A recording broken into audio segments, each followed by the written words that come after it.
at the end of things, where's the killjoy?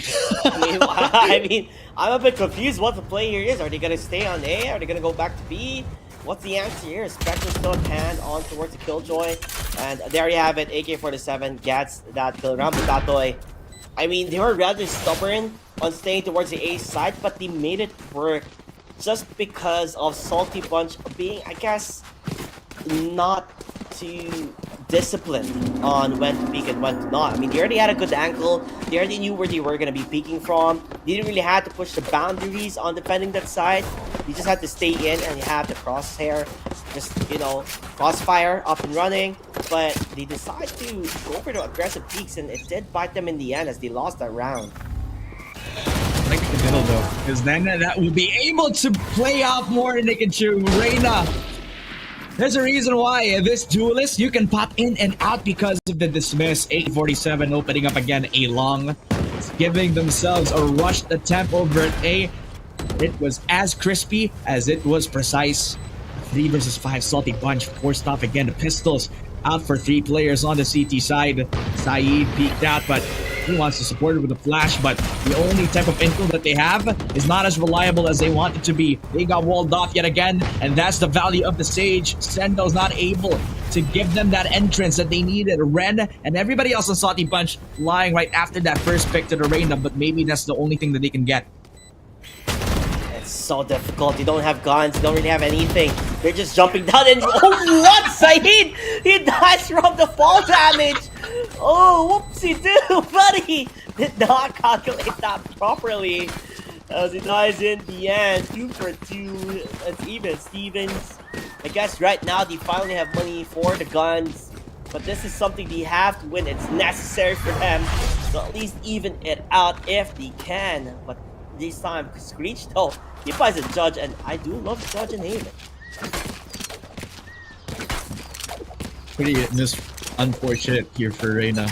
I think he got dinked before he even peeked out for the jump, but unlucky for him because that would have been the waterfall.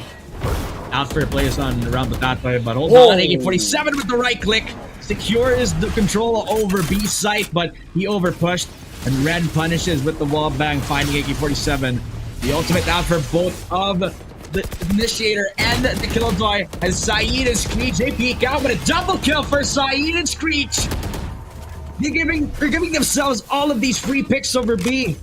And with the amount of delay that they had to take the spike down, it was all good for Salty Bunch at the end of things.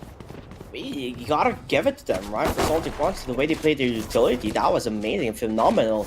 They used the killjoy lockdown, and then they had Saeed going for the flank from behind. Meanwhile, the Hunter's Fear is just trying to get those pickoffs, and it just crowded them and felt that choke point that he had to run away, which ends up, coming to Saeed's open arms, and they're able just to shut them down, quitting easy work.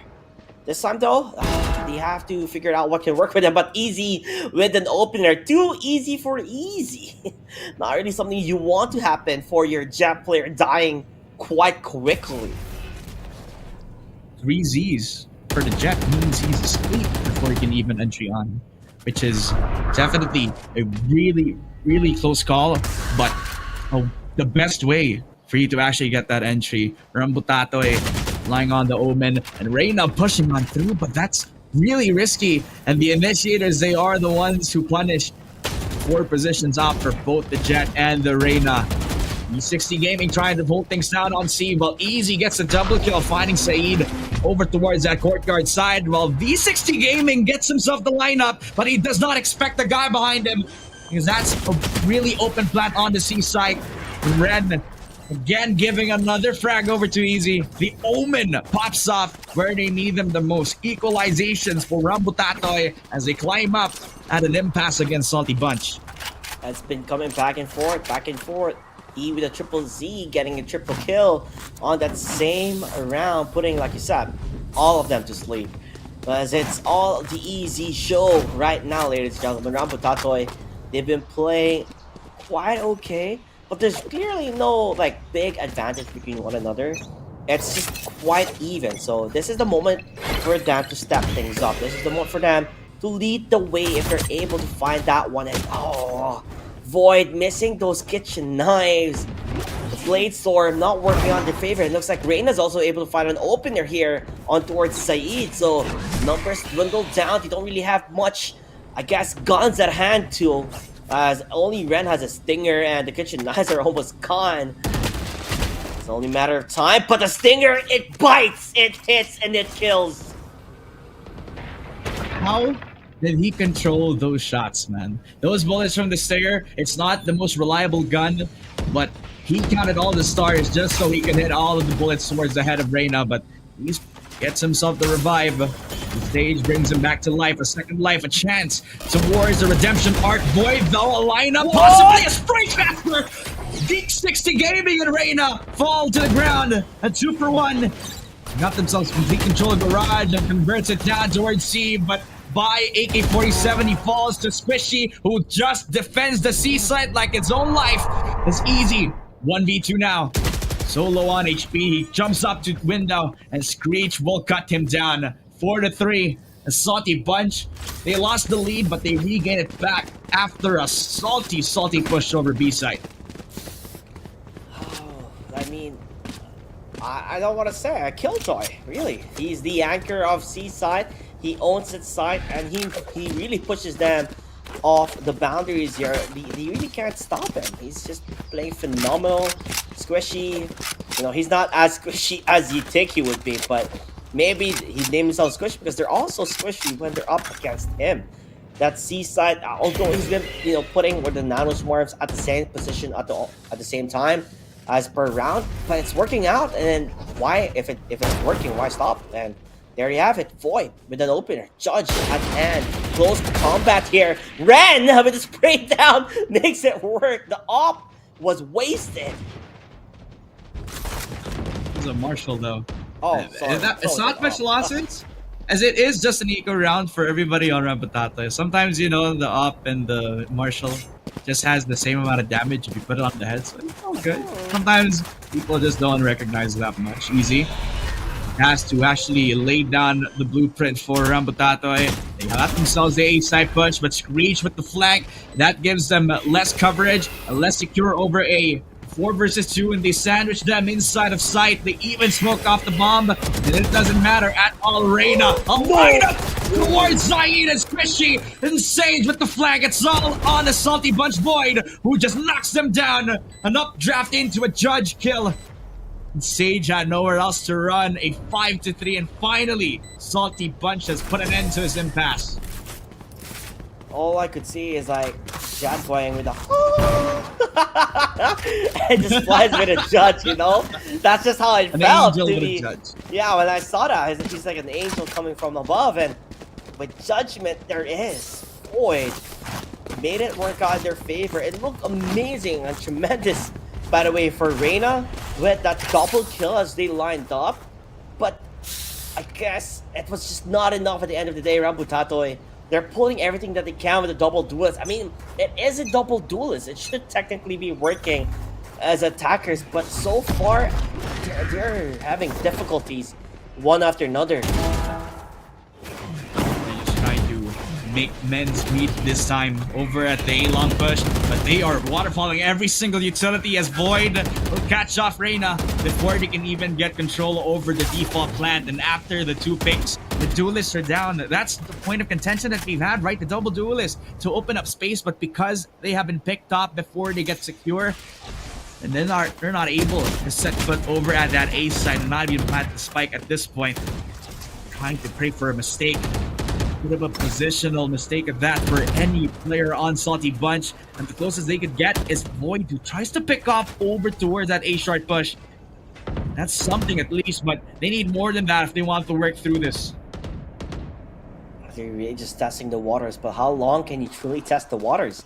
You have to commit into a site, and it seems like maybe B is up for the taking. V60 Gaming is just buying some time for his team for, I guess, faking it out towards A, and it seems so. It does look effective here, as the wall will be up and running. Said going for the peek, but never mind. Sage re-peeks back and says, hello there, my good friend. It's time to sit down and say goodnight.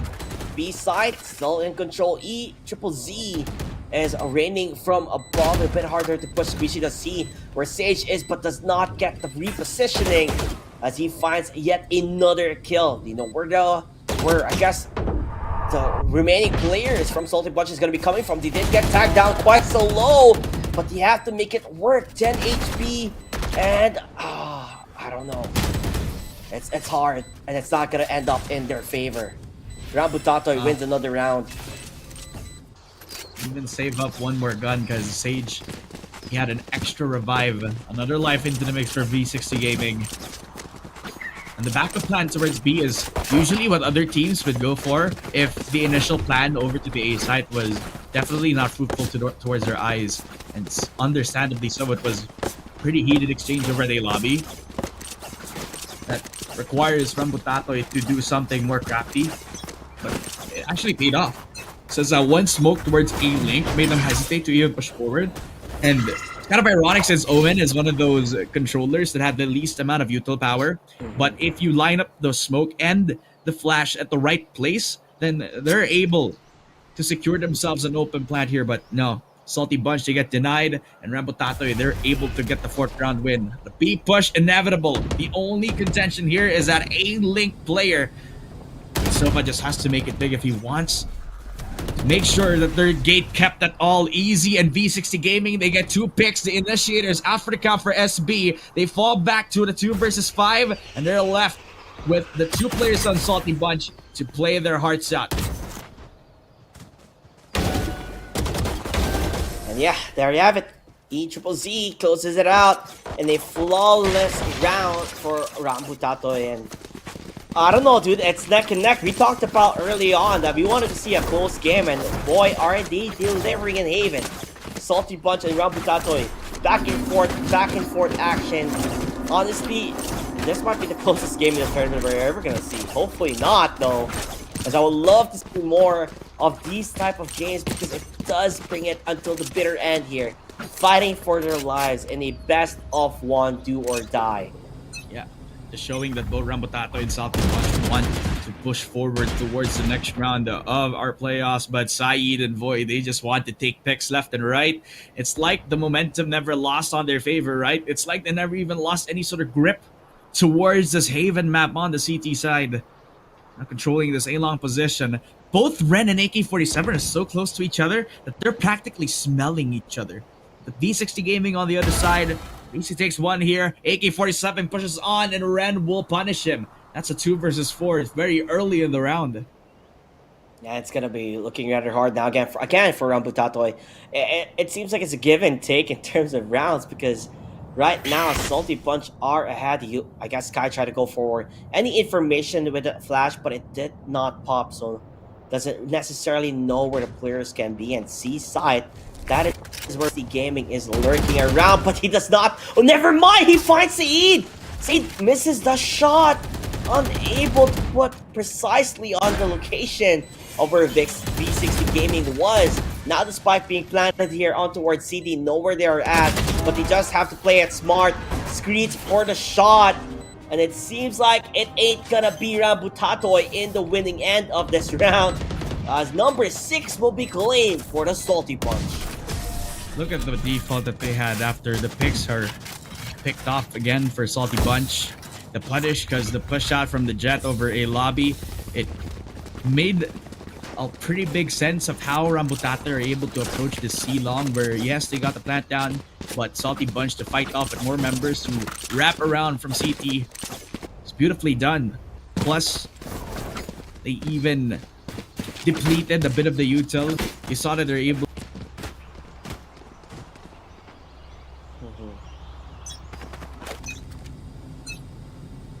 made this time long con. The last round of this first tap. Will Rambutatoi put first blood? Yes, they can. AK-47 gets himself the knife frag. That's at least the ultimate usage. Bringing a lot of value out to the mix. V60 Gaming, he has an inkling of where everybody is on the CT side, and he uses that ultimate just to drive them away from the C side itself. Easy. This makes it look so good. Finding Void onto the long-range taps. Squishy so low, he would have died from that shock dart in the middle of things. And Ren now using his own Hunter's Fury at least to equalize. But again, 4 versus 3 and Salty Bunch, they're on the back foot.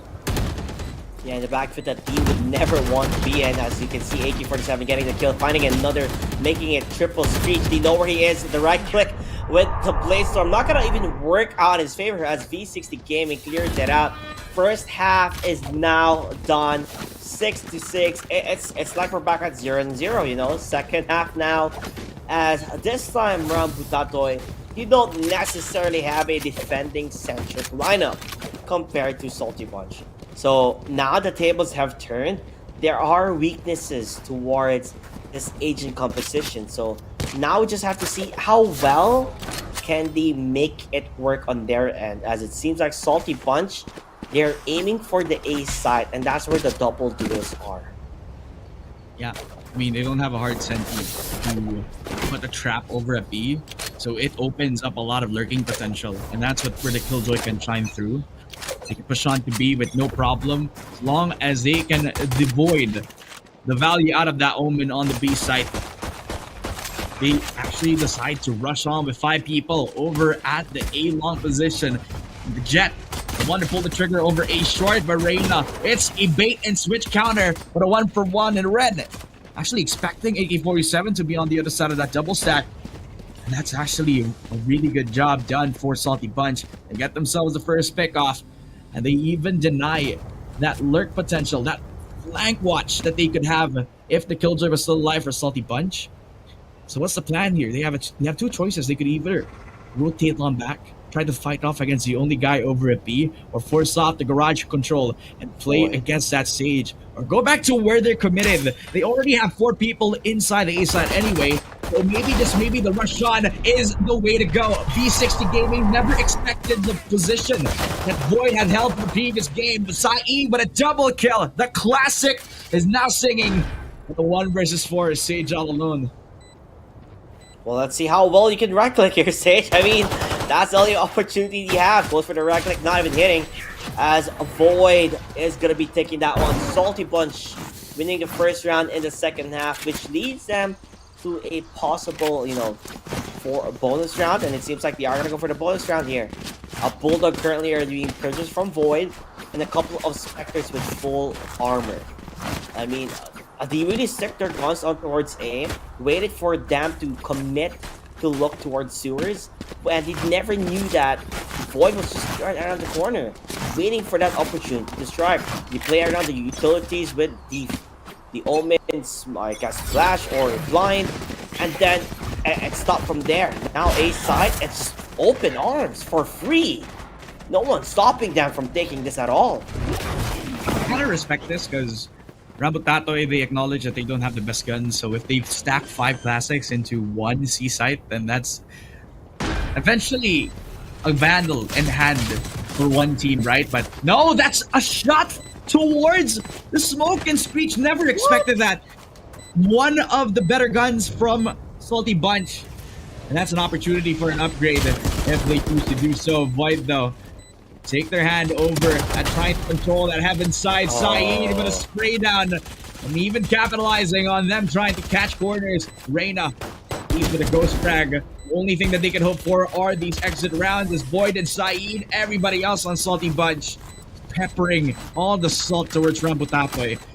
I don't think it's a good combination. Salt with Rambutatoy? I mean, I don't know. How did you end up with salted rambutan? I mean, what was the thought process there? How did you come? I mean, Salty Bunch, Rambutatoy, Rambutan. Yeah, why would you put salt on rambutan? I mean, like, that's the reason where they're playing up against each other, right? Not being salted, rambutan. So, yeah, I mean, Rambutatoy, you can really tell that they are struggling. But, nonetheless, this is going to be their buy round. They have to answer back with as much as they can, because if they just let Salty Bunch play the music to their tunes here, it seems like it's gonna be a victory type of music. I'm seeing as VC Gaming sees hello to Void, looking at the wrong corner at the wrong time. He did go for the entry, but not the entry he wanted to do. Puts them back, and A side again is free. What? Over committing on towards C. Rambutatoy, it was a bait. Yeah, this could bite them quite a bit. Shots fired, but AK-47 not landing a single one. Silent is in complete control, especially with the setups ready with the turret. They had the flash, they have the utils. Reina answers back though.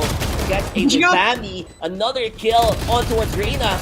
The frags are there, E-Triple-Z finding his own Squishy, jumping around, someone save me! But dies in the end with Reina closing it up, and somehow Reina ties through the storm. And they use it as bait over at the seaside push. That's one of the reasons why you would pick up an entry duelist. Just look at the amount of space that he's given for himself. But the amount of people that he's drawn attention to towards that seaside aggression, it kind of pulled away the defense on him, which gave a lot of layers to a Salty Bunch and the master plan, right? They could rush on one side of the map, and it could be a full committal with a bomb down, but they have shown creativity and where they would use the jet as a sort of distraction or a bait, just so they could hold themselves towards the other side of the map to plant a spike here. Objective secure, yes, they have that, but not able to get the full snap because they have sacrificed all of the tools just so they could get the bomb down. I don't think that's the best amount of result. Shot over, easy, good for one here. Finding the jet over from Salty Bunch, that's a really good pick because now that slows things down. It's not a double duelist setup, so who's gonna entry for Salty Bunch? Yeah, I mean, there's clearly nobody really who can, entry towards that. I do like how Rambutatoi, how they start the round off. They go for an early peek. They go for the peek, a cheeky peek, hoping to find a kill. And they do. They get the major one. They got the jet. And without the jet, like you said, who entries? Where do you go now? You're stuck at no man's land, wondering which side do we attack, how do we attack, what utils do we use. We don't have that entry player. So they have to make do with what they have. And it seems like they're going to be going to the arms of Reina, and that's definitely not someone you want to go to, because Reina, with the dismiss, is going to go for the repeat. He's going to get fragged down, though. Maybe he could have just continued fighting on, but it doesn't matter as V60 Gaming jumps out of the window with guns blazing, hoping to find another, but Ren and SB Squishy answers back towards the seaside with not only a spike being planted, but a lockdown as well. Get out of here, he says. Too close for comfort. Because our Reina, he did a really good job of trying to lock themselves outside of that garage control. But the problem was it was a double peak that didn't really coordinate that much, but it still opens up a 2 versus 2 that easy opens it up, but Squishy just closes it down as quickly as it opens. Getting both double kills for both Red and Squishy by the end of the 9th round win. And a beautiful start for their second half. Salty Bunch, they made it close, but they make it count in the end. And there's a lot of questions, right, on what happens if the jet dies. What do you do as a team if your entry fragger is dead? So there's a few options. You could go back to the same backup plan of pushing onto B, because since B is that type of a site, anybody can be an entry fragger at that point, because you don't need to get that fast entry. You just need all 4 people pushing out of you with the sky flash, which does make it more coordinate and make it more easier for you to counter. Now, they open up with the Seekers, the ace site, trying to contest against the only one down, and that's the Sova. On top, no Void! Oh, what? The Jury and the Executioner! V60 Gaming had no control of the site, has let go of any possibility of holding it down. It's a 4 versus 5 retake. I mean, I think this is what you say, helicopter, because he literally just 360 judged while jumping, and Saeed just saying hello, welcome to the window as he crushed them down around Rambutatoi. You can tell why there is a weakness with their lineup. Double duelist, there's really no one who can hold that side, and that's what they're lacking. The way they start, or the way that Salty Bunch just open up the side and then own it. They don't have any way to just stop that, jet jump in. Void, not afraid. Multiple times he did get picked off easily, but when he does it, he makes it work for his team. Yeah, that's when it counts. That's when it matters. What a really quick shot. Lightning fast from AK-47, and it's kind of ironic because it's the operator. Does get first blood here for side of Rambutatoi. The hesitation building up for Salty Bunch. Needs to get a bit of inkling on the positioning over the B site as B60 Gaming and everybody else on Rambutato fall back to the same default positions. They don't even know where everybody else is on Salty Bunch.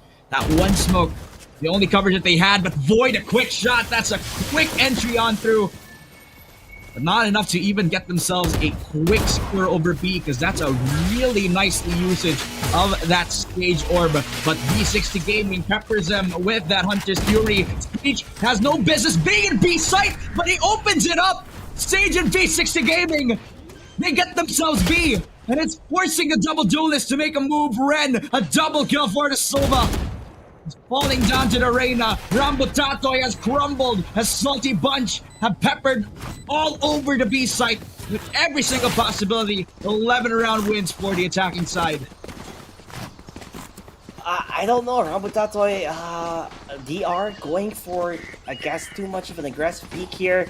Not really playing as a team. It feels like their communication is not there. They're not really solidifying as a unit. I guess unnecessarily putting themselves out of position when they don't necessarily need to be in. And now they are at the back end of things. They don't really have money. They don't really have much in their names, which, you know, even with guns, they're already having difficulties. Now that they're going towards the C side, no one's stopping them. Like, what can you do? Nothing at all. Only hope that they have is if they misposition themselves with a pushing Reyna, but no. They lock away the Stinger inside Garage, and with that entry on from Garage, they're able to capitalize on the only anchor, and that's V60 Gaming. Gets shut down immediately. Ren's good for the second frag. Quick 3 versus 5 because it's only the low bites out for Rambutato, and they're stuck inside Garage. And look at the shots from Void. He's just excited to kill everybody in Garage. A 3K for Void, and they're done. Flawless victory. A Salty Bunch and Void get themselves match point. It doesn't seem like Salty Bunch is going to be salty after this one, honestly. The match point already under their names. Rambutato, they are in a predicament here. It's do or die. They lose this, you're gone. Goodbye. No chances of winning that. Or a lump sum of the 60,000 dirhams of a prize pool, right? You want to get at least something out of this from joining in this tournament. And it was quite close during the first half, but like I said, this weakness of the double duel is not working out. And there you have it, AK-47 again with a quick pick off here on towards Void. But how can he stop the driving force that is the Salty Bunch? Looks like he does have a way to stop them at their tracks with an operator at hand. And guess who's behind, by the way? Reyna is lurking around the shadows. Here's a lot of information. Sees where the remaining player is. Gets one down, pass it around, but does die in the end. 4v2 though, as the last two players, Saeed and the Sova, they have to make something work out in their favor. You know what's funny? They finally turn on their monitors here. They finally find themselves comfortably to gaining lots of momentum from AK-47, the tip of the spear, penetrating on before they can even push towards short. That confidence is building up. It is inevitable for them to try to come back as they push on the two initiators. The only two hope for them to end this round in one fell swoop, but they haven't checked the CT side. They don't even know that AK-47 is that close. They finally find out, but it's one shot from Ren that ends it off immediately. A double kill for Ren with 20 HP in a dream. Oh, it looks so much more like a nightmare. But only 3 people alive for Rambutato. So much required out of Ren. The ace clutch just to win it out in the end. Because Easy was isolated, he gets picked off into that good night. So what more can you do? Expecting no the push way! for Reina. No 1v1 out from 5 people. It's all down to the Sage. But because he has the ultimate, he can delay as much as he wants. But he only uses 1 charge from that ultimate. And he has to rush. He has to run. He has to destroy him. But Sage will not have enough time. No! The 1v5 ace clutch for Ren. The suck for Salty Bunch. They move on to the next round. Davin, I don't know how to react with what I saw.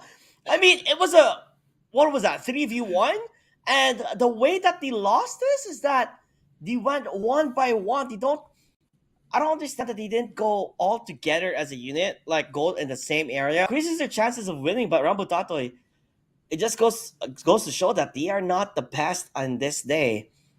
As we have to say a good bye to them as a salty bunch are definitely celebrating that one with an amazing play from Rand, dude. I honestly, hands down, played it picture perfect. Did not even stress out. He wasn't even sweating, dude. I was like, okay, I'll use one charge of my Hunter's Fury and then just play around and see what I could do. And he just said, you know what? Even if I lose the fight against Sage, I at least stop him from diffusing the spike there and made it the 0.9 seconds milliseconds.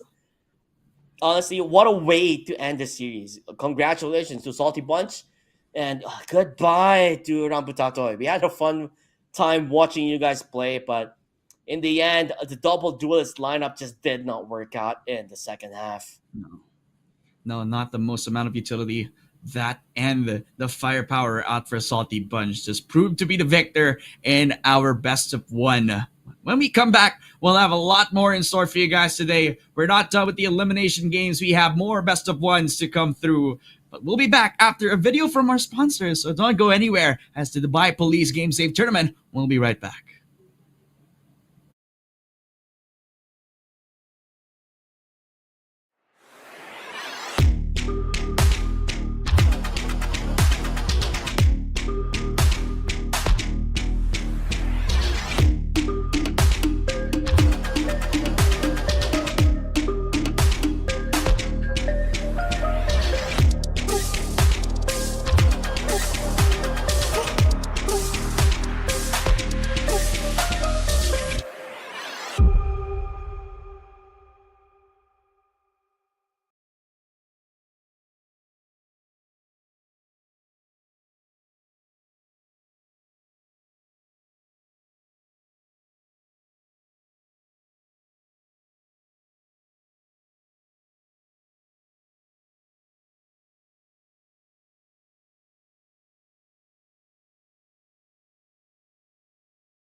Oh, Welcome we're back, ladies and gentlemen, to the Dubai Police Game Safe Tournament. It's not awkward at all, and we're just chilling right here over at the caster desk. My name is Dad Femina, and I am with caster JT, who is kind of laughing to how I kind of set it up, but it's all beautiful. We're all pretty happening right here on the elimination matches, where we saw a banger of a match, and honestly, I'm just expecting more coming out of this game.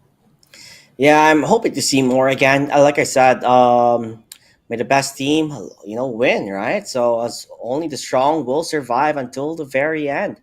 Like I can't wait to see on what is there to offer for the following teams remaining. There's only, I guess, two or four more teams left for the first round matches, which is going to be Fino up against Born to Kill, and I swear, if I butcher this, I'm so sorry to you guys.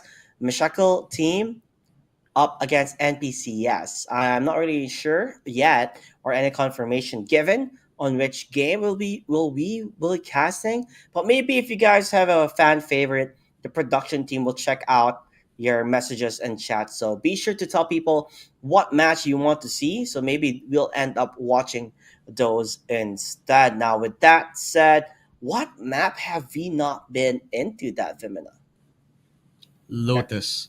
We haven't been a Lotus, man. I Mm-hmm. want to. I want to cast the Lotus game. I want somebody to pull it out, just because of how dynamic the map is. You got three sites, which is similar to Haven, but in a sense, Haven is more of a passive map more than it is an aggressive map, where you'd expect people to use the Mm-hmm. doors to play the aggressive fights and try to Mm-hmm. cut off any sort of engagement before it happens. But that and the fact that it's the type of map where fights just happen all across the board. You can have rubble control as fast as you can. You can try to fight per mount, especially when you are on the CT side. Mm-hmm. And it just goes to show that sometimes that amount of aggression can lead to more rewards. So that risk just has to be considered, especially when you are on CT. But then again, it also leaves a lot of possibilities for the T side, where if you do make a lot of noise over at one side, then that's when they over rotate. You've seen a couple of those happening here at that tournament alone.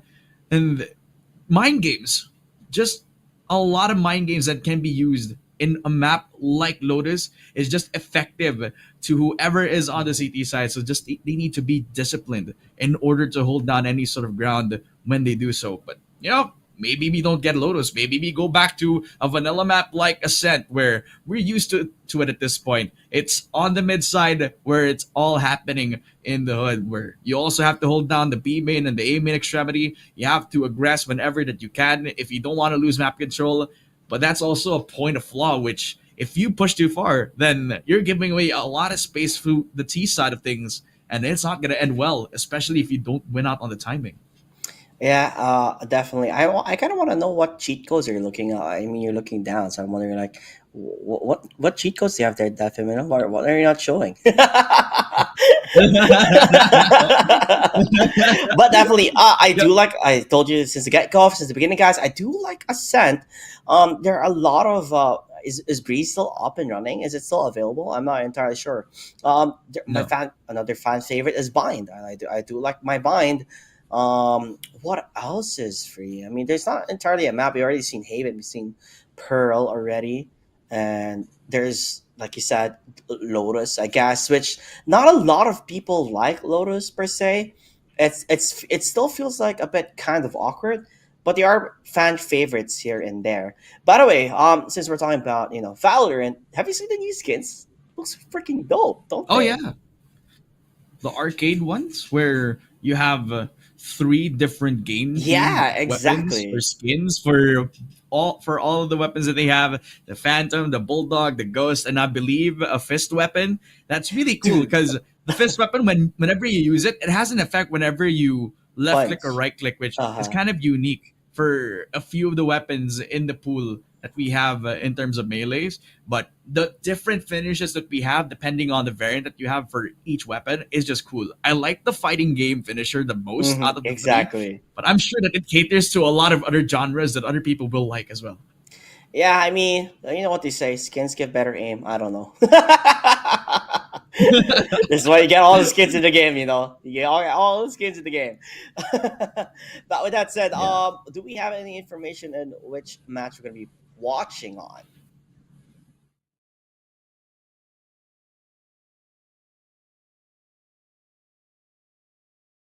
It's been beautiful so far because both teams or everybody on the Dubai Police Game Safe tournament have showed their best foot forward.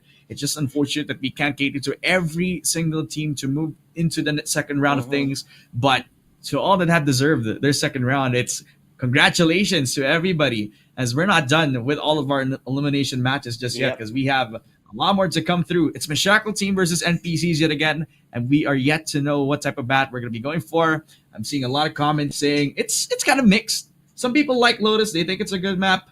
Some people think that it's more of a custom or a ranked map more than anything. But I digress, dude. Sometimes you just have various opinions on maps like Lotus. Where Mm-hmm. I kind of like it. If you don't like it, then that's okay. You Yeah, know. that's cool. Yeah, everyone has their own opinion on things, and it's just I just like Ascent in general. Like ever since the get go, Ascent has always been my favorite map, and it's definitely something that I just enjoy watching people play and seeing different crazy lineups that everyone have with lineups on towards the Sova, the Viper, like everybody, honestly, everybody. So that's the reason why I do love seeing Ascent. I really don't doubt that we're not going to see it, especially in the best of threes. We're going to probably be seeing it. Although, is there any agent in particular you feel like you want to see in this tournament so far, Davimina? I'm surprised that I haven't been seeing a lot of raises in this tournament because I believe Mm, Raze is the strongest duelist that we have in the mm, pool, considering that it's the most popular one in terms of who's using it on the competitive scene. That and how much Raze has been picked over rank, which it's pretty understandable why you would pick Raze over somebody like a Jet, somebody like a Neon, where yes, they're fast entry duelists, but a lot of their kit it doesn't really circle around the idea of map control where you have to be the one rushing into the site if you are Neon or Jet, but you have a boom bot and that kind of gives you info, kind of mm, opens up the space for you if you're quick to do so anyway, which you also are given a free molly, and that's also one of the ways where you could clear an entry or clear at least one more of those corners that you don't even need to check, which I believe in maps like Pearl, maps like Lotus, maps like Ascent. I think you can even put her on any sort of map that we have on the comp pool and it will work out, which is really flexible compared to Jet, where she's only going to be good if you put her on maps where there's long range angles on the operator. You give Neon a lot of light if you put mhm, her on Fracture, possibly a map like Icebox if you want to have the quick rotate. There was a time that when Breeze was out, Neon was one of the quick entry duelists that is also really quick on the rotate. So now that Breeze is out of the comp map, I'm really sad that we don't get to see it since it's one of my favorite maps. But really, it all just comes down to those duelists, man. And it's no bias because I'm a duelist main and I'm talking all about the duelist right now. I see, I see. But it seems like we are still preparing. So for now, guys, we'll be going back to the highlights and then possibly back into the match. We'll see you guys there.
Welcome back, ladies and gentlemen, to the Dubai Police Game Safe Tournament, where we'll crown the best Valorant team on LAN and the kings of the server. My name is Dad Femina, and alongside me is Caster JT, the legendary caster from the Oh, Philippines.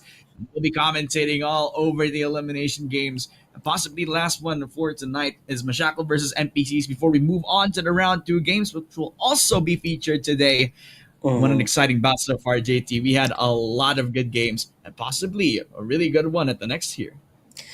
Yeah, possible, but I'm sure there's a lot of well-known teams that people are looking forward to in the second round that their favorites will be shown there. So maybe that's when everyone's gonna start getting crazy in chat when they see these players playing in this tournament. I mean, it's a 60,000 yeah, 60,000 dirham tournament, right? So it is gonna be really crazy that you're gonna see big names from the region itself playing in this tournament.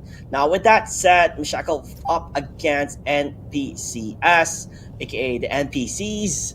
They have a very cute logo, if I may say so myself. I'm wondering what is this logo. Like I'm like going closer just to see it properly. It is so cute. I like this. I think it's like all NPCs together. I don't know. You tell me.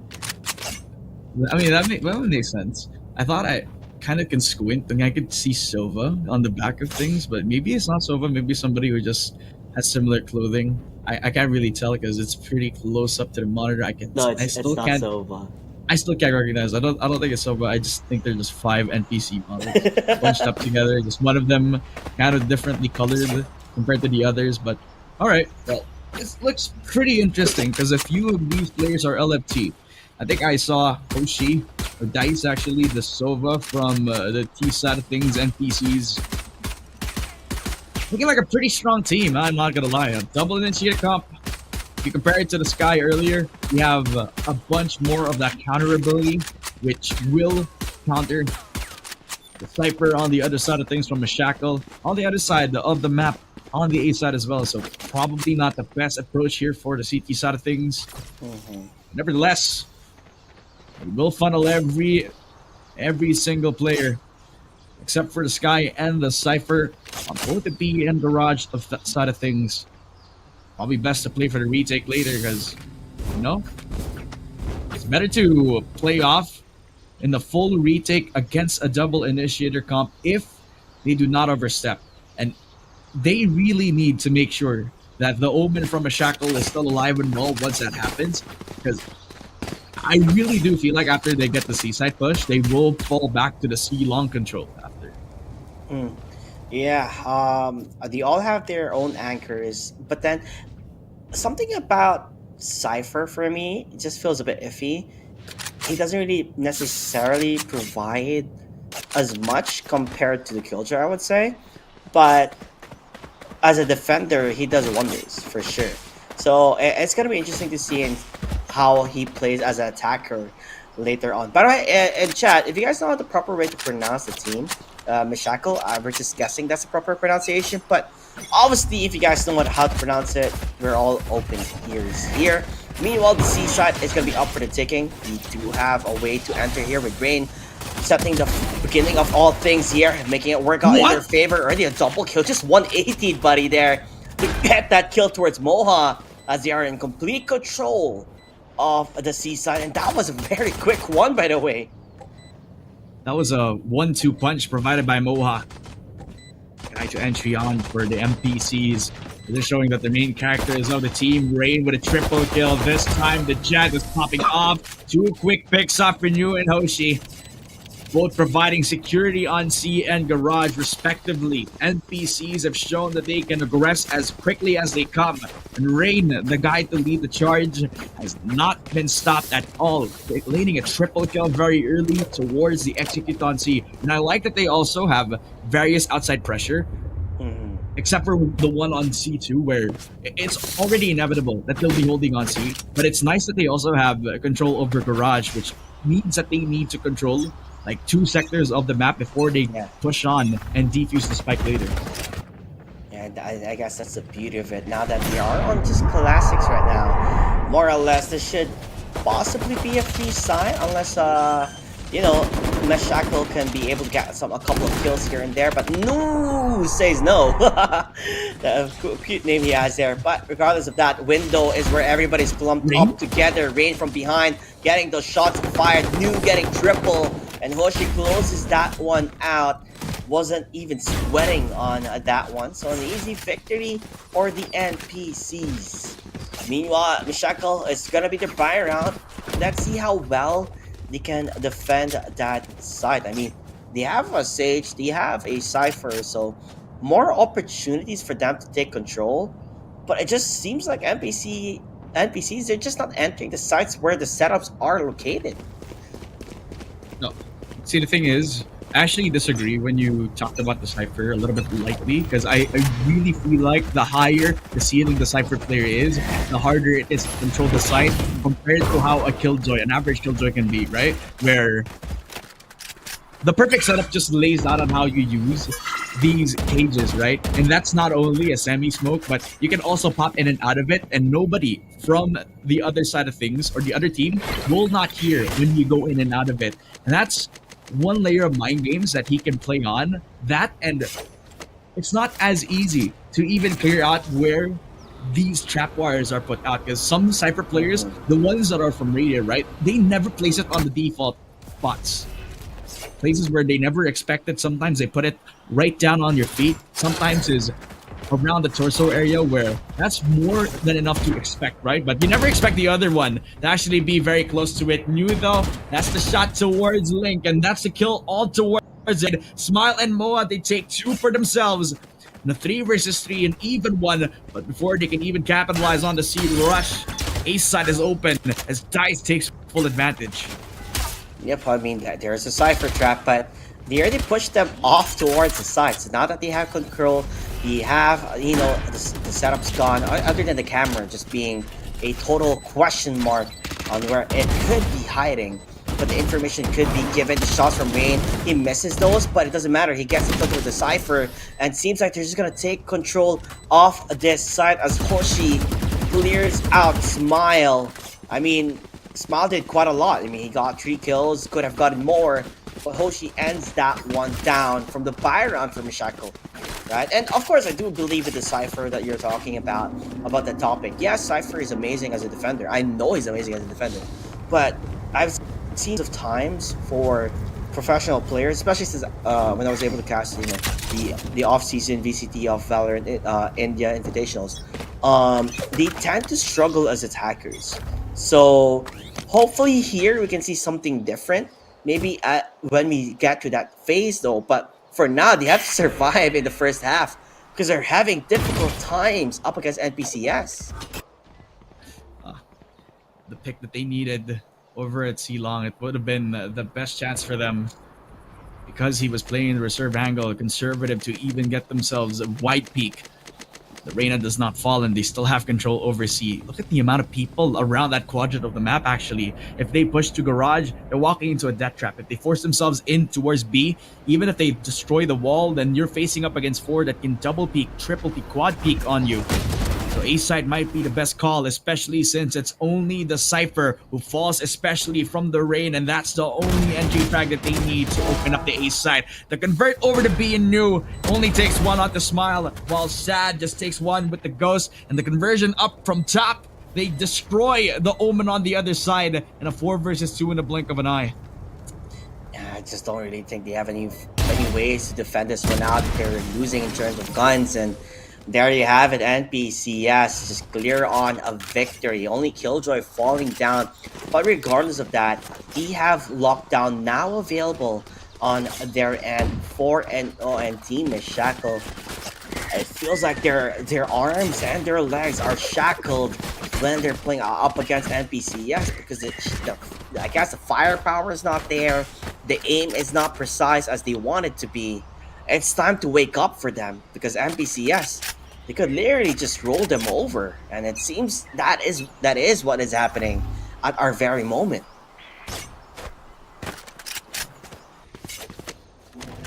Going back to the default playstyle, slowly walking up against towards a lobby, which let's try to convert. Sova trying to take his own pickings over to the A-long side, while New taking his chances over at that garage. He's calling for the flash from the KO. Maybe the double peek could be enough. A human flash to follow on through, make the initiator take the pick. But as he peeks, Smile will be able to dismantle him, shut him down, or they can even get garage control. New presence of mind that he could actually be very close and personal, but he trapped himself, and they know that there's at least one on garage. They convert back towards B. You can see the forward position out for the Killjoy, and they try to at least take more space over. As they hesitate, they're giving a lot of time over to both the Omen and the Sky in garage. The Shackle can make full use of this. Now that they made noise over B, they can try to flank on down. Sad, the front line already dismantling New. As Afroworld, that's another for Dice, but Rain, that's a 2 or 3 for 1. A lot of chances, a lot of value, but Smile taking the second shot, and Rain falls at least to another. It's all down to him. A 1v3 out from Rain. NPCs falling to get their 5th round win, but the Shackle is wrapping around the B site. Rain has the spike here, so once he gets the kill over the Omen, that could be an easy plant, and that is beautiful, No but not time. enough time. Even if he sticks it, he will be dead to rights. It will be another round for Mashakal. First round win, the only thing that they needed. Yeah, they make it work on their end there. It seemed like Mashaka finally showing signs of life in this first half, around under their name, and so far, so good. I just need a couple more rounds to get back on top, right? You need 3 more rounds to get closer, or to draw things out, make it even Steven. So that is what they're aiming for, if they can be given that in a silver platter or golden platter, if they can. Nonetheless though, A side this time they're entering the Cypher zone, and let's see how well that would be. Looks like it's not gonna even hit on towards Rain at all. He's just in the side, complete control. Meanwhile, Abu Tawfiq making it work on his favor. Cypher finally get one down, but unlucky for him, gets shot down from the smoke, and they're just getting killed from smoke shots randomly, blindly. The luck is strong on this one. Maybe not even luck, might be skill. It wasn't even pretty easy for them to even get themselves a side control. Noshi still getting these free frags through the blinds, through the smoke, and even if he doesn't see them, they're hitting the shots. Moha and Sad, at least they get 2, and that could be easier for the retake, but as Hoshi peeks, he gets punished. Moha will find a very important one. Oh my god, KO! The 1v2 clutch! And he's able to line up the stars, capitalizing on a position mistake from Moha. A beautiful 5th round win. This was the setup, the setup of the Cypher. This was what they were hoping for. They entered towards his den, but gets shut down through the smoke. I guess it's just very unlucky for Team Shackle, right? Because 2 of their players died within the smoke. Literally 1 shot, 1 kill. They sprayed the smoke, they got a kill, and that's just unlucky for them, honestly. It could have been a round that be much needed, badly, by the way, but now that it's done and dusted, Ray is just jumping in again. He knows where it's gonna be. Not afraid. It's been going back and forth, but he makes work. Cypher getting that kill towards Dice somehow. That's the second time that Rain updraps and dashes in the site, and that would have been the only way for them to clear off where that Cypher trap is, but because he jumps over it, never expected that the trap bar would be so low to the ground. That nets himself the free frag over to the Sova, and possibly pretty good 5 versus 4 retake, but New again capitalizes on Abitu feet. Gets too far. Another frag out for Rain and New, and this all looking good for the attack, as the flank was too close for comfort. A double kill for Rain, and they're waiting for the Omen. The flank on with just a Spectre and nothing more. The smoke out over towards A short is inevitable, but he crosses and peeks, and Rain will shut him down with a 3K. A 6th round win. NPCs are proving that they're the main character of the story. They are not sitting by the sidelines. They are hoping that everybody's attention is on the attack. Now you can finally see. You were talking about the up drops coming from Rain, right? And this time, the Cypher, he does change out his ways, but I feel like it could be just too late now, right? Because this time they're not attacking towards the A side. Now it's looking towards more on the C and towards B. In terms of economy, actually, do they have guns? It doesn't seem so, right? Well, they're just gonna be rushing in towards this. We do see where Moai is getting the shots, but not aiming it precisely. As Rain is able to find that one with 11 HP to boot. A-OK on his side. The NPCs, like you said, they are the main character here. They are the MCs of this story in Haven. As Hoshi, timing-wise, he could have found two immediately, but he's gonna die in the hands of the Cypher. Even goes for a corpse here, making it work out with a frenzy. Damage has been done. As Sage is left alone, jumping around, hoping to do something about this, but it seems it's time to run away, or maybe not. Still winnable here.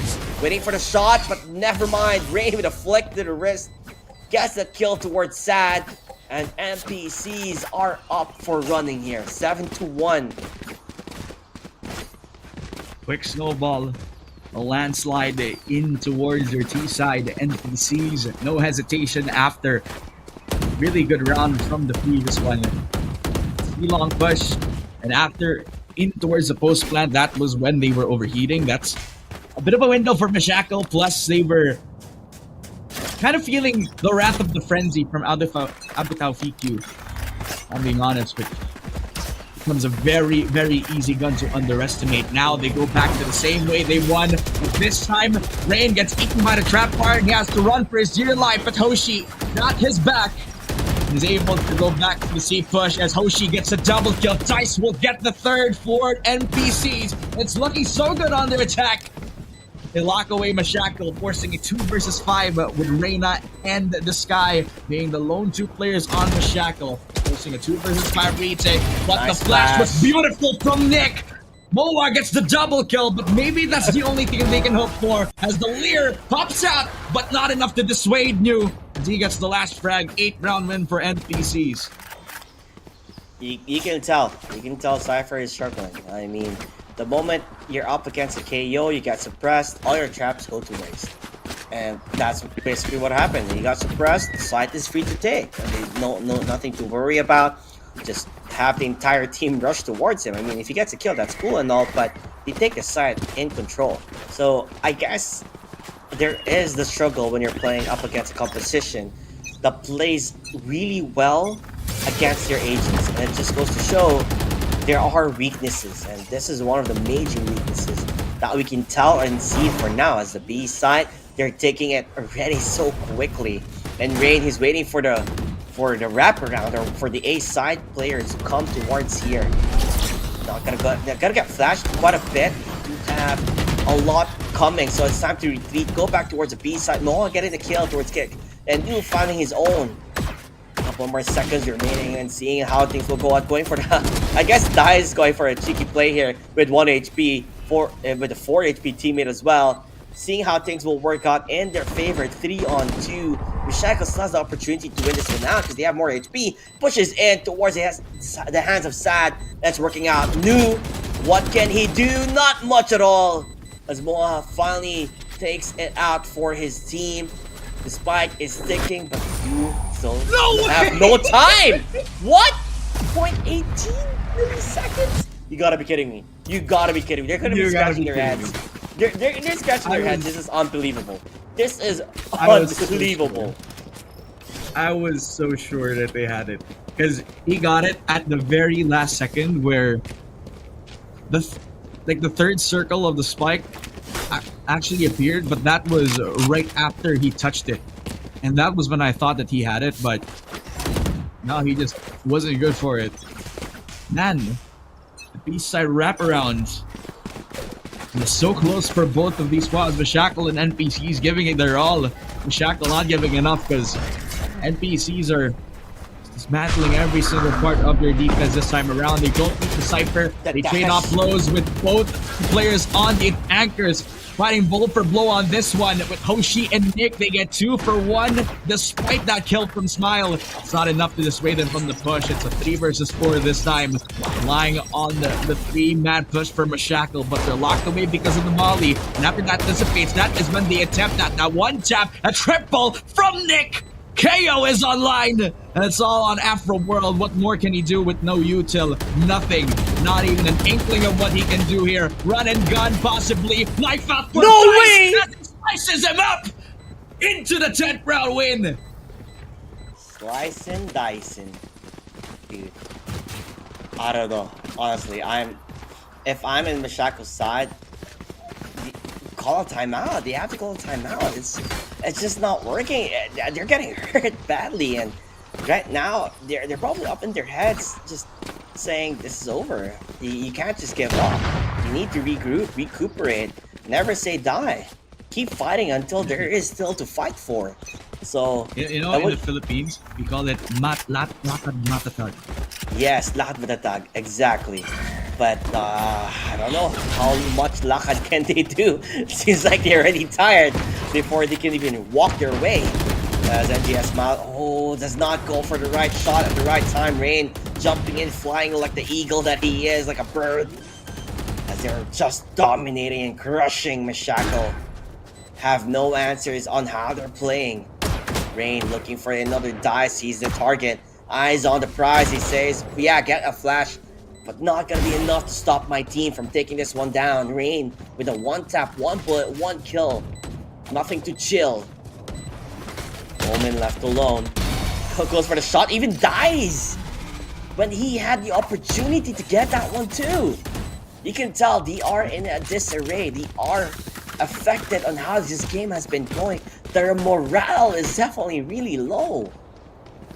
That's not the best of shapes here for Mashakal. Guarded Azu, a team that can push on. The tag of NJS showing that they have the prize synergy. The core can be built on, but no, something is not just gelling. I really do feel like it's the gunfights here and how well the Killjoy has been defending in the early parts of the map, plus the active force that Sova and the Jet have been pushing on. Rain has been doing a really good job of entering. Plus, Hoshi is the perfect second guy in, because every time that the Jet would entry, then he would just drag on. Nuno, well, almost for the one tap. He's good for 2, but only 2. Abadai, VQ, and Sad, they get 2 picks to equalize things. Although damage done, Rain is not done. He pushes on with 1 taps, but Sad is equalizing. And the 2 versus 2 this time around, they want to end this as much as possible, as quick as they can. The spike is within the vicinity of NPCs, and Hoshi will lock it outside of Sad. And it's all onto Abadai VQ, who just pushes in towards the crosshair of Nick. Match point! This early, this quick, and NPCs want to end it. We are the main characters, and we want to end this quickly. It's looking really, really bad. Force buy as much as he can and pray for the best, because right now, as how everything has been going for, you just gotta enjoy your time, I guess, for Mashako. I mean, you guys you did try until the very end, but NPCs, they're just way ahead. And look how they're playing. They're just stack on towards B. And they were like, you know what? We're not defending. We're just gonna go hunting season, boys. Hunting season in Haven. Waiting for them to come in. And there you have it. Afro World again. Not finding the aim to get the kill. Even they're getting pushed on. Range is jumping in. No scope headshot. You gotta be kidding me. NPCs, they're just having a time of their lives, looking for the ducks that you want to shoot on. And there you have it. Dice gets you, and they're gonna end it here. Nothing to say for Mishakal as NPCs 13-1 with no sweat, no nothing. It was an easy game for them. They didn't have any hardships at all. They were in command. Dominating team as we head out of Haven. The second Haven, I believe, the second or third that we have seen an appearance from this map, and a dominating one out for NPCs, and it was led by the charge of Rain, who was popping off. I believe he was 20 at the end of things, and I can see the future from this bracket. I mean, they're looking like championship material, but then again, this is elimination point, and it was pretty quick. I would say there's not much to really analyze here, apart from the fact that yeah, Mashakal, they were overheating for a few of the moments that they had map control when they were on the CT side. There were unnecessary moments where the Cypher just gave up sight and kind of pushed in too far. But NPCs at the end of the day, they were the ones who had the commanding victory, and they were the ones who were able to dictate the pace of the game. That's just attacker side as a whole, and man, NPCs took full advantage of that.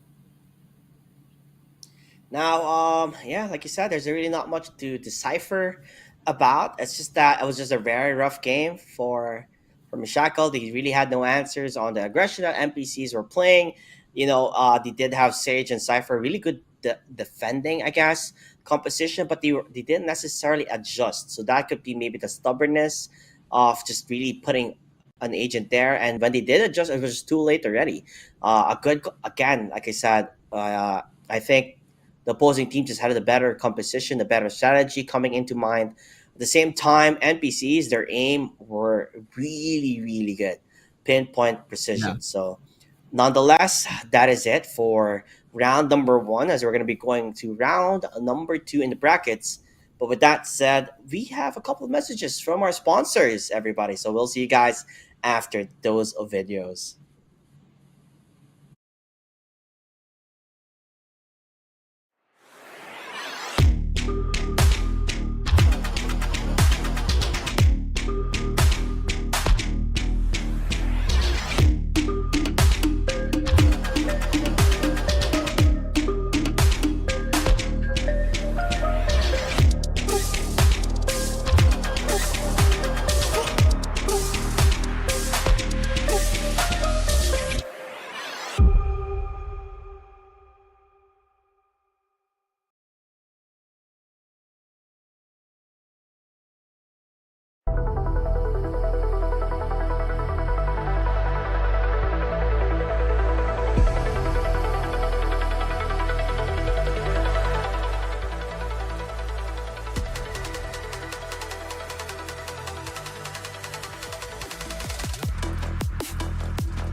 And we're back right here on the Dubai Police Game Safe Tournament, where we'll crown the best Valorant team on LAN and the kings of the server. My name is Dad Femina. I am with the legendary caster JT on my side, and we have casted a bunch of the elimination games down at round one, but we're not done. We're going to be heading into round two, where we're playing for a lot of the marbles this time around. It's still an elimination game, and we'll be seeing who will push forward towards round three, where we'll be fighting for the semifinal spots. And at this point, you can't lose at all, man. I mean, you can't lose at all in general. The game that we're going to be watching right now is Team Fraggers up against United Nations. We saw how United Nations played up against SYK, and it's going to be interesting to see that now that they're in round two and Fraggers, who was waiting in round two already, going to see how United Nations played earlier on. I mean, obviously it was a stomp. It was a stomp. Nonetheless, you can't sugarcoat any of it, but nonetheless, they saw the type of play that they were doing. They saw who's the fragger, who's the momentum shifter. It's felt like United Nations has that player. If he pops off, the entire team pops off. So this is a type of thing I call like the momentum shifters, and these players carry out their teams to play better when he plays better. So United Nations definitely do have that. So and maybe that could be the target for fraggers to stop them at their tracks and just make sure they don't get that momentum that they're looking for. Yeah, I think I remember United Nations in that first game, and they were carried by the Phoenix. The Double guy was A's. getting a lot of the multi frags over at B Hmm. main, and that's on the Pearl map too. And after that first game, I feel like a lot of teams don't want to play against them on the Pearl map since it looks to be one of their strongest points. And if they can't contest against the Phoenix, then they could possibly force out a different map and possibly challenge them on something that doesn't play to the structure and the strengths of Pearl as a whole. Don't play on Ascent because essentially it's kind of like Ascent. It's kind of like the same layout.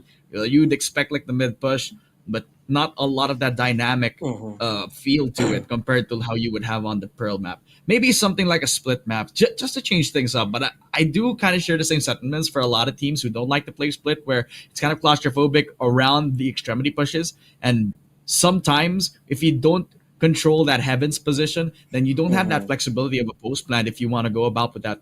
But again, it's all on the teams here, and we're still around the best of one area, the territory where we'll be seeing a lot of teams say goodbye. Out from 24, we're cut down to half, and I feel really attached to a few of them because in my eyes, teams like United Nations, they have this sort of identity to just funnel every bit of resource in towards their duelists, and they will make every single play count. And if Hmm. they fall out early against fraggers who are pretty fresh into this matchup, then that'll be disappointing, but it'll be a deserved victory once they head in there.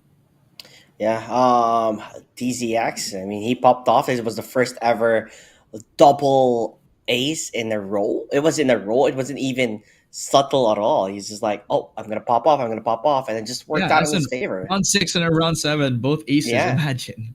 exactly. And if they're coming on that momentum, the momentum that they set off earlier on. So the precedent of that would be that they're going to be doing well now, jumping off that hype that they have. So that's definitely something that I guess Fragments need to look up against. Like they're not going to be playing up against a team that is a pushover. They're going to be a team that you really have to play well up against. Because if you let them take that lead, then it's a lead that they're definitely going to take willingly. Nonetheless, though, I do want to see split. I mean, you talked about it. And then I remembered. Oh, yeah, shucks, we do it. We still have split. There is split, and it's something that I wish more players will play on because at this moment on this tournament has been all Haven, all Haven, all Icebox. It's just been these two maps repeatedly on back and forth, back and forth. So hopefully we get a bit of new tastes here, right? Lotus, like you said, is still up for the taking. Fracture, and I know there's a lot of haters for Fracture, but it's interesting to see if it ever pops up, and maybe some new Yeah. agents as well. I mean, I still really want to see Astra. I do want to see Harbor, like Neon, Yoru. Like, there's so many different duelists as well up available. Raze, like you said, which is actually a good point. Ray's mobility is way better compared to Jet, but Jet is more of a staple agent as a duelist. So there's so many things that has yet shown yet on this tournament. So I do hope that we get to Mm. see quite a lot of new things, not just the regular, Haven, same lineup, stuff like that. So there's really a lot of things up for grabs, and I really can't wait to see how United Nations is going to be playing up against Fraggers, because as far as I know, or the information that was given to us, like Fraggers is a team to be watched out for. A bit Yeah. worried. You have to worry a bit up against this team that you're going to be facing in around number two. So United Nations, let's see how well they can pop or punch back up against Fraggers. Yeah, I mean, it's a tall task for the Fraggers as they walk into this battlefield with the high opponent. But then again, they're also fresh into the battlefield, so who knows? Maybe it will be one heck of a fell swoop for the members of Fraggers. But before that, I mean, I've kind of missed a lot of the highlights from the previous games that we've had, so we're going to be switching on towards the highlights. We'll be seeing you right after, as we'll be setting up for the next game on Dubai Police Game Safe Tournament.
Yeah. I mean, Oh, at this point, okay, never mind. they He just play told for me all my the mic was marbles. muted.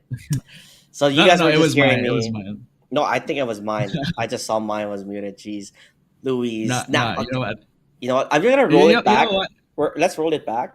Like, Yeah, let's just push it back. You know, like let's not. go back a little bit, a few Chat. steps behind. Nothing happened. I think. you What know. I know what you're talking about, bro. I know what Yeah, you're talking about. Nothing happened yeah, at all. yeah. I was just charades. No, we're just trying to guess. This is a guessing game for you guys. Yeah, I Guess mean, what I actually said the whole time, right? No, but seriously though, getting back into the nick of things, it is.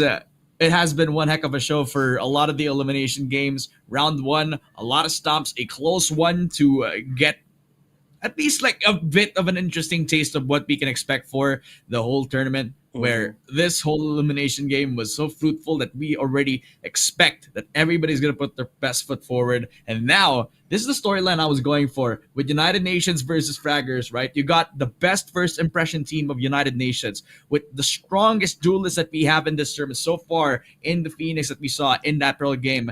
And now he is against an opponent that we do not know at all about. Fraggers, the first time we'll see them come up against a behemoth of a team, and this time they are playing for all the marbles. They have to eliminate one of the strongest teams in the tournament this time, and you know what? I can believe. I can believe in the Fraggers' potential. I really feel like they can do it. Yeah, it's too early to tell. I don't want to be cast a curse, you know. I don't want to say anything out yet. I'm not really that confident in seeing how things will go. Maybe as the tournament progresses, when we see each and every single team play, then I can definitely tell you like, oh, I feel like this team is better. I feel like this team has a definitely a bigger chance on winning things. But nonetheless, though, it's a match that I'm really looking forward to, and hopefully, please, please, please, make it not Haven. Make it not Icebox. Let us see a new scenery, a new environment, something different into the fray here. Like, give us a curveball, Lotus, for crying out loud, right? Like, could you imagine that someone actually picks Lotus and then just plays a Yoru? Yeah, it could work out. But nonetheless, only time can tell as the players are readying up everybody. Yeah, yeah. I mean, at this point, we have a pretty good idea of how a lot of these teams will play now. We have a handful of info from half of the teams that have played in elimination, since there have been games that were non-broadcasted. So a few of them will be fresh for our Mhm. eyes and ears later. But for now, we will be enjoying how Fraggers will come up in possibly a really good matchup here, where now they're facing up against a Mhm. different beast in uh, the Phoenix that we saw in the first game. I forgot what his name is, and I really feel like I'll remember once I go back into the game. But he plays this pressure style that just Mhm. feels so suffocating to play against, especially when they're on the attacking side of things, right? That I still remember how many times he has held B main over at Pearl by just using his own body as a shield, but he doesn't even die. He has no fear whatsoever, taking every single gunfight. He trusts how much he has flashed the opponents on the other side of things, where Mhm. he just converts with multiple multi-frags after multiple multi-frags without any sort of help from his other teammates, right? That's the dream teammate, I would say. I feel like they're happy having the Phoenix on their side and not against each other, right? On the other side of Mhm. the bracket. But hopefully this time they'll keep building their own synergy. Perhaps the other duelists will actually be able to shine, not only the Phoenix in that regard. So we'll have to wait to see. But for now, I do expect like a couple of surprises here. I still want to see a Lotus. I still want to see a split, which again, it kind of addresses a few things. It will provide a different style of play where it's going to be more controlled. It's compared to the aggressive setups that we've been seeing all throughout the Haven game. We won't be seeing Haven for the third or fourth time in a row.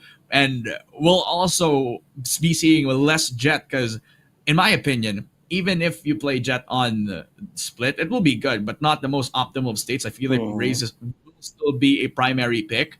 You can also provide cover with the usage of a really good controller like Astra plus Omen.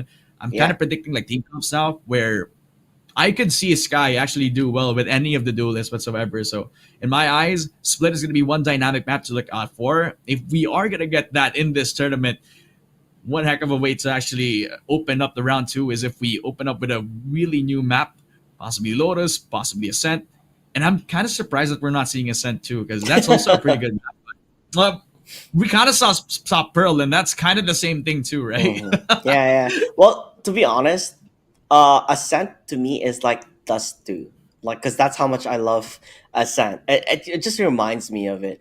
I just like going, rushing B, the typical rush B, comrade, rush B, let's go, divide, da, Dostoyevsky, da. So, like, yeah, definitely. That's the reason I feel like I do really want to see Ascent. I hope we get to see it in round number two. If not, the best of threes in the semifinals and the finals, the possibility will be there. But of course, before we set things forward, we gotta talk about safety. I mean, this is the Dubai Police Game Safe Tournament. I mean, you guys been watching I guess the ads already up and running, right? About talking about, yeah, don't give your information. I see people in chat, but like, I want to give my information. Don't do that. Let's So not like, do that. if that femina just goes in chat, yo, bro, give me your personal information. Give me your credit card details. What is your CVV? What was the year of expiry? What's the name? You better be careful. You never know. I mean, that femina might need a new upgrade. Like, he already has an amazing place, an amazing mic and all, but upgrades are upgrades. So better be careful. So just like I said, just guys, just don't give your personal information or card details to anyone online. Game safe. Okay, so importance on safety. And I think nowadays people are getting smarter and smarter on figuring out on how to get your details. So just be careful, everybody. Don't blurt it out. And with that said, I believe our game is getting ready. No, no. Okay, never mind. I think Oh, oh, the oh. voices. Wait, Yep, the voice inside my head says no. So, guys, I think we might owe you some shawarmas. Maybe, I don't know. You like it spicy? I don't know, but we'll figure it out. like it with When fries, my friend? Yes, my friend, with some fries, my friend, with garlic, please. Yeah, but we'll see you guys after the break. We're getting shawarma right now, okay? See you guys. See you in the break. I don't know this man. I don't think production It's knows. got highlights, man. We're going to the break. See you guys. They're not. Yes, They're sir, not. JT. They're What not are we putting. doing? They're not. They're not putting it on the break. They're putting us on the spot. Well, you know what? If they're switching back on the podcast, man, I mean, I don't really mind. I thought we were going to switch over, but Mom, Dad, I guess help! we're still... Come pick us up. I'm scared. They kind of told us that we're going on the break, but we're not. I don't know. Real soon, guys. I mean, to be honest, at this point, you're seeing us having a lot of confusion. You know what else causes confusion? If somebody asks for your personal details. So I feel like it's high time that we listen to a public ad by Dubai Police. So why don't we switch on to that and get ourselves a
We're back on the mic and we're back on the action. My name is Dad Femina, and welcome back, ladies and gentlemen. That was a little bit of a hiccup. I'm not gonna lie to you, but it's okay because we can have fun and we can have a chill, good time. I'm with Caster JT back on Dubai Police Game Safe Tournament, and it looks like we're about ready to go into the game. They have picked the map and they have picked their agents, so I mean it's only a matter of time before we head on into the first game of round two. Caster JT.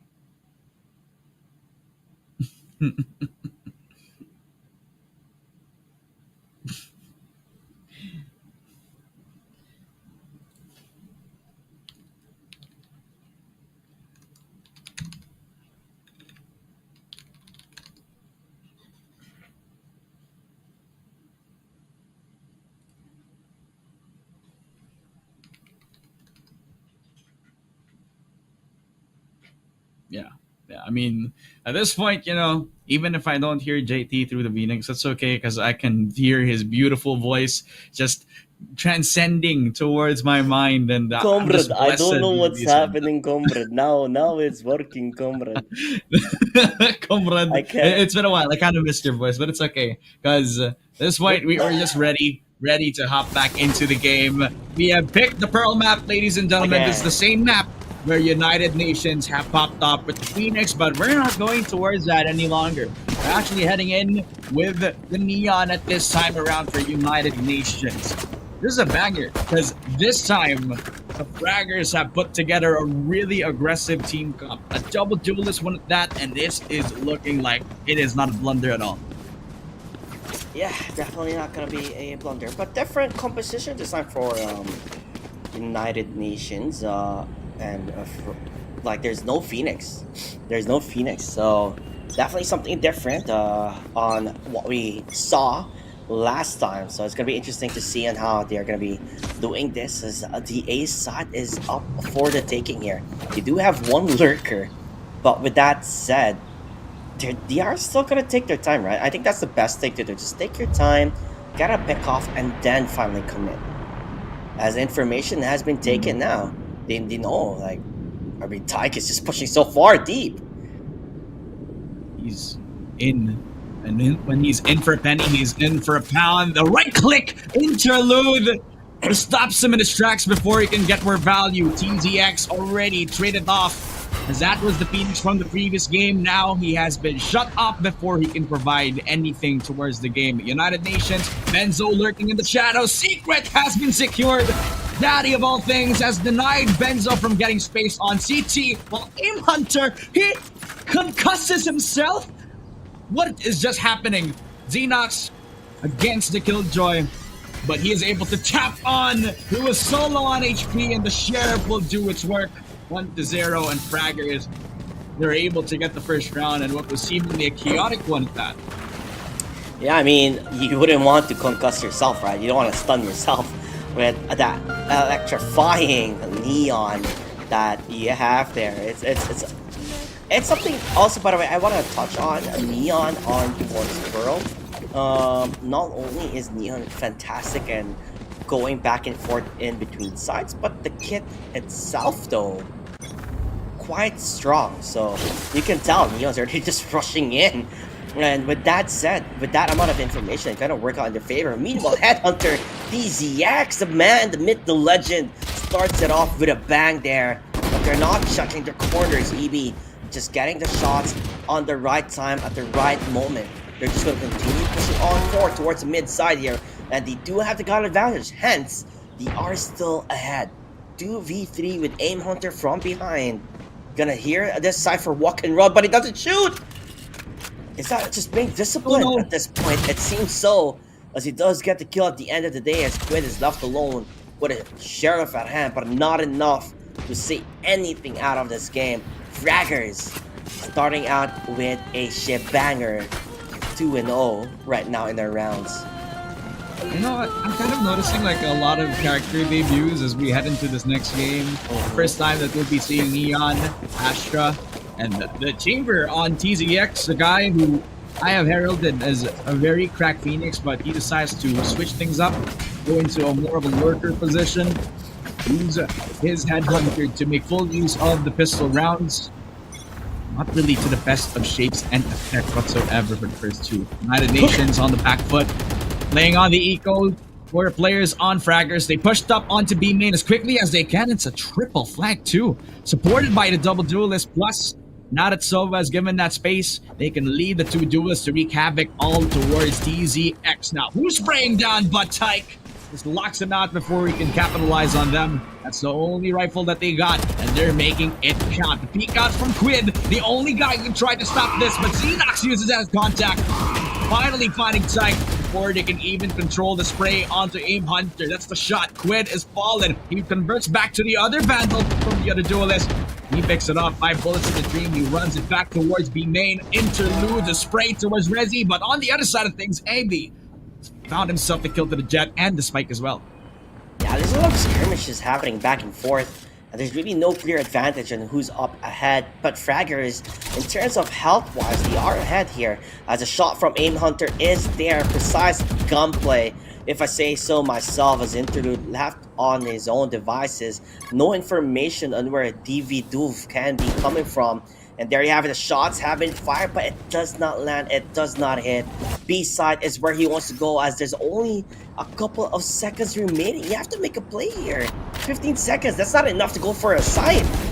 You might as well cut your losses and die in the end. Could have just saved the gun, Danfamina. But the pressure, I think it's there.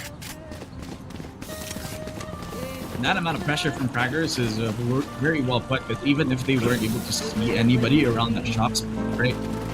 Play, they are making United Nations head. The past couple of rounds, they have been tippy-toeing between going for the rushes over B main or going back to the same usual default setup, which is becoming the undoing for United Nations. They can go back into the eco round. They rely on TZX again with the Headhunter coming into play. Not much alone in terms of the gunfire, but they can at least deal damage.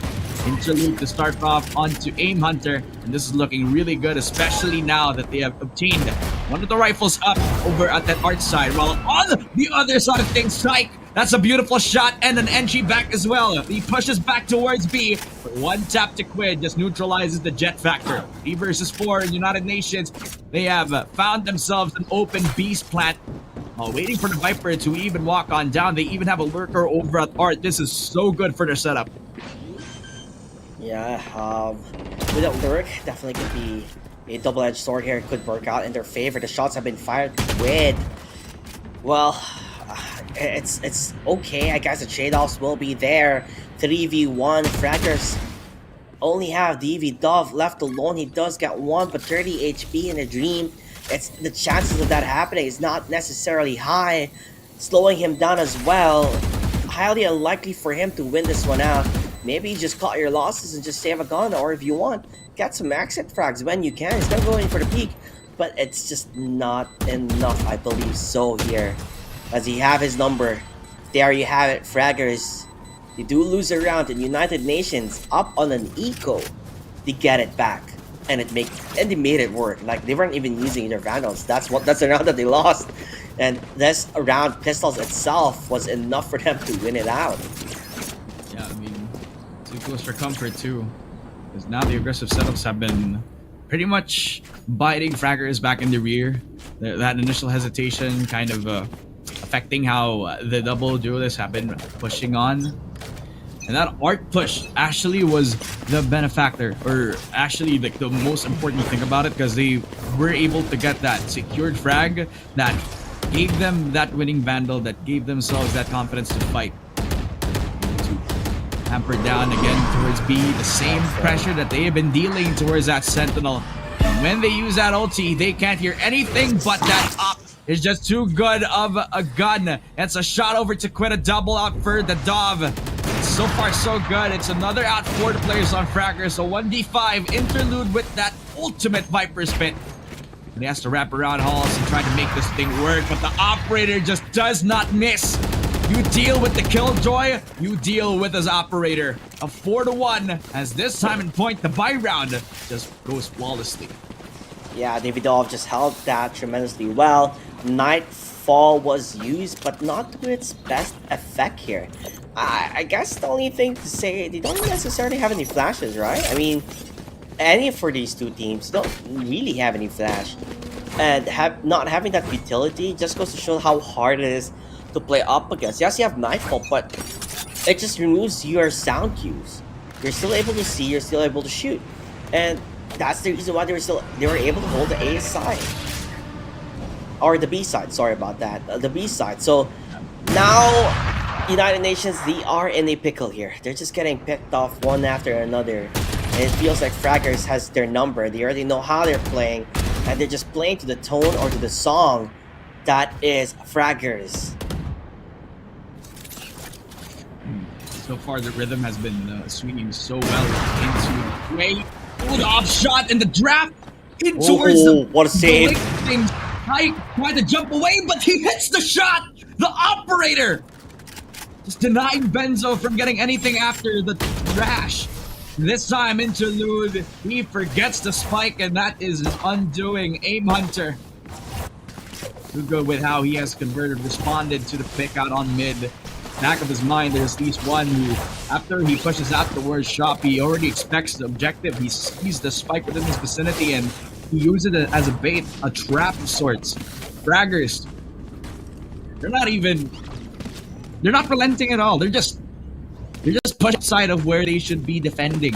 And in that one of those moments where Tyke has been whipping that operator, there was a small fragment of when he was supposed to die. But because he was able to use his mobility against his opponent, then he's not able to convert. Is the push out again. Aim Hunter. The mobility from the fast entry of Neon. Can never predict how fast he can go. And TZX finally will produce some results. A kill over to Ebby. Don't actually find a second here if Aim Hunter pushes too far. TZX already expects this. He's holding down the same angle, but possibly calling for a double peek. TZX will get traded, but Xenox, able to use his life, gets value out of that double peek. A 3 versus 2 after that. Yeah, no more duelists at all there. So still a bit harder to push, especially when you have a Killjoy who can anchor a side quite easily. But B-side might be the one they're up for the taking. Might fall in the hands of Tyke, but never mind. Misses the shot, but he's not able to commit into this though. He's stuck there outside, which goes to show he's gonna get wrapped around into the arms of Fraggers. Meanwhile though, I believe Jet, he knows where the other player is, but he's missing the shot. Huh? That's very questionable, and it's gonna hurt him quite a bit. He still have a lot of time for the rotations, and there you have it. Xenox from behind. He knew it was coming a mile away. He knew it was gonna be there. Now that they have the setups as well, what are the chances of DV Dove winning this one out? Unless United Nations goes, bonkers, then that's the only way I see him winning it. The only thing that he can do is if he can at least push out the link player and make it a 1v1, but the fact that they have lineups, this post plant is more than impossible. Dava, he peeks out of that poison orb and walks into death as Xenox just claims the last frag. A triple kill for the Cypher. This double Sentinel comp, they're playing it with C because not only are they able to control the extremity push from fraggers, at a time where they need to slow down, they are relying on that mistake for the double duelist comp to over push on, over aggress. And that's like the most common mistake that a double duelist can do, right? They go out of where they were supposed to secure, but United Nations, they have this thing where they could use the Sentinel utility against them, where if they over push, then they could be caught by a tripwire. They would know if they push too far, and this would be a good way for them to get the numbers advantage. But United Nations, they're done with defaulting. Now they push on to the A site and they get caught because of a really good scan. Rezi, this amazing with the recon. Interlude pops in with a 2K. And slowly and surely making it so. Work towards the A site we go. And a double kill for Tyke. It's equalizing against players on Fraggers and Xenox. He activates that neural theft, now knows the position of where the two players are on the CT side. Xenox with a double. It's all on the Jet. 1v2. Tyke, he lets go of his operator and lets go of his life as well. In 3-5, United Nations have come forward and they have pushed past the limits against Fraggers with how they have defended the site. Yeah, they had a shaky start. Not gonna lie, in the beginning of the rounds, right? It went 3-1, and then 5-1, and then somehow they started coming back. Maybe a bit shaky in the beginning, and this time around, we do see Fraggers hesitating, not playing as aggressive as they were doing it earlier on, right? With Aim Hunter, you talked about the double duelist lineup. If you play overly aggressive as a defender, I mean, if you're feeling it, it will work out. But now the fear is there. It has been instilled, but stops them at their tracks. That is tight. That's a pretty good kill over. The fact that he gets the Viper's pit is the best place for them. Rezi destroying DZX before he can get value into the round again. He's one of the guys holding down that A position. And again, the Sentinel slowing things down for the players on Fraggers while United Nations are finding every single flaw and attempting so at least. Aim Hunter. Lots of sound cues. Hendrix knows this and he hears it all the way to Hall, while on the other side of things, Quid and Tyke, they trade off lives in exchange for the better half of the B site itself. But Xenox is having a pretty close encounter and he pulls out his fingers. It's electrifying Xenox. And all falling down on the jet, but the long range traps from that finger, it's not gonna happen. Benzo controls the spray and he decides to take matters into his own hands. 1v2 from the jet this time, and he slowly walks in towards mid. Doesn't know that they're all bunched up together. Fraggers relying on this double setup over B.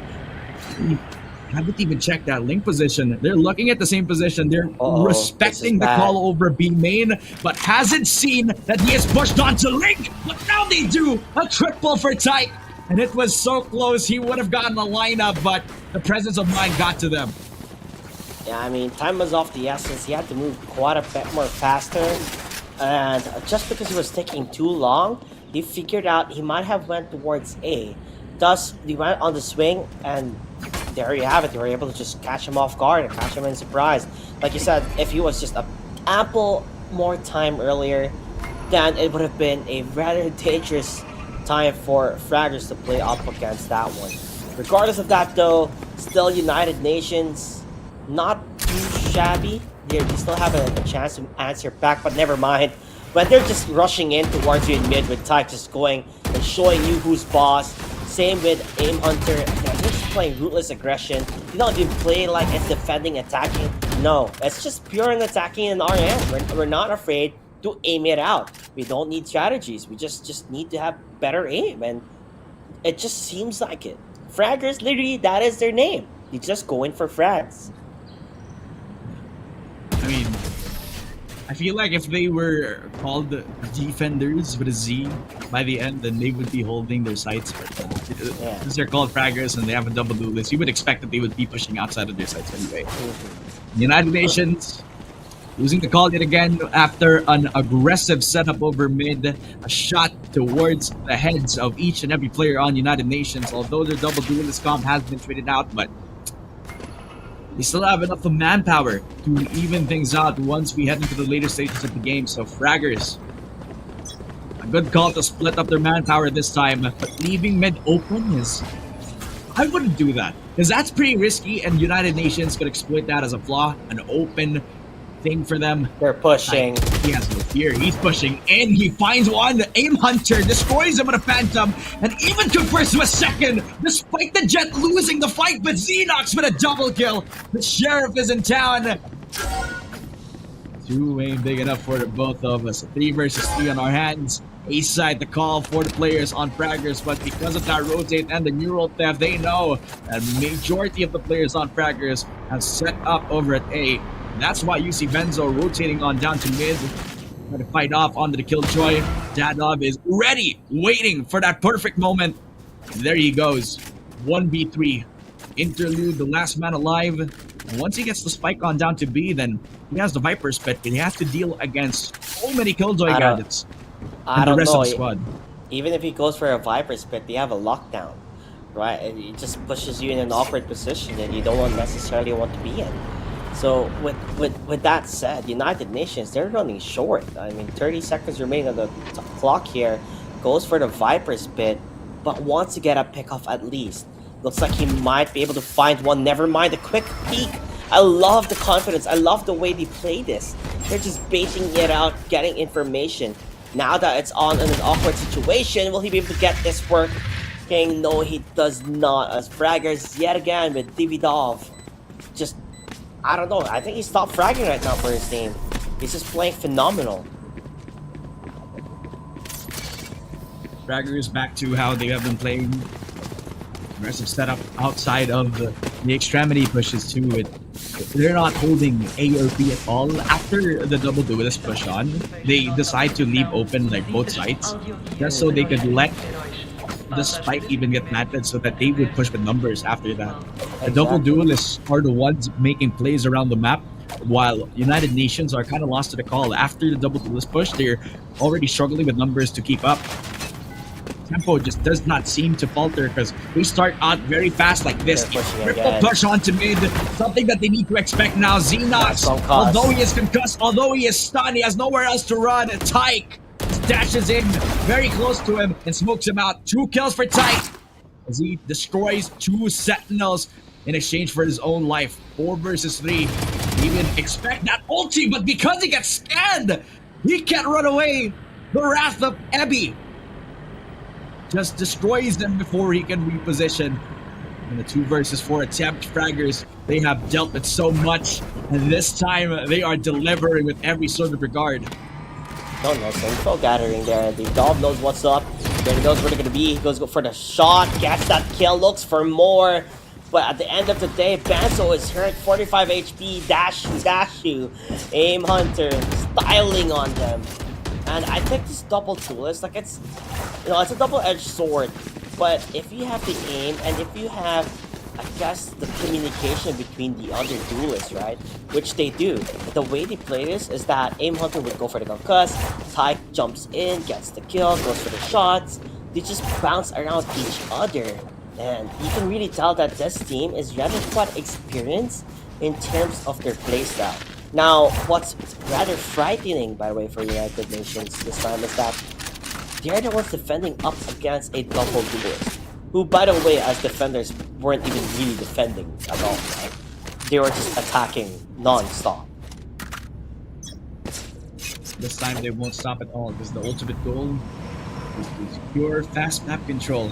And it starts with this one bullet from TZX, and after that smoke, he gets one, he pops out, a teleport, placed perfectly timed to an Aim Hunter. He has to hesitate because that Viper wall is so well placed down. Fraggers, they lost the timing because never expected a close angle here. They would have waterfalled outside of the smoke towards where the Sova has pushed on, but they leave him to die. They reach the back, they make a lot of noise, they don't even make present anywhere else, so they have full secure of where Fraggers are going to be coming from. All the way over to B main while they're holding the flank, relying on the Astra plus the Killjoy gadgets to make use of that. Still have few eyes on mid, they still have a couple of guns to set up over at B main, and now that they pop the smoke, they know that it's all gonna be a B main rush out for Fraggers, and they start off with a bang. 2 quick kills from the double duelist cop, a 1-tap for Tyke to open up the site. United Nations, they're waiting for the plant, but that was just a bait, as Tyke was expecting that, knowing that Interlude was gonna push out. Makes it even despite a really bad start for them. Tyke in perfect position for 1 tap. He's calling it a triple kill for Tyke. Now leaving all up to Quid, who gets a perfect 1 tap. It's all alone for the Jet player.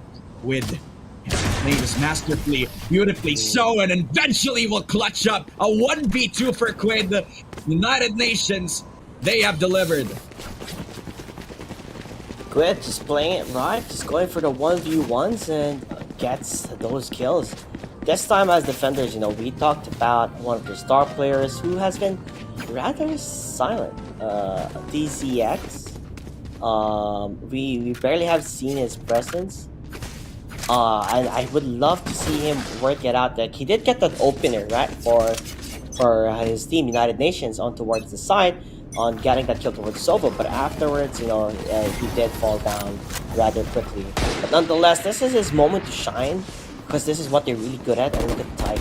He doesn't know that Tyke is just right above there, goes for the shot, but the dash will be there, a trade-off, and that's an important thing. They're getting the trade-offs. They're just rushing in, they're just taking control, and Fraggers are just not afraid to commit heavily on towards the side because they believe in themselves that they have the better aim, and no doubt in my mind because they're hitting it one after another, even through the smoke. Aim Hunter, luck or skill, could be both. Let's Squid again, the lone survivor of his team. He has done it once, but can he do it twice? There's a question here. They know where he is. He does get the shots, but he has to go for the peak, but dies in the hands of Rezi. 10-4, Fraggers taking control. And let's not forget, ladies and gentlemen, this is the best of one in round number 2. So if you lose, it's goodbye. You don't have a chance on getting any money on this prize pool. So you want to try at least the very best that you can to come back out of this. And that's in the minds of both of these teams. That's why Fraggers doing their best to make use of this double duelist comp. And even though they lost the first pistol, then it doesn't really matter because they're able to aggress on and overwhelm. And this is the same game plan, using the Neon as a human flash to TP out because they know the threat of the double duelist. They give up the sight, knowing that they don't have that util to hold on. But TZX, he is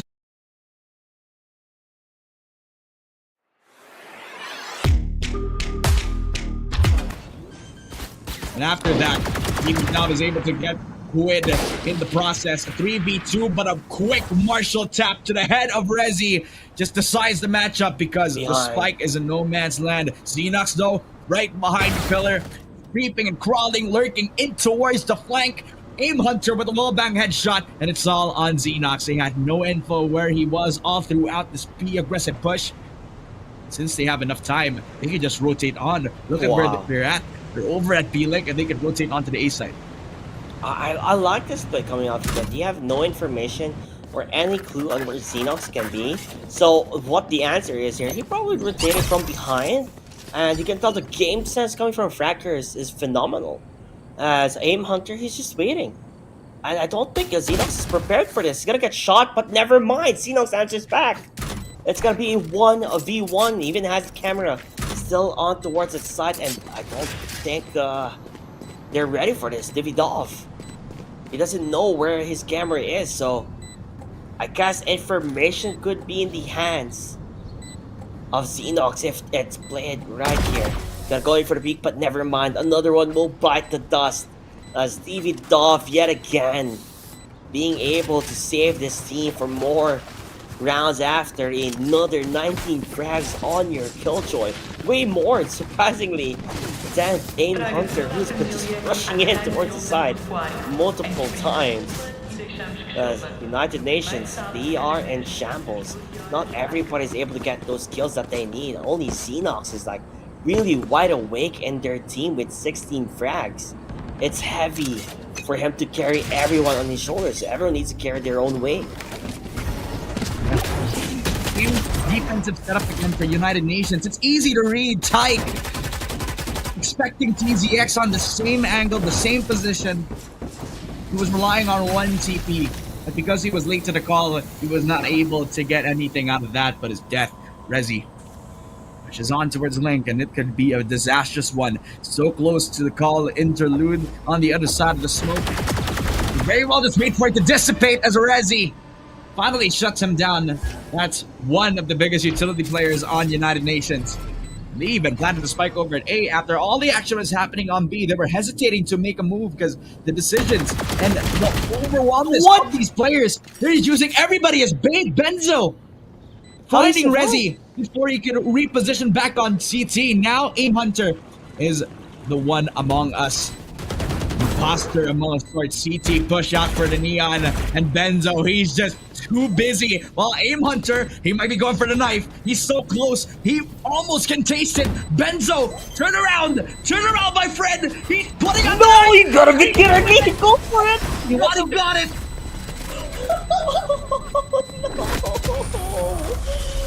Oh no. I don't know. I'm tapping out after that one. Jeez Louise. That hurts. That hurts a lot. I could feel the insult to injury on that knife. He wanted to go for another afterwards. Oh, United Nations, they played so well in the first round of their matches, right? And now they were paired up against Fraggers, and Fraggers, boy oh boy, these guys, they're just, I guess, miles better in the sense of that way. Now they're just gonna continue rushing in. I think they know as they are they're all together with Benzo and Intruder just answering back Benzo already with a quad kill. I mean triple kill here. As Rezi is the only lone survivor. They're gonna jump in towards it and Benzo with a quad. And there you have it. 12 to 5, at least around now in the hands of United Nations. They already knew, like, oh, they've been playing aggressive in B, they've been rushing, let's stack it up. And finally they do, and they get those necessary kills. But now you are fighting on the edge, Delphina. You're fighting on the edge, because one mistake will cost you the match and will cost your tournament lives. One shot to kill the king. United Nations. Not the same setup from the last time. Conditioned fraggers that they would always be the jet and the chamber on one close angle, but this time they have a triangular position.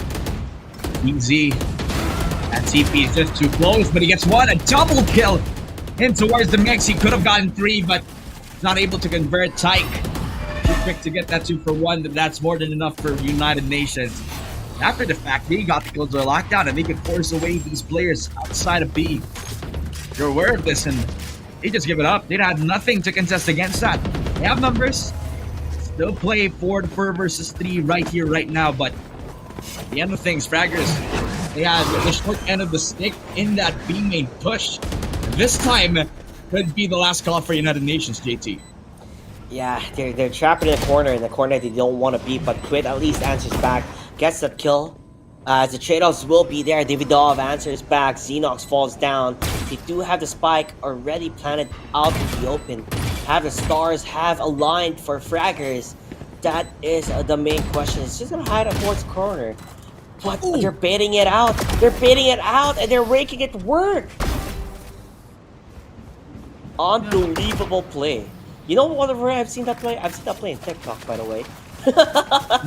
where you'll have one guy diffusing and act it out that you're diffusing it. So you probably thought it was done and dusted, but nonetheless, United Nations crawling back up with the power that they have. I mean, you wouldn't be called the UN. If I'm not mistaken, you saw that on Fracture. It was on Fracture when that happened, right? That's Yep. They were bidding the diffuse. Yeah, the diffuse. Yeah. I think we were watching that when we were chilling before the tournament. Oh, did we? I don't think so. Maybe. Oh yeah. No. I think I was the one holding your hand while we were holding the TikTok phone together. Yes. I remember. Now, with that said, though, it seems like Fraggers, their new way of pushing into the site now. It's like they plan to go towards the A side, kind of stop them from their tracks, and Tark just around the corner. Oh, he pushes it. He pushes it at the wrong time. It's not gonna work out in his favor, as they're just aiming one after another. It's looking bad for United Nations. Is this how the cookie crumbled, that Femina? Is this how they crumble into pieces? Yeah, it's looking like it. So they invest at very important Astra utility. The ultimate Tyke holding the line and eventually will catch Interlude. This might be the beginning of the end for the United Nations, and the world will finally fall. TZX, at least he will convert onto Aim Hunter with a double kill, but that is the end of the matchup. 13-6, and Fraggers, they have dominated all over United Nations, and it wasn't as bad as a lot of our matches, to be fair. But by the end of things, that was pretty good from the Fraggers side, because that was their very first match for our tournament, and I didn't have that much expectations to see through. But this definitely was how the tables could actually have turned, and it has turned into the best possible angle, mate. Yeah, really good job against United Nations, a strong team. I always like when people say how the tables have turned. I'll go like, yes, how the turns have tabled, indeed. Yes. Definitely. But just looking on how things have ended, Fraggers, it felt like they were just more confident. They were more at ease in their play style, that they just didn't feel afraid, especially in the first half, right from the get go, where they just have Neon and Jet continuously just pushing in, taking those fights, out fragging, out maneuvering, and just have the better aim compared the entirety of United Nations. And it's sad to see that we didn't really see United Nations go for those proper one for one trades. It ends up they always go to the losing end of things and the losing end of the spectrum. And I think that's where it started to crack the code on towards United Nations. Just because the pressure that they already have set forth on frackers, it just never ended, and it never ended at all, as everyone just played tremendously well, especially DVD. I just like calling him DVD. I It's mean, much DVD. easier. Yeah, I mean, it's like a movie. Watching this guy's like a highlight reel, but you Mm-hmm. got to give respect as well to the double duelist comp because they're the ones who actually were the most active players on the map, especially on the CT side, where you really wouldn't expect defenders to actually be the one attacking them before they could have an opportunity to execute. So that was so well put against a double sentinel comp and a very talented player like TZX. It's very well put, and I am really excited to see how they will do in round three. But before that, before we head on into the next game for round two, we'll have a little bit of a break. We'll be playing a bit of a gentle reminder from the Dubai police, so don't go anywhere. We'll be right back after this very short ad.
Welcome back, ladies and gentlemen, to another round of the Dubai Police Game Safe Tournament, where we'll crown the best Valorant team on LAN over at Q Club, and we'll finally find the kings on the server. My name is Dad Femina. Alongside me is Caster JT, the GOAT of Filipino casting. And we'll be having another banger match. It is between AFK Go Next versus SYP. And honestly, with how much of a banger the previous games have been, I wouldn't be surprised if the other one goes the distance. Well, hopefully it does go to distance. It's gonna be our first time seeing this team play. We don't really know much about them, other than let's just AFK and go next. But SYP deep, I guess they went 13-0 up against Al Karama in the first round, and I think that's a huge statement to have, right? Going 13-0, not losing a single round that nobody has done. We have seen 13 and 2s, 13 and 1s, but never a 13 and 0. So picture perfect gameplay. So I'm so excited to see how IP goes, but people have been saying here and there from the information that has been given to me is that AFK Go Next is a juggernaut of a team.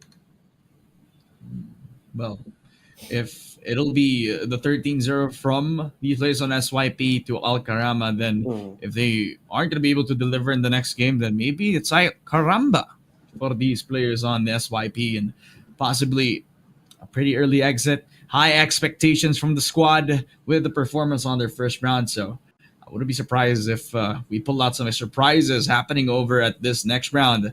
Because this game just can go the distance. AFK Go Next has been called, heralded as a team to watch and beat. So if you're not able to AFK, then they need to go next instead. So, man, Mm.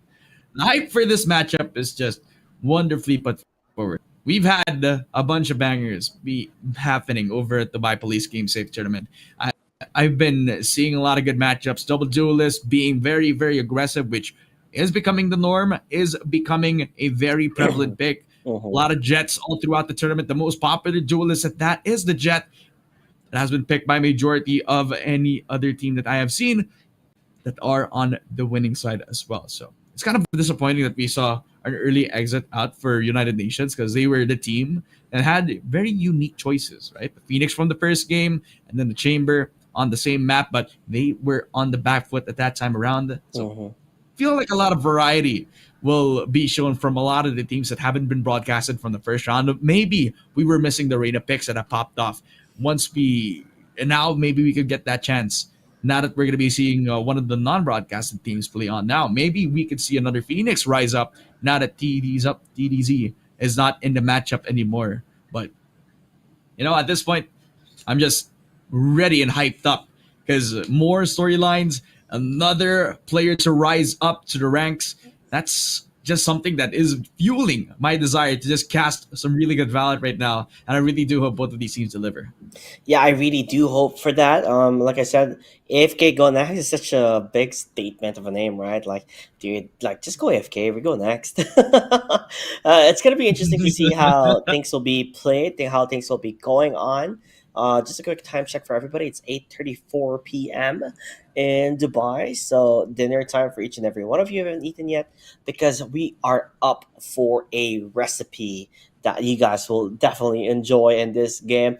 Although I do want to see a no duelist lineup, it has yet to happen, but it's more on depending on the map, right? On which type of map that we're going to be playing on.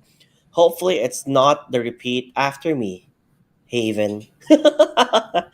Definitely, you didn't repeat after me, but sometimes, Let's try. Let's try. Because there's okay, there's like latency, JT. yeah, There's yeah, like yeah, latency. So even if it seems like we're gonna be saying uh huh, for the consecutive time, or we'll yeah, be saying it at the same time, it um, won't be because of latency, man. yeah, And consider how far we are with each other. At this point, we need to meet, man. mm-hmm, But you mm-hmm, want to try again? You want to do mm-hmm. it again? Okay, we'll do a I'm willing to countdown, give it a okay? second chance. Okay. Oh, second Okay. chance. Okay.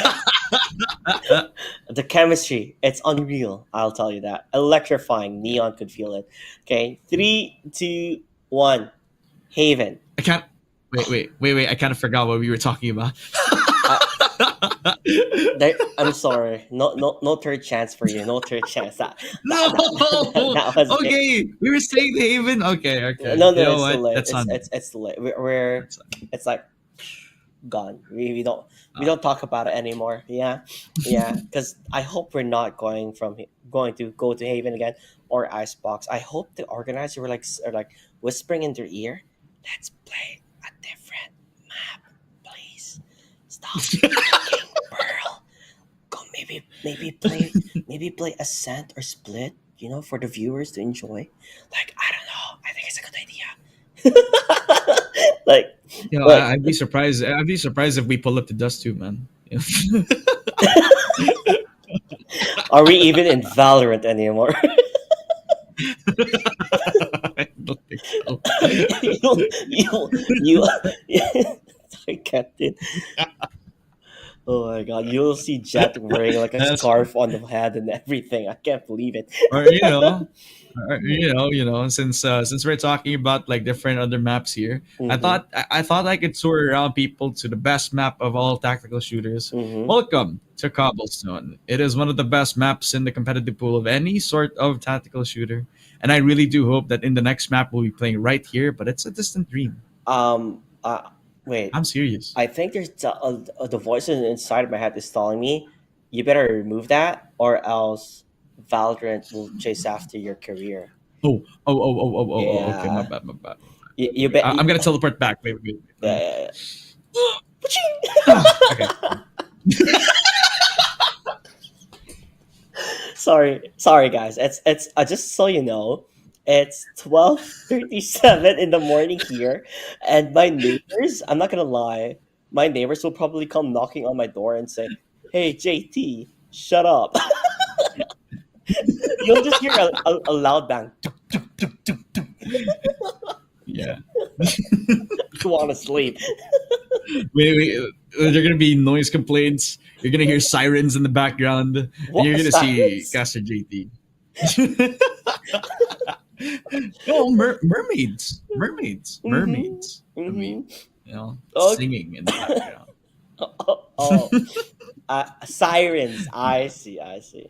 I like it. I like it. So you know, we have such a good connection that we can just talk about anything at this point, and everyone is just gonna go on with it. We're not even talking about the game anymore, but it's still, entertaining to see. Guys, if you want us to Yeah, have a podcast, just say it. yeah. I mean, we're free. We're free Mhm. to do so. You know what? Okay, so let's Mhm. take a chance actually of talking about the game. Mhm. So, what has been the you have you checked out your night market? Actually, I wanted to know that. First of all, I'm in vacation, so I don't have my gear. So I don't have my PC with me.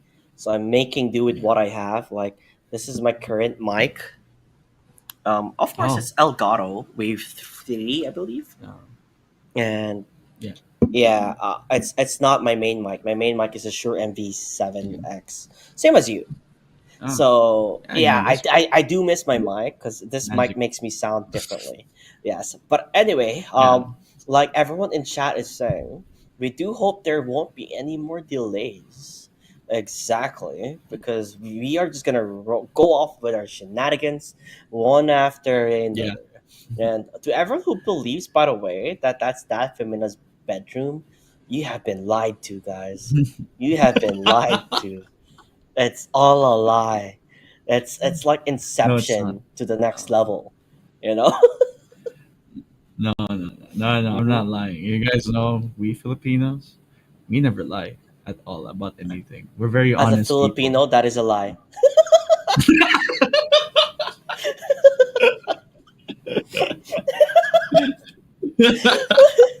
See, It- this is why you don't put me and Caster JT in one room. We'll be saying a lot of random stuff. hey, We're just listen, playing off of each other's guys, words. Yeah, that's guys. If there's ever a major Valorant event, what more would you ask for, right? Two crazy casters, just going ham at each other, just having a good time, bringing laugh. It's like you just went to a comedy bar, but it's actually a Valorant tournament. You know, I'm just saying that's like the best of both worlds. Not only do you laugh, you enjoy the games, and you see so many personality. Good cast, you know. Like I'm telling you, we're bound to have like a talk show in the future. So Yeah. yes. Do you want to continue on more shenanigans, or should we tell You them know the what? unlucky news?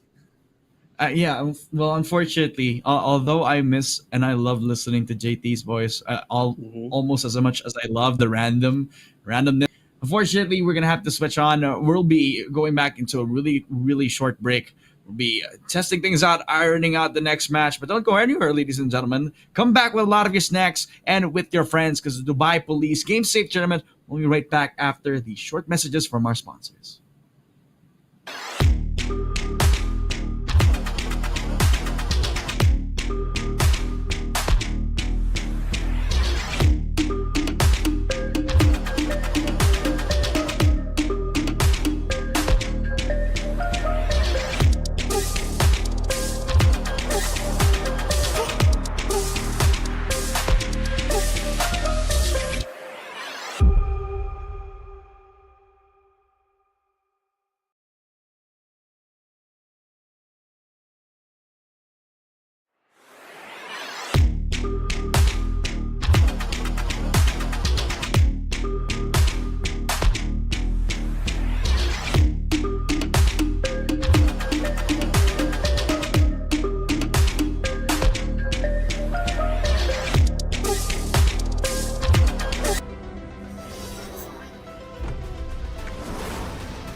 Welcome back, ladies and gentlemen, to the Dubai Police Game Save Tournament, where we'll crown the best Valorant tournament on LAN and the kings on the server. My name is Dad Femina, alongside the legendary caster JT, the most handsome man on earth. Don't quote me on that, but I am not lying. We'll be having more best of ones for you guys today. We have half of the bracket, 12 teams trying to fight on towards round 3, while we're stuck here at round 2 trying to fix things. We are waiting for the perfect moment for the next match of our night. It is SYP versus AFK go next, and I am excited. I Even though I've mean, been saying that for a couple of times now. you are excited in every single game, and I'm just like poker face. Yeah, you know, just gotta live in the moment. Just enjoy every time we get to talk to each other. I guess that's the where I'm getting. And how do I say this? Very, very different introduction per series. It's not. It's like every introduction, it's different. Every time we come back, we always have something to say. And well, I thank you so much. I love it. I would Guys. never run out of things to say if it's about you. Like, guys. His name is Dad Femina. You can just call him Daddy. I don't know. Well, there is a story with his name, by the way. There is a story. It's because everyone calls him Daddy. No, that's a lie. Or maybe I'm not lying. Who knows? That's a lie. But See, we he's a should. Filipino. No. Listen, I am not Well, Filipino, my friend. Okay? no, But no, no, no, no, no, no, no. I heard no, you're Tagalog, and I know you are Filipino. my But friend. anyways, ladies and gentlemen, Mhm. you like fries with that? Yes, my friend. Fries with some of my water. You see, this is water, my friend. I tell you this. Definitely. But are Oh, we in wait, the wait. game? Oh. Finally, finally, Ascent! back into the game, man. Oh my Ascent, gosh. a new game, a new Okay. map, and finally, AFK go next versus SYP, ladies and gentlemen. The map that I am not sure if anybody's even waiting for, but I'm glad to see some variety for these squads. AFK go next on the CT side, SYP, the team that has been hyped up for all throughout this tournament, and finally, we'll be finding out if they can deliver in the T side of things. Yep, I am actually super excited now. All my hype, it's here. Like, oh, wait, do you have a hype voice, that Femina? Oh, What? isn't this a hype, please? I think that's your normal voice. Isn't Do you this have a the- hype? Do you No, have a hype? No, I think this is the high voice. I don't know. I don't think I do. I don't know. Yeah, because if I do my hype voice, I'm nearly gonna wake up everybody in this building. Oh no. Yeah, I can. Guys, in case you don't know, my voice goes really high pitched when I get hyped, and I don't know. I'm maybe kind of feeling it. I don't know. I mean, it's a sign. It's my map. It's my favorite map, and we're finally here in my territory. And what way to start it off with AFK go next, having a killjoy as defenders as the time is ticking. 5, 4, 3, 2, 1. Let's get ready. Like, I can't say the other one. Finally! It's copyrighted. As the December 21st, he's gonna 21st. jump in. Yep, he does get the kill. He does have the dashes out, making it work out. So that's Talbender. He's able to get a kill with his lineups there. Cheeky play from him. Accelerate, more like Accelerate Dead. As Sharp shoots him down quite quickly. SYP in trouble, as they do have shawarma. Oh, I do love me some shawarma. Let's see if he can spice things up. I think he has fries with that because actually rotated on. The only man in a 1v3 SYP. They had the default plan, taking Pex over mid on top of B lobby as well, but now they lie on shawarma. The one tap onto Sharp, possibly the only thing they can hope for, but if he can isolate this, possibly so. But December 21st, the date has been struck, the period date, all lined on the 1-0. 8 go next. Getting the first victory, the first point in towards our match, the first ascent in this tournament of all things. We have been getting an abundance of pearls, 2 Havens in a row. And finally, we get something a little bit out of the ordinary, but it's kind of ironic since this is the most vanilla Valorant map I've ever seen. And Stop calling it vanilla. Stop calling it vanilla, okay? I take offense. You like this one? I love this map. What do you mean? If Valorant has a way where you can just pick a map, I would always pick Ascent, and that's it. I'll never get tired of it. Now, with that said, SYP don't really necessarily have much, I guess, in terms of guns here. I'll just call on classic style Bender again, starting it off with a bang here. But with that said, lol, dude. Finding his own kill towards Sharp enough. Nice flick mad here. Jumping in and out, now going for the pistol. Did not have enough ammo. As it doesn't work out in his favor. AFK go next. You do lose quite a couple, and you don't want to lose in terms of numbers, because if you do, your economy will go in shambles. Ninja just playing it quietly here with his buddy.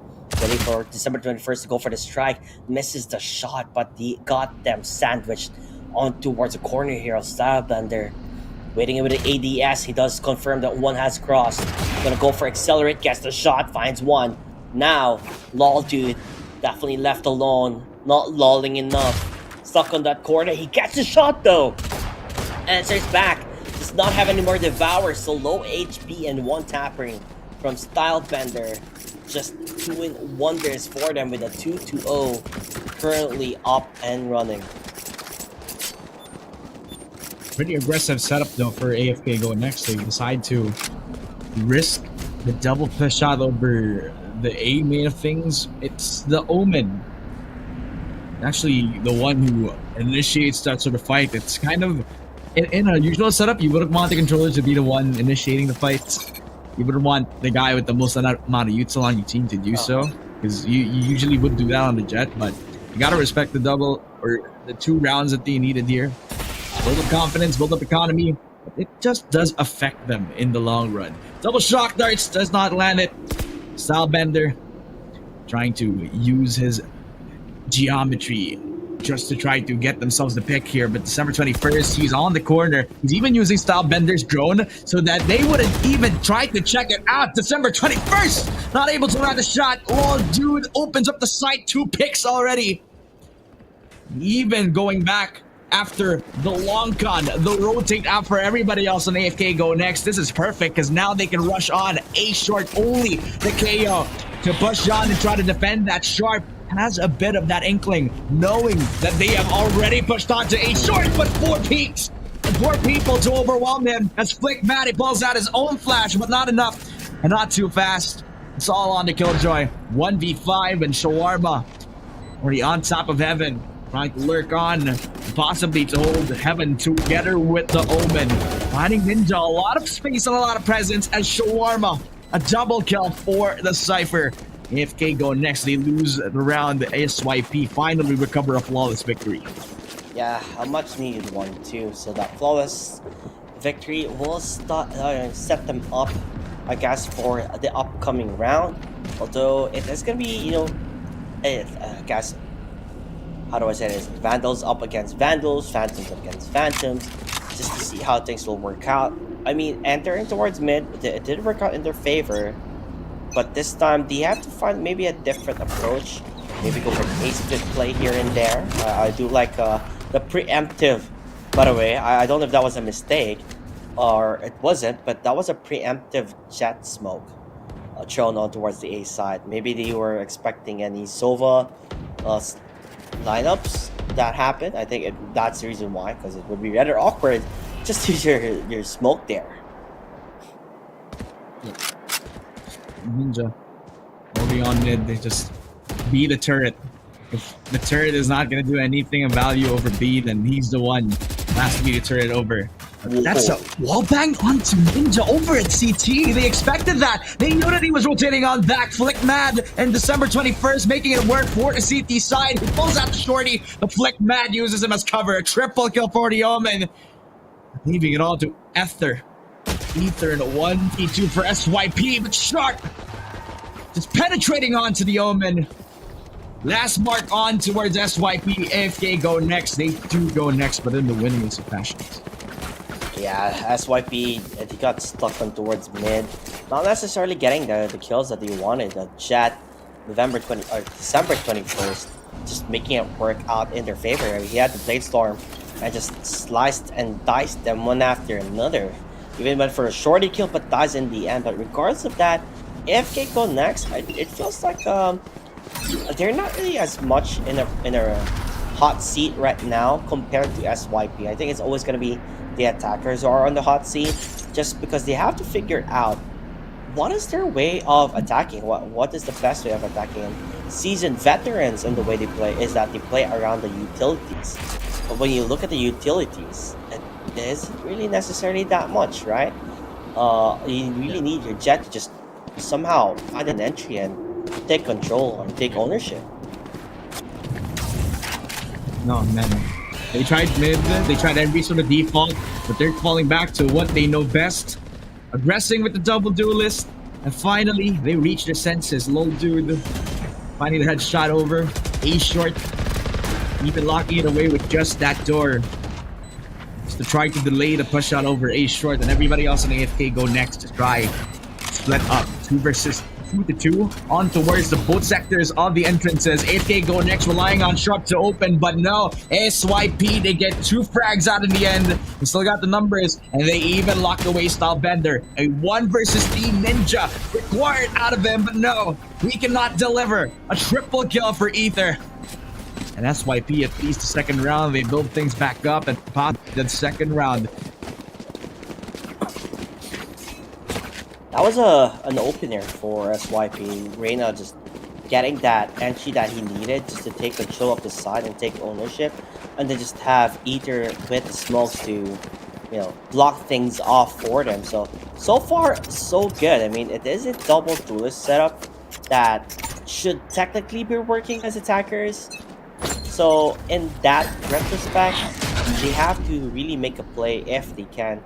Now, they're going to change things around that. They're going for pickoffs and just play for default and see what they can find. And let's see if it's going to work out as December 21st. Right around the corner.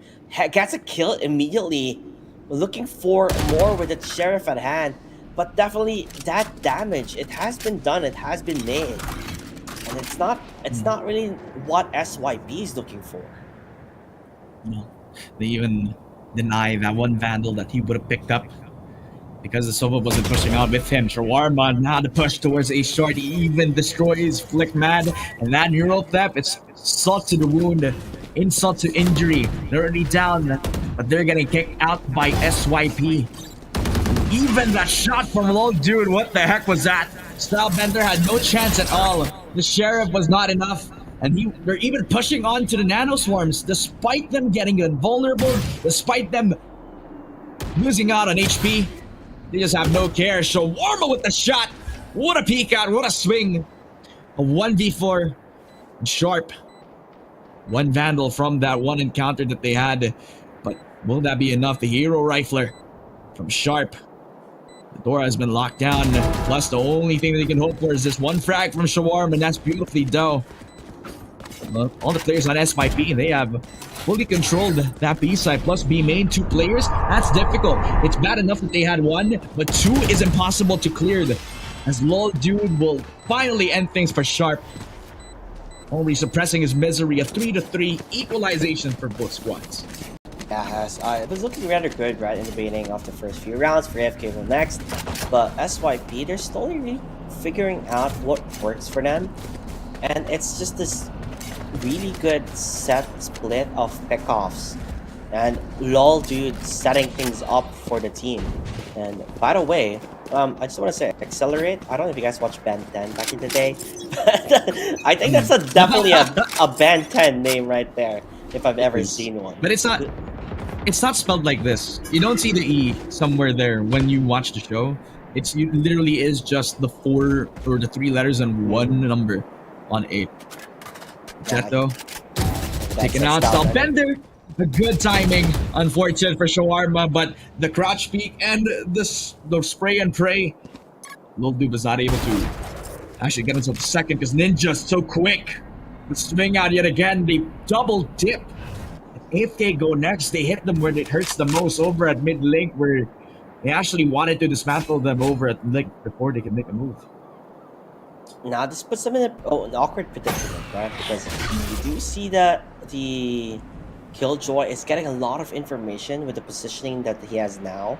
Opens up and watches mid, where they could go for a crossfire if they do choose to cross on towards that area, or they push towards A from where the Omen is looking at. I think that's the best option here.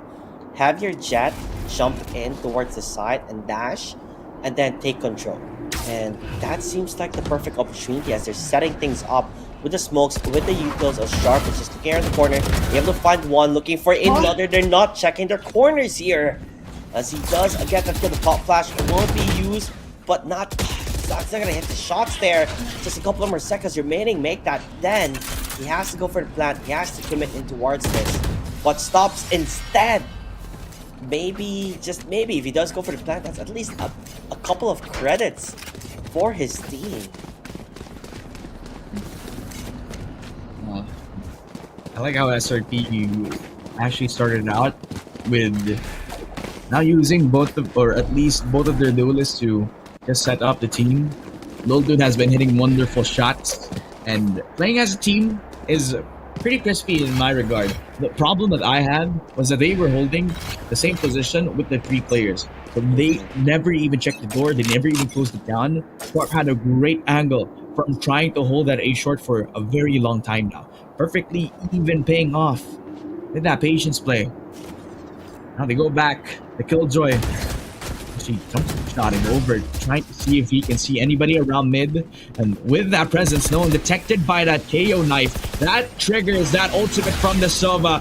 Not trying to hit anything with the Hunter's Fury, and he only gets one, but not enough to equalize, fight off, and destroy the Sova on the other side of things. If they go next, they fall on the back foot until December 21st. Opens up the double. Long Dude is able to get the 2-for-1, but Ether and Ninja, they make moves of their own. They walk into lane, defend the center. Is able to pop off with 4 and a 1 versus 4. This time they right click on down. Shot! Had no shot, no business to win the clutch. As AFK go next, they get the 5th round, and then off the back of a beautiful entry for December 21st, it was beautiful and unpunished. I mean, I don't know what words I can say on stream and what words I cannot say, but I'll just say that this man, holy sheesh. Like, I don't know, dude. He just went for the classic.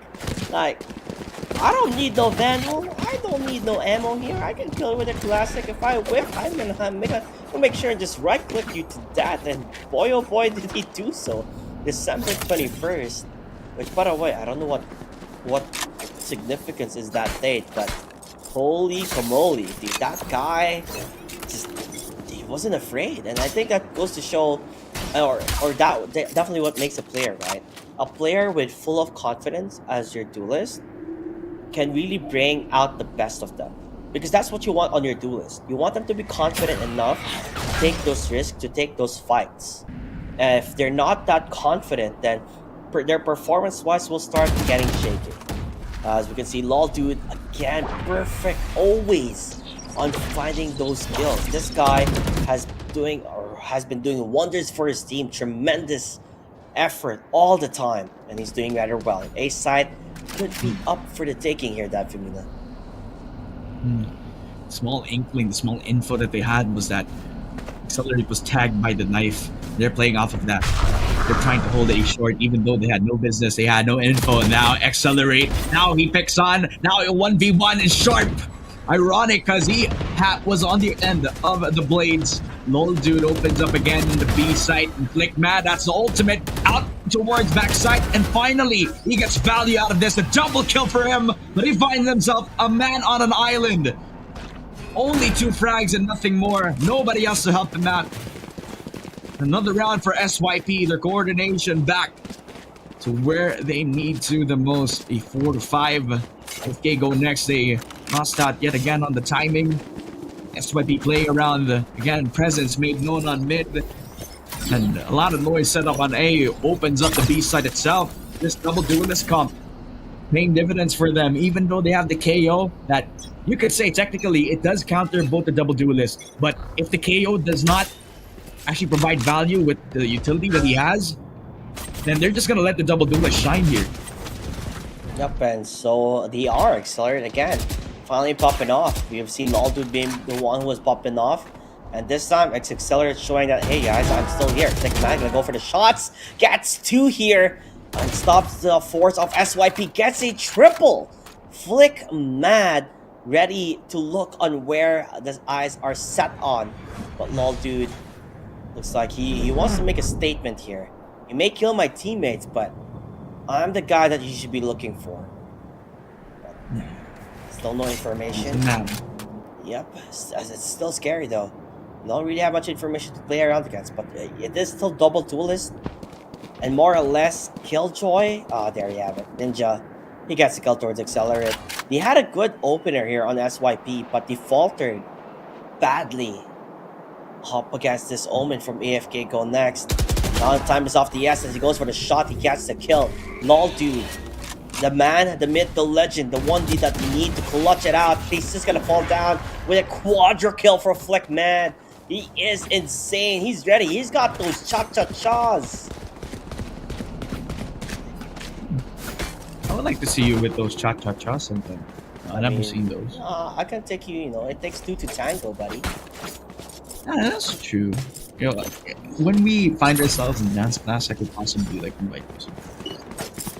I like how you're going into this. You know what? I have no idea where I'm going with this either. But FK Go Next. Bounce back. Easily cut off the winning streak out for SYP. Double duelist. Oh, he misses Crouch peek. Expecting the peek out from the operator. He tries for the second time, a second chance in a row. Misses but again. the up and down, the combo. He misses. He whiffs the shot. He only shot the foot. Gives you all the best info. At this point, if you re-peeks the 3rd time, he's dead to rights. But for Flick Mad, for the 2nd time in a row, he peeks out towards A short. And if he can get a frag yet again, and this guy's the best Omen player, but what more can he actually do? Rush on to A short. Not much support out of him.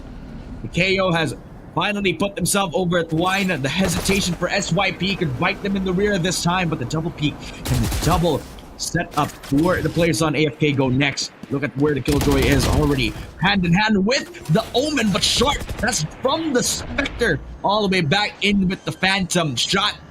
Finally trading off Flick Mad as the hesitation falls on AFK Go Next, but this is the perfect way to end this. The defender Killjoy lockdown, but they have no business with Accelerate already taken care of. Stops him on their tracks. They want to destroy it. But it's not going to work out. The lockdown will be there, detained as they are. Sharp and Ninja in control.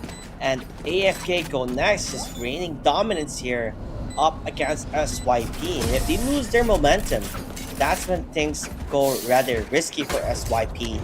And you wouldn't want that lull due to Accelerate. Need to start popping off to get at least a bit more closer in terms of the rounds that AFK Go Next has already got in their hands. You want to go on a 8-4, right? You want to be as close as you can get so that when it's time to go for defending your double duelist, they're most likely going to be in the back end of things. They have to keep this going.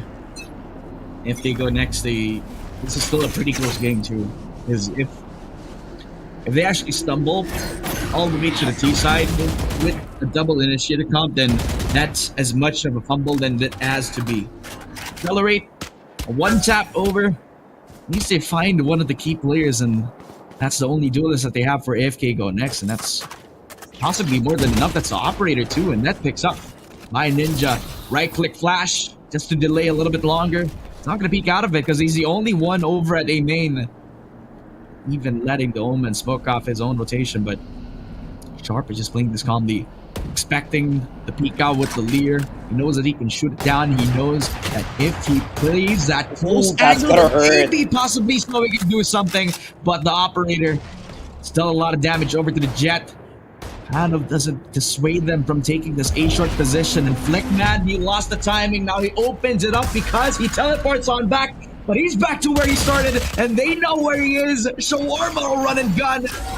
Flickman is down. That's no smokes in hand. Now they can push on. No hesitation. Sharp not able to transfer.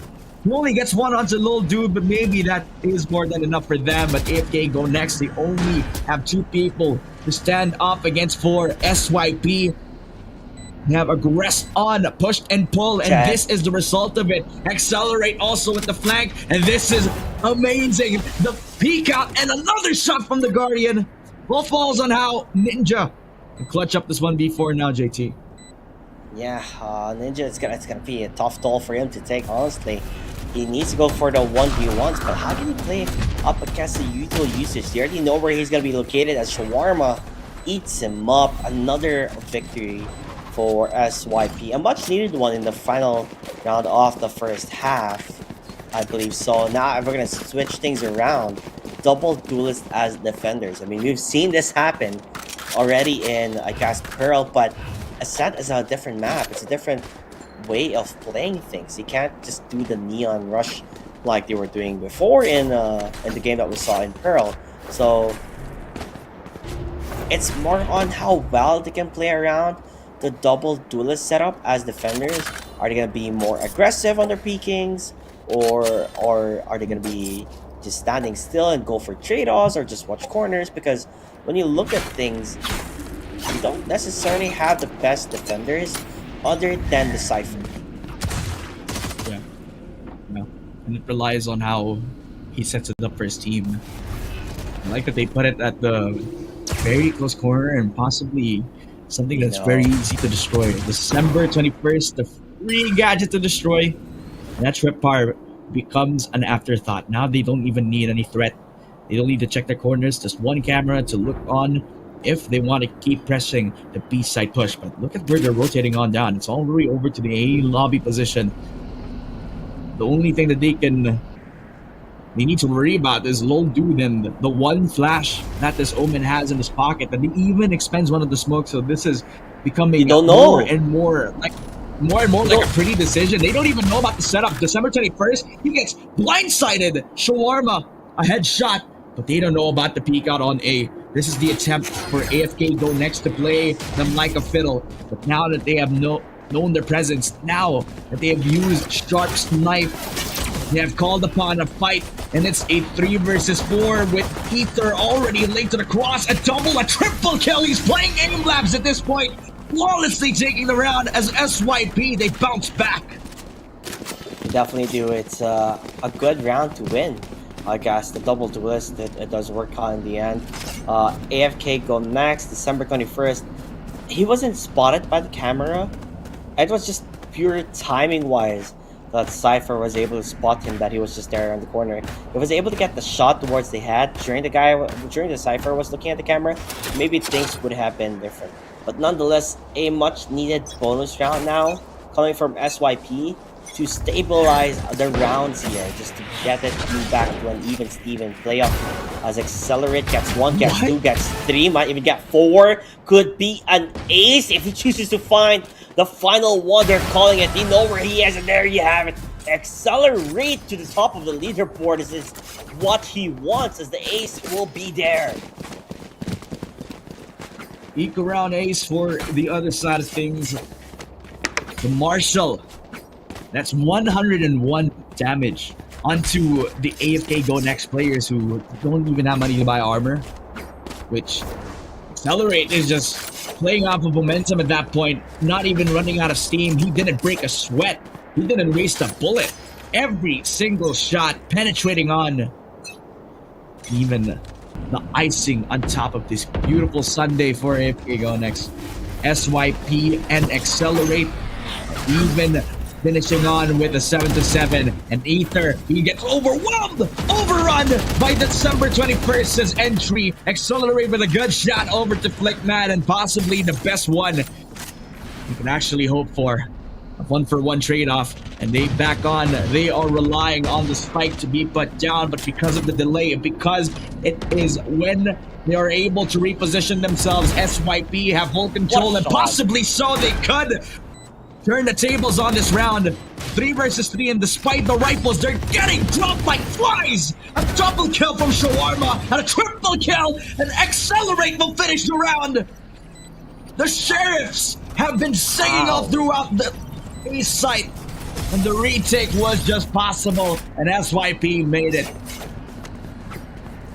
Shawarma's, I don't know, so precise. But just a tiny pixel was enough for him to get those headshots after another. They had a gun advantage, they had the Vandals, they had everything. Now they're back, scratching their heads up against the wall because they don't have much money left. Now they're playing up against Vandals this time. The economy is on shambles for AFK Go Next. The double duelist as defenders, I don't think it's about the double duelist doing really well, but everybody is just stepping up on SYP, and there you have it again. Accelerate with an opener, December 21st, a dead one after another. He is crumbling down towards the pressure of this game. It's getting deeper and deeper if he continues to get picked off, because when he's dead, they don't have any way to enter. Who's your entry? Nobody. Nobody's gonna entry for you. No fast entry. That's the thing about having a single duelist. You gotta support him if he's pushing on outside of mid link alone. But he decides to play the solo game, and he gets punished for it immediately. Right after he peeks out of mid. Accelerate doing a really good job of using his mobility plus blocking this angle over at mid bottom, while the rest of SYP is just running through their own assignments. One over A short, another holding down A heaven. Plus, you also have backside control from the Sova. If they push on, and if they don't even expect that they got somebody over at backside of things, then they're not going to do anything at all. They haven't even destroyed that trap wire, and Shawarma good for one, spraying on through the smoke and possibly into the loving arms of Shot. Everybody on SYP, they're relying on the Sova, who holds it down only for one. I saw Bender and Flick mad, at least they're good for two, but unfortunate because they had to face up against Lol Dude with a double kill. 7-9, SYP, 2 rounds in a row, 4 rounds in a row, they made it work. Yeah, I think this is the first time we're seeing SYP ahead. It's always been AFK Go Next on the driving force, but they turn it around as defenders. They found their groove, they understand what they're strong at, and it's just those pick-off that they've been having with Accelerate and Lol Dude's performance. Not gonna lie though, Shawarma and his setups, even if they have a KO to stop them at their tracks, he makes sure he isn't as close to get that suppressed on him. So lineups, the traps are still there, tripwires are still there, camera is still there. They get the information and they play around it. A much needed timeout now for AFK Go Next. This is what I'm talking about, JT. If Cypher can have good setups and he has a high ceiling, high skill agent that can do well in high pressure situations. That's why Shawarma in a few of these rounds has been very impactful. The Sheriff shots, plus how he's been using his tripwire, using their own smokes against them with that tripwire, has been nothing but a thorn on the side of AFK Go Next, which it's a simple solution. You just try to slow down, try to clear every single tripwire position, and so it means it's a pretty smooth transition over to the site, but it hasn't been doing so well so far. And this time, AFK Go Next, he could be staying true to their name as Accelerate. He opens up with the operator shot, but not enough, not landing it towards the Omen, and that would have been so good to take a pick off. Accelerate doesn't even dissuade his own push, a repeat, but on the other side, on towards mid-top, and that's what the Jet did not expect at all. December 21st gets denied, benched, before he can use his Jet knives. Nobody to even revive him before he can do anything in the round. That smoke, there was just a tiny patch on towards the side. They were not expecting that. the Jao would push towards it. They thought the smoke was enough to block things off, but I mean, you can really tell Accelerate is not afraid to take a peek. And if he finds the opportunity, he will take it. So, a big misplay coming from AFK Go Next. Their Jet shouldn't have died there. Now, with the driving force gone, with their entry duelist gone, they're setting themselves back again in an awkward position that they set themselves up for. Looking at the Sova, now he uses his shotgun stand. How he uses the close angles. Now deny it again. And they're not able to use any such skills. Sharp is doing so much work into denying them. But Lol Dude has no care in the world about the molly. He pushes out of it like a psychopath. That opens SYP. We thought that the AFK Go Next could bounce back because they were given an inkling of support towards a short, but that was a false sense of security. AFK Go Next, they fall. SYP, they had the tempo for the whole duration of the round. Lol Dude, the only thing that stopped him there was that one molly, that one fragment from the KO. But after that, he just didn't look at it at all. He just smelled blood in the water. And he just wanted to take frags where he was doing so, despite him getting disabled.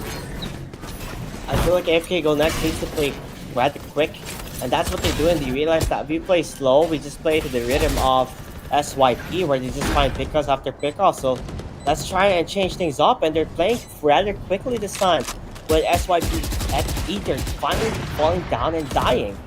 To Accelerate, opening it with a bang with an operator shot there. At least bring it back evens in terms of the number game.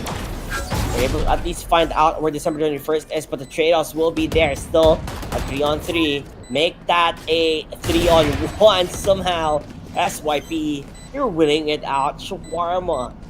This guy, I mean, if he's making his own shawarma, I would definitely eat it, because damn, he is so good. How funny would it be if the reason he joined this tournament is because he wanted to promote his own shawarma place? I would go over to his place right now if he makes good shawarma. Because the Cypher shawarma has to be the best Heaven player from the CT side of SYP. Because every time that he gets multi-frags, it's from Heaven. He isolates fights. He knows how to cut the pie. Which Go Next, relying on that double setup, right? That the close reach angle. That would have been the counter to an aggressive setup from Heaven, but because they were already pressured by the players outside of door, then they had no choice at all. This time, it's an aggressive push and Accelerate. He lets the Jet go fly in towards B side. Accelerate with the shot onto Sharp, and even though they had a good Killjoy lockdown, they had no business even taking the round. Accelerate with a second shot of the operator, and Flickmad was trapped. No man to go. AFK Go Next, they lose despite using so many ultimates in that round. And match point for SYP. This is the team that Twitch chat has been hyping about, and I can see why. I mean, SYP, they just had a rather good hold towards the B side. It was super awkward with how AFK Go Next entered towards that side, where they weren't really communicating well with one another. Now that they don't necessarily even have enough guns, I don't know, their name might be the one that kills them in the end. AFK and just Go Next. It might be over with Accelerate starting things off. He does have the blade storm, gonna get jumped upon immediately, but not landing any of his shots. December 21st. All these finds a couple already. 5v3. And you're just dwindling them down. Lol Dude though, a fantastic player, a fantastic fragger, trying to chase them off, trying to get that sandwich up and running if he can. That's why he shot just around the corner. They're not even checking it. They're not even clearing it. What? Goodbye. This might be it, Tapimina. This might be the game ender here. As Sharp is left alone. And how sharp can you truly be when you're only gone for solace is this Marshall, which is gonna get shot from behind. Never mind, that is Sheriff, ladies and gentlemen. My guns have been mixed up, but it doesn't matter. It's gonna be a 1v1. He still has time if he wants to run towards the A side. No. He's back in B. And Lol Dude, he took his time to wrap around, but that gives the cover. And he did not even know where Sharp is! Over at stairs! 1v3! And Sharp makes it work. And that was when the Sova had no idea where he wrapped around from. Where could he go? He used one string of util, and that was the drone, to try to find out where he was. But he thought he was back deep in towards backside. No. By the time his drone was deep in B, he didn't know that he was already wrapped around from. And another wraparoundception happening over at the set, ladies and gentlemen. Marino low duel was not too quick. He was not able to check where everybody else was at. Sharp, quick on his feet. An 8th round win, a clutch to extend the game another round. But December 21st, one bullet, one knife, and 2 kills remaining. He gets a triple kill, might get the 4th, but Shawarma locks it down, but that's more damage, more than he hoped for, more than he expected. Shawarma, the best heaven player on SYP, has to clutch up big against the 3 players on AFK Go Next, but with the door knocked down, with Ninja holding the cross, the Sova has to pick his moment, but Sharp, he goes for the wide peak, and Ninja taking his head clean off. AFK Go Next, extend the game one more time. I mean, I don't know if they're listening, but I would definitely love to see a highlight of that.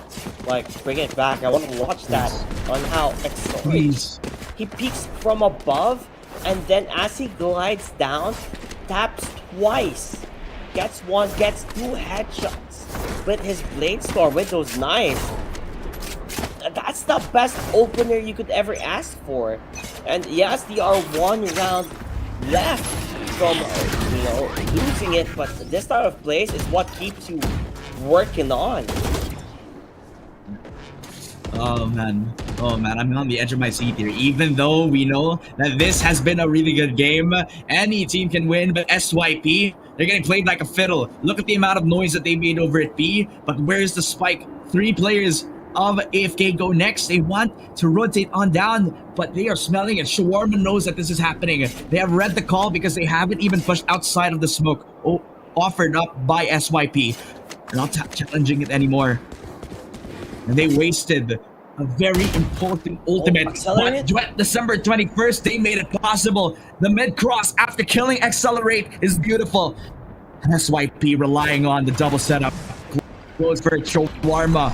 Here's 1 over at the left, but it has to peek out. But just as he peeks, Flipmad just pushes out at the right time. Stylebender gets the 2nd, and AFK Go Next. This could be the call to get the double digits.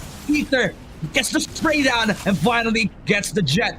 Now 2 versus 3, that it's possible outside of SYP, but AFK Go Next have the numbers advantage in A site.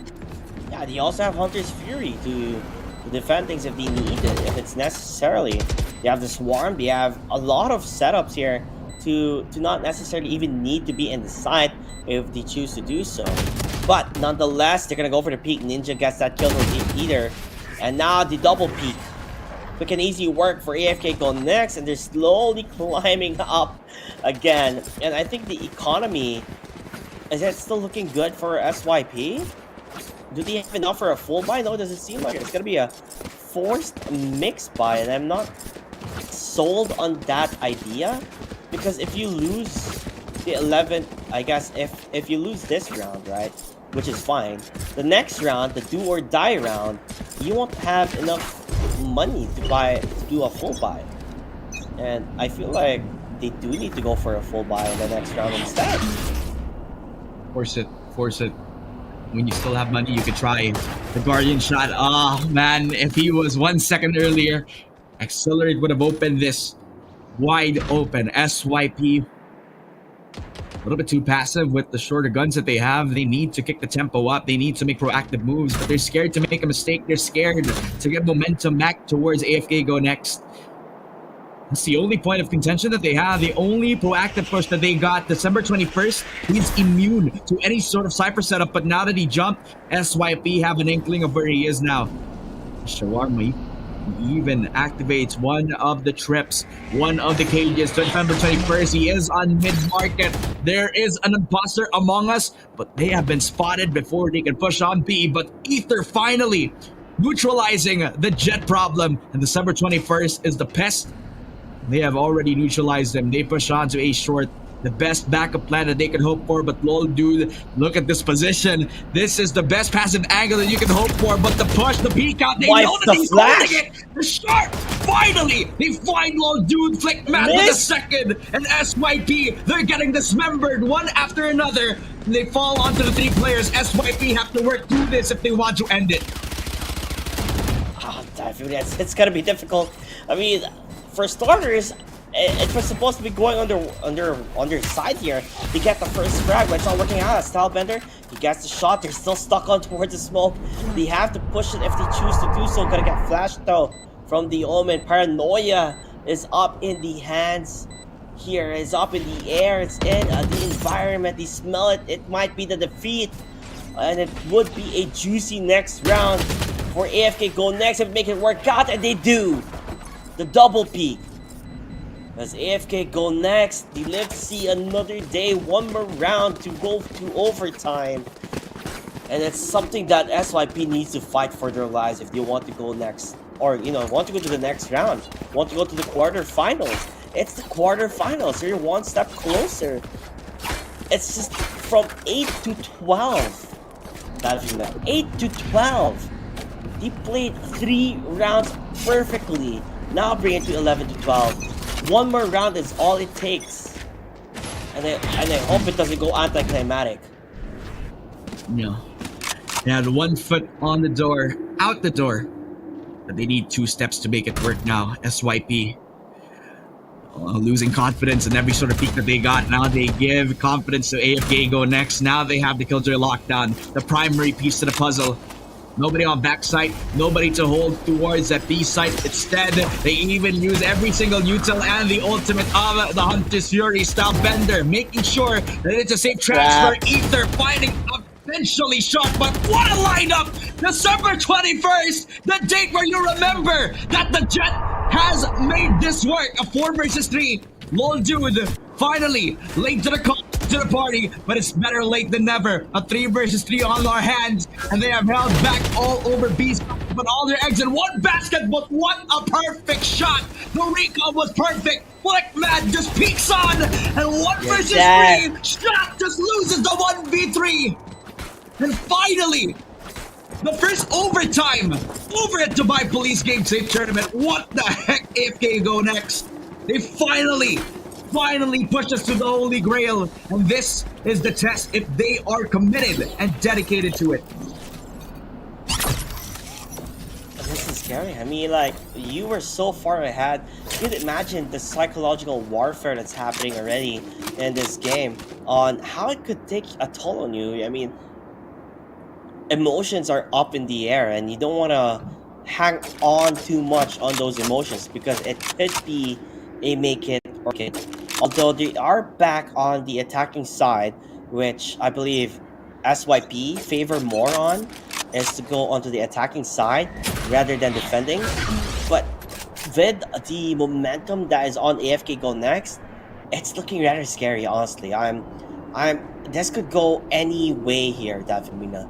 Because both of these teams, they want to go to the next round, and you could tell on how much they want it. How much they're investing physically into this match. They're pressured to make a move here. You see the double setup over at mid.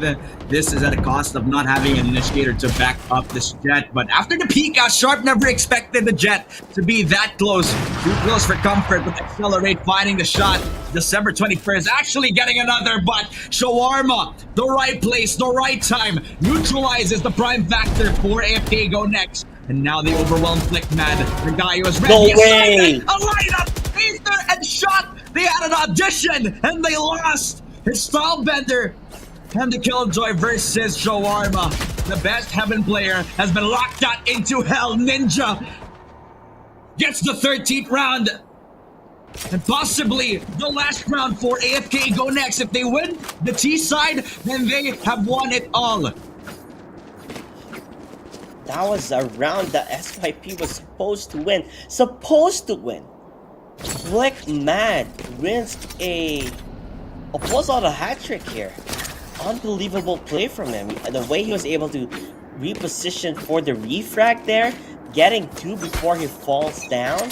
It should have been an easy take for SYP, but somehow, some way, their pulls do not hit. Regardless of that, though, SYP they have to do something. It's defending time. It's a do or die moment. Do you want to live to see another day? Do you want to live to go or further and towards this tournament? They have to try their best. If they can, as SYP, mid is up for the taking. Oh man, they're riding on all the marbles now. AFK go next. Go next into the next round possibly, or go next tournament.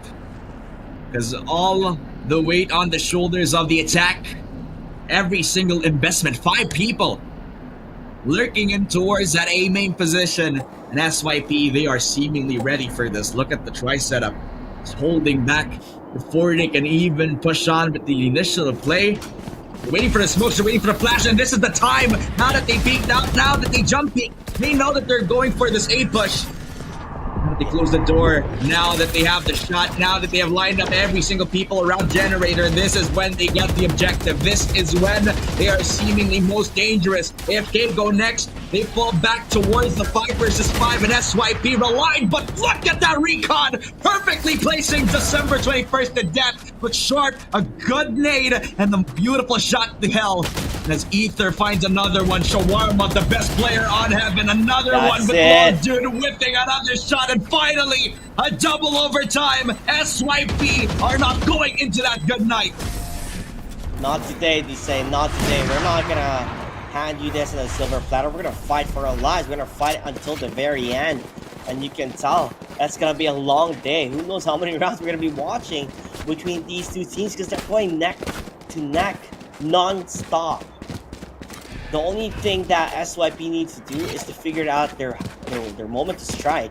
By the way, if you check the kills, Small Dude, 27 frags on his name. This guy has been consistent compared to every single one of them. He has been fragging his heart out here. But how far can you frag? You need to get them all as much as possible as beat. It looks like that's the side they're going to take here in SYP. Man, it's heartbreaking for SYP because they had all of the works. They had the match point, and they would have stopped this before it even happened. Lol, dude, he had that small vision of that op, but he doesn't decide to peek out. That's when you know the pressure is on them. That's when you know SYP are on the ropes, because they don't even want to push the initiative. And AFK go next now. 5-man retake yet again. This time, they know that there's one over at B main. Nice shot for Accelerate, and they find the smoker out from the depths. Lol Dude, he peeks out, he finds December 21st, and another! For Lol Dude, he finds another, but gets shot down. This Bender, he falls. It's a 1v3. It's all on the Sova Bender, walking on the stairs, but on the stairs of death as he trades up immediately. Ether! That's how you use your low health member. And 14 rounds yet again, SYP. They have their first foot, but when do they finish it? Again. I don't know, dude. It sounds like they're just teasing the door at this point. They're not fully entering in. They're going in and out, in and out. And it's bound to happen now. We are in another match point. This time for SYP as defenders. They did amazing, by the way, in defending last time.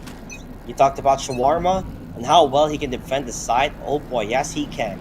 He can hold it down and play around as much as possible. He is what I would say the king of Heaven in a side. It's so hard to play up against him. He's able to trade things off. And then let's not even forget about Flip Man. The way he holds that down, he anchors it, gets 2 kills before he finally dies. And Null Dude, so he's gonna get flashed here. It's time to push towards A. Short, that's where they're gonna be. Noldo gonna go for the peak. He goes for the dismiss. Is able to run away and survive. So quick with that finger. Able to be run out immediately, but SYP shot. He gets blinded by Sharp, and Sharp always sharpening his angle here. Getting those kills as much as possible. A side still up for the taking. As they are able to plant that spike. It's rather looking scary here. SYP, how are they gonna enter? They have accelerated with an operator for crying out loud. It's not that easy. Hunter is still gonna play No. anyway. You're gonna enter. Looks like Ninja gonna get the kill towards the Heater. Accelerate, gonna look for a kill, not gonna be able to find anybody yet. Lol, dude, jumping in, jumping out, stopping, they're finding the No way. answer. Shawarma falls down. Sharp with the triple. We're going to another overtime. Triple overtime, the longest game for this tournament, ladies and gentlemen. And AFK go next, they're not going down without a fight. Another round for both of these squads. Another overtime. And Lol Dude just doesn't want to go. Everybody else on AFK go next. They want to fight another day. They're begging for the referee to say one more round. One more round. They force another overtime after a triple setup under hell. And that's YP back on towards T side where, oh man, this is the position they were in one of the previous overtimes. They won the first one, but they fumbled on the CT side. They need to polish that completely shot. Now the guy who's isolated with his team over at mid link. Contact play over at B main. While the two players on AFK go next, they're playing this very, very carefully and patiently. The amount of setup, the amount of utility they had over A. AFK go next, they want to fight. Flick Mad finally. The shot onto Accelerate, and he will slow down. The brakes have been on for SYP after the frag. They falter, they will hesitate, knowing that there are majority of the players over A, and AFK go next, they win that first gunfight, but possibly the round. I've seen so many of these round advantages being lost again. Not putting that much trust over. At this point in time, they're doing something very reckless. Shawarma pushing on together with his team. He's leading the charge, and Sharp has the best position together with the Jet for this sort of round. December 24th, he's the other guy, but saw Bender dismantling the push with a lineup, and December 21st makes his presence known. Flick Mad. Everybody else on the AFK go next. They have all their lives on a pedestal. They never left anybody in towards this round. A 15th round win, and finally, one more, and possibly the last round for AFK go next if they win this next one. Hopefully so.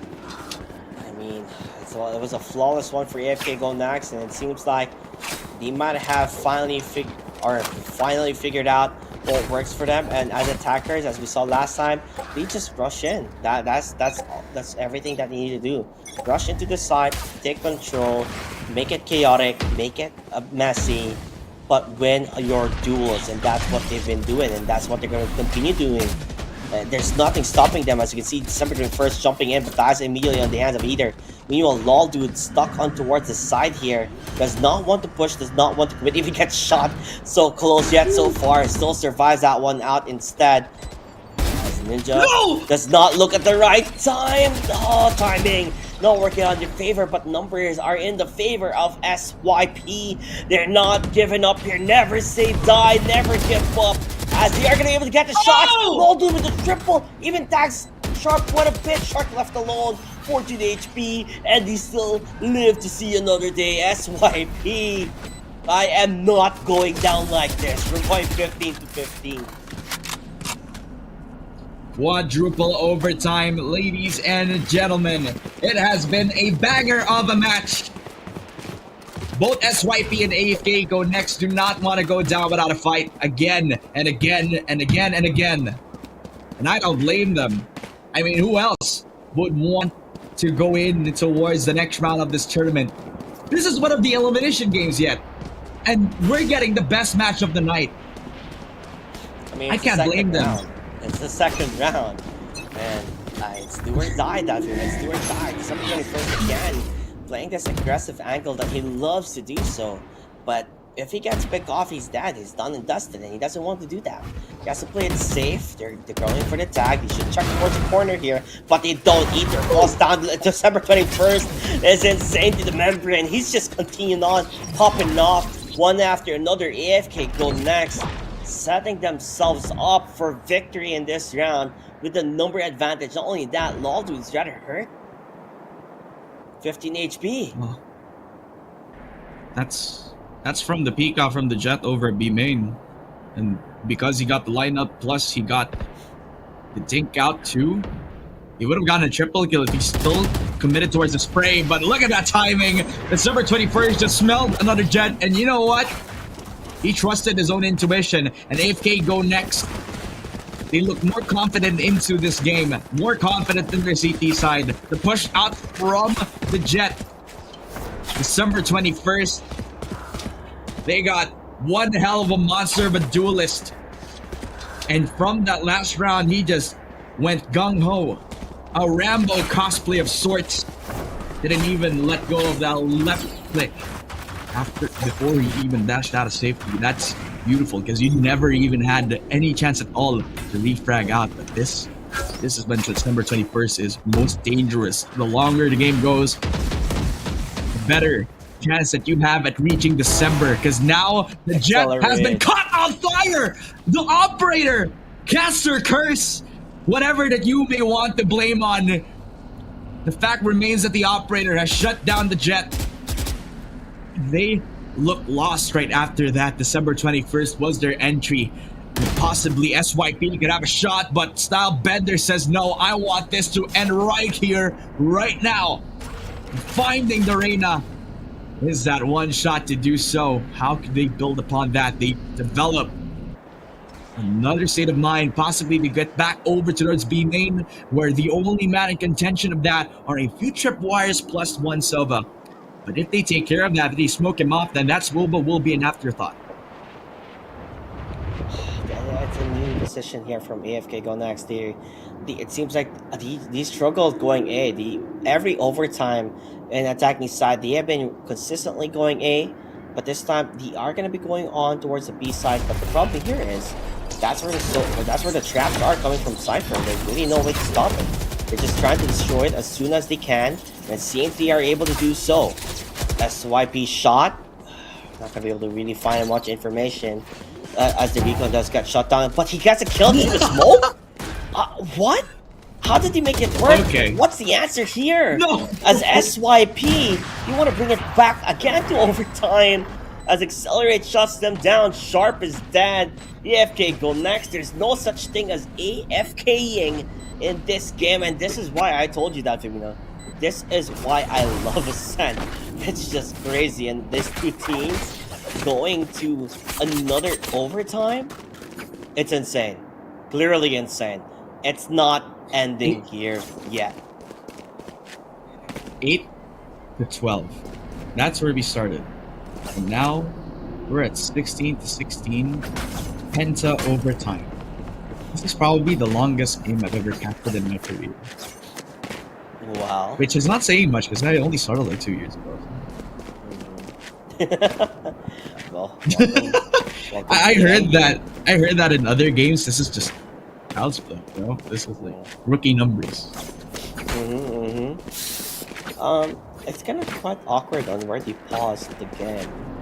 I am not sure why they paused. Okay, let me figure it out. Why? Can you dwindle down and talk about something while I figure it out and ask? Okay, well, you know, it's been a wonderful ride so far, ladies and gentlemen. I mean, I gotta tell you that this whole game has been very, very fun, and I really wish that it doesn't end off of like a pretty dumb reason. I hope their electricity is intact. I hope nobody gets a random blackout, but I'm pretty sure they won't be. They're playing on land and everything's been taken care of, taken account for. But, well, 16 to 16, it kind of looked inevitable since SYP have been doing their best work. And at this point, Shawarma isn't the only one who's doing every single point in time. LOL dude has been consistent all throughout, as you mentioned from one of the previous overtimes. But you gotta give a lot of credit over to Ether then, because Accelerate hasn't been doing this alone. Whenever he pushes on somewhere else, Shot hasn't been doing his duty of being that second man in. It's Ether who is the one who holds Accelerate's hand whenever he does that. And making it so that even if Accelerate dies, there is just a bundle amount of util to make anyone else an entry fragger.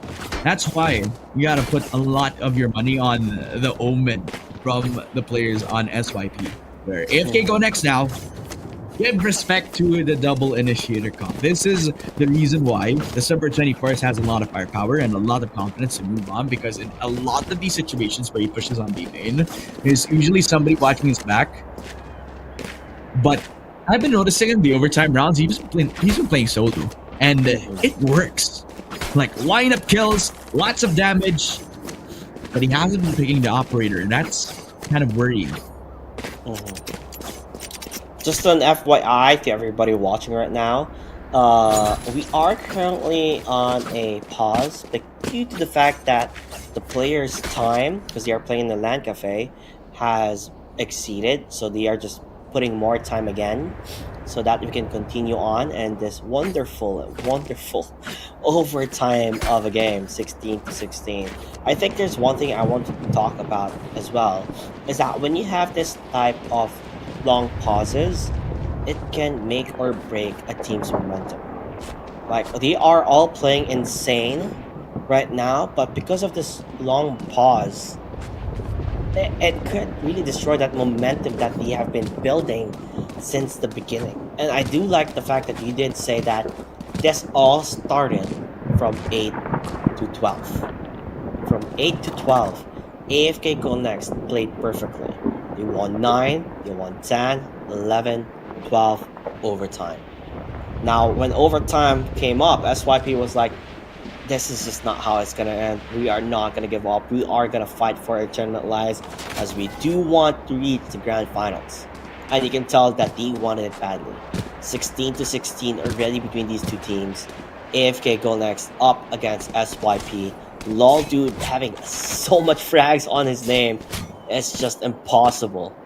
And at this moment on, that I just can't tell on how this game would end, and I hope it doesn't end in a very anticlimactic way. I hope it ends in a 1v1 between these two teams on the final round. I'm just really sad that we didn't have this matchup in the grand final. You know, I mean, who this knows? is a grand final caliber match. Maybe grand final match is going to be much more crazier. Who knows?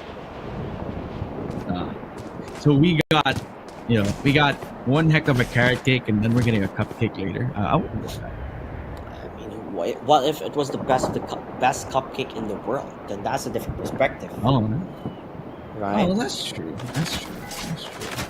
Yeah. Well, finally, everybody's in the server, and finally they have loaded back in. Now that they have time to work through Penta overtime, this is when things pull off, because AFK Go Next forced another overtime after SYP has shown that they can contend yet again in the long run. They have expended the paranoia as early as possible. Now they don't have anything else other than the Lear to support the push out in towards the B side. They go. The smokes are out. They're ready to push on. No market pressure at all, so they don't even need to close down the door. Rush. Inevitable. That's a lot of noise made over B, and you can see that they could still have the option of rotating on towards the A side. Quickly so. They're taking it slow. So slow, in fact, that even I don't know where they're going. Even I don't know what the decision will be. There's an Odin! What? When the game... Oh, there's 2 Odins! What? It's What's happening? It's at that overtime. Please go that to be. kind of overtime, bro. They're going to be that Femina. They're going to be with a double Odin. You gotta be kidding me. No way. No way. No way. On CT2. On the CT side too. Plus they got the Sova, so they're just waiting for them to smoke them off, but they don't even have the advantage. They don't even have the chance to use the Odins. They're spraying on, and nobody on market to even hold down the door. So they're just relying on the jet. December 21st is in B side, and finally they're taking frags, they're taking names, and finally they peek out. It all started with December 21st, and they ended with a bang, a shorty. You've seen all sorts of guns, JT, all sorts of guns, from large machine guns back towards the double-barrel shotgun of a shorty, and we go into 17. Match point again, the double Odins. It was hilarious to watch, but that wasn't the reason why they won that one. I mean, December 21st just dashes in towards the side, takes ownership of it, and clears it off. Now the question is, how does AFK go next defend?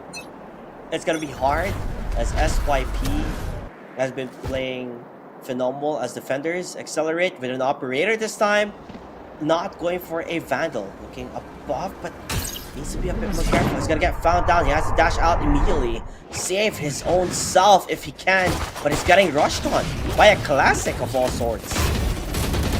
No, a Glock pistol just from December 21st, but finally he lands the shot, a second one, and oh my god, this match is never gonna end. 3 picks for SYP, 3 kills for Accelerate. You gotta be it's kidding all on me. the Killjoy Ninja.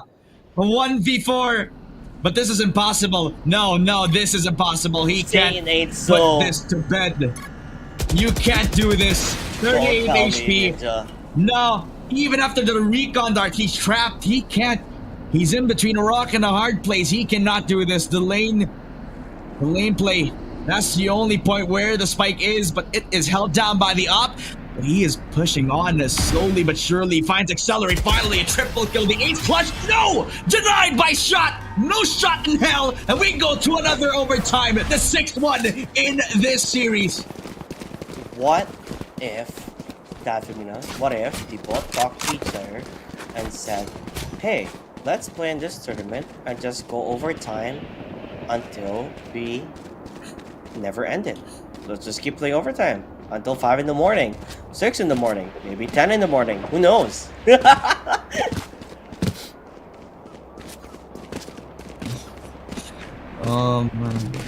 know that one scene from Doctor Strange where he fights Dormammu over and over and over and over and over again? This is it. This is it. I'm Doctor Strange right now. He has the time stone. They all have the time stone, you know? Overtime after overtime after overtime after overtime after overtime. When do you think it's gonna end? Nobody knows. I feel like we're gonna be watching a volleyball matchup instead, you know? First 25, I don't know. 23, I don't know how it goes there. it's just not ending. And this time, no more double Odin. Oh, come on. I was so like, happy about the double Odin. Those were fun to watch, honestly. But they decide, you know what? Let's not do this. Let's play seriously. Let's play with what we're good at. And for some reason, I don't know. Is this just me or are we on a pause? Yes, we are. Yes, we are. And you know, JT, we started this Ascent game. I had no expectations. You know what I have right now? I have 5 grandkids that have their own grandkids. All of them graduated high school and college. I am almost peeking into retirement. I've celebrated golden years with my wife, but this Ascent game is not done. Not done just yet. I don't think it will ever end. That to me, I just don't think it ever I've been ends. through life. I've been through life itself. I think your kids also are part of a Valorant team now. I don't know. I don't know, dude. It's just not ending. So you're saying that I had 4 kids and just to form an esports team? I mean, not 4. You know, you have 5. That's how you make it. No, I mean 5. Yeah, you have 5 kids. Because that seems like the type of thing I do. Yeah, I mean, why not make your own roster, right? Make your own team. Call it Team Daddy. Yeah. All right. Well, we're in here for a penny. We're in here for a pound, JT. We had a small inkling of knowing that this was gonna happen anyway. You know, I'm just glad that we're here. Just a highlight for you, just for you to remember what headshot that was. You know, the Killjoy who had the 1v4, but I think at this point, for these two teams, whoever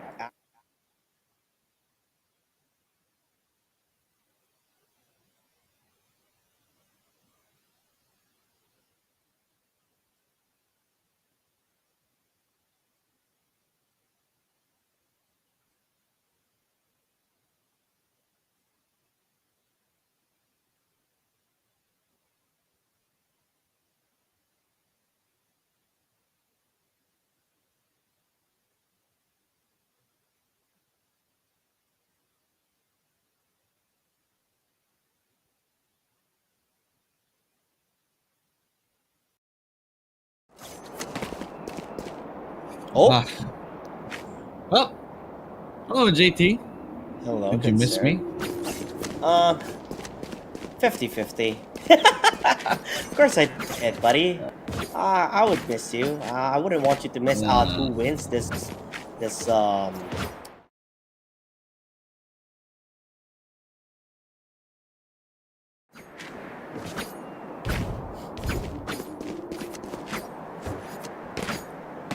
Welcome.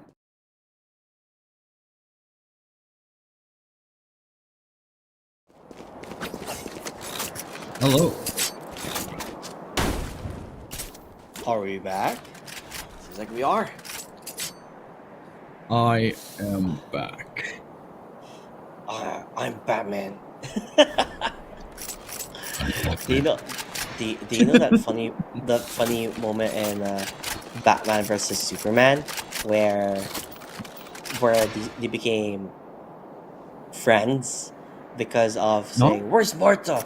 Who's Martha? Martha's my mother. She's also my mother."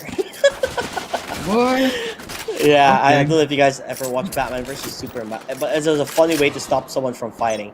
Anyway, we are gonna get on towards the game. No more shenanigans here and there.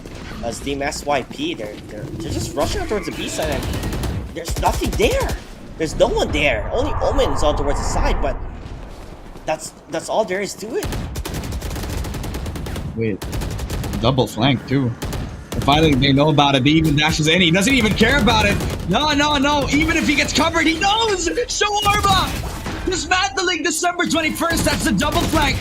But maybe they No never expect way, the other no one. dude! No, dude, just popping up with a double kill. The Phantom is doing so much damage, but Sharp, quick as ever, but not enough to stop them from getting in towards the B side. Style Bender with a lineup yet again. Style Bender with a triple kill. It's all on the Soba. Shot a 1v2. Has to step up big against the two players on AFK Go next, but with a perfect flash, he does not spray on the right timing. Sharp, a 2 versus 5.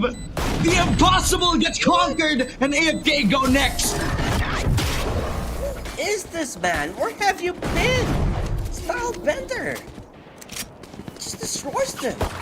Gets 2, gets 3, and opens up for Sharp to play with the Utos. By the way, Sharp, precise on those flashes always. With those bot flash. Tremendous. He plays it rather well. Monstrous, if I may say so myself, but SYP again, they're pushed back into a corner. And this is the corner that they don't want to be in. I don't know, like, what happened? Isolated picks. That and the fact that they were also so far away from each other, isolated No in way. the mix. So why did he hit the He's shot? nerfing And everything. again, Accelerate just perfectly getting the shots again. We're going overtime.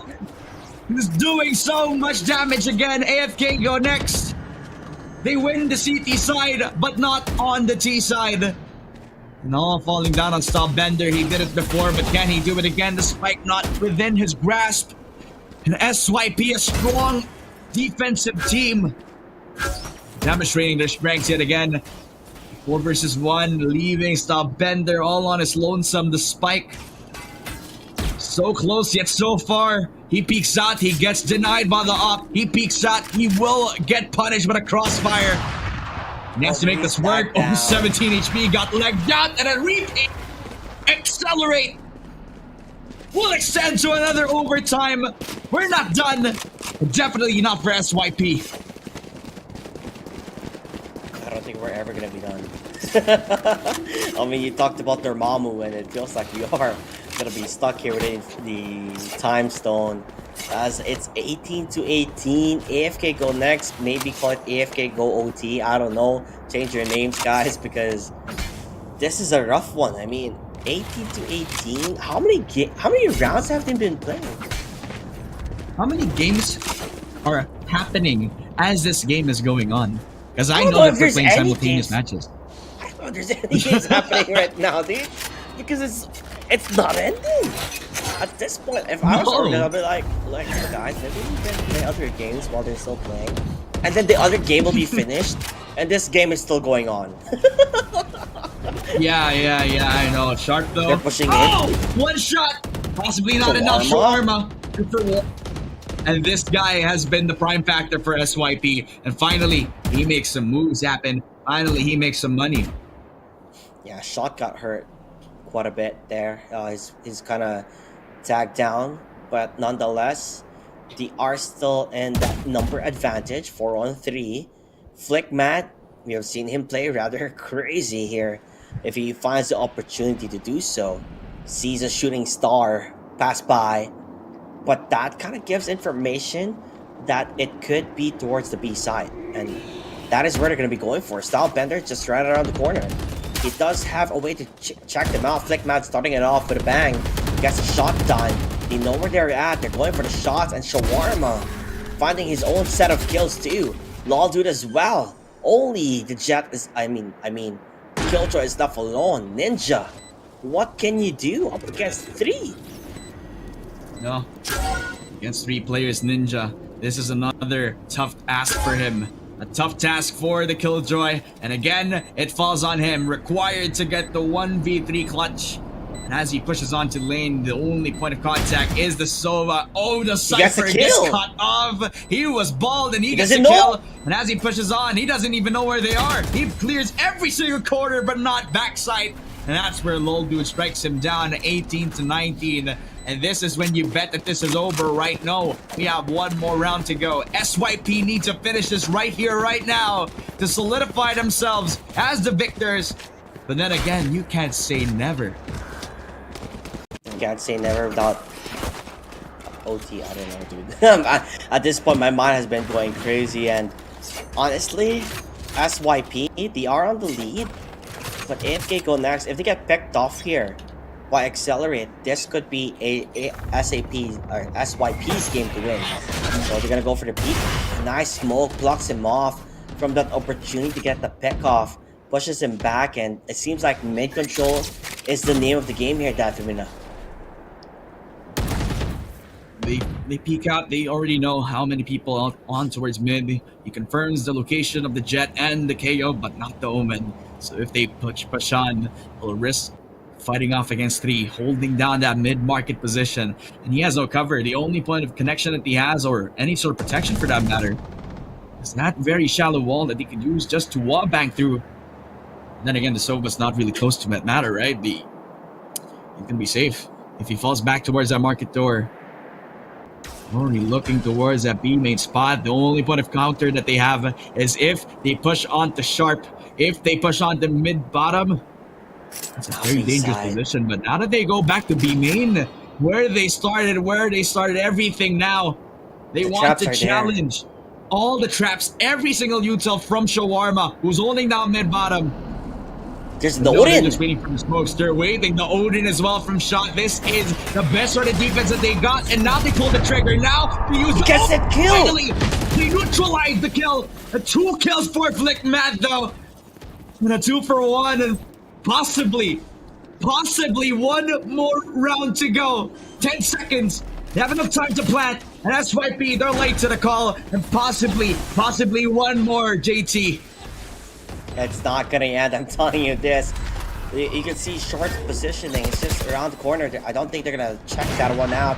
But he's gonna get a lot of information. Accelerate though, getting that kill. Okay, maybe this might be it, Dafimina. If it works out, never mind. Sharp just say nah.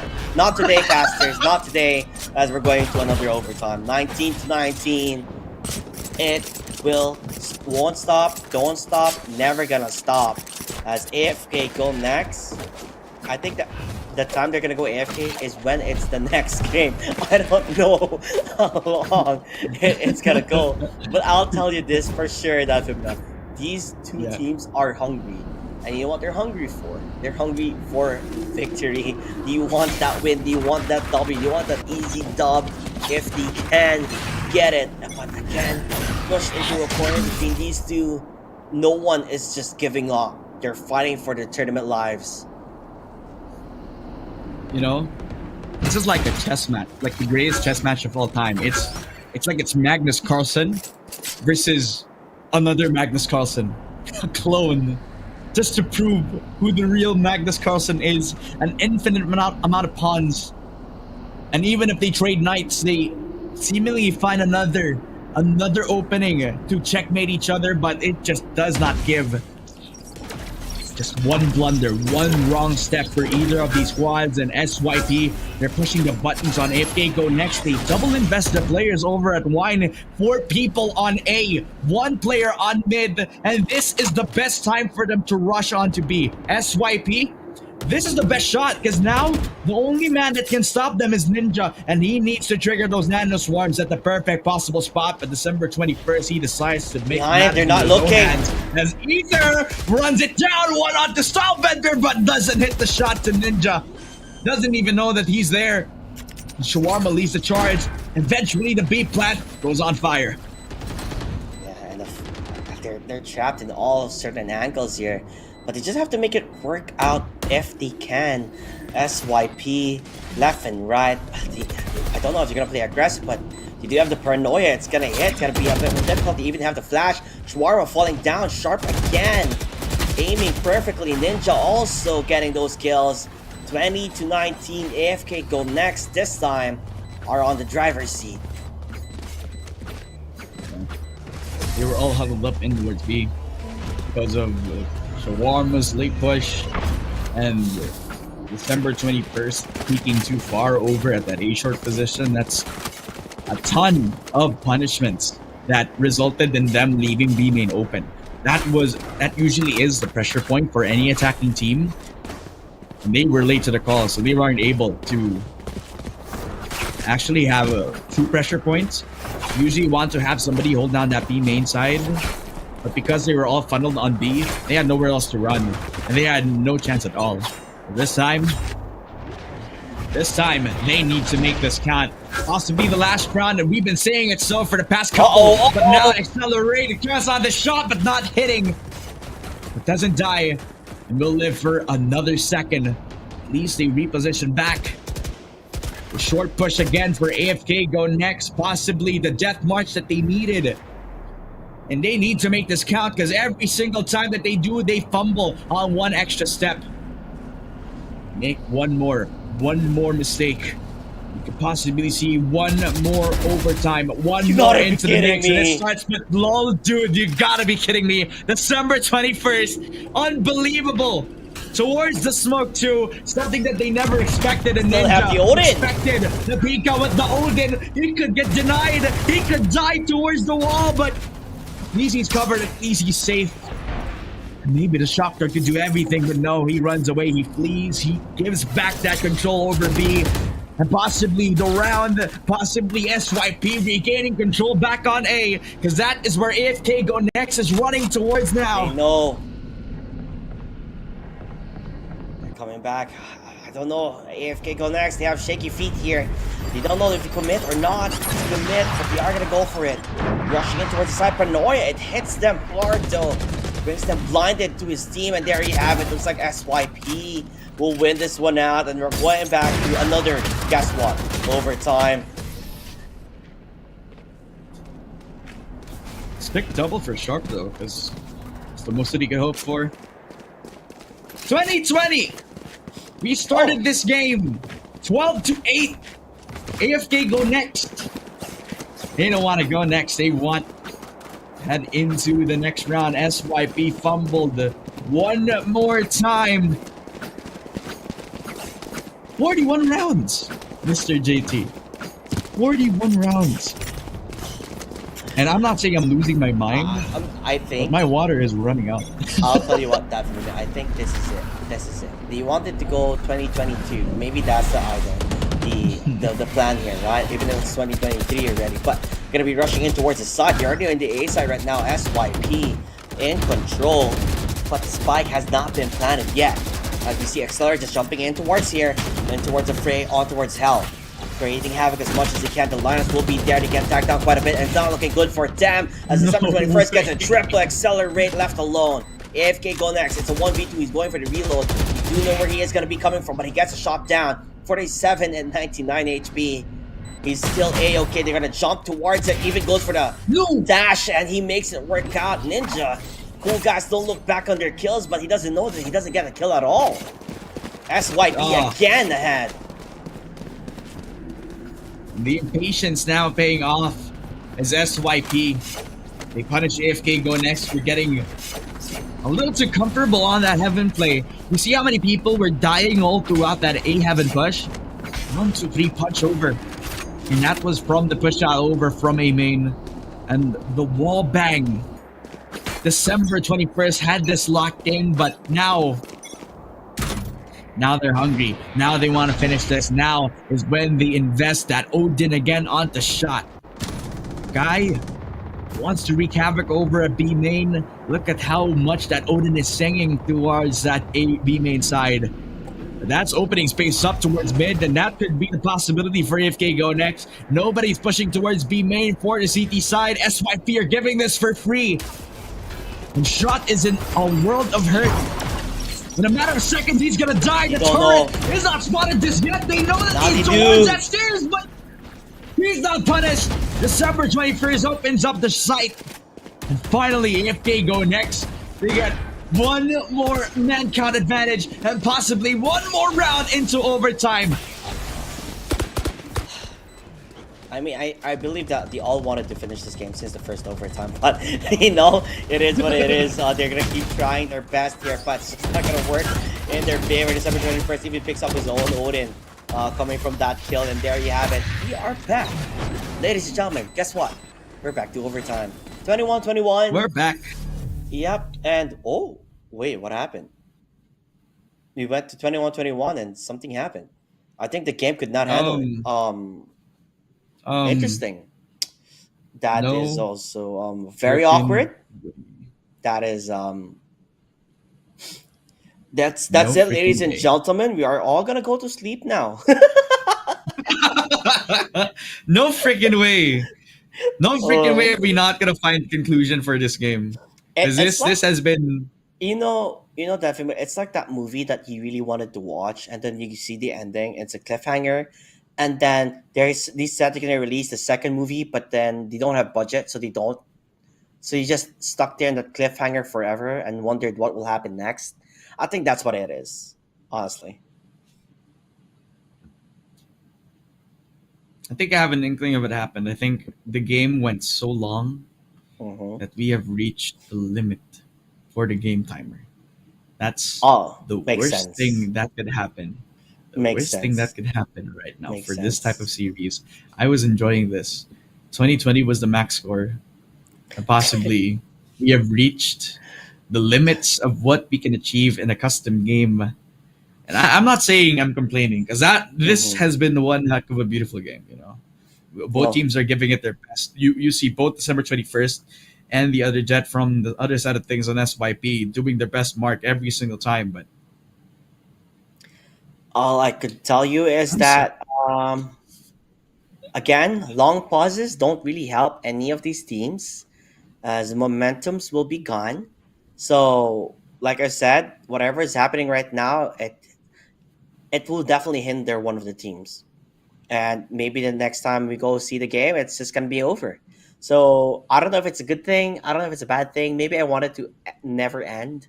There's just a side of me just hope like we could have went to 99 to 99, and we could be like at our, I don't know, retirement age already, and we're still casting, and we're like, they're gonna go for a kill. Wow.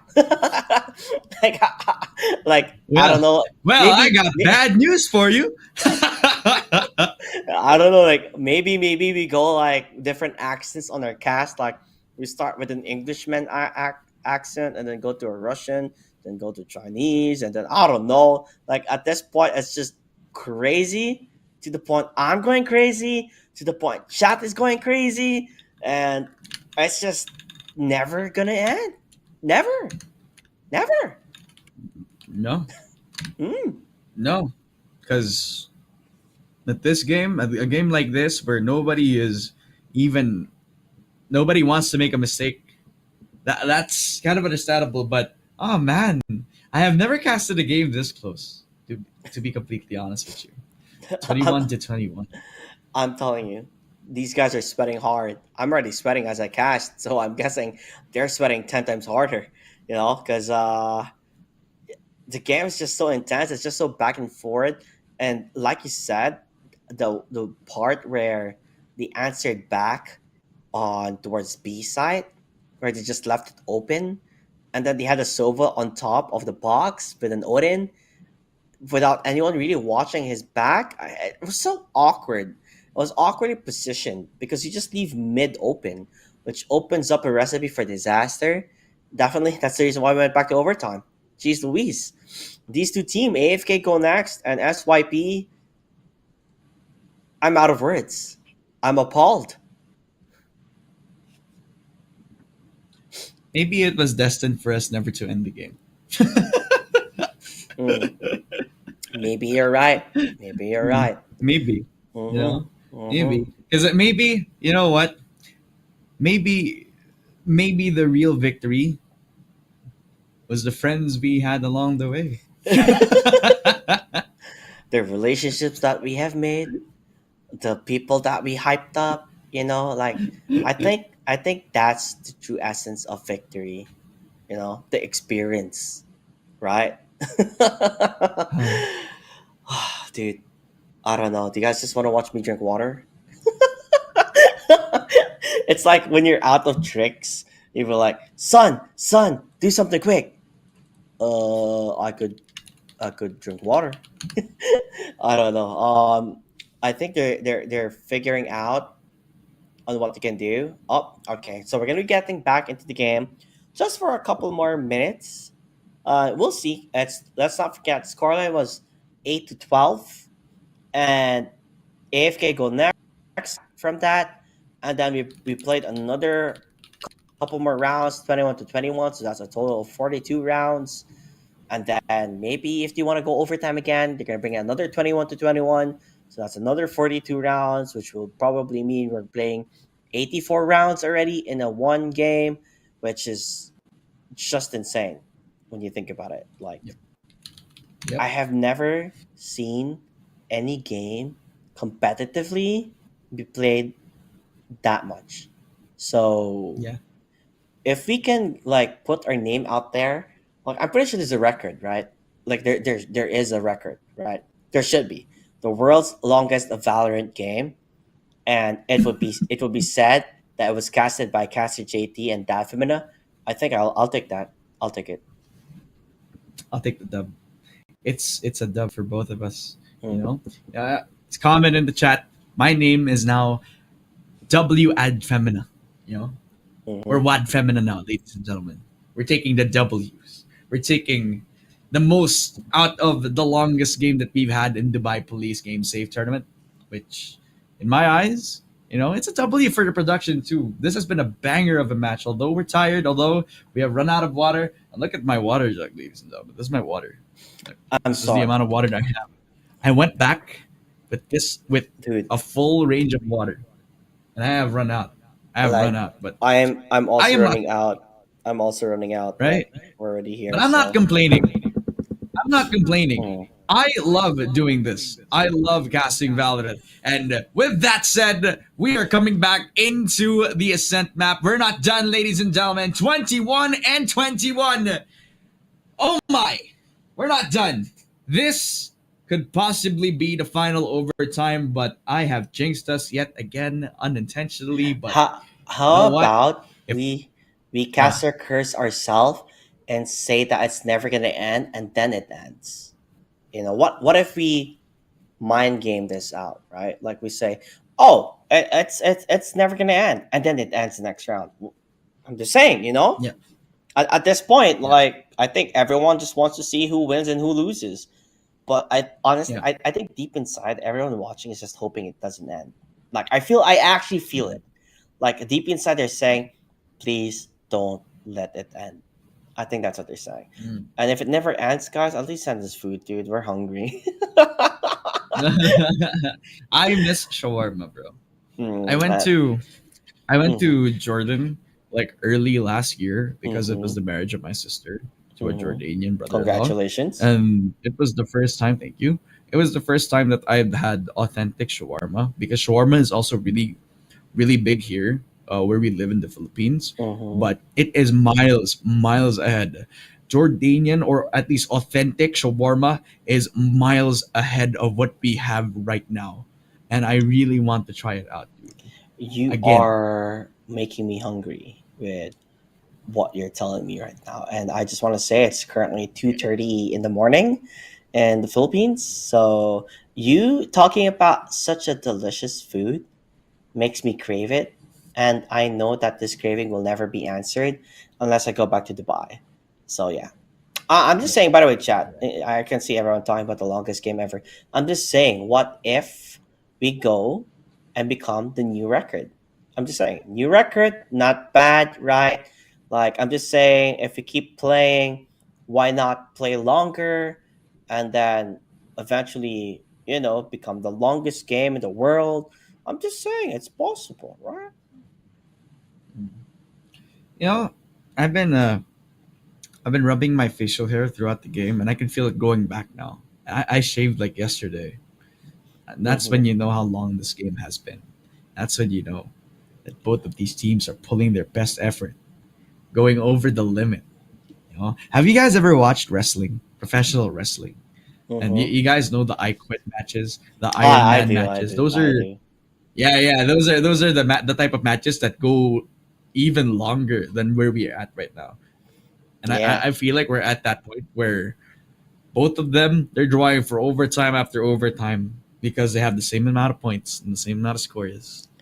And they're even if their bodies are torn, even if their bodies are that tired, even if they're mentally exhausted, no, they just want to keep going. And I love that. You know, I Now, really do now enjoy to that. put you in a situation, who's your favorite wrestler? Oh wait, You. we're back. Oh, We're back. we're back. Okay. We're back. Oh, there's a new operator Overtime. skin. Hello? 21-21. We reversed it. It's 12-12, ladies and gentlemen. And we finally get into one more overtime round and possibly another one into the mix. December 21st. Doesn't land the shot, and that's quick info. SYP, they fall back. No damage whatsoever on anybody on the squad.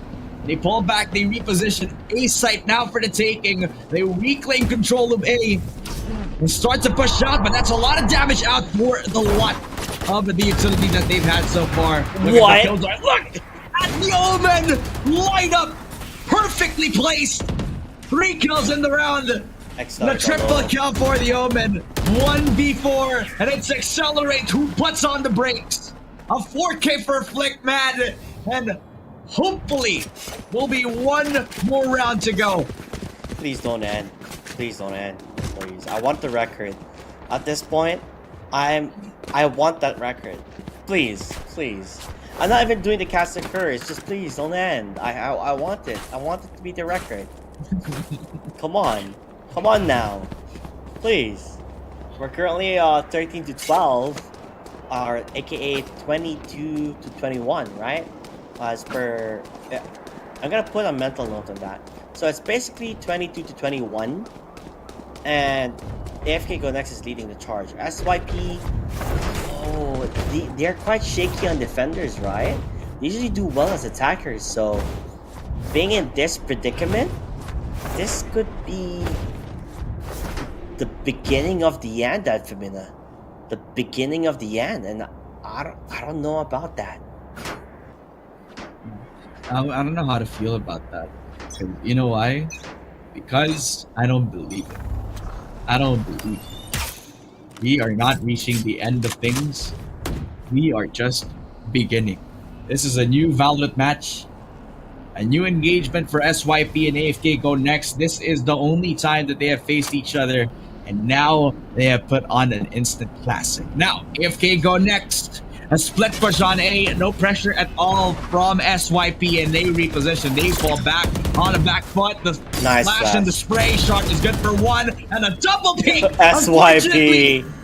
They have overwhelmed. They have over contested, over pushed over. They have an Odin. Towards their boundaries. And they have an Odin again, the Flick Mad. Now the guy who tries to defend, but Shawarma has extended the game one more time. SYP, they want to break the record. They want to break one more round just for AFK to go next. It's that Britney Spears going on. Hit me, baby, one more time. We're on 22-22, and oh. I don't know. I don't know. I'm having mixed feelings. I think I'm gonna be emotional. I'm actually becoming emotional, that Femina. I'm gonna cry I don't know if when I'm, this ends. I'm gonna cry.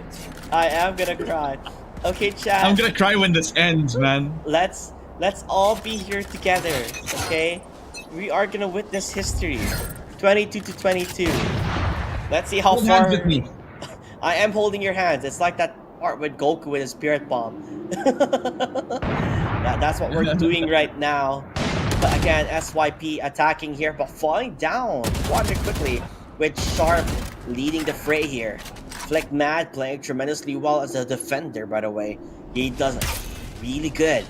But how well can he defend the site? They know where he's going to be located. He does have paranoia if he wants to use it, but decides to not, to save it on for another day. A site is not truly the target here, maybe, but Accelerate gets a kill towards Ninja. Shuts down the Utos on towards the B side. Nonetheless, though, they're still gonna visit each other on towards mid. And that's when they're gonna figure out which side they're taking. 1-for-1 here. Both Sentinels down for the count, but the side that counts it most is one on defense, right? Because the Killjoy would have loved to pop every single Nano Swarm if they decide to rush down towards that switch, but over at mid, that's where the action is happening. Stylebender is waiting inside the smoke and possibly waiting for the perfect time. Shot could be the first point in contact, but December 21st gets one. A second for Stylebender. It's looking so strong for AFK go next. And SYP, beautiful shot from Lol Dude. It's all on Sharp. 10 seconds. They need to run, sprint towards B. They have enough time if they drop towards lane now, and they do. Sharp and 1v2. The perfect flash was beautiful. Sharp now forces the 1v1, and it is Lol Dude to call upon. Close angle. He smells him. Sharp slowly peeking on and decides to assassinate Lol Dude. A triple kill wallbang headshot. Finally, a 14th round win. And if they go next, decide to win it all. One more to go to another round. Please. I like how you just went, please. Kapow, dude. 23 to 22.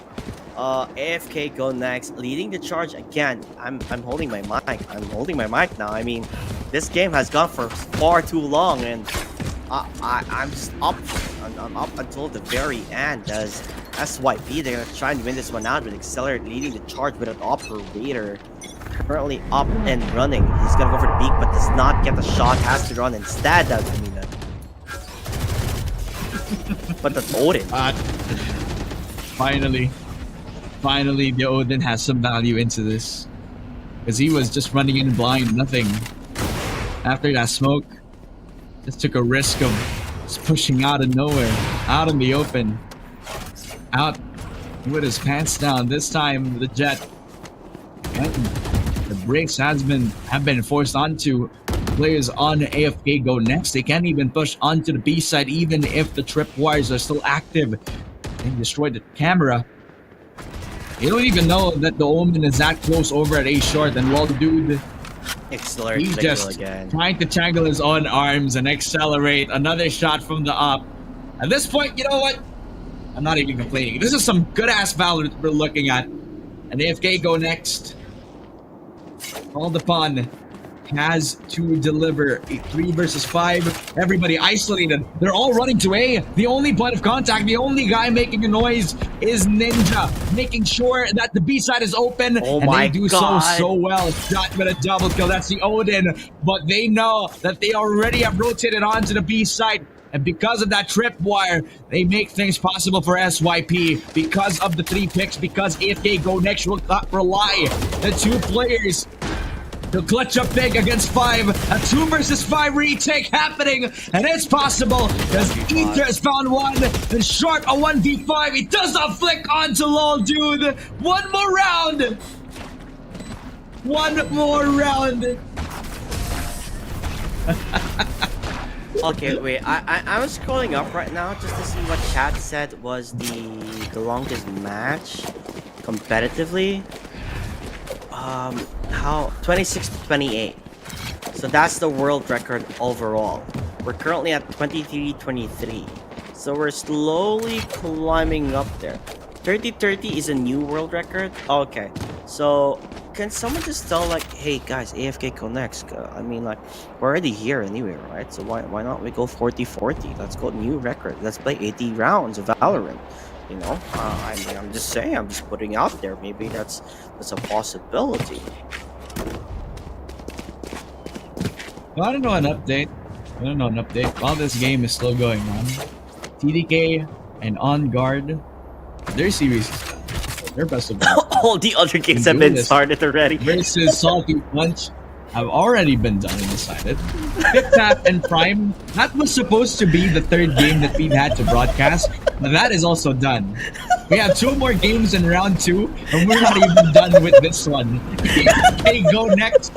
Again on the CT side. Flickman lands the shot towards Lol Dude and possibly snowball it, but they decide to run away. SYP.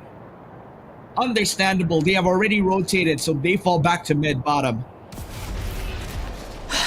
Okay, let me breathe in and breathe out, please. Okay, chat. Breathe in, breathe out with me. It's like we're doing yoga now. Breathe in. Right. Breathe out. Okay, now, game on. So, yep, there we go. AFK go next. They are ahead of the game in terms of numbers wise, but we already know what numbers. They don't mean anything at all. As SYP, they are aiming for the ace side, and it seems like AFK go next. They know what's about to happen. It's about to catch inspired. December 21st gets the first shot on towards Eater. Looking for more. They're able to scan them down, but the repeat will it work out? No, Accelerate misses the shot, although the repeats are going to continue one after another, but it doesn't matter. At the end of the day, shot is alone. Never mind, he gets a double. Can he make it work? He had the crossfire. He gets the first shot, but does not find the kill. Goes for a fake buy, but he doesn't know where they're going to be peeking. Gets one, gets two. You gotta be kidding me. He could go for a quad or a penta kill, but stops in the end. Sharp from behind like the rat that he is. Backstabs on towards shot.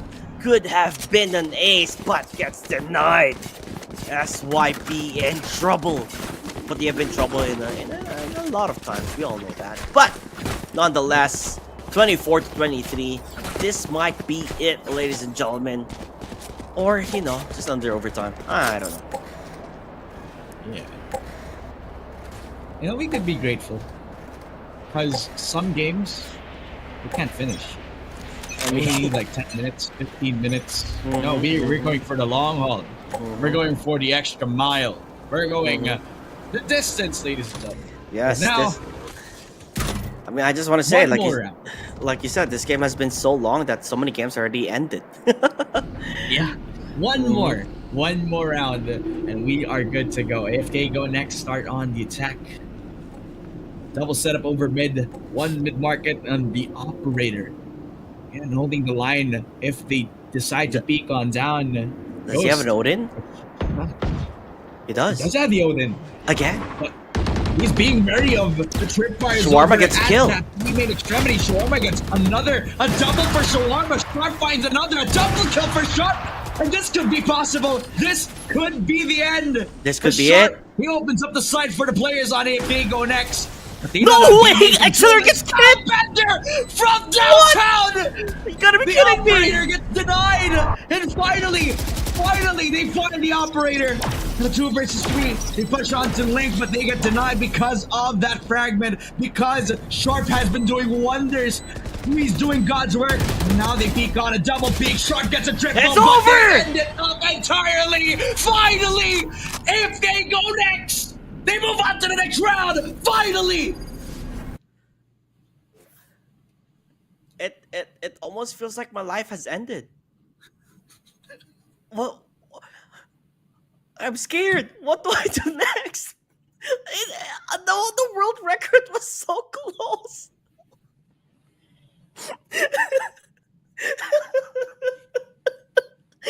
Insanity. That is what we call insanity, guys. Well, nonetheless, though, congratulations to AFK Go Next. I hope that this will be the first this will be the last I'll see Ascent. I don't think I would ever want to see Ascent again. You know what? At this point, I miss Pearl. I miss Haven. Let's bring back Relegation, please. I like those one-sided games. Can we just go back there? You know what? You know what? We just watched the best kind of Valorant where Uh, both of these squads are giving their best. Sharp, I love you, man. I love you, Sharp. I don't know. Stylebender, that was one heck of a shock dart because I it don't know was what to perfectly feel. landing to the operator. I feel like a new man. I I, feel I, reborn. I don't know what I feel. Honestly, it's like it ended. What? Why? Don't be glad that it's over. Or don't be glad that it's I, over. Be I'm happy not. that it started. Oh, it's gonna be. You know what is it? It's one door Don't be closes, sad that another it's one over. opens. Right? Let's hope Yeah, the and that next means we'll door. get another long game. No, don't say that. Let's hope the other door that opens is gonna be a 13-0. You know, who knows? Yep. Yeah, Yeah. but that was an insane series. Honestly, it got pretty hot on here. I hope that we actually all get a break. If we don't, okay, you'll just see us going crazy again because we are crazy in general right now. But nonetheless, that was an amazing series. Honestly, that this is why Dubai Police Game Safe Tournament has been astronomically one of the best tournaments I have casted already. Like, just because of how crazy the game has been going and how crazy the chat has been supporting this tournament. The chat has been supporting us casters as well. And with our crazy shenanigans back and forth, you guys have been amazing. Now, with that said, I believe we are going to be going on the break. Are we, that Femina? Yeah, okay. I think we kind of broke that for me. Doesn't answer anymore. So, yes, No, I'm here. we are gonna be going to the ads again. So we'll see you guys after the ads. See ya.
Oh, there we have it, ladies and gentlemen. We are back on Onyx Esports up against Jovet Baldi Baller, as we have them as the attacking team.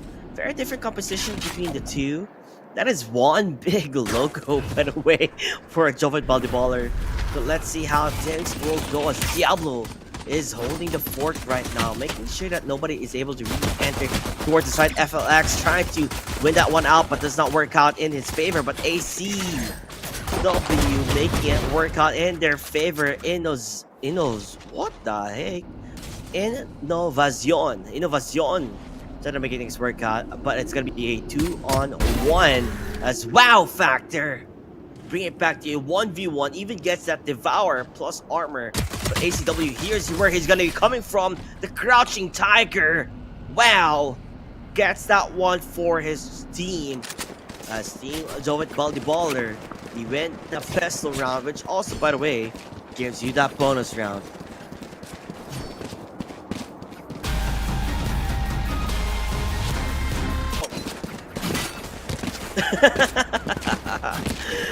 for some reason, thank you for watching. That would have been the quickest game ever. Like just winning a pistol round, it would have just ended there. But it's not gonna happen that way. As Team Jovet Baldi Baller still surviving on with Bao leading the charge here. Although playing a bit more different compared to last time. Or could be possibly just rushing towards the B side if they choose to do so. We do see Cypher on towards mid. He's just sitting there crouching as much as he can. Even gets the kill towards top while also jumping into the fray. Finding his own set of kills as well. Bring it back to a 3-on-5. Diablo with the Sheriff. Hoping to watch those corners, but unlucky for them, as that Cyphers are already enough to go back away from that side itself.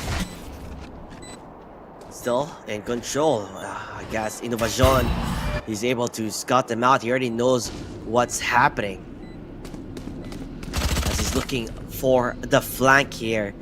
El Diablo gonna go for the peek, not gonna work out. He have the double peek. The crossfire has been set. And Gandalf, I mean, you may be an old man with magic, but what type of magic are you guys gonna have to answer things back and forth here? Nothing to say, nothing to do. Jovet Baldi Ballers again winning another round, and that is the bonus round. A much important round that they needed to win, I guess, to set a tone for the pacing here as Onyx Esports. Oh, drawing. Oh, he's drawing a heart. Hey, that's cute. You know what, Asu? I think that's how you read his name, Asu. That is very cute. I like that. I like that. Anyway, Team Jovet Baldi Ballers. I don't know, guys. I don't know if it's just me, but that logo, it's just the first thing you see and the first thing you notice. So I'll try not to get distracted. But nonetheless, it's still gonna be the B side, or is it a fake? It looks like they are faking out. Might go towards A, and a shot from stop on towards Bagsamu. Not able to do anything. Asu finding his own set of kills too. Gets one, gets two. Stopping Team Jovet Baldi Ballers on their tracks here. Now is not the time for them to survive this. Gonna have the crossfire, double peeking. You know there's someone in mid top and mid short, and that's where the fire is gonna be. Devour, dismiss. It's not gonna work out if you're up against Asu. Still gonna be difficult. 29 HP, more or less. You're gone for good. Dead. I don't think there's any much you can do unless you do pull a miracle out of nowhere. Let's see what he can. You know where he is. The spray downs have been there. Gandalf does find that one. So first round given to Onyx Esports. They get something in the bag. But I guess the best or the biggest thing that I would say here is that this time there's no double duelist, and at the same time it's gonna be Arena versus the Jet. Very different from each other. So it's gonna be interesting to see how things will work out as compared to the previous game. We saw how well a Killjoy can definitely hold down the side, and know how well a Killjoy can anchor a side if possible. AC ACU trying to find information as he can with the suppression, but it's not gonna work out in his favor. Gandalf though hiding in towards the smoke, stop just around the corner, dashes out immediately, getting missed the paranoia shot towards him, so he's gonna be A-okay. Using that smoke, faking it out as much as possible. Still, teleports will be there. You have control of the A side because El Diablo is just hiding right around the corner with his buddy there, trying to bait it out. The perfect opportunity to strike. That's what he's waiting for. The shots have been fired. Diablo gets the first shot there, the first kill, with ACU finding another. Diablo again with a double, dwindling numbers down. 4 up against Duty. Know that he's just on the side as a jumping, flying Odin makes wonders for Flex or FLX, getting that one instead. So he bounced back 2 for 2. Joet Ballers, they might have to go for the eco now, as that was indeed a forced buy for them. And I just love this round number 3 Odin. Just this Odin purchase from the get-go, because he's not afraid to do so. And judging on where they're going to be pushing, it could possibly towards B2B side. So if he's able to just spam the wall there, he's going to hit quite a lot of players. But instead, a mid-take, that's what they're going to go for. You want to go for the element of surprise, Gandalf pushing in. But they're not looking. Stop with an operator, stops them at their tracks, and there you have it, Gandalf again with the shots being fired. A stinger in the hands of wow. How well can you aim that one? It doesn't seem any good will happen from that one. As Onyx Esports, another round taken, another round given. Shove it, Ballers. You need to figure out what's their process of attacking here, as another rifle round on their end. If they lose that, they're back on the back foot of this. Another eco and another round possibly being given to Onyx Esports. So shove it, Ballers, taking another opportunity towards the A side. The side saying, you know what, B side mid has not necessarily been working out for us. We do have, I guess, Reyna, which isn't really a mobility character, right? A mobility agent compared to any like the Jet, the Neon, you know, or the Raze. So it's different. It's very different for them to try to get that entry in. I think that's the difficulty of having this type of agent, where you don't necessarily have the capacity to just enter in, right? The mobility of a Jet that they can provide. So for now, it's gonna be a standstill. More or less, probably look for kills, look for pickoffs here and there if they can. But another nice suppression there. Got as much information as they can. As Pan misses the hunt. Okay, I think that gives a lot of information, as there's a lot of players on towards the A side. You have the op waiting for them to get the peak, but stop, not getting it precisely. They're using the cage, but the Odin sprays are working. Pagsamo is still working out in his favor, getting 2 kills. You have the time to attack, the time to strike, as you do get the spike planted. KO using that ultimate. CMD is up and running. He can't use skills at all. FLX just from above with an Odin, looking for the opportunity to strike. If they even get it detained, 2 detained. They're in control. Gets the headshot. Gandalf closes that one out, but they do lose it at the end of the day, with Pan and Pagsamo just being way more efficient with finding those pickoffs and finding those kills.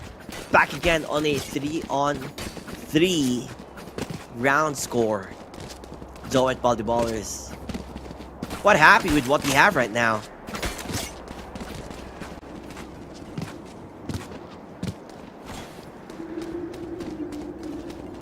As time is off the essence on figuring out this time on how to crack the B side. They did well, by the way, by taking their sweet time on towards A, and they were quite stacked as well. There was like 4 people on towards its side, but still in control. Onyx though,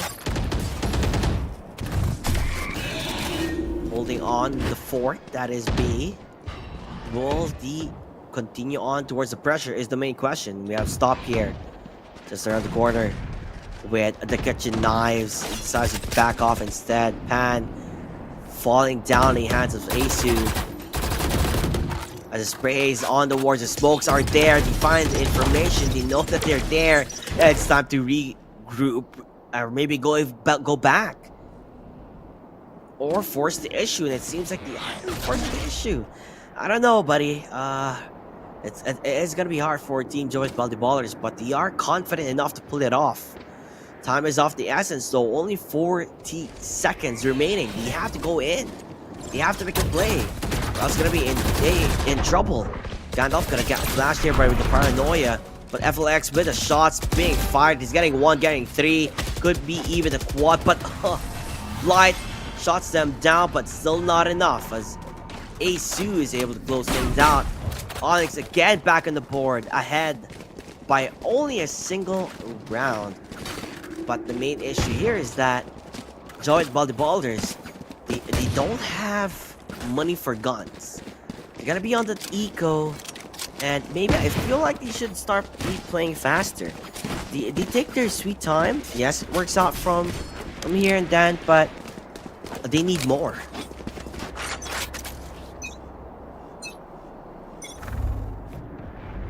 Again with an off peak, trying to figure out where they are gonna be. Gandalf just along the side gets 1. Oh, okay, good information. Hunter's Fury, it's gonna hit. Yep, it does. They're able to get almost every single one of them. Quick and easy kills there. No sweating at all. So Onyx, they are in control by at least 2 rounds though. George Ballers again going for the buy. This is their rifles. How will they enter? If they go towards mid, it is going to be a bit difficult because they do have the operator at hand from Jet, from the side of Onyx Esports. They're going to go for the flash on towards Stop, but will it work? Oh, looks like it didn't. They're going to get fully flashed there. They know. This is about time of the essence to go for the peak. For the shot, it's misfired. Gonna go for another flick of the wrist, but it's just not happening. 2 shots getting missed, and Asu still taking control of the garden. Gandalf as well, finding that kill towards WoW. Stops him on their tracks. No more duelists, no more entry for Team Jovic Ballers. Team Onyx feeling confident with a push here. Stop. Getting that kill towards Pan, shedding it 1 for 1. Gandalf just around the side, gonna be able to spot them out with their pants down. Did not expect that at all. Innovajon left alone, 26 HP, even puts the camera on just to take a selfie at this point. Brings it back to his hands, and he's trapped on the corner. Still not gonna stop him from what he's doing. 26 HP, 1v2, still winnable. Gets the shot done, but Diablo, oh Diablo, sends him back to where he belongs. 6-3, Onyx Esports still ahead.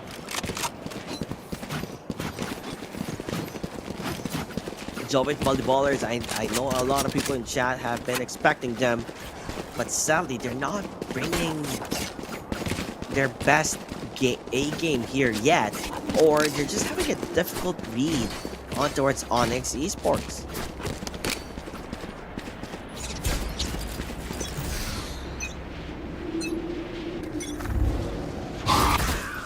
There you have it again, Gandalf. Just taking control, and this is crazy, right? Just Gandalf is just pushing in towards a garage without any issue or anyone stopping him. And again, the information gathering that they're getting, it goes to show on how confident that they are. That they're even going for a pincer movement when they can. Diablo went for a quick peekaboo, but doesn't really commit. I mean, they are defending, so it's not necessarily needed to commit here. FLX gonna go for the spray and pray, you know, hoping things will work out. Gandalf though gets the first blood here. He pushed way in deep outside B main or B garage, and it works out in their favor. The op again from Stop with did see a couple of whiffs here and there, but this time it doesn't seem like it will stop. Won't stop, don't stop, that's what they say. But wow, starting off with a Sheriff kill there. Definitely doing wonders for his team, but again, those pickoffs looking bad for them. Jovic Volleyballers, it's a 3v4. Sheriff's at hand, pushing in the shot. It's not gonna work out, and they're gonna be shot down immediately. 7-3, getting a bigger lead here for Onyx Esports.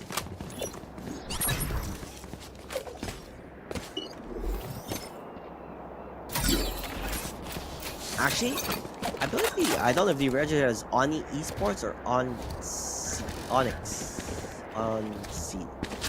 Esports. It's it's quite a hard read, but I think it's Oni Esports. So just to clarify things out, guys. Meanwhile, again, Oni Esports with an up. Stop! That was so close. That was so close. It could have been wonders, but he just goes for the peak. He's just not confident. It's just not stopping. Gotta continue on fighting. Going in for the peak again. It doesn't even feel like they're defending at this point. They're just going all in. Looking for the kills, looking for the frags. It's just like, it just doesn't matter. Non-stop actions. Defenders being the attackers and the attackers being the defenders at this point. As they're just holding sides, holding corners. And they're just getting killed, picked off one after another.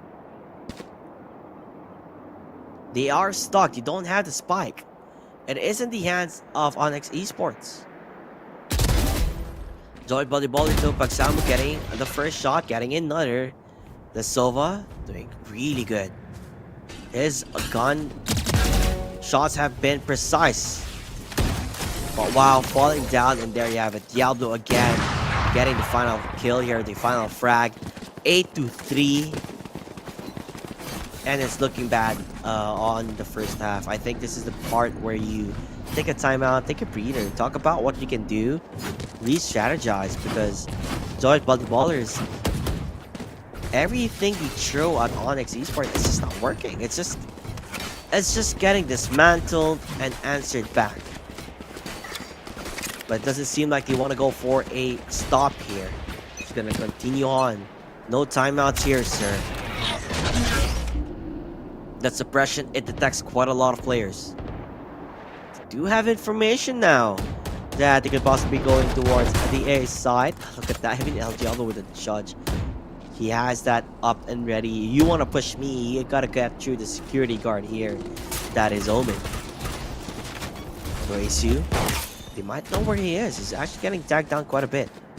So maybe that's a bait, that's a trap that they're just waiting for. Waiting for the to take it back. Again, nice judge hit. Slowing them down. Time to get the peak formation. Gets one, gets two, gets hopefully three. Might be even four. Gets the ADS. That could have been an ace. But it still does not stop them. They're continue on. The power, the fight. That is Onyx Esports. They're even going for the knife. And it works out. Oh, insult to injury. Ay, ay, ay, ay, ay.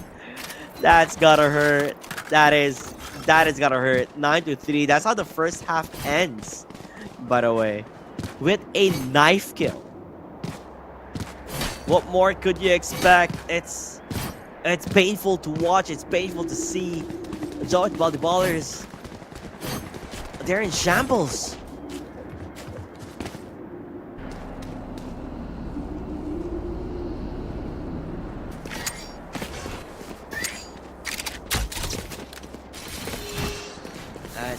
It's about to set. This time they're gonna be the one attacking. Meanwhile, the other team is gonna be defending.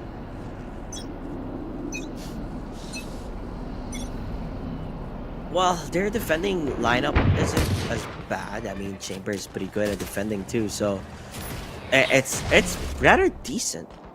It's rather decent. So let's see how things will go.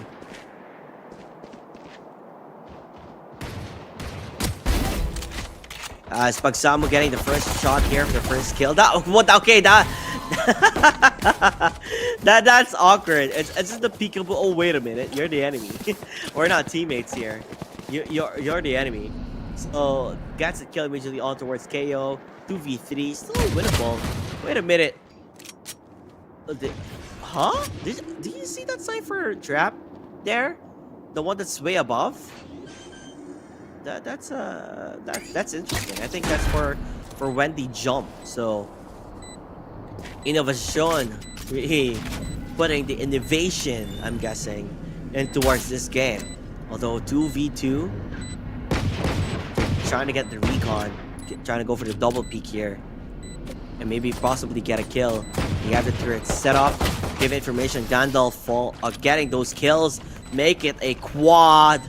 10-3. Ongsi Esports, it's just not stopping. The momentum, it's there. And Jovid Baldibalders, it seems like it's time to say goodnight. I know it's like 12 in the morning in Dubai. They're just probably tired, or it looks like they're just getting outplayed every single step of the way. Onyx Esports in control right now. They do have the guns at hand. They could rush aside if they choose to do so, because there's nobody really there to threaten them other than the Omen, who's hiding just below where Stop is. Goes for the pre-fire. They do get a kill. Next up, A side for the TK. He does have the dash. Dashes up towards Jenny.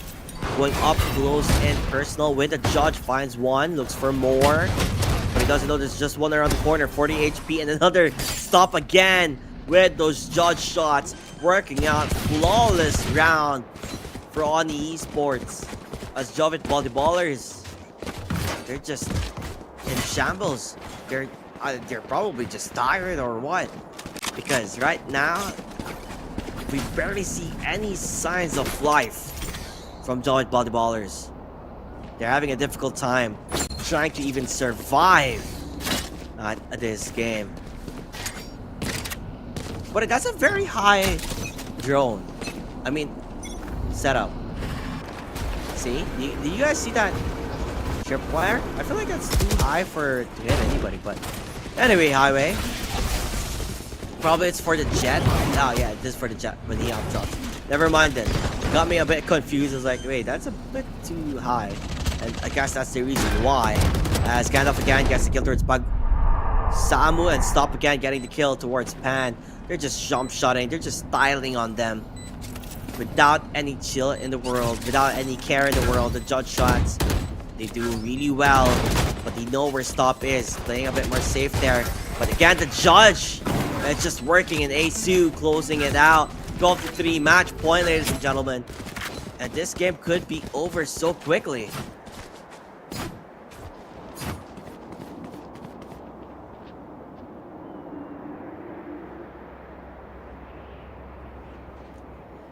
I want to know how do casters feel to watch this end again after this break. I mean, I'm just happy to say it's not reaching overtime, maybe. I don't know. Unless the 12-3 comeback starts happening for Jovid Baldiballers. Because the other OT is insane. But they did also come back, so possibility would always be there. But it just seems like they don't really have an answer on how Oni Esports have been playing. Lockdown is there to stop the defenders from defending, but look at Blight. He could have went for Leak instead. Plays more defensive. Gonna get detained though, so two players have been detained still. Rather in a safe spot though. They're quite okay. Stop getting that kill towards Blight. That is the detained player. Stop again jumping from above. The kitchen knives are not hitting, going for the wall bang instead. Wow. From below towards Garden, still falling down. As Stop still wrecking havoc with his team. Left and right. Stop with a triple. Could even go for the ace. This could be all the baskets, all the eggs in the basket. As Innovation is the one left alone. Stop is going for him and gets shot. That is the quad kill. That is it, ladies and gentlemen. On the esports, take a quick game here as they are going to be jumping on towards round number 3.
Gotcha. Oh, And we're back, ladies and gentlemen, to another game right here at Dubai Police Game Safe Tournament. Although I was absent from the previous game, I am back ready to flare up the competition. My name is Zad Femina. Alongside with me is Caster JT, who carried that Ascent game all throughout that last match. And although it was a very, very calming one that is more relaxing compared to the largest game that we've had, and it was the same Ascent map. How was it, JT? I hope it wasn't too taxing for you, considering that you were alone. I'm sorry, by the way. oh no, no, no, no. Everything was okay. I mean, like, I missed my partner, obviously. I really do. But anyway, highway, we are gonna continue on. Round number three, we're finally up and running, and we are gonna go to. I believe this is Fraggers up against AFK Go next. So I don't know. Do you think AFK Go next has enough ample of time to rest after that gruesome fight they were up against SYP with how many amounts of overtimes that we reached 25 to 23? That is a banger of 48 rounds that they were playing. No. Meanwhile, Fraggers, 40. yeah, yeah, they had an easier route here, winning up against United Nations with 13 to 6 to boot. So from that 48 rounds that you were watching up that AFK Go Next was playing, a lot of information can already be taken.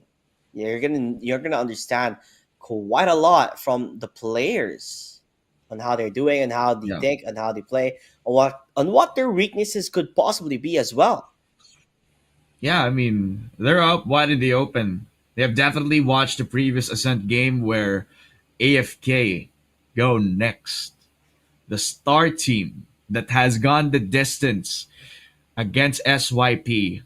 The star calling for them to align yet again, but hopefully it doesn't align that in a sense that all the stars want to actually extend the game further and further towards possibly 50 rounds. I hope we don't get there anymore because I pray for you, Mr. Caster JT. You have been carrying towards the finish line. That's around 60 maps now after like the first game or after like the last game that we've had straight after like a really long Ascent game, you get another one. This time, yes, it was a little bit shorter, but you still get Ascent for two times in a row. And that was right after we said, I don't want to play Haven. I don't want to see Pearl ever again. Now you get two Ascents in a row.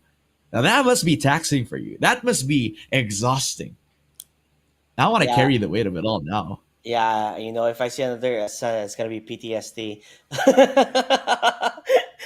It's been crazy, honestly, and I can see everyone in chat going like, "Where are these beautiful faces of the casters?" And they're like, "It's gonna come, guys, eventually." So Yeah.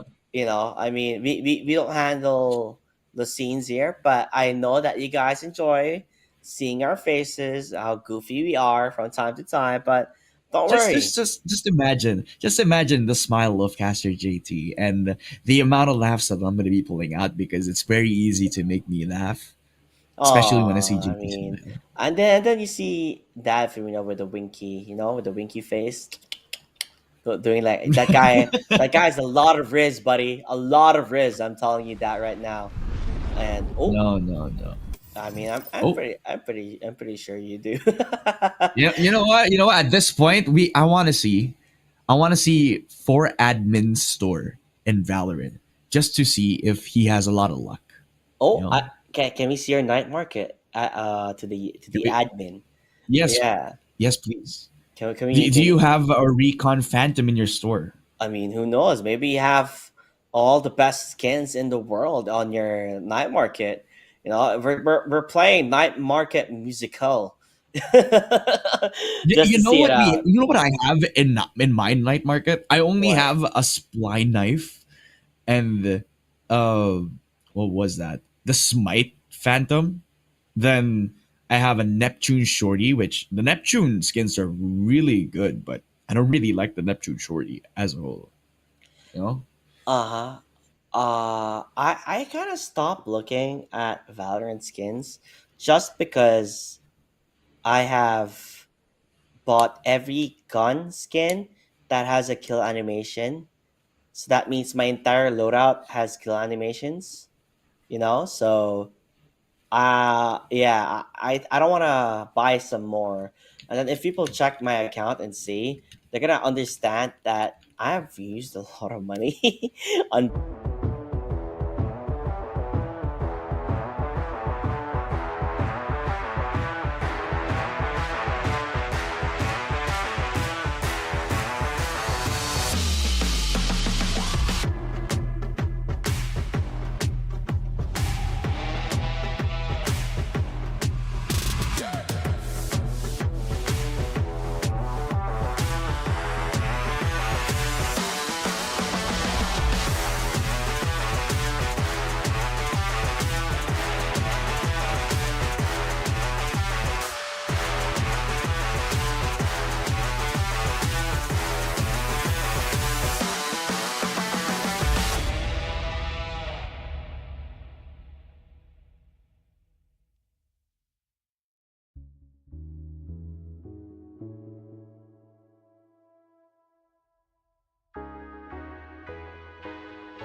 Huh? Huh? What? What?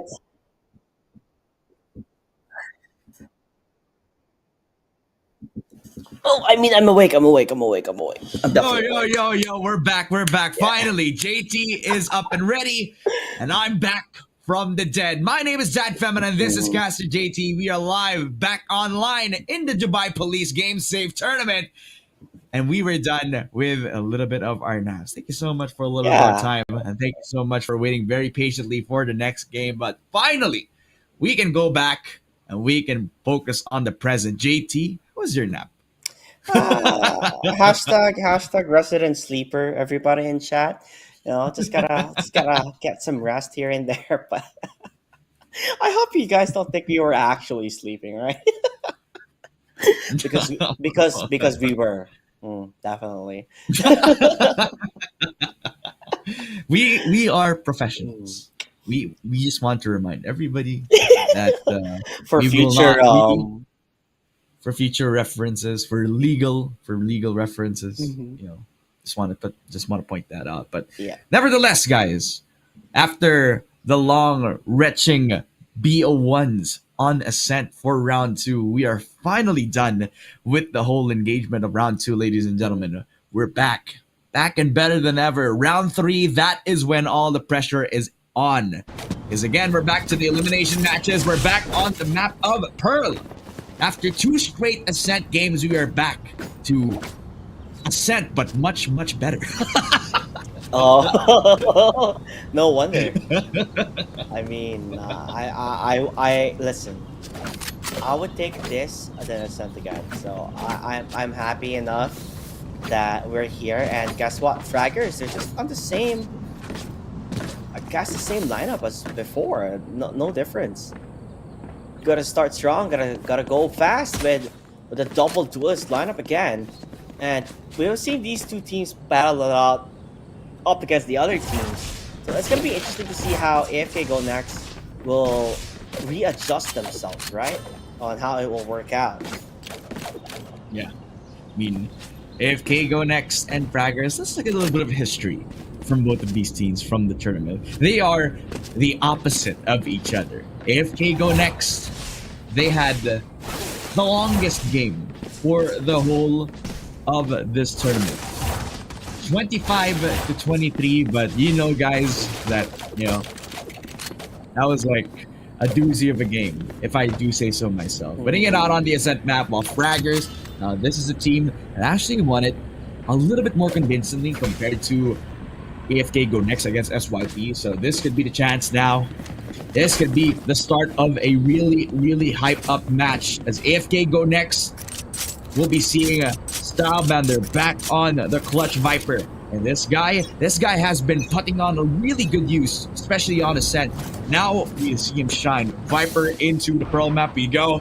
Double setup over at A main where they can push on, pressure them before they can even make a move. But no, around B main is where they start, and AFK go next. They're not even away from keyboard. They're just pushing on.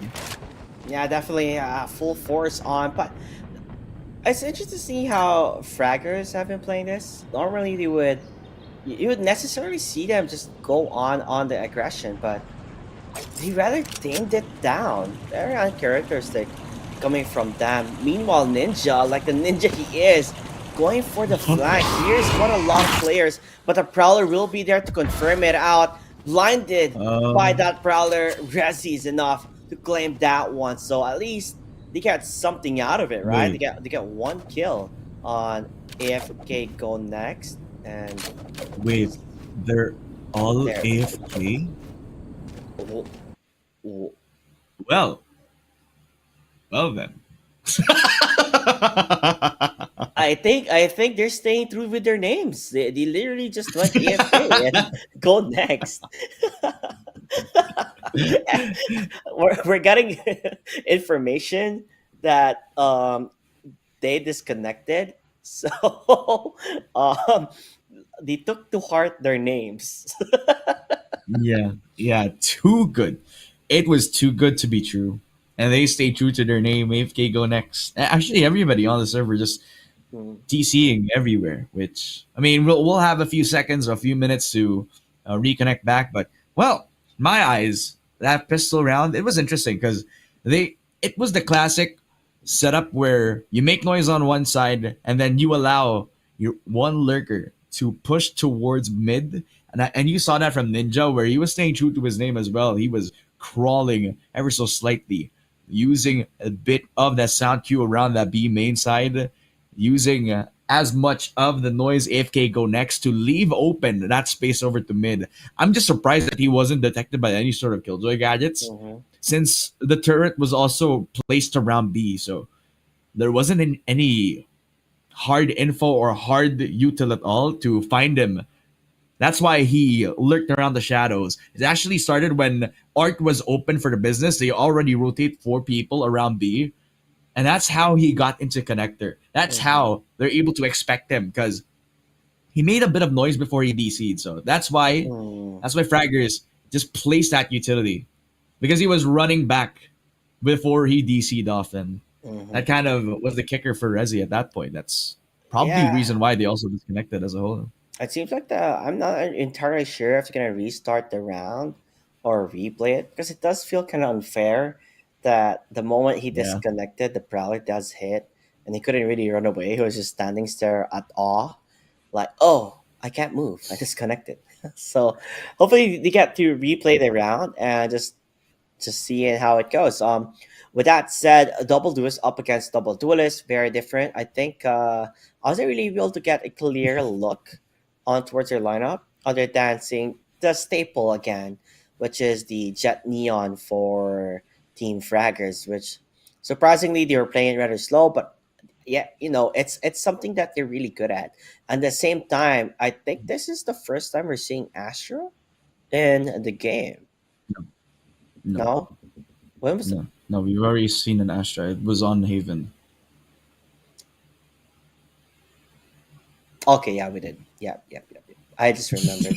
Like I replayed all the games in my head, and every game just reminds me of Ascent, and I'm like, why? You just don't remember the Haven games because you don't like Haven. No, I mean like, I don't mind Haven anymore. After that, how many games did I say? 48 games or rounds of Ascent. That just mind boggled me entirely. Like I just like don't know what to do about it. But as we are still continuing on, everybody, please do not forget to to follow on towards the Mhm. page. Of course, you can also follow me in cast at CasterJT, Facebook, Twitter, Instagram. You can follow me there. Also, don't forget to follow the one and only that Femina on hate socials as well. I believe his Instagram is at Chris Ocampo. Is that correct? Chris de under Ocampo. slash Ocampo. Yeah, there you go. Yeah, And yeah. definitely, it's been going crazy. You can also follow him on Facebook and on Twitter. Are you on Twitter? I don't see you on Twitter. I am. I am on Twitter. You I don't am on Twitter. tweet. I like Not that Twitch. much.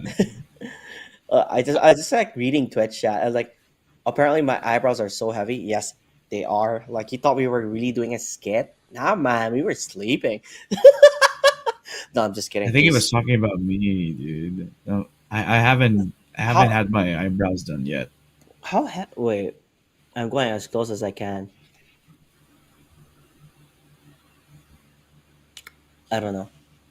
We both have Yeah, one hell of an eyebrow, I would say. yeah, yeah. I mean, I don't really mind. This is an asset. This is I, an asset I, for me. I This like is the space up my head, bro. we're talking about eyebrows in the Valorant tournament. That's off the bucket list. Check. Check. I've talked about my eyebrows in a Valorant tournament. Amazing. Yeah. Okay. Well, you know what? Uh-huh. I Mm-hmm. haven't seen a raise all throughout this tournament. I don't know if chat was saying there was a raise being picked. I can't confirm. I don't remember seeing the raise there. No, I haven't seen a raise all throughout. I don't Yeah, remember a raise. but it's double duelist up against double duelist, so I don't know. I think I saw a Jet Reina composition. I mean, is that's like the popular double duelist picks anyway. I think the yeah. only unique double duelist setup that we saw was Jet Neon. That's weird. That's Not weird. it's not entirely weird if you play their kit correctly, right? And they have been playing it correctly, which has been rather interesting. Since we're still on a standstill here on players getting disconnected, we can start teaching that feminism Arabic words, guys. We'll start with a basic one. Marhaba. How do you say it? Marhaba. Marhaba. Yes, marhaba. What does that mean? It's like saying hello. Hi, hello. Oh, Yeah, marhaba. yes, marhaba. أنا اسمي Marhaba. ذات فيمينا. Hana ismi dad femina. أنا is me. Am I not butchering this? No, Am I don't gonna get worry. canceled? No, you're not gonna get canceled. Mashallah. Chat, tell me, chat, can you tell me if this guy's getting is trying to get me canceled? Listen, if I say anything wrong, we are casting a tournament from Dubai Police. I live in Dubai, so so I kind of want to go back to Dubai. I don't It's him, want sir. It's him, sir. It's him. to. Dude, they just revoked my entry, right? If I just go to immigration, they're like, nope. You remember what you did in that tournament? So we had a tournament for Dubai Police. Do you remember what you said? Oh no. Ay, ay, ay, ay, ay. Imagine that was the Disgracia. case. Hmm. You know what discretion means? Yeah, Chad. It's time to teach you Tagalog words from Dad Oh, Femina and Caster JT. It's for you guys to start learning. You start with Mahal ko kayo, hmm. which If you want to means know what that means, I'm going to poop. I love you. Oh, oh, I thought we're gonna, do the thing where people say that's what it means, but it doesn't mean it. You know what I'm saying? Okay.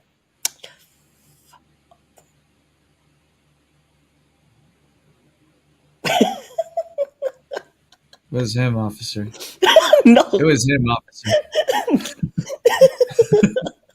I don't know this man. Okay, guys. Yes, mahal ko kayo means I love you guys. So definitely, we do love the chat. We do love that you guys join around our funny funkiness. So yep, it's been one heck of a ride, and I can't wait to continue more with Yeah. everybody. Mm-hmm. I mean, And we will. mm-hmm, We're just waiting for the players to just reconnect on back mm-hmm, mm-hmm, for mm-hmm, mm-hmm, for I mm-hmm. believe the third game Uh or huh. the Uh third huh. time that we'll be ready. And speaking of ready, I hope the chat is ready for another pro game. We're looking to be ready to reconnect back into the game. It will be live in just a short while, so grab your snacks, grab your friends, because we'll be back in a little short while, man. JT here with that femina. Yes, I am JT. He's that femina Oh, because I called his name first. I actually am Master JT now. okay. So I'll have to do your voice. Wait, wait, don't pressure me. Don't pressure me. You do it. Do it. Do it. Keep, I keep, want to keep, see what you think what my voice sounds like.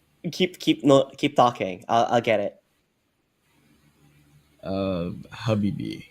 My name is Habibi. Dad Femina. It's very nice to meet you guys, and I can't wait to cast some more Valorant here at Dubai Police Game Safe Tournament.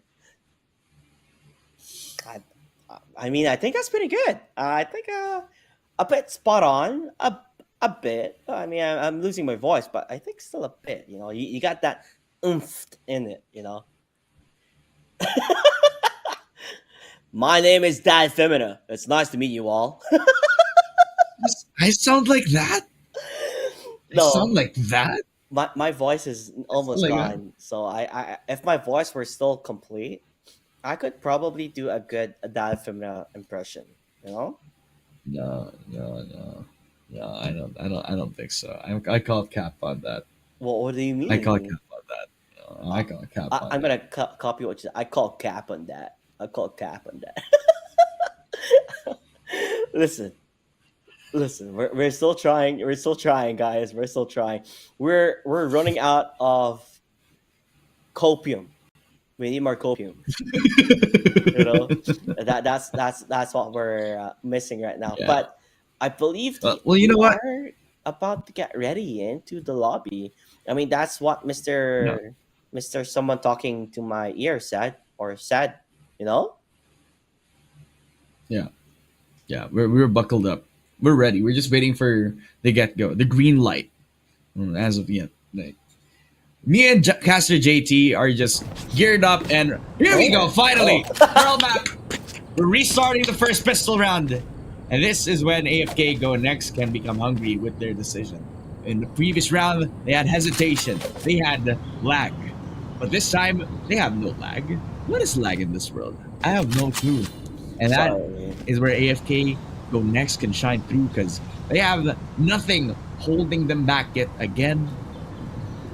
Except getting disconnected, as they did get disconnected again. No lag, no nothing, just pure on disconnection. I like how you're like, nothing's gonna stop them. As the game is gonna start, no AFK, no nothing. As then he disconnects, and we're back into the fray.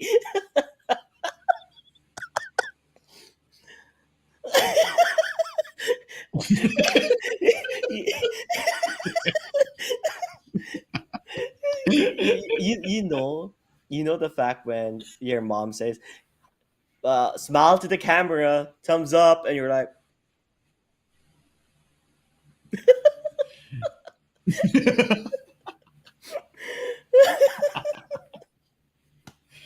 Oh, oh, my dear.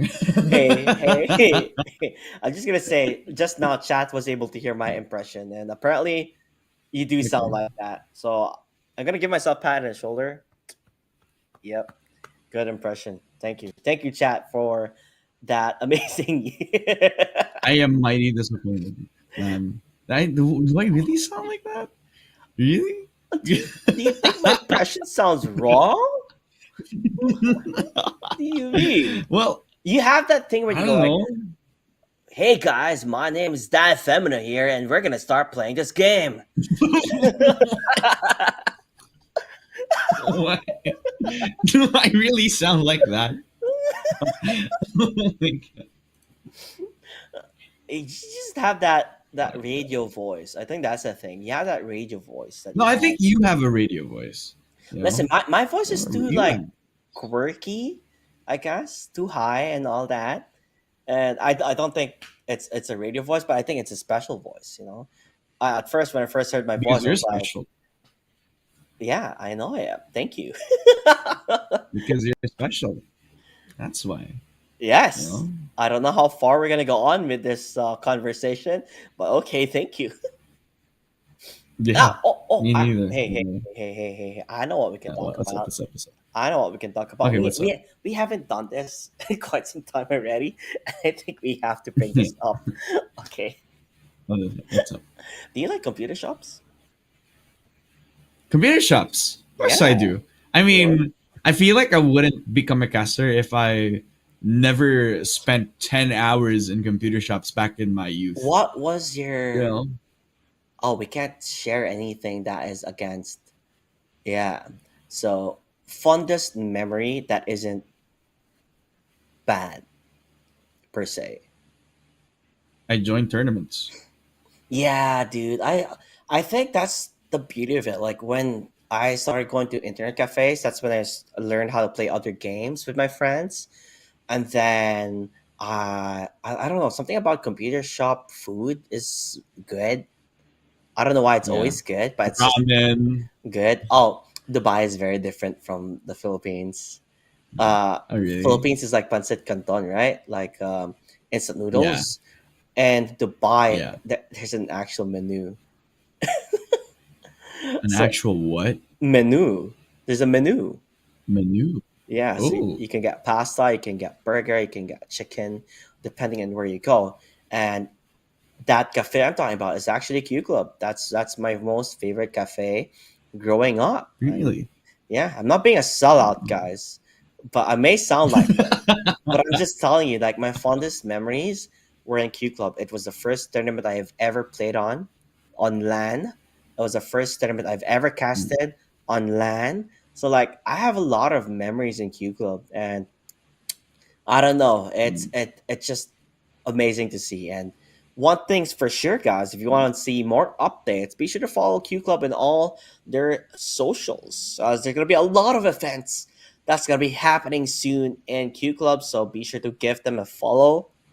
And as well, they do start selling gear. I mean, they sell gear. I never knew they did, but now they do. Not only that, they Mm. also sell anime collectibles. Like, I mean, Ooh, what? Oh, I mean, there's a lot of people who loves watching anime now, so it makes a lot of sense. me too. Me too. I might actually go to Mhm. Dubai just to, play at Q Club, buy some anime stuff over at Q Club. But I like how as a you. gamer, as an Yeah, what? I like What? how you'll go to Dubai just to buy gear and also to buy Why anime not? Why collectibles. not? Why not? People go to other places for food. Why can't I go to other places for gear? You're Right? you're going So to a different country.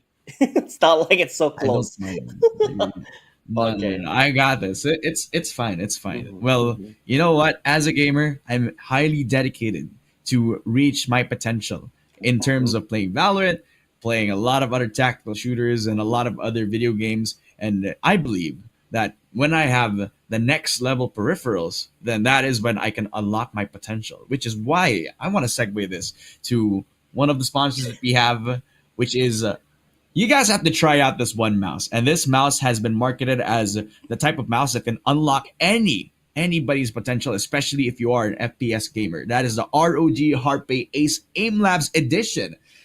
And you can get that over at Q Club. It's a lightweight 54-gram wireless gaming mouse that works in tandem with the latest technology from AIM Labs to Hmm. unlock your full potential. So check them out.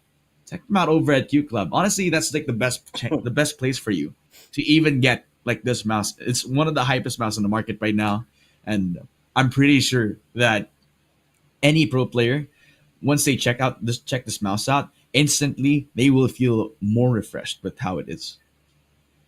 Definitely, definitely. So we're still waiting for confirmation for the game to start. It's gonna take some time. Hopefully we do get it up and running, because at this time we might as well just start our own podcast. We're just talking about whichever. Yeah, it is what it is, guys. It is what it is. We can't do much about it. But nonetheless, just enjoy Yeah. our time together. Any interesting stories, that Femina? Hmm. Well, let's see here. Well, you want to tell me about your experience? You did say that you used to like cast your first LAN on Q Club. Tell me about that. How did you actually land that opportunity? I just volunteered. I said I want to try casting. I want to give it a go because I used to watch casters online, and I said, you know what, I want to try this. So I went and gave it a try. You know the thing when you first hear your voice broadcasted, you'd be like, "That's me. That's so cringy. That's disgusting. I sound horrible." And then people beside you or around you just start praising you. Dude, that was amazing. Dude, you should definitely start casting more. You're going to be known internationally. So that just really gave me that confidence to continue on shoutcasting. It wasn't necessarily only my love for the game, but the love of the community that gave me this voice that empowered me to be a caster. So definitely an amazing experience. And if people are asking chat, like, how long have you been casting? Since 2014. I have been casting for a very long time in Dubai. Now I've been casting internationally, Southeast Asia, South Asia, yeah, that as well. So like, I've been around here and there, still trying to broaden my horizons, but definitely something that I'm looking forward to. What about you, Dafimno? Any interesting stories that you would like to share with us? Well, hmm. See, let me think. Uh, so I remember the first time that I rode like a roller coaster, and that was like when I was around 4 years old, right? And it was a carousel. Is it? Is it? Is it? Is it qualified as a roller coaster? No, Whatever, just a ride. a carousel isn't Maybe just a ride. Maybe just a ride in a carnival, right? moving. That's the Yeah, first time. Yeah, yeah, a moving ride yeah, yeah, basically. yeah. Well, I remember that when I was riding that with my mom, and she was Mm-hmm. holding me up like a little child at 4 years old, right? Mm-hmm. Then I think I was like three actually. Now that I think about it, 3 or 2 years old. Then for some reason the shoe fell off, and mm, it fell towards the water because there was like a little river underneath like the carousel, a stream, because there was a nearby log jam park where it was like a water park of sorts on the other side of that carousel, and my shoe fell off. But when I was a kid, Mm-hmm. my dad decided to swim and gotten like the wet shoe. When in turn it also turned him wet, and it wasn't usual for anybody to like swim on those waters. They were pretty dirty too, so he had to drive all the way back from the park to my province, which it was like 2 or 3 hours of him seemingly a little wet from what he did because of that. And Mm-hmm. he kind of smelled for like 2 weeks after that, but you know. 2 weeks. You know what? Yeah, I don't know. I just made me think about my dad after he left me. Oh wait, wait, Mm, wait. mm. Oh, oh, oh. Now we know why you're called Dad Femina.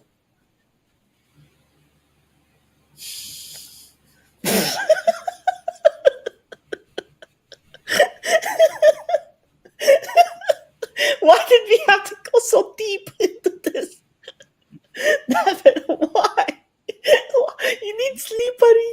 You need sleep. You know what? I feel so close. I might as well just give everyone an entertaining story about.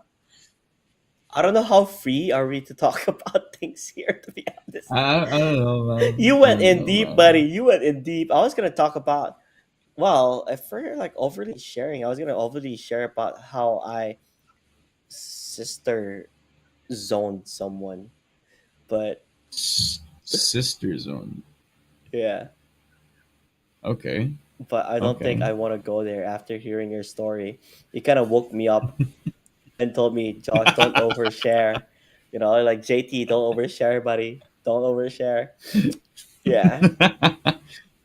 So Yeah. Well. thanks for Yo. stopping me. It would have been a very spicy story, but maybe next time. Leave a follow at Maybe, Caster maybe JT at Twitch.tv. Who knows what happens?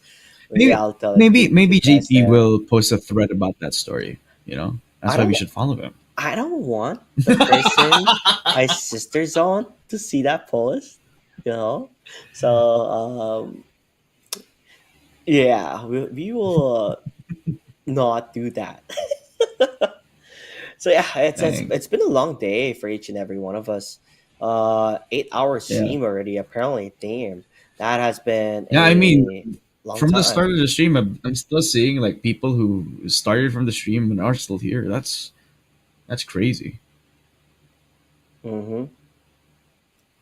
Are Yeah. you real friends, Caster and Dan? No, definitely no chemistry, right? We're not friends. Yeah. Yeah. Yeah, who's this Yeah. guy? We're lovers.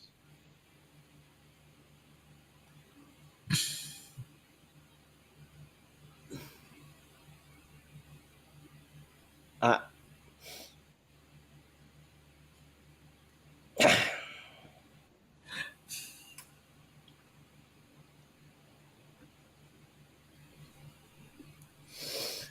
So you're just gonna let that in? You're just gonna let that sink in? Just gonna let that sink in? we love each other as good friends. That's what I would say. Best friends.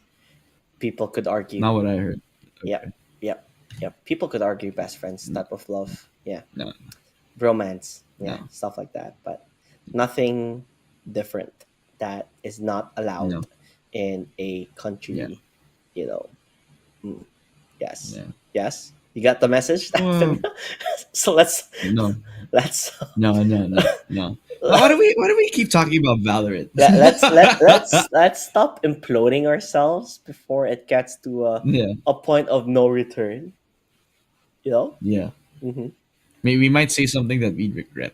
I You know? think you might say something that you might No, I regret. mean, I think you might say something.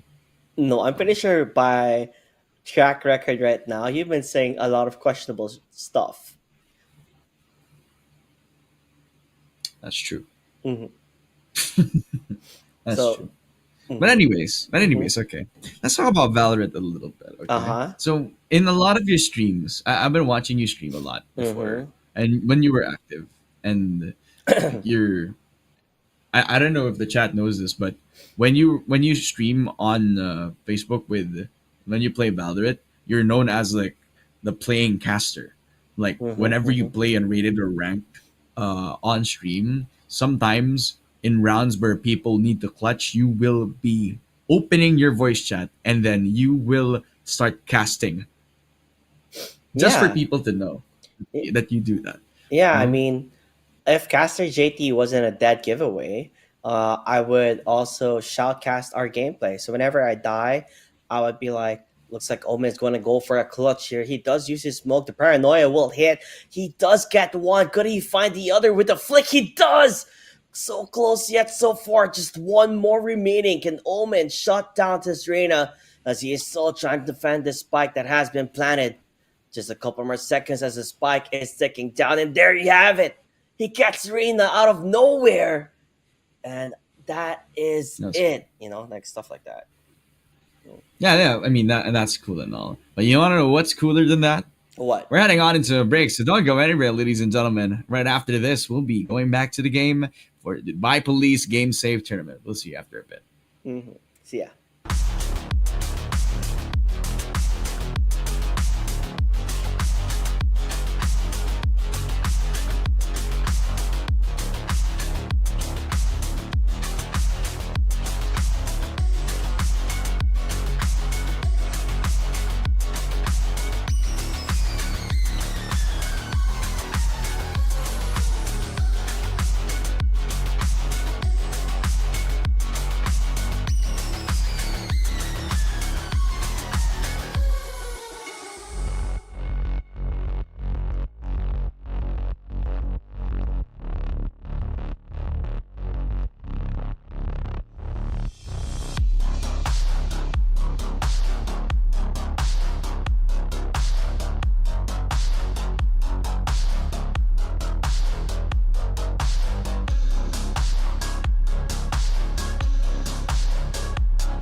And we're back, ladies and gentlemen, over to the Dubai Police Game Save Tournament. I'm Ted Femina, and I have Caster JT. Mm-hmm. Hopefully, we're done with the podcast. We are having updates, and we heard that this game is locked and loaded. They're down in Agent Select, and definitely back on the Pearl map.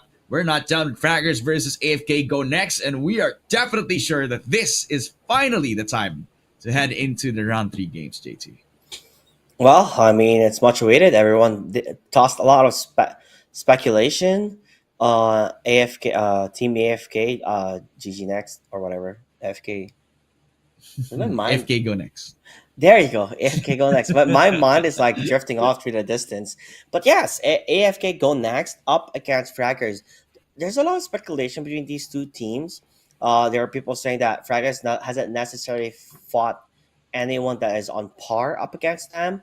Meanwhile, AFK Go Next has been playing up against or played up against one of the people that were so close to the point that they almost even got eliminated 8 to 12. Let's not forget that one. I don't think anyone will forget about that one. So, yeah, so this is the ultimatum, the testament, if they can get through this hurdle. Because if they do, that means they're going to be in towards the semifinals, if I'm correct. I believe we are currently on the quarterfinals. Yep, we are on the quarterfinals right now. So after this would be the semifinals, and that's the big ones. If you get through the semifinals, you go to the finals, and you get at least a portion of that juicy prize. So it's do or die nonetheless, and it looks like Fraggers are still happy with the agent composition that they have. Mm.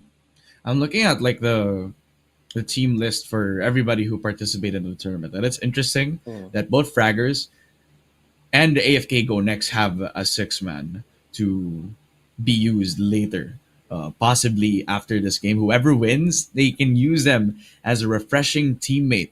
If ever that one needs to go, or at least one needs to take a rest, and they move one player back into the roster, fresh into the matchup too. And that is advantageous in the long run, especially in the best of threes later in the semifinals where uh, uh, you have played so many games and you have been in Q Club for so long that you need one player at probably your one of your flex players if you want to refresh them back mhm, for the third game possibly if you're down 0-1, but to bring them out in the most or the best of timings is gonna be really good for them if they want to choose to do that. And I'm looking at both Fraggers and AFK Go next to do that later into the game. Well, mhm, let's just hope that we'll have an opportunity to see either one of these teams to actually pull them out when they need to do so. That's the beauty about it, you know.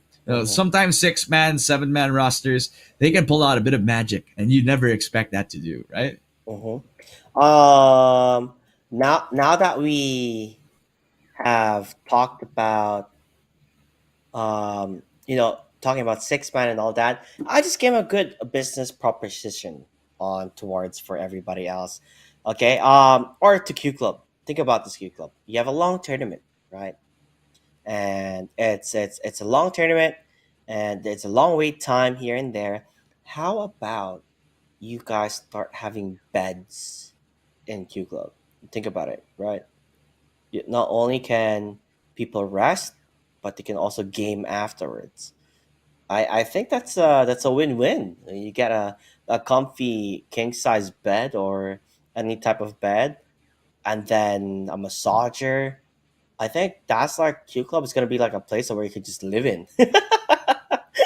Yeah, yeah, yeah, Yeah, yeah. I mean, nah, that would be great. I wouldn't mind. I mean, there are gaming hotels, right? People have been having those Mm. type of stuff, right? The gaming hotels. It hasn't really necessarily reached the market in the Middle East or in Dubai in general, but I can definitely see that happening. Like having gaming hotels, those kind of sound pretty cool, and hopefully someday we get to see that happen in sooner, closer towards where we live, right? But nonetheless, interesting to see how this one will go.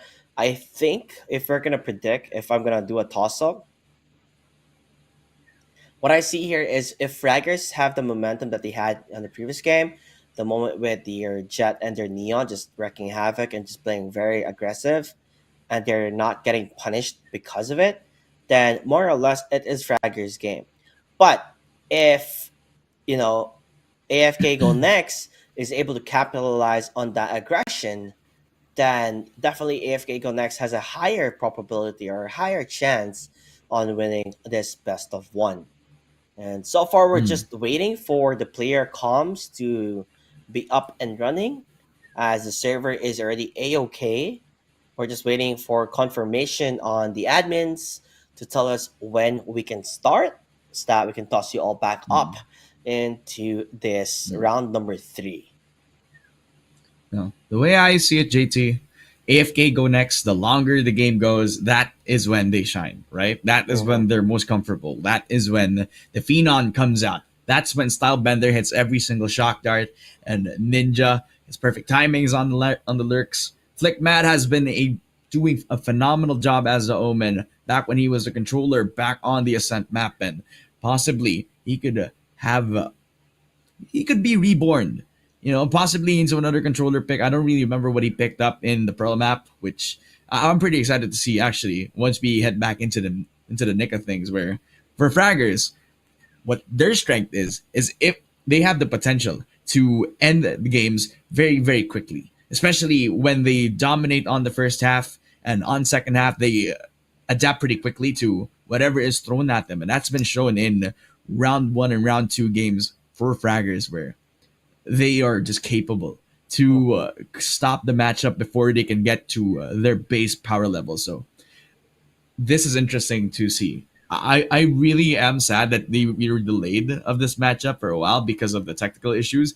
But overall, Fraggers and the 8th Gig Next look like uh, a pretty good versus to see towards the round three right here. Since I do believe that this is a warm up to what we can expect from the BO3s that we'll be seeing later. Over at the semifinals, possibly over the finals, we'll have one banger of a matchup, which in my eyes, it will be sometime later during the morning. It's, I don't know.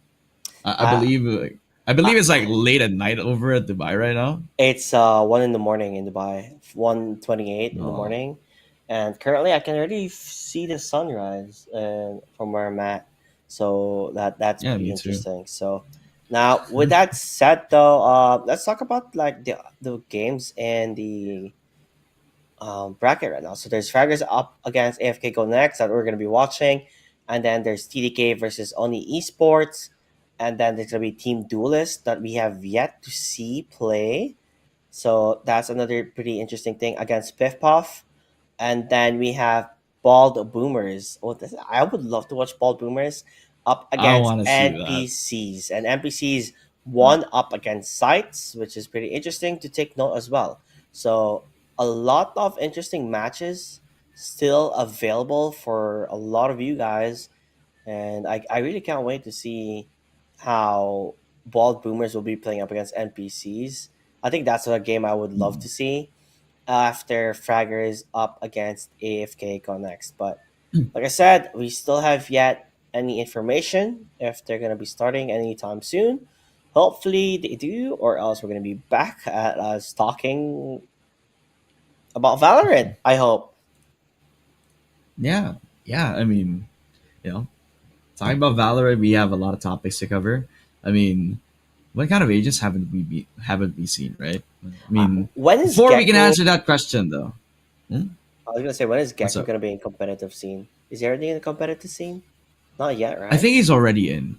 I think he's already Uh in. huh. Fortunately for us, so whoever wants to pick up Gecko, they can actually put them Come out on, dude. I into want to see the the competitive wingman. matchup. Yeah, yeah. I mean, unfortunately though, so we'll be seeing a lot of dead wingmans by the end of it. But anyway, again, ladies and gentlemen, unfortunately, we'll be gonna be getting into a short break. Just give a little bit of time to our players. Try to give them a bit of time to try to prepare because I feel like everything's not 100%. But don't worry, we'll be right back after this short break, and I promise we'll be back with the game for you guys. Don't go anywhere. The Dubai Police Game Safe Tournament will be right back.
Are we Yes, here? yes, It's we're AFK here. Go Next versus Fraggers, finally! Okay, Pearl game, and finally Fraggers.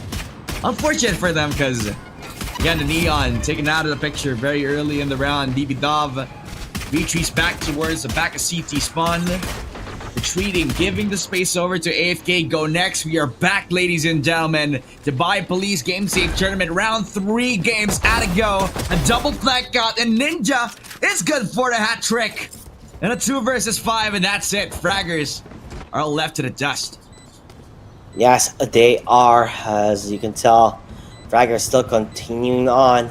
As AFK Go Next, they have the plant, they have everything set upon their sights. As Ninja, the ninja that he is, hidden in the corner, just getting those shots, getting those kills, and getting those pickoffs, getting a quad during just the first round of things. So, major win here for AFK Go Next. As this time, there's no such thing as going AFK. Finally, we are blessed with the game back in our hands. Finally, I'm able to cast. Finally, I'm able to lend my voice. And finally, Fraggers, they try to hold B as much as they can. Try setup. Neon pushed up too far forward. This Aim Hunter, the same Neon pick that he had in the previous game that we saw him. 2 shots towards the body, and December 21st has been cancelled. DB good for the shots from the Marshall. They retreat back after knowing where the Marshall taps are. FK Go Next. They had the quick buy round, but a few of them only have pistols, so this is doable for Fraggers now. Especially since they don't have anything to clear off the right side of things. Ebby pushes on a shorty to the face of Rage Ninja. As Aim Hunter and Ty, they take 3 for themselves, a 1v3. AFK Go Next, relying on Sharp. He doesn't have the KO this time, and it gets deleted. Oh my god, a lineup. 4K for Sharp, a 1v1, and it's all on the Killjoy. I don't know, D. Somehow, Fraggers were bringing it back in the favorable position, but somehow, Sharp has been precise on his kills, on those fights. He even goes for a jump peek just to be able to scout out where David Dov would be hiding. He has quite an ample amount of time, but he's going up close and personal instead. He wants to fight it close by if he can. But Davidov, he fell down on that ledge, and the ace will be there for Sharp. Tremendous play coming here for AFK Go Next, and a start that they necessarily needed. Although, at the end of the day, right, they did lose a couple of numbers here and there. So I think their economy isn't as that great. It's not as good as they would like for it to be. They relied on Sharp to potentially save the only round where they had that full buy in hand. That one Spectre that made all the difference, spraying down. The lineups were perfect too. Fraggers back towards the 3rd round bonus. Aim Hunter. Oh, that's a nice stuck. December 21st is stuck. In a rock in a hard place, but he re-peaks, he re-aggresses. A bit more of that delay, but he still push on. They're not even satisfied with taking map control. They want to kill, and Aim Hunter is down for the count. It's the duelist popping off for AFK Go Next. Resi down to 27, but he still wants to hold with a close angle, but Flickman decides to take the frag. December 21st just follows with the 3rd. Fraggers versus AFK Go Next. The matchup that we wanted to see for so long, finally within our horizon. Ebby about to take the shot over, but he whips a few shots, eventually gets the 2nd. A 2 versus 2. Jimmy Dom finally puts his mark on the kill feed, and it's all down to Stylebender, a 1v1. And Jimmy Dom, he's been here before, and this time he clutches up a 1-2. And finally, Fraggers put their name on the board. I felt like communication was rather slow here for AFK Go Next. I mean, the moment EB kind of whiffed on the words of Killjoy, it should have already been communicated immediately so that EB doesn't get a couple of pickoffs here and there, right? It caught them off guard quite quickly. But if it was properly communicated, maybe could have gotten out of this situation. But nonetheless, Fraggers they're slowly gaining that momentum that they've been looking for as it goes by. And look at this, they're already gonna do the cheeky aggressive push here of a Neon X Jet combo that we always see here with Aim Hunter. Neon main taking the Ultor for himself, and that's when you know AFK go next. They want to use that as a bait. Hunting down Aim Hunter. Foot 2 forward and possibly the punish. He jiggle peeks. He finds at least one. The only one that could stop that possibly could be the double peek. Sharp makes his presence known, already putting out that Prowler. And now he confirms 2 over at A lobby. While everybody else in AFK go next, they hunt down a bit semblance of map control. Well, you already found a Spectre player. That is Neon on the other side of things. Ebby is waiting for the perfect time to strike. Already peeking out, but Sharp doesn't hit the shot. That's a lot of delay. And that one smoke could make the difference. Now that they hesitate, but now that they're all 5 towards A long, now they aggress. Yeah, full of aggression here. Fragger's got to go for the kill. Sharp again, getting that opener that they necessarily need. The wall has been raised up. It's a bit hard to see and shoot at the same time. But Spike is still not planted. 2-4-3 here. And will it work out in their favor? Yes, to get the spike planted finally. Sharp still on the wards and corner as Ninja is stuck here on towards the side. They do know where he is. Ty close for the pick off.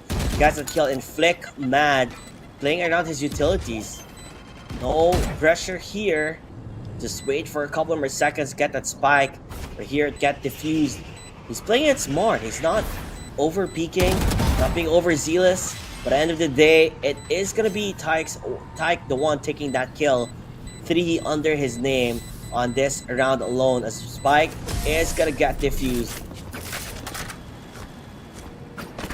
And I like that the Killjoy wasn't the guy who initiates these fights. He's holding Fraggers off of that double kill over Flowers. Just beautifully done too.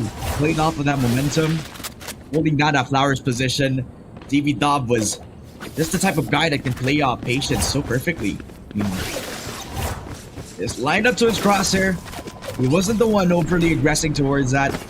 And if AFK Go Next actually held down a main, since they already took down the smoker, then they would have been able to win out that post map. But in the end, they were too eager to take the fights, and that was what punished them the most. Fraggers down towards the half 5. He goes Spectres for a couple of these players on the CT side. AFK Go Next, relying on December 21st, but it's Tycoon lands the first knife onto the dome of Ninja, slowing them down before they can even get any sort of attempt to even push on towards the ace side. It's another for Tyke, and that's an updraft. Sharp never expected that. He never expected the peek out after the updraft.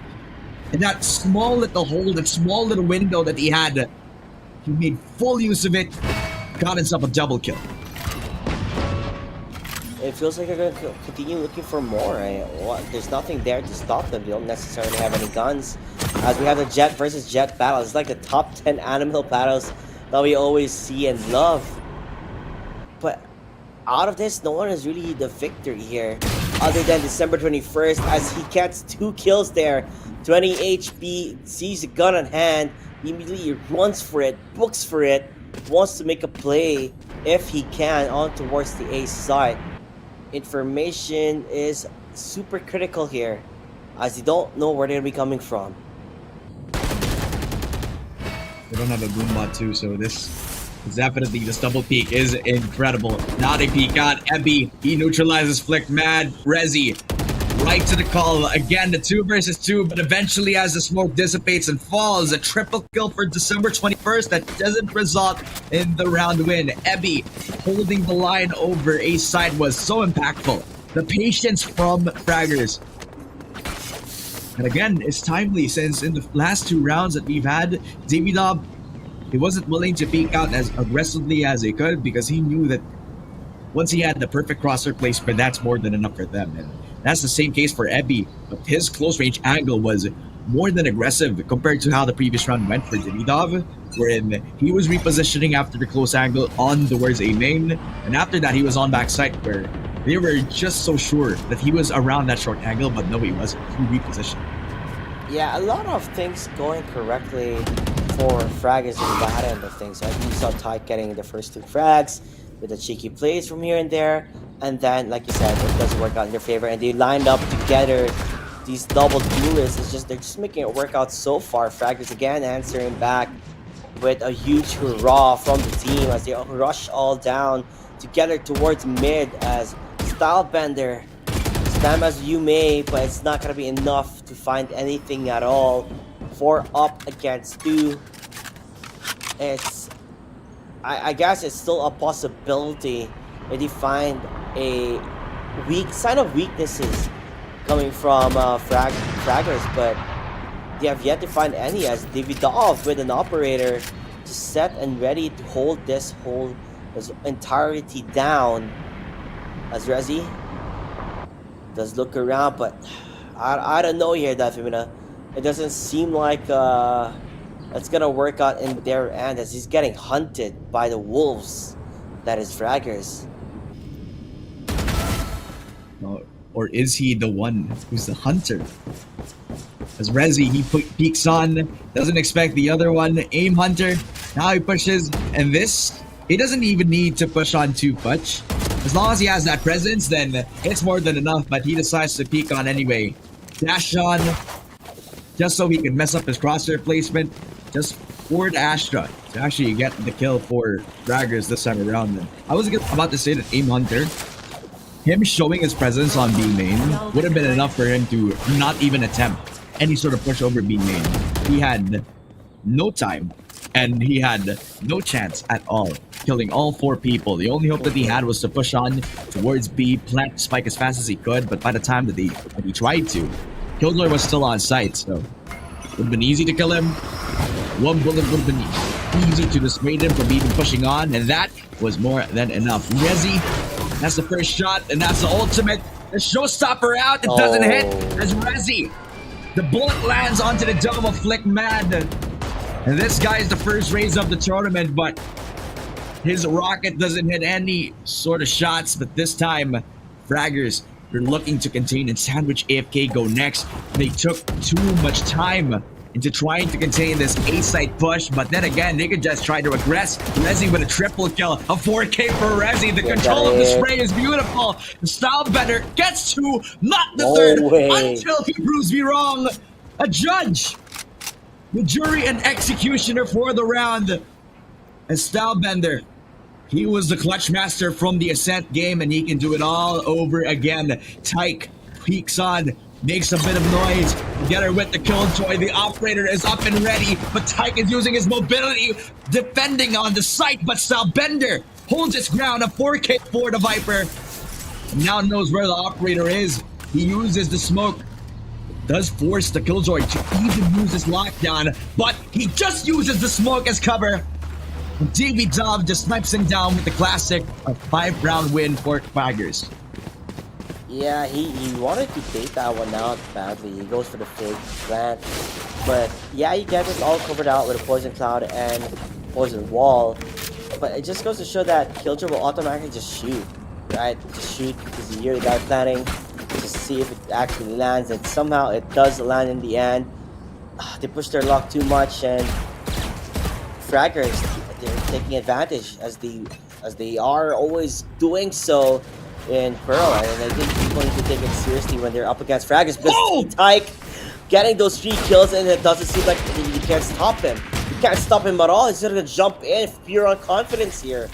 As Aim Hunter, waiting for his team to sandwich them, to corner them in this situation. But Stylebender with a Marshall shoots his head and says goodnight. Time to see your doctor. As AFK go next. Playing with their time here. Still 1 minute remaining. Will it work out? That is the main question here. ZB's just watching them down like a hawk. He does get 1. And Stylebender left alone to his own device. Again and again. It just doesn't seem like he has enough fuel on the tank here. Peaks and EB, the guy who was holding down mid, the guardian of all things, just expects him to push on to shops because he had nowhere else to go, right? Even though he had the spike, the closest way that he could go for is that B main extremity. But then again, he can't really do anything since mid was already secured by the defense. Fraggers had already aggressive takes on because of the double duelist comp that they have, and they're willing to even invest as much utility to support the double duelist too. So it kind of speaks to like the amount of aggression that the double duelists have to offer. Aim Hunter though, he peeks on, he pushes, flick mad down for the count. Ninja get that 1-for-1. It's TV Dub with the operator, and he's looking to make that thing on. But the ultimate that forces them away from even trying to push on to B main, but they retaliate with the Fate ultimate. They can't hear anything, but they can see everything outside of that wall. But this time they are hesitating. He just knew that December 21st was just up close on top of the screens area. They're just waiting, but he doesn't wait enough. December 21st gets punished, but now Bender knew the type was just behind that screens area. The best way for them to hope for is that if they push on to EB, who just puts himself tucked in towards the corner of the smoke, but they have the attack killjoy lockdown, and maybe that's more than enough to push on. But Timmy Dove just has the angle with the up, and that is just bad news for AFK Go Next. Yeah, bad news indeed, as the Dove is just wrecking havoc with that operator. Shots are working out. He has to get one detained, but it's not going to stop anybody here. As Fraggers again with a clear on victory, 7-2. It might even look like a possible 10-2 if things continue going on the favor of Fraggers. And I think at a certain extent, right, if you are AFK Go Next, you still have that timeout, which I barely see any teams use so far. I just remembered that Fraggers is the type of team with the double duelist comp of Jet and Leon that does not hold sights. They push and they push and they push every single time. Stylebender puts a stop to that, puts the brakes on tight before he can even push on together with Aim Hunter. Let's get the 1-for-1. Reflects on the spray. Finding at least Flick Mad, defender December 21st at least gets one onto Rezi, and Ninja follows through. At least that's opening up that arts position. December 21st again around that connector area, wrapped around, already cleared every bit of corner towards the extremity, and possibly another chance that they can be as fast as they can. Fraggers, they are pretty late to the call this time. Yeah, over-aggression works from time to time, but not necessarily always. And this is what I talked about, hoping to see AFK Go Next to take, I guess, advantage of, or to at least punish them, right? That they need to do. And December 21st is just popping off one after another, just getting those kills, getting those frags as they continue to be in control of this round, other than EB being left alone. I mean, unless EB has something to say, you know, to clear this one out, possibility is still there. December 21st now. Trying to find EB, who's just sandwiched all throughout this round, the thrifty round win, punishing Fraggers for overly aggressing onto mid. That's the flaw about the double duelist setup, right? The amount of space that they can make, the potential that can hold, but that could be a weapon used against you. If AFK Go Next, the attacking team, they're the ones who play the patience game. They expect the mid push because they play that 2 or 3 times in a row. And Aim Hunter, he used Tyke as, I wouldn't say bait, I would say point of contact, just for him to know that the mid play is happening. But he's not able to utilize Tyke's life. This just means that Aim Hunter, he has to keep up. Tyke again, he's back to his winning ways until Stylebender stops his momentum entirely. Prowler shooting every single corner, but they already find Rezi. He was blinded, he had nowhere else to go, nowhere else to run. But the ultimate Aim Hunter just puts out the overdrive and overclocks himself in towards a double kill. And hunting down every single player on AFK Go Next. At least Abby was following up before Aim Hunter falls to Ninja. It's all on him. 1v2. Spike walk within his vicinity, at least in his vision, but he needs to cut off 2 players on Fraggers. wants to make this count, but the operator out from the CT side, that's deadly. It's inevitable, but if he pushes a little bit too close, then maybe he could get punished. Now that Epi has finally found Ninja.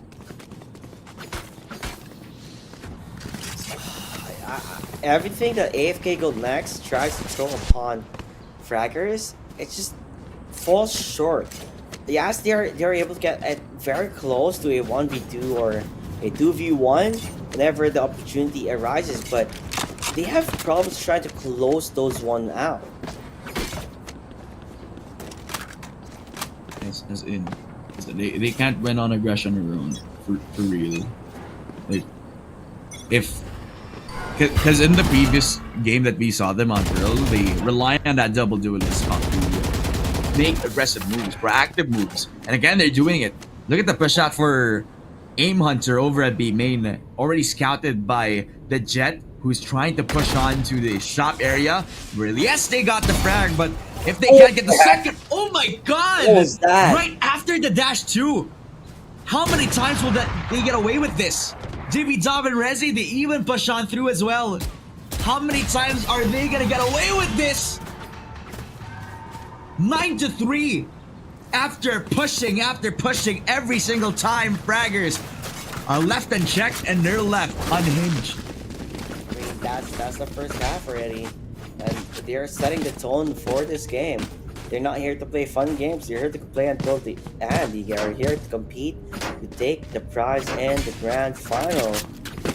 And I've yet to see a team that is standing close on how Fraggers has been playing so far in this tournament.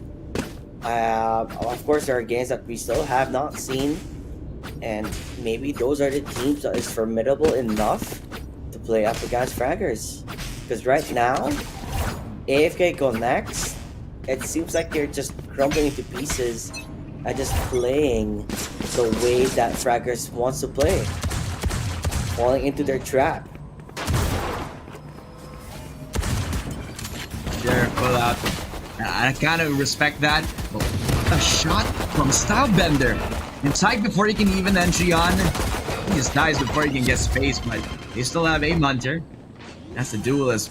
Actually making space on. Eevee finds himself on top of heaven, because there's nobody to even trade him off. That's 4 people inside B-Link, and that's not the best of choices for them to push on. They even land themselves a Molly, an Aim Hunter, a 1-tap to the head, a triple kill for the Neon. He slides and dies.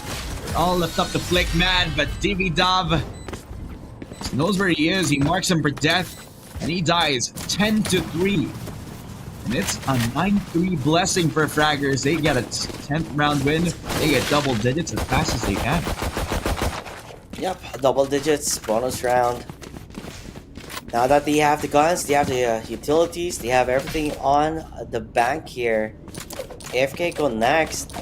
Either you force it or you just hope for the best in the upcoming rounds and slowly come back. I mean, we've seen them come back, but coming back from a bigger deficit, that's the major question here, where everything will, or where everyone's eyebrows will be raised up and running, just because it's so hard to do so. Meanwhile, Aim Hunter jumps into the fray, gets a kill immediately, looking for more. It seems like the possibility is there on getting that kill. They go for the concuss. Yes, the concuss will hit, and they're gonna just trade each other out. Meanwhile, the rest of the team are coming from the spawn area here. Mad not gonna work out in his favor. Sharp is just around the corner. This guy has been playing tremendously well, so the possibility is there, but they don't know. They don't know that he's coming from behind. Tyke, is he looking at the right side at the right time? It doesn't seem so, as Tyke is up to get that round. 11-3, only 2 more rounds, and the game will be over. As Tyke, he just wants to get this over with. Yeah, I mean, they have plan A, plan B, plan C, the whole alphabet. Whenever they push on, and that aggressive prowess that they have, it was already reflected in their CT half, but on their attacking rounds, it's on another level, because again, they're going back to using that noise over a B main and after the initial push, you already know that they have made space, but they also leave a little bit of coverage to push on to the other side of the map. Tyke, that's one onto December 21st, but the Ninja, that's a one tap over from the Guardian. They hold down the B site. They want to play retake this time around. A bit of space damaged up because Rezi was on a molly for the first few seconds of this push. But then they still push onto the other side of the map. They use that again as bait. The B push was just another bait. Fraggers again onto the A side. It was so late for me to realize, but they have been played like a fiddle. I don't think they're able to even comprehend what just happened here, Fraggers. It may be like 2 in the morning there or what. But their game sense, their strategy, it's working out. And look who's behind. It's Rezi getting one and DVD Dove getting another 2v1 as EB and Co. just slowing them down on Ninja. And Ninja has nothing to do here. They lose that out. That was their buy round. They're gonna go on the force. And this could be it. Honestly, that for me, this looks like this a possibility of just Fraggers dominating this one out. Yeah. Again, you talked about the contrasting thing about both Fraggers and AFK go next. AFK, they really needed to extend this game because if the game goes longer, then they definitely have the shot to possibly outlast Fraggers, but Fraggers are not even giving them any space to breathe, any chance to even think. Keep them on their toes. Look at December 21st. He pushes on. The Guardian push. Short range gunfight. But in the end, EB will take that second frag despite December 21st landing that first blood. DB Dove. Let's get for a second, but Sharp and Flick Mad decides to land the headshots. 3 versus 2. Fraggers lying on Rezi with this long flank, and I believe they never even expected this. Look at where he's at. They find Flick Mad and possibly another kill for DB Dove. Spellbender lost the timing. He would have actually had the perfect shot to find Rezi and make it a 1v1, but no, he has to fight off. But he is not given a chance at all. Fraggers take this clean sweep at 13-3 against AFK Go next. Yep, that is it. That was a quick game. No one really realized that this would just be that quick, and Fraggers just destroying them. 13-3. Only 3 rounds taken from a team that played 48 rounds in the set. They just got demolished. I got no words. Honestly, I got no words. I mean, in case by the way, you see light on my background. That's the sun. It's out. Yeah. Yeah. It's Mhm. I can hear the roosters outside of my house now, actually. So that means good morning from us from the Philippines, and well, it is like what 2 a.m. over at Dubai right now. So Yep. in a sense, it is good morning to you guys as well. It's been one hell of a banger of a game so far. That Fraggers versus AFK Go next game, pretty not close. Not close at all. It was pretty quick, to say the least, right here. The double duelist comp, I already talked about it with chat that I don't really like Jet and Neon put together. Nope. Nope. I was wrong. And I was proven wrong, and I'm glad that I was proven wrong. We're heading into a really, really short amendment. I've been hearing that we'll be setting up for the next game very, very quickly. And we just want to go through with every single game that we have for you guys today. This is one hell of a good tournament so far, and I'm sure everybody is just waiting for the next game, right, JT? So I hope we can toss you guys up on a short break so we can also freshen up in the caster side as well because it is quite early in the morning. So wanna wash my face here and there. So production, I'm gonna put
Ha! You thought that we were gonna be extending for 10 more minutes. No, we are not. We're back, ladies and gentlemen, and welcome to the first best of three of the Dubai Police Game Safe Tournament. This is the semifinals, and we're playing for all the marbles right now. My name is Dad Feminine. Alongside with me is Caster JT.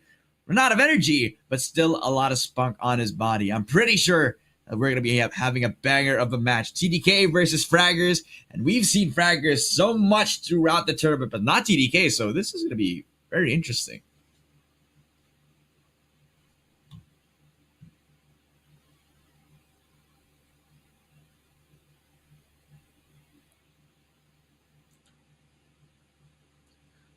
Well, as JT is still muted on the mic, I'll be taking over a little bit as we're progressing towards our map veto, which is pretty foreign to the eyes of anybody. But just to name everybody, or just to tell everybody to the audience Uh-huh. that we have already decided what the map picks and bans are.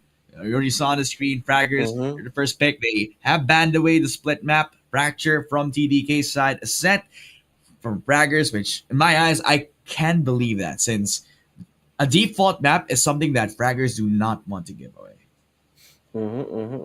Now I can finally see what I was trying to say a while ago. So we have yet to see TDK at all, but if we're gonna judge on their games previously, the currently 13-6 up against On Guard, who we saw during the first round, right?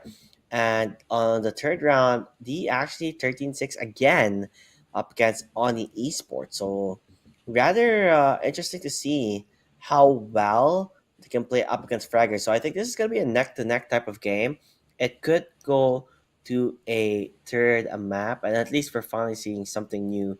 I believe, and based on the picks here, it's Pearl, Icebox, and the decider is Lotus if it goes through the distance. If we do go through the distance, and the possibility of going through the distance isn't as much. But if we do, at least we finally get the wish that you've wanted. Lotus. Yeah, yeah. I will not be disappointed if we go to the decider. But for the sake of our players, hopefully it doesn't go too far because they definitely have been playing for a long time now. Here on the Game Save tournament, so you know, for their sake, hopefully it was Mm-hmm. a clean sweep for either one of these teams. But I'm also expecting a banger, so that's probably the best case scenario for both of us here on the caster desk, where we're expecting Pearl a multiple appearance for this tournament. One of the more popular maps on the pool. I think we've seen a couple of Havens, two or three, I believe, and Pearl might be the most popular map pick for the whole tournament as a whole, right? I believe we casted this for like 3, 4 games now. I'm pretty much used to fraggers picking it up, so I'm not really surprised that they picked that up for their side. Well, TDK, I mean, this is the first time that we're going to be seeing them, and Icebox being that pick for them means that they have something cooking up for them. Although I'm not entirely sure what it is. Breakfast food for us? Who knows? I wouldn't mind that. Like, guys, I'm drinking tea. I don't know if you guys like drinking tea. Do you like drinking tea? That Femina? Is that a I yes? like That's it a with milk. no. You like it with I what? like it with milk.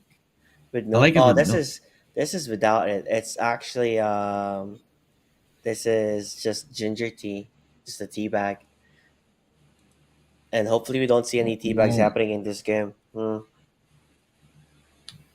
Ooh, really? Oh, that's interesting, actually. Well, Mm-hmm. I think it's been a while for me since I last drank tea. It's calming. It's pretty relaxing. Games have been pretty solid though all throughout this tournament, and I think that's a Mm-hmm. good thing to reflect on. Is the quality of games that we've had is like pretty much up to standard, if not above standard, right? You Mm-hmm. you think back to like all the games that we've had. I always remember the Mm-hmm. sub 50 round game of Ascent.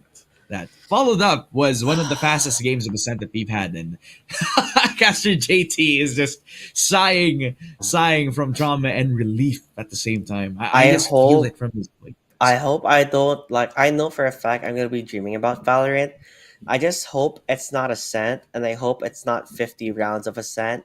You know? Like I don't have a nightmare. I don't like nightmares. So I'm just hoping it's not what it is gonna be. As are the players are they are getting ready up for this best of three up against the Fraggers and TDK. So it's gonna be interesting to see and how things will go. As I think they're still deciding on who's defending and who's attacking. So we'll see, we'll see. But nonetheless, keep yourself hydrated, especially the people watching. It's going to be quite a very long a day for each and every one of us. So keep yourself hydrated, get some food if you want to get some food to be able to watch and to sustain yourself throughout this entire day of this LAN event. Worst case scenario, right? We go through the Yeah. distance to watching like six best of threes, or I mean, six matches and these two best of threes. So that's going to be quite a lot to digest. But more or less, we are here to convey or portray or to say that kind of all rhyme. That's pretty cool. But, all the things that happen Bars. in the matches. Well, Yeah. I do want to like quickly lightly talk about like what we can expect out from TDK here because I'm looking at these team names. Uh huh. We got Insane, Vic, Kazoo, Eggs, Diaz, and Bunny. Plus, they got another one. His name's Three Bood Short, and that's pretty interesting. I wonder if they can utilize this 7-man comp that we've had for this tournament. I mean, TDK is Seven, pretty unique man. in the sense that they have 7 people in their roster right now. And who are they going to pick out for this Icebox map? I'm not entirely sure, but with giving fraggers their coveted Pearl map, this is a and I'm pretty sure that they have watched their stream. They have watched the streamed game of Fraggers for the point that they have played like Pearl for 2 games now on the stream Mm-hmm. itself. So I'm pretty sure they're going to be expecting a lot of funny stuff. They played a double duelist comp, Jet and Neon, again being the staple for them. But I've seen a lot of Killjoys throughout this tournament too, and I think Fraggers also were one of the teams that picked up Killjoy, and they use it as a way Mm-hmm. of using the Killjoy lockdown as a bit of an insurance policy where, okay, that's like the most default way to use Killjoy with the ultimate anyway. But it's interesting that they leave it as a point where they have 2 of the most active players try to take one sector of the map. They start off on mid usually, and then they have the Killjoy who usually has ult because if they're not even trying to take a main or B main, then Killjoy will usually be the one who takes that ult orb, which Mm-hmm.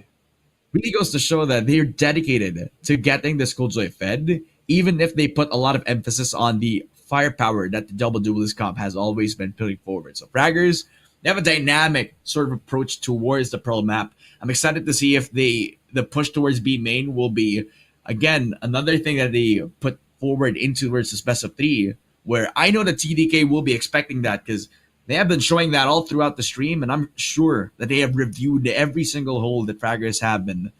I haven't been seeing a lot of them, but possibly maybe the over aggression could be one thing that they could attack from.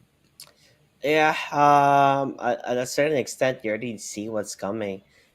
Twice in a row, they played Pearl, and for TTK, if you're still gonna be surprised, then that's gonna be on you if you're not watching the games, right? At the end of the day, you're like, oh my gosh, they're rushing.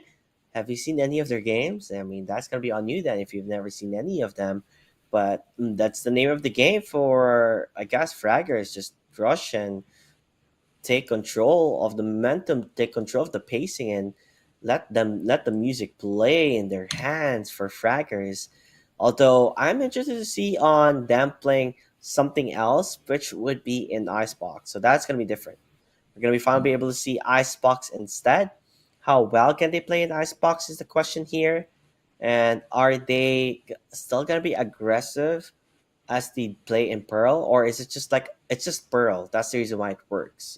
Tight corners, easier easier way to be able to use the Neon Jet combo, and in Icebox, I'm pretty sure it's a little bit different, but still interested to see on what they can offer. At the same time, on what TTK can offer, are they gonna counteract their aggression, the enemy aggression, with their own aggression? It could be the battle of aggressions, right? So that's pretty interesting to see, and I cannot wait for us to finally, and let me say it again, finally enter towards the match. What do you think, Dan Femina? Well, you know, this type of best of three, the first one for our tournament, I just cannot wait any longer. I think at this point we're deprived of more Valorant action. I know that the crowd, I know that the viewers out there have been looking forward to this first best of three, and I'm pretty sure that well, I'm pretty stoked. I'm pumped up too. It would be Mm-hmm, funny if we get delayed by another weird reason, another another pretty random reason, but just to delay a bit further before we head into our first map, which maybe one player could go to the bathroom, maybe I don't know a few technical difficulties along the way. But yeah. at this point, I don't think anything will stop us at the inevitable first game, and I'm sure that we're all just pretty excited to go on. Finally, nothing to stop us from getting towards that first game. Nothing to stop us at our first semifinals best of three. And finally, Pearl, to start off this first semifinals match.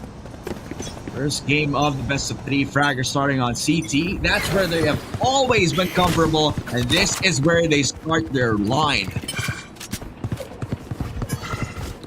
Oh, we see something new. It's our Harbor. Okay, I'm looking the way TBK is playing this. They're going for the Harbor setup with the Sky, the Flash, the way to control the slide. But we do have DVD Dove here, just around the corner, waiting for the opportunity to strike if he can.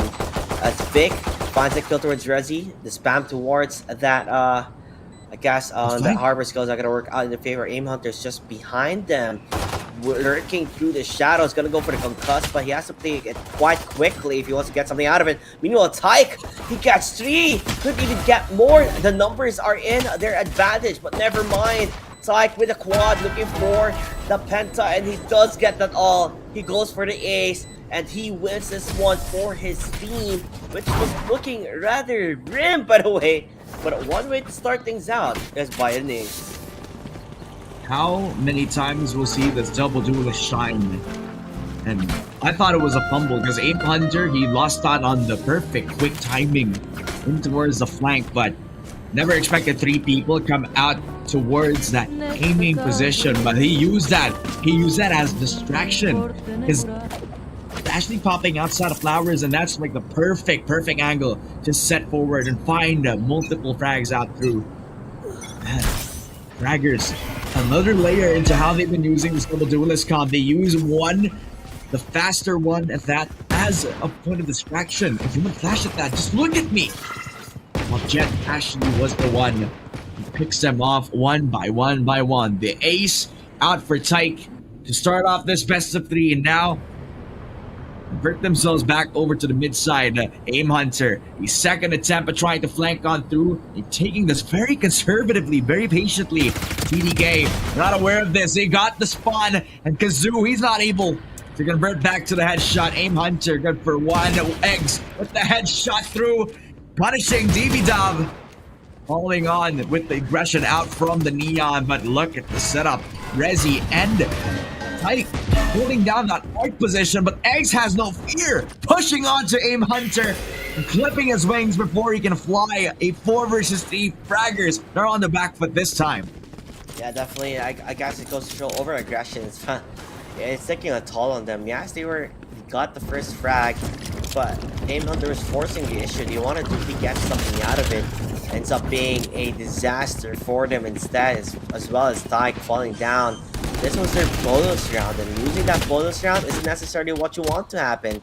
Meanwhile, Ebe coming from behind for the flank, making wonders for his team, making it a 2v1 as Ebe still surviving. 12 HP left on it. I think that's insane, right? Yes, 12 HP, but I don't think Ebe knows where he's at. But he's holding an angle here, holding the corner. He has a shot, and he does get it. A 4K frag for EB. We saw an ace earlier on. Now it's a 4K for EB. These certain clutch moments makes what I believe Fragger is so special. right positioning too, because by the time that they have lost control of B, they re-get it back because B main was so open. There's no pressure not by EB, even though he was late to the call. As long as they have dealt damage, when they fall from fraggers, they already left a mark onto TDK. They're not able to convert on with a round win nonetheless, despite the damage done because of the one tap from Eggs. He has made that too close for comfort, but not enough to steal away the round. That's, again, bonus. TDK, they have all the rifles in their pockets, all the money in the world to spend. The pressure is on because fraggers, they have been dealt more damage than they would have hoped for. So one Spectre and the Ghost claimed up by EB. Double controller comp that they have for TDK. They're already setting up forward on B. They have so many walls, so many options to push on. Tyke, he has no fear. He just wants to push, waiting for even that utility to actually deplete that stuff. But as he peeks, that's 4. Cutie Patootie denies Tyke from even getting a knife in. And this just opens up this B side push, and they have all the utility, every single smoke just to layer it on and make it so that they're not able to push out. It's a 3 versus 5 after that. Well, Vandals up against Spectre is not necessarily the best type of matchup, but a matchup that could possibly win it out though. But the disadvantage here is that fraggers don't necessarily have the agent advantage or even the gun advantage here. But regardless, gonna go for the YOLO here, hoping to get that defuse. Was he able to have it? Yes, he was. Going full on. He's sticking it. Pros don't fake, but Cutie Patootie might be as cute as you think, but he packs a punch as he stops them at their tracks. The broadcast debut of TDK. It's been interesting. Their journey throughout the bracket has been wonderful. You can look at it from a perspective where they have eliminated On Guard, which is one of the teams that dominated in their first elimination match. Right after that, they demolished ONY Esports, a pretty formidable team at that as well. Just one of the teams that eliminated Jovit Ballers. And that type of team, of that is respectable. Record to set off forward. TDK, patience play happening again. Even neutralizing Aim Hunter, the double duelist comp, not hitting any of the shots. And as he retreats back into the smoke, he just does not reposition himself back to safety. Insane. It's denying them. The double duelist, they have fallen so early into the round, and TDK, they fell back into the B-side push we go. It just seems like no matter what they do, they're answering back full on force here for TDK. He figured out what's not working for fraggers, and there you have it. Insane. The membrane, he just finds another couple of kills for his name. You know, like I said, double-edged sword. Fraggers, I mean, it's quite one-directional on what they're doing. They're just gonna play aggressive, and TDK to just hold the angles, wait for them to heavily commit, and then get those pickoffs to have the number advantage, and then roam around and take advantage of, you know, having way more members still alive for their team. So TDK playing in a very comfortable position. But now we're up against Vandals here. Vandals up against Vandals. B-side is actually up for the taking. Yeah. They left it open because it's that full sense of security and relying on fraggers in that 5-man retake again. But they can't even reach that if they're double duelists. Can't even protect themselves. Insane might actually get caught here. Tyke actually finds 3. Oh my god, Aim Hunter. As everything dissipates as the camera pans back. The action just happens, and the double duelist comp again breathes new impact back into the life of fraggers. A 2 versus 5 TDK. Slowly back on the back foot. Tyke with a double kill. And both double duelists actually making work all throughout. DV dubbed. He will fall down as Kazoo will take the headshot, but other than that, what more can he do? Yeah, Kazoo is struck. That is interesting. He goes for the Killjoy lockdown. It forces them to actually push towards him if they can, or even if they don't. It kind of puts Kazoo in an awkward position where he wants to get the spike planted, but other than that, you just trap yourself along the corner though. But the possibility is still there if he is able to clutch things out. He hears quite a lot of information going for the peak here, but it's just not gonna work out as Eevee was just way ahead in terms of finding the position to drag him out immediately. It's gonna be now 3-2 as Fraggers again setting the precedent that they want to do is get as much rounds as they can, even as defenders, because they're not necessarily a defending centric lineup, but they make it work with the early aggression that they have been doing. They're adjusting themselves not to push all immediately towards the B side. You know, now it's time to push on the A side, and they just continue to do that. They have a system that works, so why stop that system if it works tremendously well? Against a team like TDK that plays the patience game perfectly, then we could possibly have found the counter team to an aggressive CT side team like Fraggers, right? Where they tried to play the mid push, but they get countered by early presence over mid. Vic with no fear at all to even contest that push on.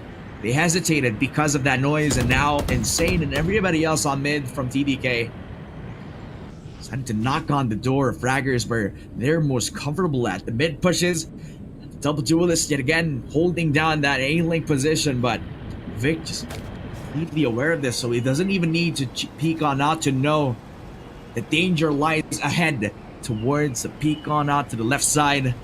Cutie Patootie, he's at the right call. He just actually be used as bait resi. I think he was pleasantly surprised. He never expected Cutie Patootie to be that close. As they now have a reset for themselves, Fraggers, they give that small space and info towards the players on TDK. They rush on back towards where they usually have positioned themselves, but the flick was perfect, Tyke! That opens up Vic, but Eggs, quick refrag 2-for-1. TDK has been dealt with so fast into this round, but EB, the impact player, already called upon him to get another frag to the controller. DB Dob just watches the cross. He knows that he is already inside halls, and EB was so close to die, but now that's the frag. Aim Hunter has fallen to Kazoo. A 3 versus 2 and Eggs a headshot. A 2 versus 2. DB Dob has found the impact. That's all left up to Eggs. He has shown that he can progress until he meets Rezi. And Fraggers have worked through every single possibility and found themselves a 4-2. Yep, Fraggers, again, finding a foothold on towards this game. You don't necessarily want them to set that, foothold, but TDK is just having a difficult time trying to figure out what Fraggers has been doing since the get-go. Just get that quick rotations, play around, get some pickoffs here and there, and then if you see them commit, get in the side and get ready. I'll go up for the punch, and they are going for that clear knocked out one. And we did see that awkward positioning of Harbor and Fade, right? So that was pretty fun. Again, Aim Hunter has to run away as the entirety of the enemy team will be there, although they're still gonna fight this one out. What do you think about this decision? The controller comp just so potent, but Tyke and Epi just denying them any space at all over both A main and that link side. Oh, definitely not put to good use here for TDK. I thought that you were the counter team, but Fraggers have been one step ahead in a lot of these engagements. We rest on back towards A Art. Vic, he could be walking into a death trap. Aim Hunter being that first point of contact, while Rezi's already opening up with that first frag here. Double kill for Rezi. 1 versus 5, and as the shot lands from A Hunter, a flawless victory. Fraggers, the 5th round, although we had doubts. We're just all cleared out. A lot of clarity with how they've been playing. This is a team that plays double duelist comp to a T. Definitely. Do you mind showing us the scoreboard here? so that we can tell on the credits on towards the observer if we could do that while we're currently on timeout, so that we can tell if they do have money to go for a buy, or will this be a bonus round coming for fraggers. Yeah, because if that's the reason, then that would mean that fraggers would have ample amount to play around, and if the opposing team loses again, they're gonna be stuck at pistols, right? And you don't want to be stuck against pistols, because pistols don't necessarily mean that they can win it out. Fraggers though, still ahead, not really feeling any much pressure. It is their map to take. It's their favorite map. Maybe it should be a map that is currently first banned immediately. Just on how well they're able to bounce off each other, on how well they're able to bounce off each other's utilities as well. And it just goes to show this team could have been a team that has been together for quite some time now, but as you can tell, the chemistry, the faith, and the communication that they believe for each other is tremendously well. You know, I don't really mind the hardware thing, right? Because it kind of goes to show that they're willing to use any other like form of setup. We've seen so many double duelist comps that it's a reason why they work, because it's all about all-out aggression, right? And the least amount of utility means that you have less to lose. That means you can push forward more often compared to any other team comp. It means even if they get traded out, that means that their life has value after you get traded out. That in turn, it is a risky buyout here. Tyke and Aim Hunter fighting for the shop control. Insane and Cutie Patootie just locked it away. They have denied the two duelists any sort of real estate over at B main. And this time, it's relied on EB and the rest of the squad from Fraggers to rotate on towards B. For all the noise has made over at B main, you even have that insurance policy, the Killjoy over at mid lane. If it doesn't work out on the front lines, you have somebody lurking in the shadows. Me. Yeah, EB just got a shot on towards the spike banner here. You have the Nightfall, immediately stops them up in tracks, although the answer back, TDK, 1-on-3 here, as Davidov has to make it work out. They know where he's going to be located. He already have the time of the essence. 12 seconds remaining, make it 10, 9, 8, and I think he just played smart. You wait for the guy to go for the plant, and then you move around. He actually fights it out as Kazu swarms him in towards that heaven area spot. He had to force the fight, but somehow, some way, gets the kill before he falls down in the end of the day. 62 fraggers, totally in control, and I don't think it's ever gonna stop at this point. Props to EB. Is that patience? He was the only guy at B that they never have checked over calls because they were focused on the front lines again. But I think that's like the double-edged blade that you have with a double controller comp. The smoke already pre-placed by Viper used against him, even though that he was stuck in halls. No, he just gave himself coverage. That's why they were able to find that spike planter. Able to get the objective as fast as they could. They're not able to position themselves as clearly as possible. This time, force themselves back in towards the plant over B. Even invest that ultimate from the harbor and that Viper spit. A defender killed J lockdown in exchange for the attackers one. And it's an all-out war as Aim Hunter will start off the action. Frag onto eggs. They have cracked the code in towards the B retake. And as that happens, the attack J lockdown containing 2 players is all for nothing. Players on fraggers, they can move back towards B. They rotated on in towards the B main control and the long flag, but they are flanked outside. They're forced in towards the push. Astra ulti was perfect. They're diffusing. Pros don't think. Fraggers again get another round under the noses of TDK. You were trying to get in towards that plant. Astra with a Cosmic Divide, and then adding on that Fade. What's his skill name again? Sorry, it's like early in the morning, I can't remember. Where you get stickied on. So they couldn't really necessarily go inside because they were stuck towards it. and which made it more difficult to stop that defuse. I thought it was looking good for TDK, but again, Fraggers just showing us that they are the superior team by ensuring that the way they not only shoot, but the way that they play their, I guess, the utilities that they have. It's always phenomenal. It's always perfect, and they have yet to feel threatened by TDK.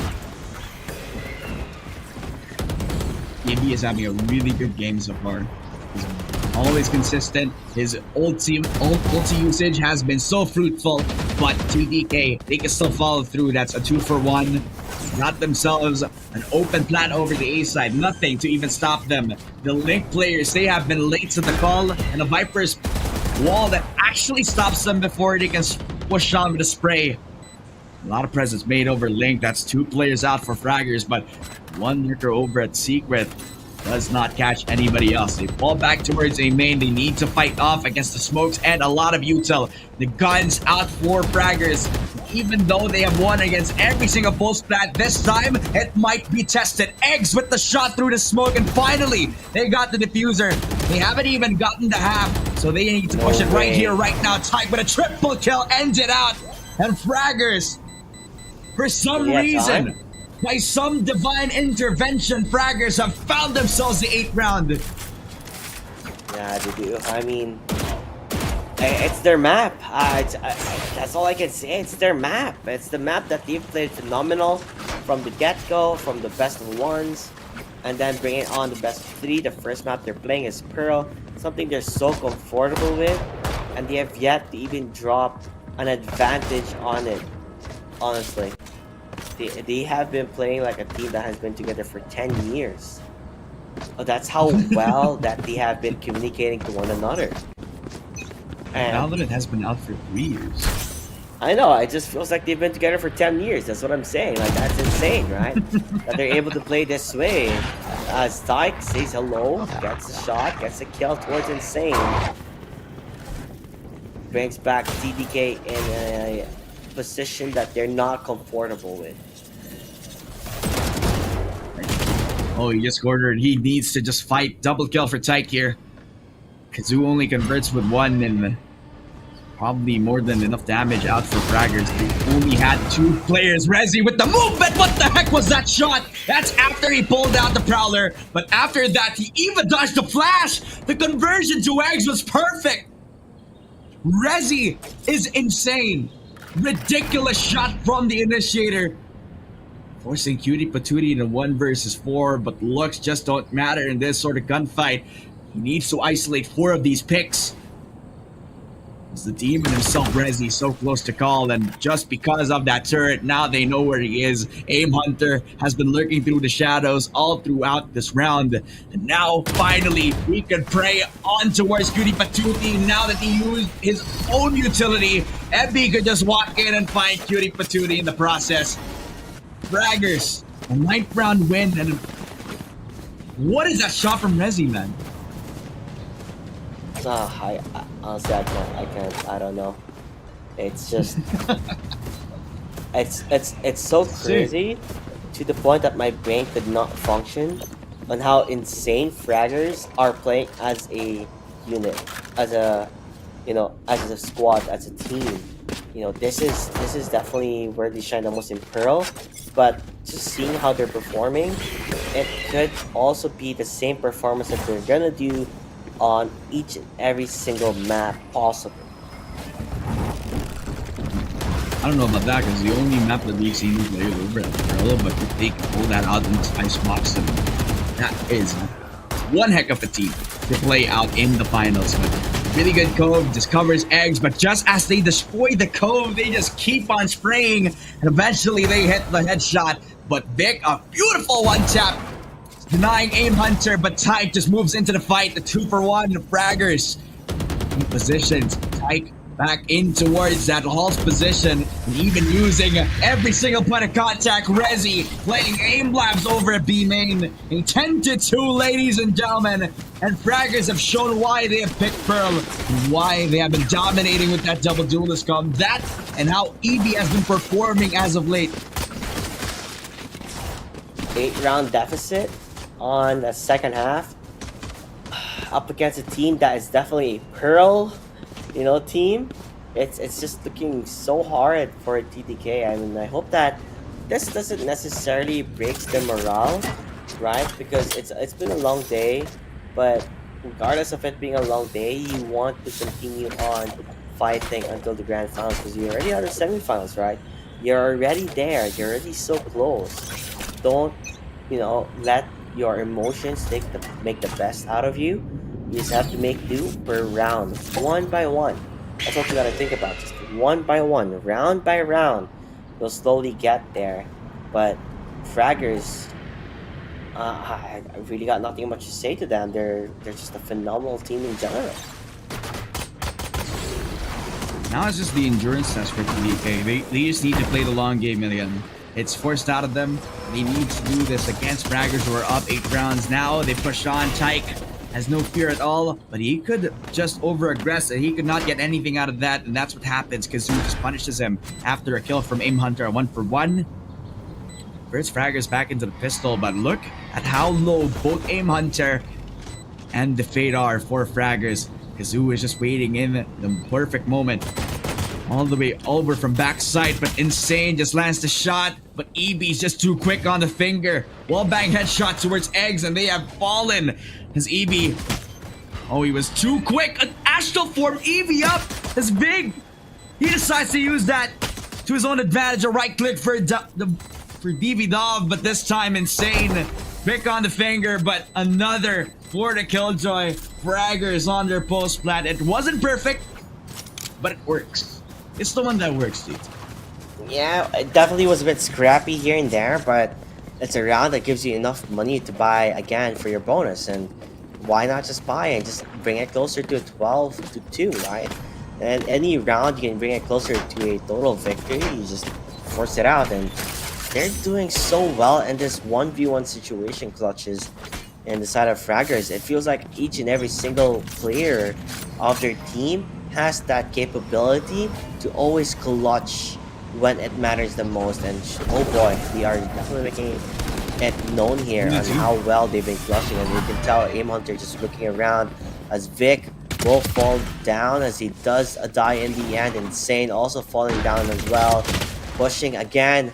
That is Aim Hunter, but dies in the end. Ty can say hello, goes for the peek. That's one. Hoping to find that Spectre as well for the team. And there you have it. Match point. Died from the match point.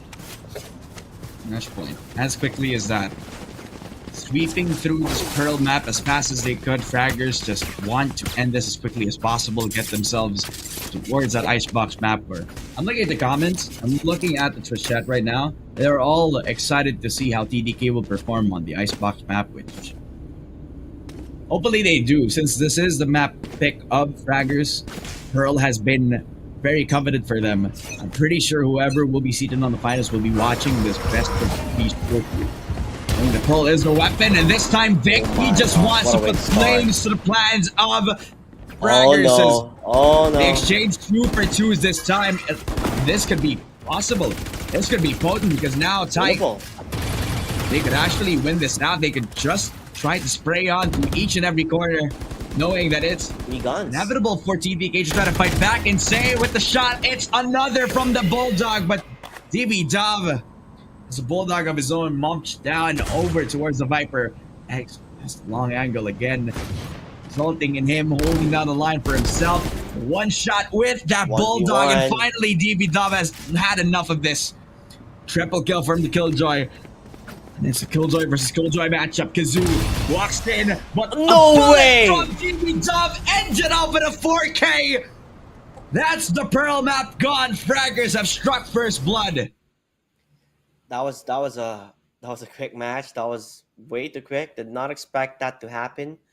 As we all thought it would be a much more closer matchup between these two teams, but if you let Fraggers play on Pearl, they're just gonna take it. They just single-handedly dismantle TDK. I'm already like going on the hiccups on just how crazy that was.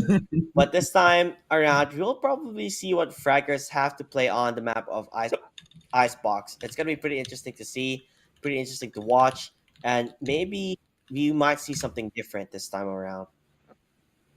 Yeah, I mean, they have to pull out something different because CDK, they they were played the same Valorant that they wanted to play, but they're not able to play in the manner that they wished with the way that fraggers have been playing throughout with this double duelist comp. It's just suffocating. Every single time the double duelist comp will push out towards B main, you already see somebody flanking on, but and you thought that was a blunder. No, it was one part of the master plan that they have cooked up towards this Pearl map, and if they can retain that sort of mindset towards Icebox, then that is a testament of their strength as a team. They're not a Pearl only map, and they're not restricted to only the double duelists making the moves, but everybody else is pulling their own weight, and that's just something that I really like to see out from a championship winning team. Well, now, Fraggers, they struck first blood, they gained full control of that Pearl map. I do want to know if we're going to a little bit of a break here right after this first game. I do want to confirm with production here, but man, what a game! That was a pretty quick one for Fraggers, and I believe they just want to end it as quickly as possible. Yeah, I mean, do you want to go to the grand finals as soon as they can and just take a chill as much as possible? Because it's already like what time? 3 in the morning, right? So everybody's gonna get pretty tired, and it's a battle of endurance at this point. I can't stop my hiccups. Can we throw it to the break productions? I kind of want to stop my hiccups.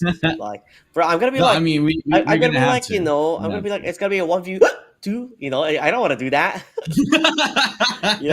I'm gonna be like, oh my god, it's gonna be an ace.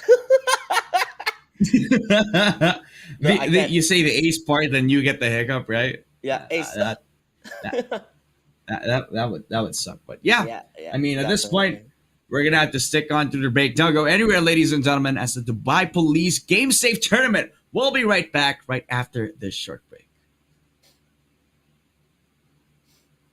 Uh, we're not we're still here.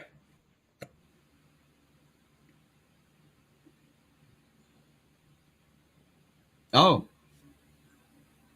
well, you know what? I guess we're not going to a break. They're just trying to go for towards the agent select this time, and I don't really mind because let's just get this over with. Icebox is over the horizon, and the players on TDK they're looking to make their redemption arc work. At this time, Lotus is it's still a possibility. It's just a figment of our imagination so far into this game. Because look at how dominating Fraggers were in the Pearl map, but that was because it's their map pick. That's because we have been seeing them dominate on Pearl for the past two couple of stream games that we saw them play now. Mm-hmm. What if on Icebox is a different story? What if on Icebox we will see fraggers be mispositioned every single time? Is it going to be the double duelist comp again? This is not a Neon map, I'd say. Even Twitch chat will agree that Neon is not that strong on Icebox, but Jet is still a really viable pick. You could pick up Lorena and he could do all the work. Plus, he has a flash that can support the team once they head into the executes. But what about you? Very quickly, what do you think about that? Nope, looks like there's nothing to think about because we're already jumping into the game. Listen here, buddy. If I'm gonna be casting with you with a hiccup, I'm not. Oh, see, I hiccuped right now. I might as well just go with the flow, right? I can't stop it. You just gotta do what you gotta do. Hiccup galore, I don't care, because we are finally in map number 2. Fraggers up against TDK. Fraggers are gonna be your defenders, while TDK will be the aggressors on this one out. Very similar lineup. Is there anything different? Doesn't seem so, right? They all look carbon copy. So it's a mirror matchup for both of these setups, and TDK on the T side. It's interesting that Fraggers will always pick CT, and I feel like it's gonna be another active one because look at the positioning from the Jet, and I'm pretty sure it's the same Jet from Fraggers that played in the Pearl map. No reason for them to even take things out on. Yeah, this is the Neon from the Pearl game. Aim Hunter is now on the Sage, but the active push over B Green, it's the same identity that you would expect from a team like Fraggers. An active push shot towards Green, insane, playing this passively. If they make noise, then they can push on. Tyke, oh my god, timing is perfect! He's not even You making gotta be noise. kidding me. He just decides to execute insane. That is just gruesome. One bullet to the head of the Viper. Clean shot towards it too. And Tyke, even though he dealt that much damage, he just finds himself down to 60 HP and a dream. 5 versus 4 TDK. They have to work through the back foot this time because it's a double push shot on Garage. Yeah, it is gonna be a double push out on towards Garage. I just can't believe on how that transpired between TDK and Fraggers, you know? Tyke was just around the corner there. Viper did not expect it at all. 50 HP though on Tyke. Trying to get as much information as he can. I don't think you should go for the peek here. You re-peek, you die. As Ace said, that's where they're going to be pushing. The wall will be there to stop them at their tracks so that they can simply put that spike down here, Davimuna. Only time can tell. 20 seconds remaining. It's a really pressured moment here. Will the variety work out? Right click and another kill for Aim Hunter. He's not on the neon, so he's playing a bit more reserved. And TDK, they're walking into a death trap. They push out into the wall. Kazoo with one onto Rezi, but it's all for naught. DB Dub. Too good with the ghost, too good with the pistol and Fraggers. Yet again, they find another win. And that was all because of the active push on to B that Insane never expected. That he was holding towards that B green side, but I like the Fraggers are claiming their due diligence, even though they got themselves in secured positions. They're not sure of themselves 100% of the way, so they check every single corner and they just find a golden nugget, and that was the Viper over at Garage.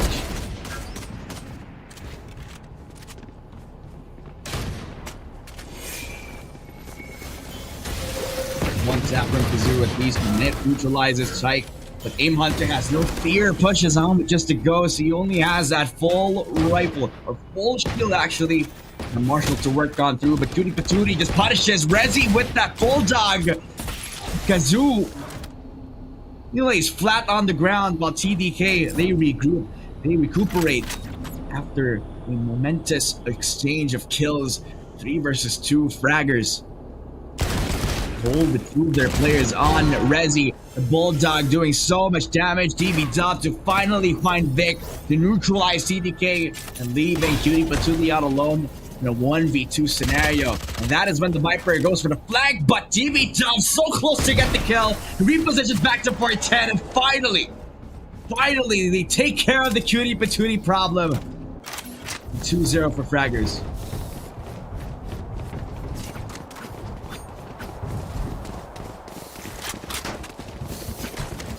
And at this point in time, Fraggers are showing that they are capable. Again on the pistol. They're not afraid to take the forward positions, and they're not even scared of taking these aggressive fights. And I think that's the beauty of having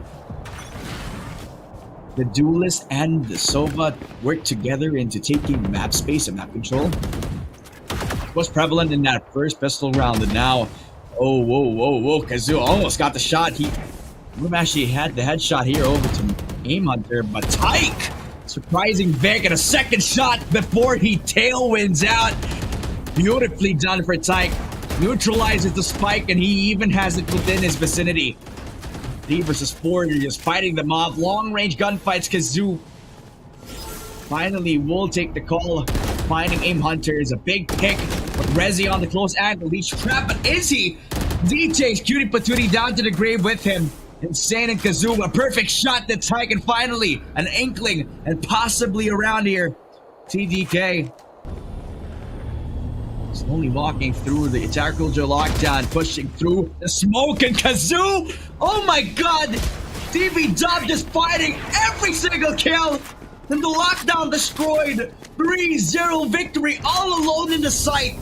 And he just made it look easy.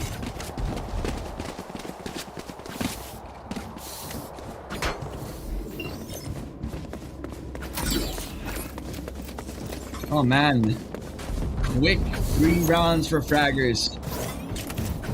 TDK have the work cut out for themselves. We thought that Fraggers actually thought that Pearl will be the only map that would find solace, but no, they find comfortability in these aggressive setups. Again, they fight tooth and nail, get themselves the secured map control, and they don't even stop. They know this way that all Resi finding that first shot to Kazoo, even with just a classic. What the heck are these shots? Tight, another dick shot to Cutie Patootie, and he's not done. He repeats on, but gets punished by Cutie Patootie. Resi to make his life worth it. It's all on eggs this time. Only the Sheriff and Ham, but they're jumping up and down. It's like we're playing another tactical shooter. Quick 4-0. Fraggers looking untouchable. Untouchable towards this icebox map.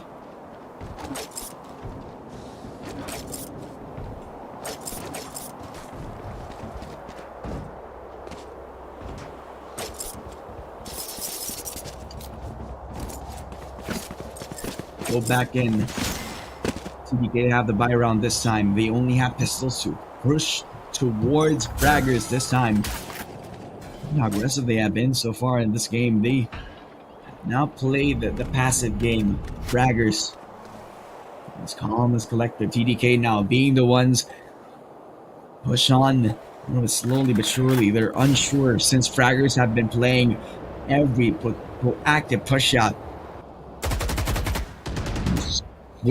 Switch in tempo. This is really good for Fraggers because now they're also putting so much doubt and worry to the minds of TDK. They have big green control, and now that they have dashed on, yellow will only be a possibility. Evie with the shot. What a disgusting one tap.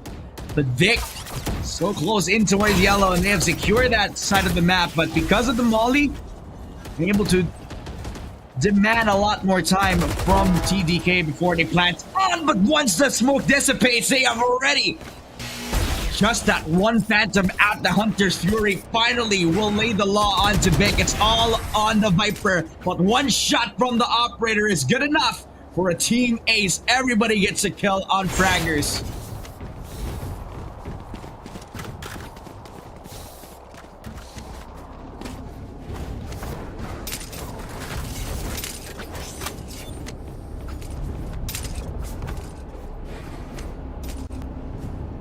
At this point, Fraggers might actually be the best team in this tournament.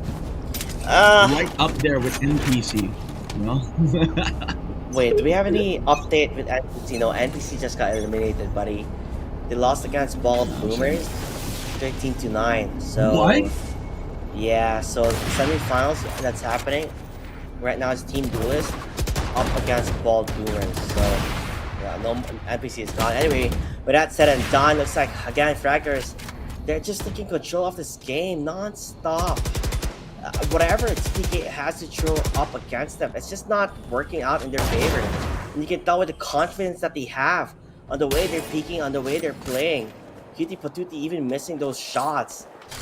I just don't know, like, how do you recover on such a huge deficit that is not stopping, right? It's just a continuation of endless aggression. And not only that, but getting outskilled, outplayed, out-aimed, out-dueled, outplayed in general.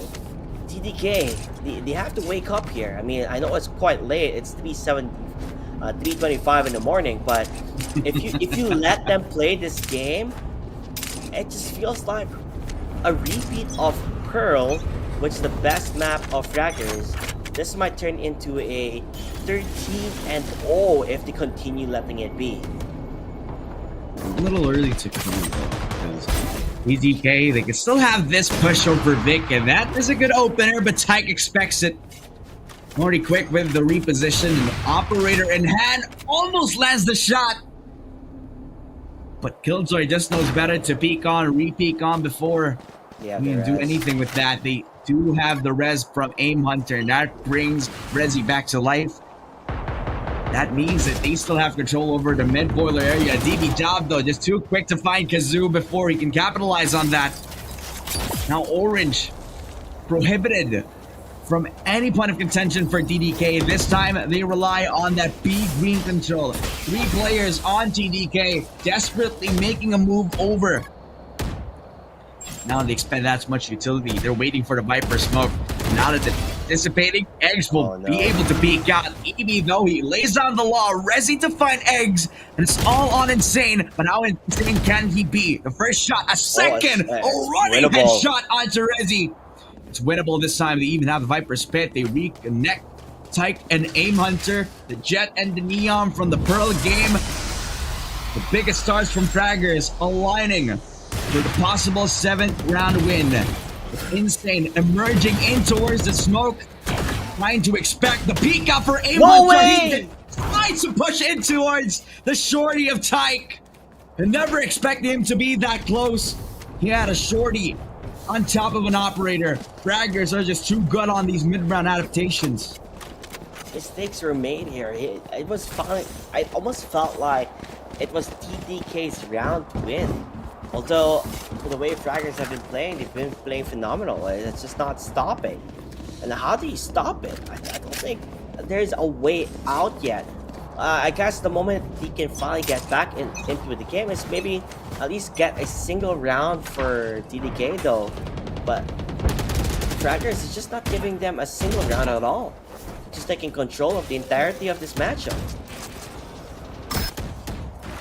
Full control. Putting TDK on a chokehold and pretty hard to get out of the grasp of what seems to be Fraggers and possibly their comfort map yet again. They made the map veto and thought that TDK had a chance, but no, Resi and finds himself the opening this time on towards the Jet. DB Dove. The amount of control that they have over every sector of the map is just untouchable at this point. Fraggers, every point of contention, nothing to uphold for TDK. It's all on the two players on the attack, but holding hands over. Death March over to the operator of Aim Hunter. Bit of damage done.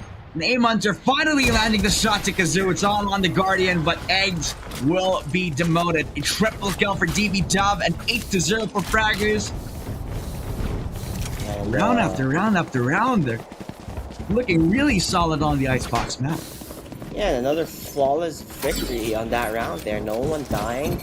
Everyone playing their positions properly. And at this moment of time, it just feels like that maybe try just rushing in towards that side. If you play too slow, you can't make a move. You have to play quick, you have to play fast, snappy. Maybe then you can take advantage of it, but not again. Aim Hunter getting that kill towards Vic and Tyke, or TTYK, finding himself his very own frag as well, as the rest would be called immediately. But still, it's so hard for them to try and get that push. But Kazu might be the opener that they need. Never mind. DB Dove answering back. Egg says hello. We're still alive in this game. Just to go for the wall bang as Vic enters this one down. 3 up against 2. This might be it. That familiar. This might be the round that they have been dreaming about since the get-go of this Icebox matchup. Oh, Eggs. A quick crouch peek, just dismembering EB, leaving Tyke to call this 1v3 upon the heavens. The double, the triple, the dash forward, but not the 4K that he needed. His Eggs was ready, called upon with no armor, no protection. But his reflexes just hit. Never expected the dash shot, but the crosshair was just perfectly timed. Hopefully we saw a replay of that. Hopefully we have a clip, because that was one impossible shot towards the operator. There was no way that Tyke expected that, but a quick recovery out for Eggs is what's enough for them to get the round on the board. Finally for DDK. Finally they can build upon this. Yep. It's the beginning, it's the start of something new, and you can see the confidence coming from Vic, getting that kill with the TTYK. They're trying to take control of this area. Okay, maybe A side is what's working for us so far when we take dominance, and that's what they need, to take dominance, to take ownership of the side. But I mean, the rotation coming from Fraggers, almost everybody is ready to respond on A. After that one kill over that player on Fraggers, go back, they reposition over at A, where they still stack up majority of their players, and this type of team is just too dangerous when it comes to these mid-round adaptations. Rezi, he got expected. He checked. Cutie Patootie just knew that he was up there, up and above. And the higher they are, the harder they fall. EB just peeks out of the smoke, and as they put down the Killjoy lockdown, now they have control of this site. A double kill for Kazoo, and this could be the call. A double, possibly 2 more rounds for the mix. But now that they have the detained PV dub, it's 2 rounds for DDK. Finally they rise up. Finally, they have a voice. It's still a lot of rounds for the players on Fraggers. They need to catch up to this. Yeah, I mean, they're slowly getting there. I mean, we talked about them at least finding 1 round. They found that round, and then they find another. So you just take it 1 round at a time. As that's, you know, by the end of it, they still have the possibility of coming back. Currently 8-2, still not a good position to be in, but judging on how their performance has been, it's okay. So take control as long as you can, but look at this. This is very smart from EB. Kind of stops them at their tracks of just trying to enter towards A. They're done playing games here. Say no more. Do not go towards A. Let us stop this now. DDK needs to think about on where they're going to be attacking next. As he had the crosshair on towards the Sage, but it just did not hit at all. Ooh. Cutie Patootie and Aim Hunter actually meet over the mid side. I'm expecting that the peek out over to the mid side is definitely the risky call here. Insane though decides to take matters into his own hands. The kitchen push, and it was far away in towards CT, and that's pretty weird. How the heck did he actually push on? Insane. He's living up to his name, but right after that, TDK, they have confidence now. They push on to B. They don't have a Viper's Wall or any sort of smokes for that regard, so they only need to contest with just everything that they got for themselves. Even with the shot, Kazoo has fallen. They have so much damage just from that one Hunter's Fury alone. It tagged everybody onto the T side. Cutie Patootie will follow Vic with the operator shot down to 10 HP and needs to reposition himself. EV down to 35 as well. Vic needs to land a shot, and he does. TV Dub just gets punished. 13 HP, 30 seconds out for EV. They can push on. They could just leave the push out and the spike plant for eggs, but he pushed it towards the smoke. He realizes this. That's why they needed to pull out the shorty. Vic had this in one of the previous rounds, and this time he pulls it out again. That was the timing. It was so close. He stops the guy from tanning, but then Vic with the shorty was enough to get that kill confirmed. CDK, I think this is way different than how they were playing on towards Pearl. Maybe we're seeing a different side of TDK. Maybe this is the game. I mean, to be fair, it is the map that they chose. Right? So technically, this is the map that they should win if they can. The updraft will be there, but TTK already knew it was coming up. Gets an operating shot him down. That's not the opening that you're looking for with your duelist down, dead, and dusted. No chance to even get the opening too. He had a good chance because he expected somebody on top. But in terms of reaction speed, and the Jet on the other side of the fragments is too quick on the trigger this time. Rezi, oh, he misses the shot, and he will peek into 4 people. Eggs overwhelmed with bullets. That and the amount of people that peeked onto him. 4 versus 4. Pretty equal in my opinion. Kazoo will expect the push out, but will not expect another Taiki. Double kill with the operator. Aim Hunter just dismantling another attempt at the post plant. 2 versus 2, and they had no idea where Taiki now is. A triple kill. Eggs has fallen towards the other end, and as he pushes down with the rope, Taik is hitting and running back towards the spike defuse. He just makes it look so damn easy. 9-3, a blessing for Fraggers. EDK, yeah, they had a couple of rounds, but by the end of things, Fraggers are still popping off in every single time. I mean, they got the kill while while he was on the ropes, dude. That it's not easy to aim while you're on ropes, but it's just blazing in confidence, understanding that they have what it takes to win that round, and it seems like they're just gonna continue dominating as much as possible. It's currently 9-3, but we have yet to see this curse actually take into effect. None of these 9-3 games that we have been casting took into fruition because it just ends up becoming one-sided, and TDK, they do not want to lose this one out because they're so close to reaching the grand finals, and they just have to try their best here to survive until the very bitter end of this. Oh, from above? Yeah. He at least gets one down. Insane also finds another, and Eggs as well. Answering back, Fraggers. With only TTYK, aka Tyke, still left alone.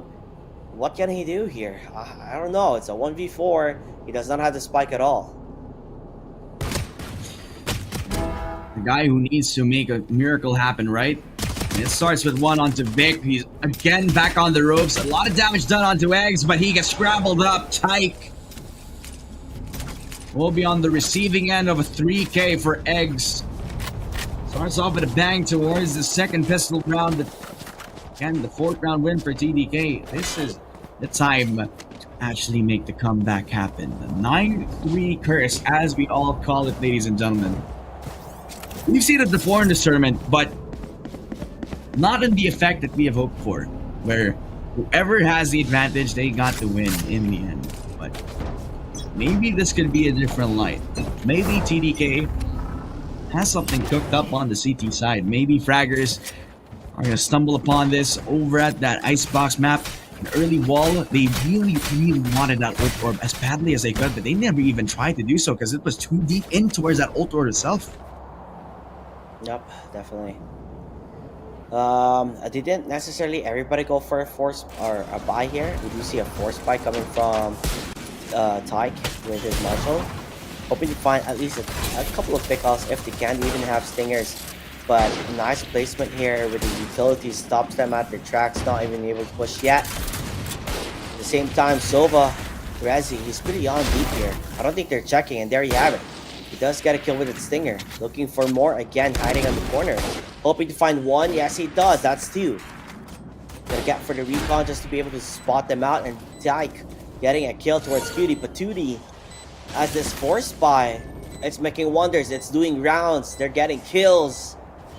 TDK, I think they're rather hurt with what's happening. Oh, Tyke. Everybody else on Fraggers. It's a highlight reel. I like that this force buy. They did force buy, but how they place themselves with the guns that they have, depending on what they got in this buy round, is so appropriate to what kind of gun they actually use. Because if you look at it, Tyke was relegated to actually holding down B yellow with that Marshall, and he's the perfect guy to do that job actually with just that Marshall taps. Plus the stinger buy for Rezi to hold down that default plan. And it was done in a way that he used that Viper's wall just so he could have cover. Nobody around Orange had no suspicions at all that he was that close.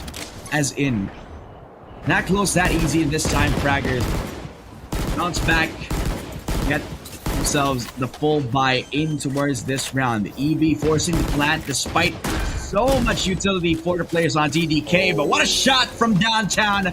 Cutie Patootie will find Tyke. That's the all-important jet player. An Insane follows with a second. A wall bang towards Rezi. A supported player on Fraggers falling to the ground, but the Bulldog from above will find Insane. A spray down for EB, and it's left all alone to the Killjoy. Kazoo in the 1v3.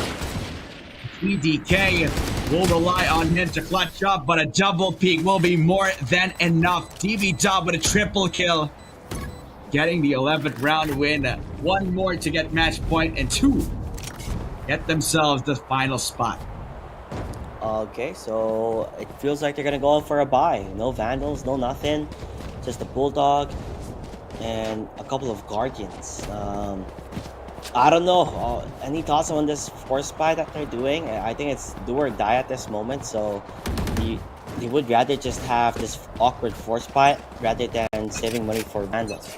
So yeah, we'll see how effective this will be, but it's a bit hard. Although Vic has a pretty nice position up above, but Tiger will see him. And never mind, Vic gets that kill. Even he's surprised he did. Insane though, it does die in the hands of EB. They know where the other player is. They still know where Vic is. Cutie Patootie even shuts one of them down as the numbers have been dwindling. They do get the spike though, so they still have the opportunity to run back as much as possible, but it doesn't seem so. They want to go for the fight, they want to go for the jugular. The Zame Hunter is left alone. He has enough for a res if he chooses to do so, but he might get cornered down, and yes, he will. Kazu, enough to stop them at their tracks.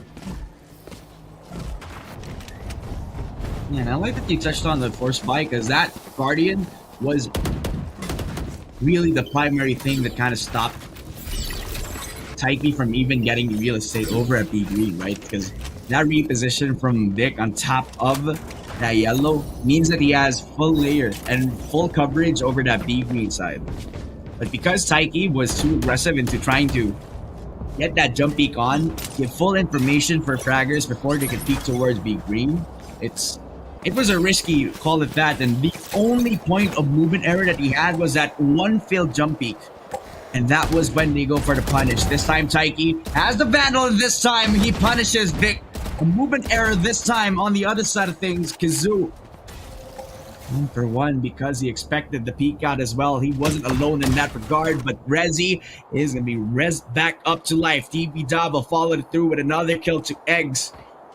TDK salt to the wound. Fraggers have been pulling out every sort of momentum. Even though TDK have something to build on, they squash it down like a bug. But Insane will at least put the final nail in the coffin for Tyke. Cutie Patootie will follow through. That's a push on towards A, and they never expected this. Now they just go back, play towards the strengths of TDK, play the passive angles, and make sure the fraggers are checking every single corner and punish them when they do. Yeah, I felt like fraggers are going to be above here and beyond as they get another kill towards Cutie Patootie, but I just felt like it was their game or their round to win already, but getting picked off one by one in the hands of Cutie Patootie really showed that, it's getting dangerous. As Davidov is just right outside of the corner waiting for a couple of responses from TDK, and it doesn't seem like they're going to respond. Lose this one from Insane, and maybe you lose the round, and when you lose the round, it's match point, and you don't want to be in match point. So how do you fight back in the Viper spin? Like, what's the answer here, Dafamina? It's the Viper spin. There's two there, and yep, and push, and he dies. And that's the name of the game there. 12-15 match point on Fraggers. It doesn't seem like they've had any hiccups so far, and they'll still continue on with the force that they have been showing each and every one of us watching live right now on Twitch, Facebook, or in YouTube. Tigers one step closer towards the final match, towards the finals, where we could finally find out who is the best on land, the best on queue club for Dubai Police Game Safe Tournament. Now all relies on this one push off for Tyke, using that Blade Storm, relying on him to open up the site, and this time he will whip the shots. The Blade Storm will not get value. It's Vic who gets another kill with that Blade Storm. And that attacker culture lockdown, that was too late to the call. Jet already pushed on too deep before they could call back on their teammates, Fraggers. Well, they lost out on the timing. Ebby, at least he finds himself the first kill from Fraggers. And TBK, it's not perfect. It's definitely a little dicey towards it, but he gets a little bit too close for comfort. They're all low on HP, and Rezi will just need to spit on Kazoo, and he will die. It's 2 versus 3, and this is doable still for Fraggers, but TDK has a good shot at this. I mean, if Rezi has lineups, he can definitely make something out of it. 2 versus 3, like you said, but they're still gonna play a bit aggressive here. Rezi does have an ult if he wants to use it, if he finds the opportunity to do so. But Dov fighting back, gets two, and only Sage is remaining, and there you'll have it. Dov closes this one out 2-0 for Fraggers as TDK will be dropped. Fraggers is going to be waiting comfortably and towards the grand finals and waiting for their opponents on who could possibly be the one to take up the cannon to stop out Fraggers here.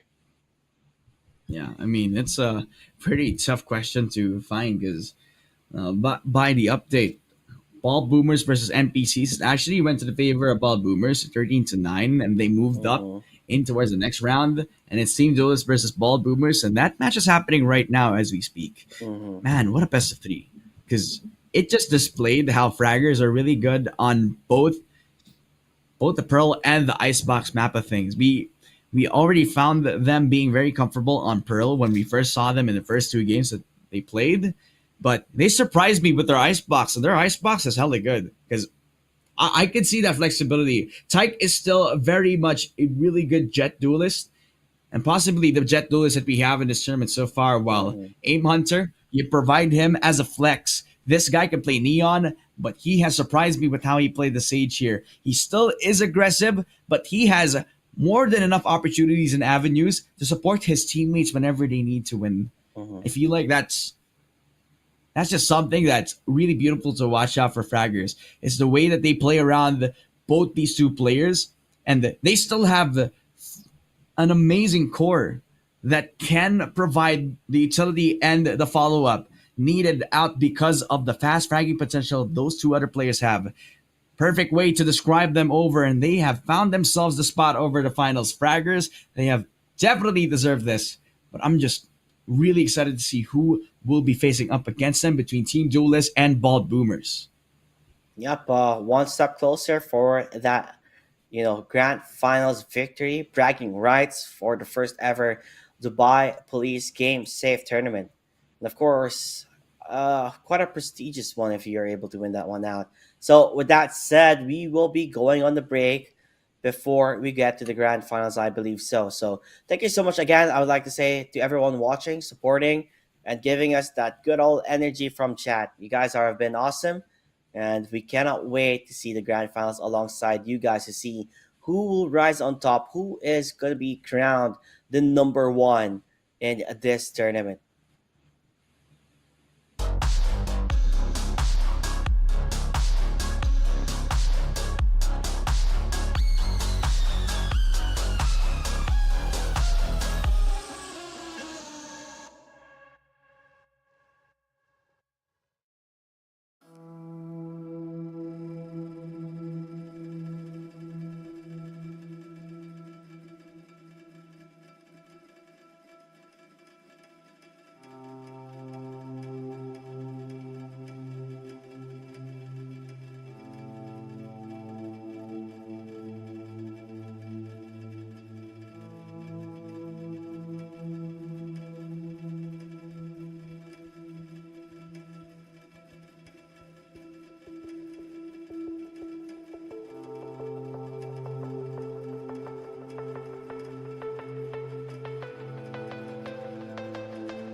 Welcome back, ladies and gentlemen, to another edition of the semifinals in Dubai Police Game Safe Tournament. My name is Dad Fem, and alongside with me is a refreshed and revitalized caster, JT. He had a bit of a power nap, ladies and gentlemen, so he Eh, looks refreshed as ever. It will be a game between Team Duelist versus Bald Boomers this time. Unfortunate because Bald Boomers has eliminated NPC, the beloved crowd favorite, but they definitely had themselves a banger. Now they have placed themselves in the semifinals.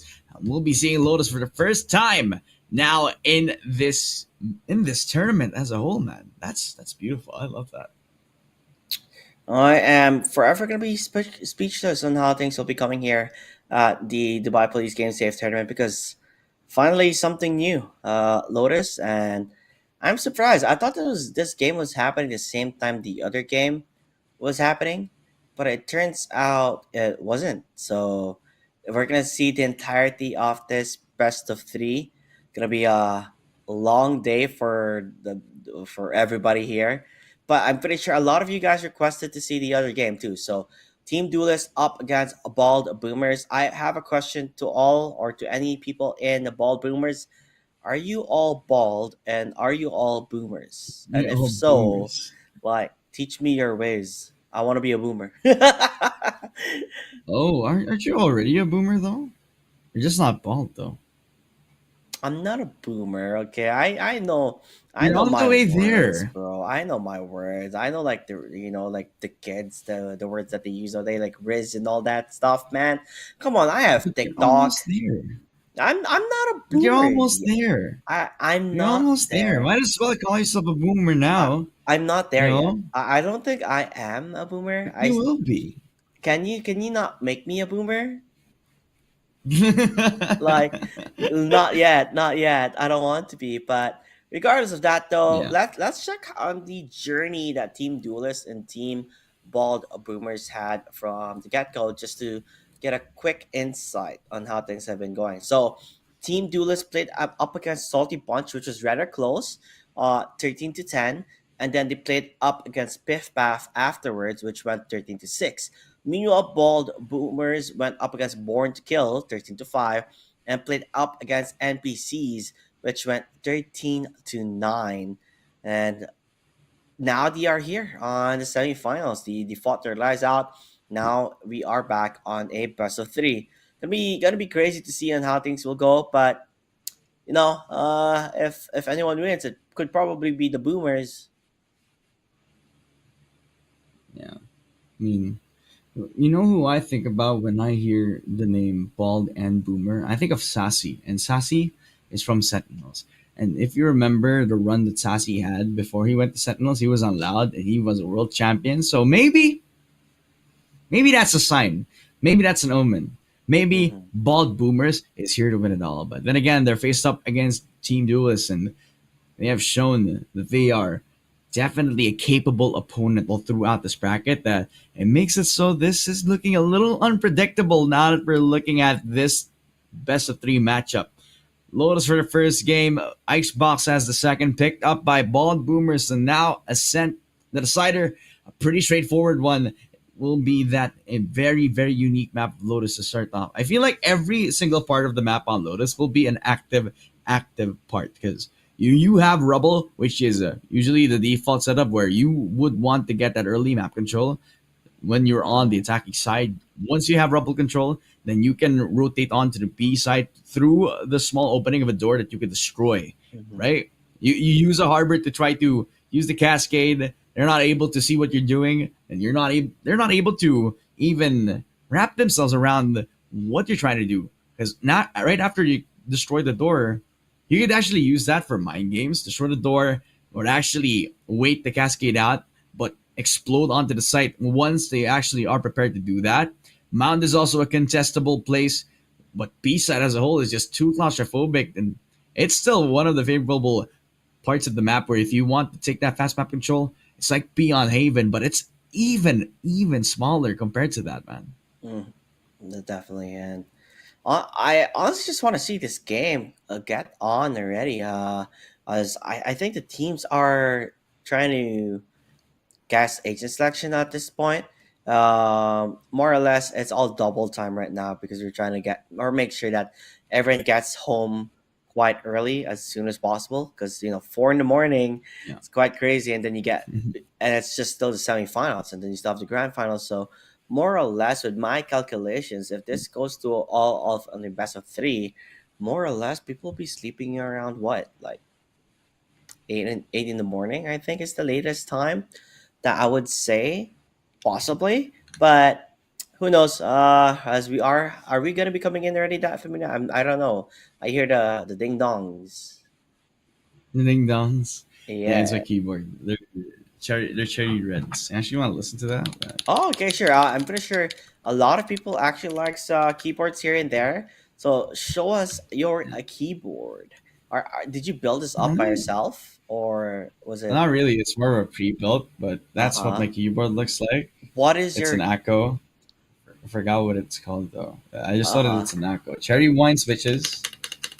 Like it's pretty. It's pretty. It's one of those stocky keyboards. Uh Not huh. not the blue switches ones. Yeah, Mm-hmm. compared to like blue switches, they're a little bit more. I wouldn't say quiet. More like they're easier to listen to, and Mm-hmm. they're more satisfying to press down Mm-hmm. compared to like the blue switches, where if you press on it, it has like really sharp tone to it. I don't really like that. They some gamers they want to prefer that, but no, I don't really like how they do so. You know. Yeah, Yeah, okay. and with that in mind, though, what about you? What is your keyboard? Did you have a keyboard brought up from when you're in the Philippines? Dude, I'm using a laptop right now. Like, I wish I brought my keyboard, but it's a very old one. I actually want to get an upgrade. I bought my sister a Keychron.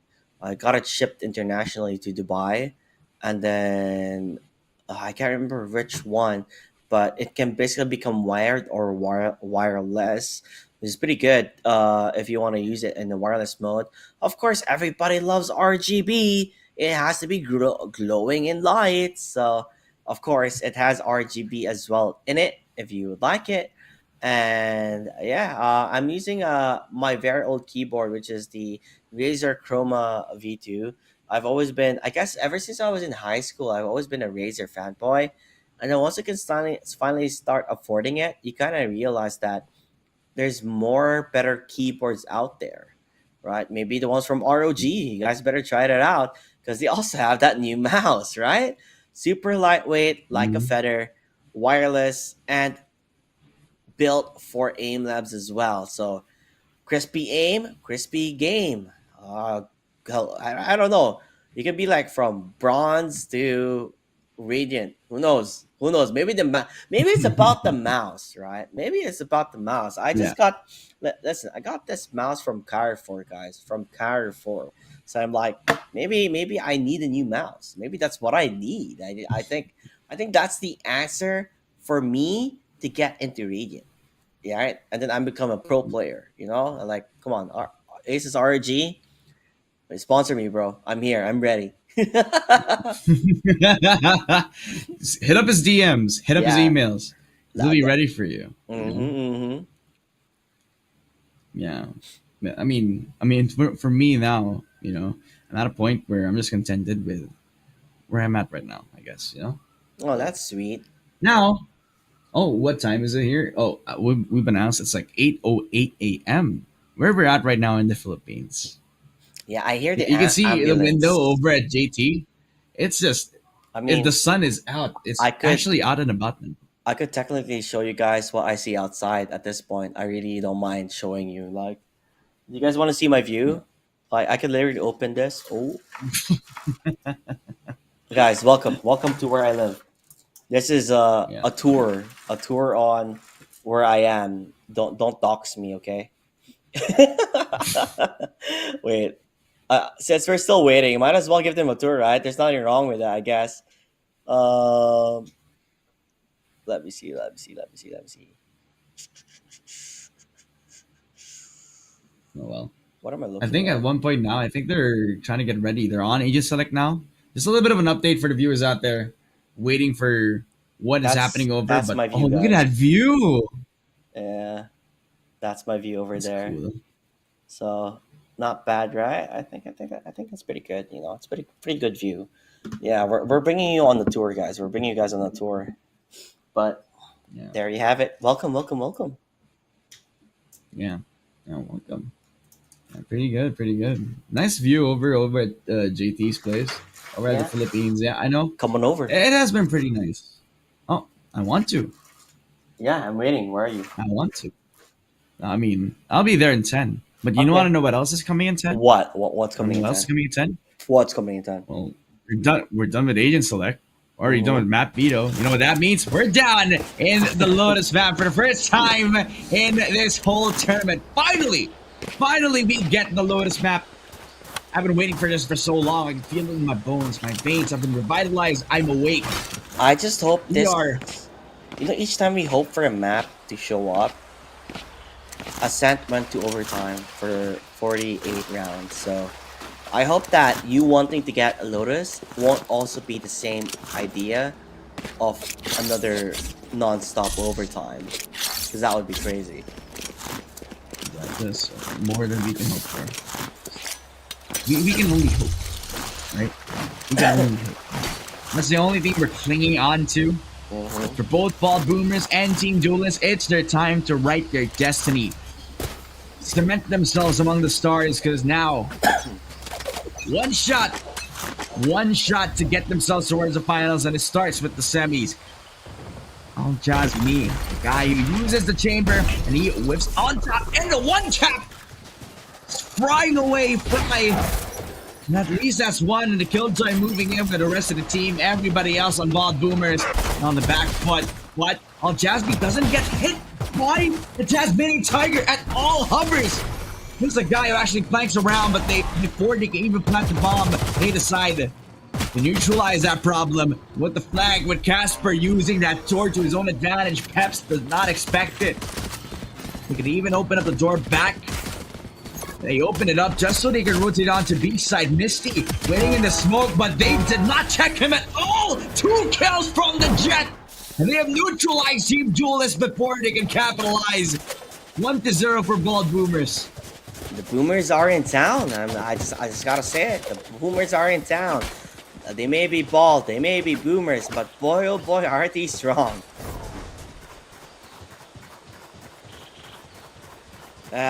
Lotus, it does look good on how things have been going on for them. I mean, it's just the bonus round that they are gonna be having. I do like the skin that Misty has, and just one look, one kill could be rather dangerous for them if they're gonna let Bald Boomers take control of this game. So play it slow, play it nice, play it easy. That's what they're gonna do.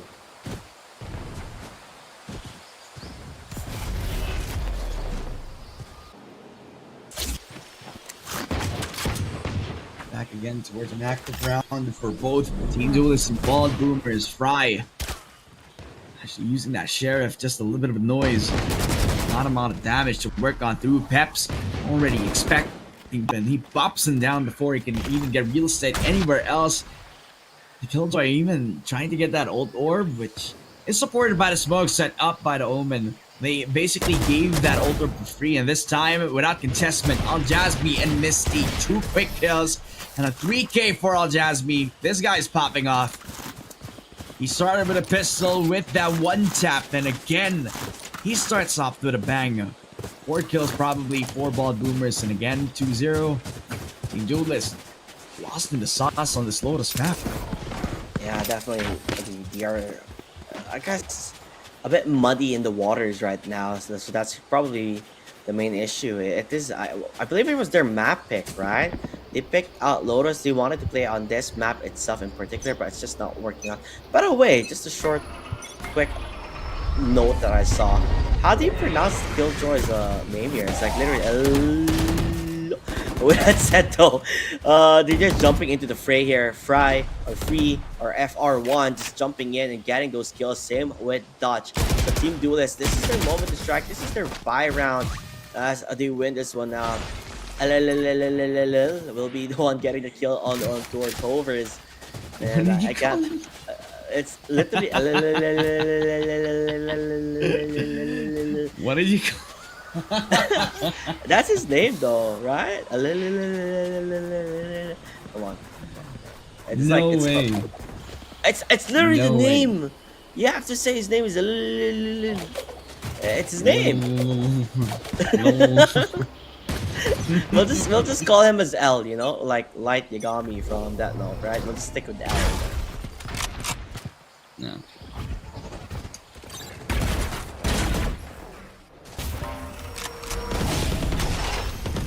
No. Okay. It's a bit hard to see on our end on what's happening, but I'm pretty sure for you guys, it is smooth as a butter. And you can see I think that's Franklin looking around, or Al Jasmi with an operator. It doesn't seem like they're gonna go for the push. Just playing for quite a bit, although they do have the flights. We do see, one of the mobility duelists that is Raze.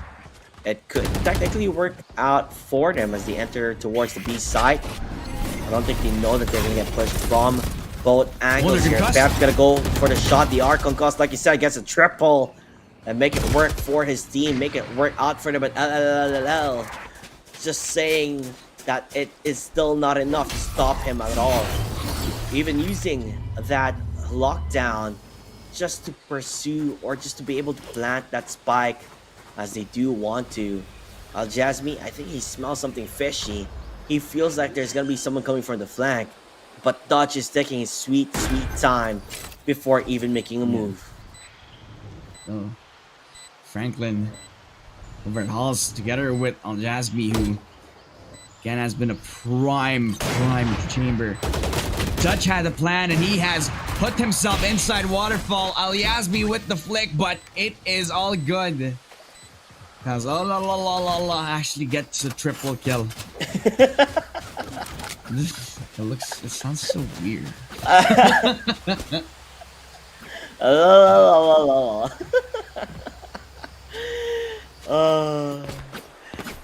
My humor is broken right now. No, I'm just gonna call him L. No, I mean, that's a pretty good suggestion. I told you to call him L, like from Death Note, like Yagami. Come on, buddy. Why are you talking? Why are you calling him like that, though? I mean, L. I think that's the only reference I have for anime. But yeah, that's what I'm gonna call him. I'll just me though, finding a first kill there on towards Casper. With that tour de force, it does work out on his side there. The bald boomers wants to fight back, wants to answer back as Peps as well. Finding a shot with that, I guess that sheriff. Howdy, partner, he says. Howdy as much as possible at Misty. The sheriffs are in town. The boomers are in town. They're not getting stopped at all. As they have the answers to the questions that everyone has been asking. Are they strong enough? Are they good enough? And it feels like they are. Although Dodge is able to get the kill towards Franklin, but he does get tagged quite a bit. 49 HP. 2 versus 3, too. Two duelists can just rotate on, but they walk into the loving arms of Al Jasmi. But he doesn't have the shot, and that tour de force, critical error. Now he repositions, but that is just after that aftershock. 1 HP though. 1 HP in the dream for Fry. He walks back. He makes it work. Beautifully done. A headshot for Fry and a 1v1 for both duelists. Misty walks in with just that sheriff. Only needs to tap on anywhere else, but he hears the tap on with the ultimate. And Fry, he repositions back. He wraps around over towards that stairs area. Was it a fake? Was it any sort of fat finger?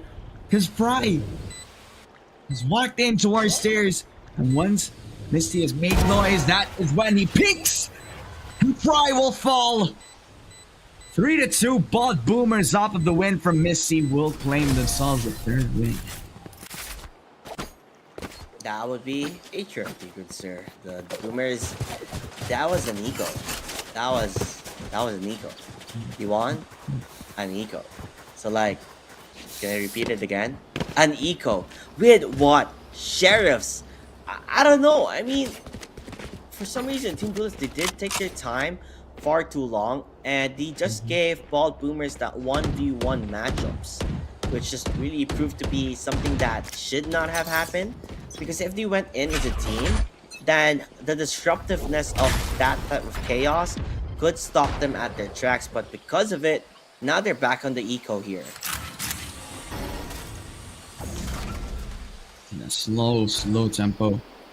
While Boomers, though it seemed like it was forced onto them to take it slow, no, they want it like this. This is how they want to control Rubble. And once they peek out onto the Rays, maybe that mount push could be possible, but Misty, oh my god, the shot onto the side of L. Beautifully done. Casper holding in towards the smoke as well on the other side of things. B site being threatened by the Astra in any sort of possible way. It's the 1-for-1 after the push. And Ball Boomers, they get 2 of their picks. They fall back towards the B side again, to where they have been holding. Same defensive setups from every single sector of the map. Franklin back on the push on the Rubble area. He has to be careful because when they peek out, he will call for the flash. Or will he be the flash himself? Because Dutch, he wants to take this chance. They will realize that they have flashes, but they're not using it. Franklin will take one, but Dutch reconsiders and now gets the Guardian for himself. Peps kind of opening again onto the Casper position, and 1 versus 4. All of the Dutch, who has a plan but does not and will not be appropriate. Fortitude this time, and Peps will take himself the last frag. Yeah, I would love to see the economy right now on seeing, since they're force buying or they're buying their Vandals or their guns at hand. It seems like this is the moment for Team Duelists to actually get something out of it, right? Because again, you're just gonna dig your hole deeper and deeper if you're unable to answer back and take a win. And I think the struggle that we're seeing right now is that they're just getting stopped before they could even make a move. And there you have it. Fry, or FRI, gonna get ready. He does see where the Omen was, but gets paranoid immediately. Gets got counter-peeked as Hovers just hovered on his head and shot him down. Franklin did get hurt quite a bit, but 22 HP is not enough to kill him down as Misty gets to go towards L, and Franklin also finding another. Taking control, Bop, wants to find more, but the double is just the last thing he could do. As Dutch again is left alone to his own device. What can he do? What can he say? Nothing, I guess, because everybody's gonna peek just the same time. As Peps is there to clear it out, put it under a rug as the Bald Boomers.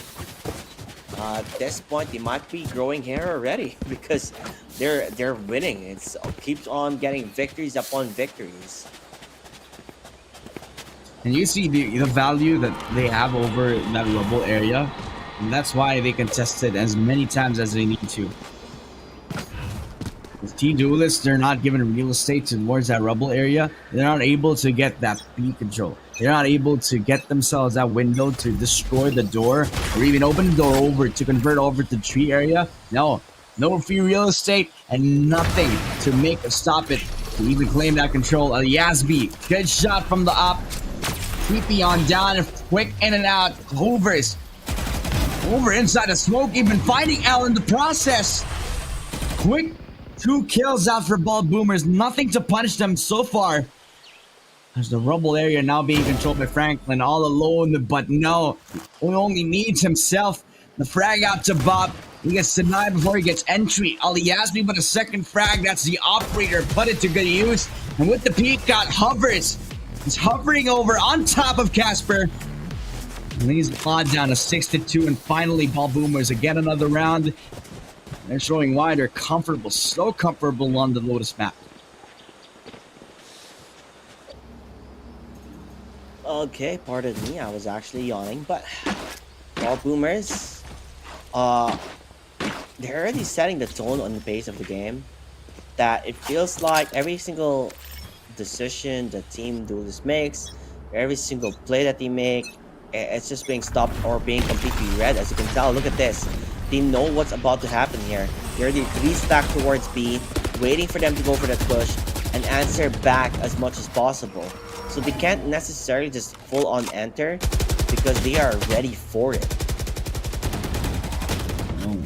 Hovers. He gets too deep. By 5 seconds, they already control this B main push. Left from the tacticals are locked down. They even detain the chamber, and that's all Yasmi, the guy who has the operator, but they even limit the push up from upper. But that Killjoy just gave free entry to Misty for free, nothing to punish it. Peps with a triple kill. A spray towards the players on B main. They're not able to reposition. They're not able to pay for post plant.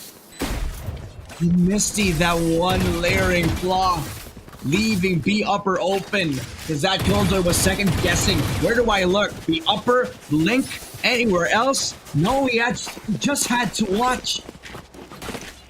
Because he laid down, because he was given that free space, they're able to get themselves free headshots galore. Guys, it's just a way the Boomer is saying it's time, it's past your bedtime, it's time for you to go to sleep, and they're definitely showing that the experience of them being old, you know, that they have known, or they are calm, collected, they're not afraid, and they just rework with their strategy, their game sense, and not only that, but their communication, because you can't do that without having proper communication, and they're making it work out in their favor. Quick usage of that rolling thunder, and now they force themselves onto C side. It's interesting that they kept the paint shells, because that would have been really good around that bend area. Misty though, that's a good opening. A quick first blood, and even though that Astra's put down her ultimate, they would have used the suck on towards the post plant, but now they position back onto the bend area. They are all claustrophobic on towards bend. They want to double peek on, and Dutch and Fry, everybody takes a pick. Oh, Yasby on the last one, but Dutch, he does have a plan. Gets the triple kill. To ended off with another round. The 3 rounds only given up over to the Team Duelist squad, but that's the 1 round that they needed. Definitely a much needed round for them, but I don't think Bald Boomers are gonna knock themselves out because of that. Yeah, sure, they lost the round. They gave the side quite easily, and they couldn't really contain it just because the Rolling Thunder was used. Now that they don't necessarily have the Rolling Thunder, then they can just play the way they've been playing since the get-go. I mean, that's the only thing that's different. It's because of the Rolling Thunder being used legally. Now Misty jumps in. I don't think you can even hear Misty when he went up there with the updraft, as if FR1 just gets surprised, gets shocked by that aggression that they're doing. And look at the aggressive, not only that, the aggressive placement of Al Jasmine as well. Waiting for an opportunity to get a shot, able to find it too, and run away immediately. So that is an opener that they would love to continue having. Al Jasmine just going for the repeat one after another, hoping for the shot on towards the other side. L will fall down, as Peps will as well, but they're just trading numbers as much as they can, as Hovers gets the kill towards Dutch. So it's gonna be a 3-on-1. Gonna get that flash, but he doesn't know that Franklin was just right around the corner to answer back. Ball Boomers, they're taking in control, and this could be again another 9-3 first half that we have seen in this tournament countless of times. Yeah. And it's kind of like the same thing that we saw from the Pearl, from Fraggers, where they seem to be at their comfortability. You know, Ball Boomer, again, they picked their lowest map, and they're showing why they have the strength with it. They understand the importance of holding down the rubble area. That's why in the very start of the round, they give more confidence for the race to push on towards rubble. Kind of interesting at this point. However, is just pushing again outside of the smoke. The smoke criminal out for Bald Boomers. And a good flash limits Ali Yasmin. Now, that's when he peaks. That's when you know that he can be confident after that Rolling Thunder. And with the shot to Bob, that's when they shake their confidence back down. Team Duelist relying on Dutch to get the spray transfer, but it doesn't land onto Ali Yasmin. The operator is operating, and every single member on Team Duelist, that and with that support from the breach, leaving L all alone. A 1v3 back to the A side for the rest. As the plan comes down, and Team Duelist will rely on the Killjoy to clutch up. Yeah, I mean, this is the final round of the first half, so the only thing that Al could ever wish for is just to get the 1v1s. If they all go pushing together, it's just highly unlikely for them to, or for L to win it out. So play it smart, play it well. L just waiting for someone to fall down from up above, and that could be where Al Jasmine will be aiming to go for. But nope, they rather go for straightforward plays here. If you're going for the defuse, you got to stop it down. as Misty will fall down, same with Audacity, but bros don't fake. Franklin jumps in, gets that defuse, no sweat on his head right now because there's no hair. So the Bald Boomers playing wonderfully well with that first half.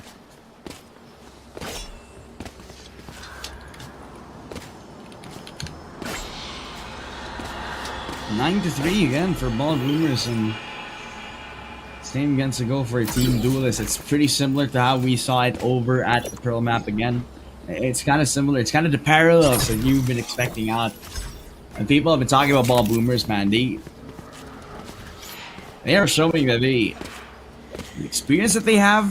I don't know if they're all boomers. I don't even know if they're bald, but showing the charm and how they have been holding.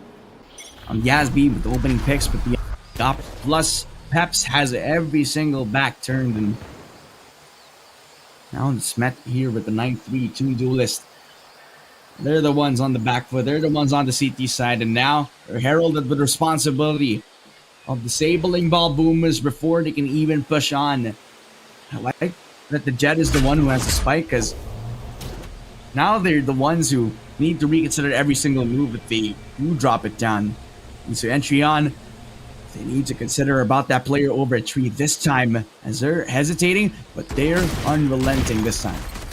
Yeah, fault line will be up and running. Looks like Shock's gonna get the first blood there, but answers back on towards Misty. FRI, FR1, getting a dual one on his side of things, but still again Misty shutting them down. Going back on a 3 or 2 on 3 this time around, as L finding his very own, and 1 on 3 this time. Still stuck there for Peps, could not get a single answer back, as they do lose the first pistol round, which technically means bonus round on towards Team Duelist. Get that Spectres at a hand, get a Bulldog if they choose to do so, or a Guardian, whichever gun that they choose to play up against versus Bald Boomers. I mean, Bald Boomers, I don't think they're gonna rush any guns, are they? No, it doesn't seem so.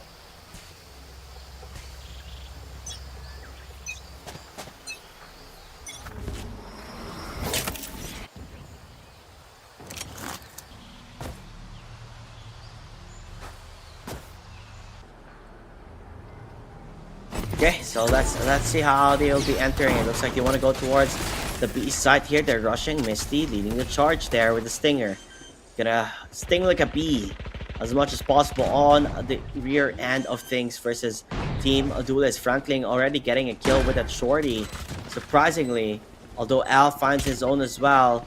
Misty waiting for the opportunity to push. Dash, it's just right around the corner, but he gets two before he even falls down. So a 2v1.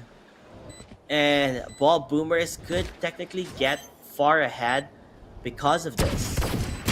They're going for the shot hovers. Not gonna be able to get that one, and Dutch closes it out. Somehow, some way, Team Duelist wins that round that he should have technically lost. Should have lost actually. If the only attacked at the same time, they could have went for trades. Only they were coordinated, communicative in how they were approaching Dutch with the close range angle Spectre. The best gun in that sort of scenario for them. For him to be able to control that spray, that was beautiful, because they didn't have that much armor to work with as well. So that Stinger was, or actually that Spectre was going to hurt more than it usually does. How much armor to work with when you are on the side of Bald Boomers. They were so close actually steal away that last round. They did their best to dismantle the economy for Team Duelist. And back towards the triangular position, and with this double push out, Misty is good for one. Casper is a ghost, and with that flash, they are not hesitating. Franklin finding Dutch, the initiator along link, finally will be able to hold his own. And after killing both the Smoker and the Initiator, they fall back towards B main. They already have full control of the site anyway. And with the spike down, they have full control of the long angle. Misty with the shot from the Phantom. He dashes back into the site. And only using him as a human flash, because Hovers is the one to take the call.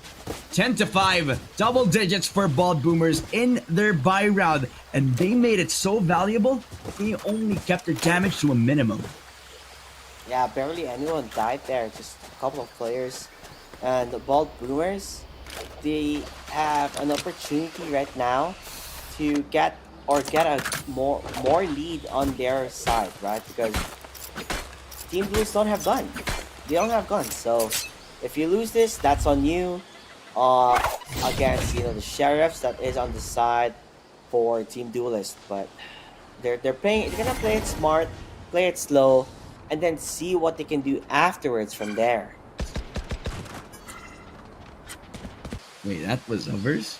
Hovers is the guy again who's trying to hold that on mound position. Now on the east side, he's the one who finds himself that first frag. But L, the guy who's only had that sheriff for all this time, he upgrades to the Vandal and does a lot of damage too, but 2 picks a god. No way. The Boomers, they get themselves the push and the smoke in towards Franklin. The Stinger just doing a lot of damage. Bop the 1 versus 2 this time. What kind of gun does he have? I believe he is one of the guys who has the shorty. Oh, no. Unfortunate affair for the players on Team Duelist. Until Bald Boomers, maybe they can overstep, maybe they can overfind their boundaries, but Franklin with that stinger just spraying on. And even if he only hit him on the leg, that was more than enough. Bob just had nothing else but just a shotgun. 11-5, Bald Boomers, 1 step closer towards match point, 1 step closer to smelling that final lap.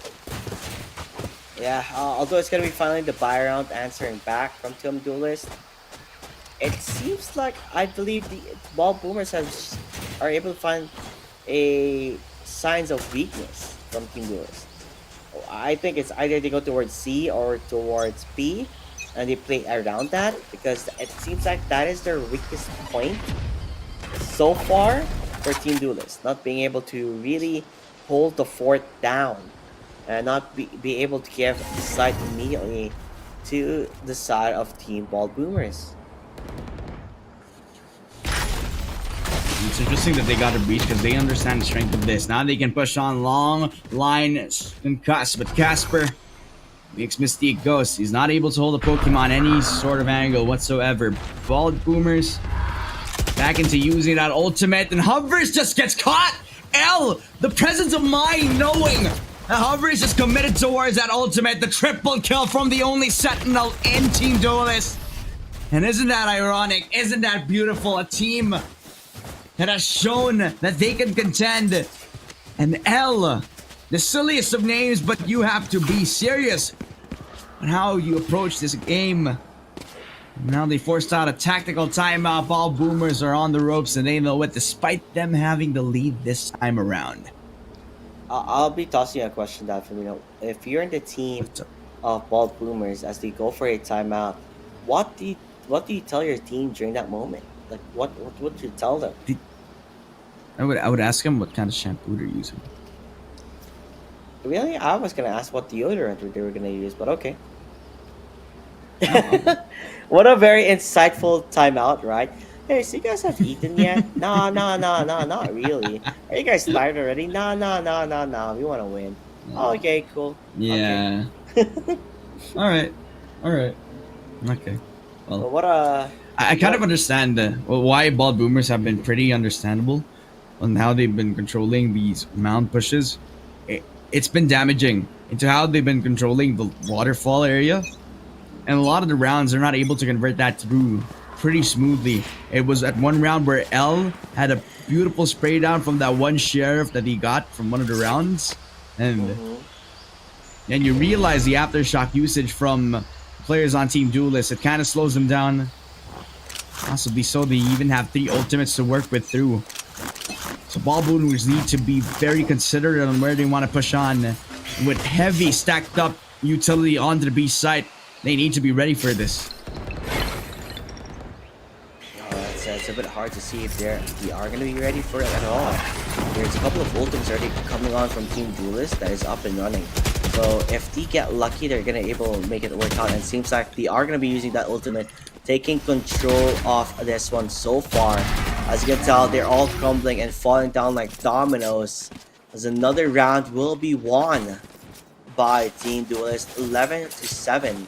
Yes, Bald Boomers are very close on winning it out, but it seems like Team Duelist is gonna go for the comeback. The 9-3 curse is actually a legitimate thing. If Team Duelist is able to at least get closer and closer to the score that Bald Boomers have as of the moment.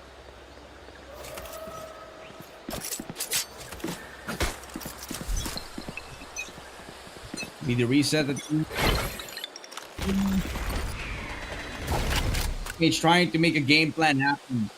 What can they get out of this? It's an active push again from Fry.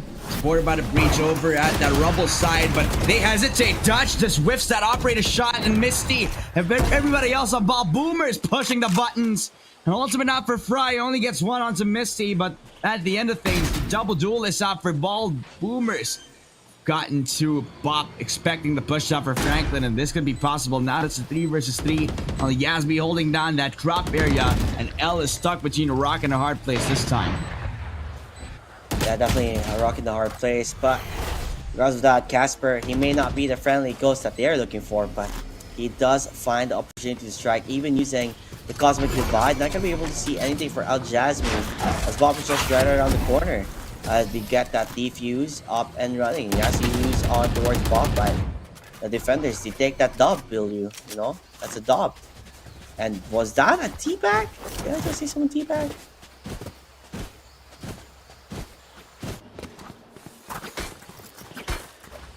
Seems like Team Duelist were celebrating round by round. I think this is where the mental warfare comes into play here. This is where you get in the head the Boomers here.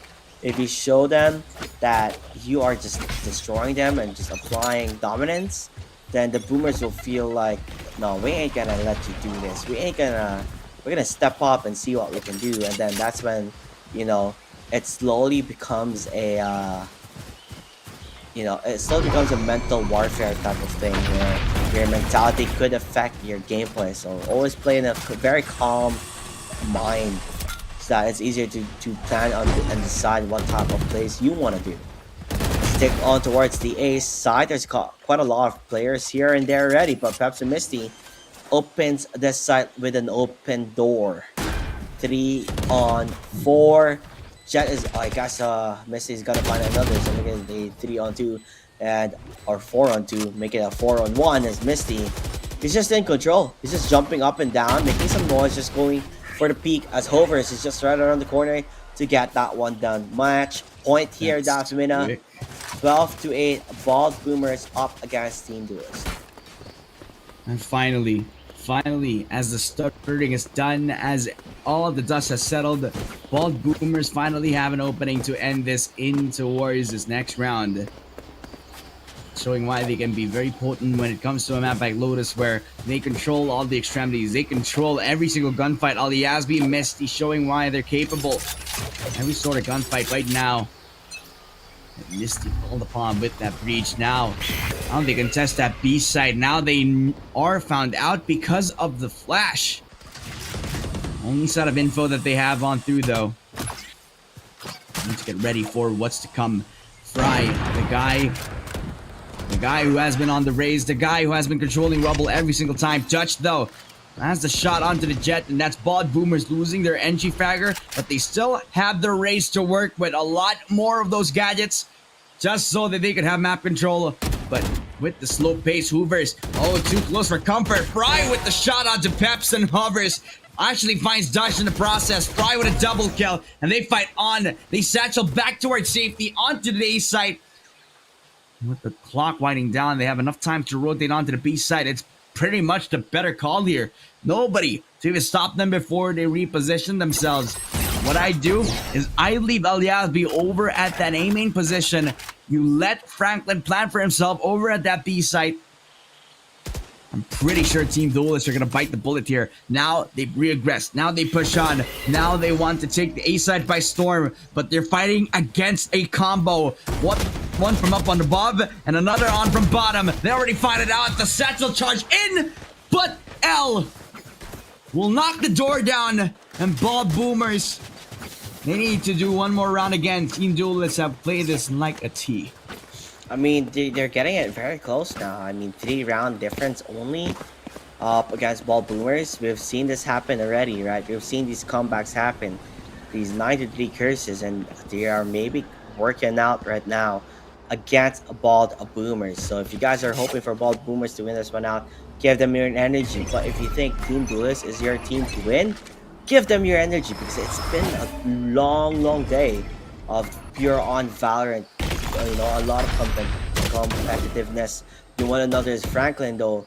Answering back, gets a killer as Bob. Bob couldn't really say a thing as he gets knocked out. Bald Boomers taking their sweet time. No, they don't necessarily have to rush at all. Misty with that catching knives, the Blade Storm. It's up and running. He's getting ready. He also even peps ultimate, so the choices are there. You want to go B or you want to go A? It seems like B is where they're going to be going for, as you still have the Rolling Thunder. You still have a lot of players. You still have 5 players actually, and it's only a matter of time for them to take control out of this. No way. As he's hiding into a smoke. Are they going to be able to find that one out? Yes, they are. Stops that plan. He really goes for that. The right click, not going to hit. Not going to connect. For Fry, loses out in the end, and that will be it. 13-9. Bald Boomers winning map number 1 on towards Lotus. The first Lotus map that we have seen in quite a long time. I think this is the first competitive Lotus one for the both of us in Yep. this tournament. And next will be on towards Icebox, which would be the pick of Bald Boomers actually. Yeah. I mean, it's been a long game. That Lotus map went as long as it could hope for. Because Mhm. even if it was a comfort map for the players on Ball Boomers, they played a little bit more reserved than I would have liked there. Like, you saw duelists were getting blow for blowout because they were able to actually get themselves rebel control in a few possible moments, but it didn't really translate too much after that because Ball Boomers, they're the ones who are on the driver's seat. They're the ones who find themselves every sort of advantage.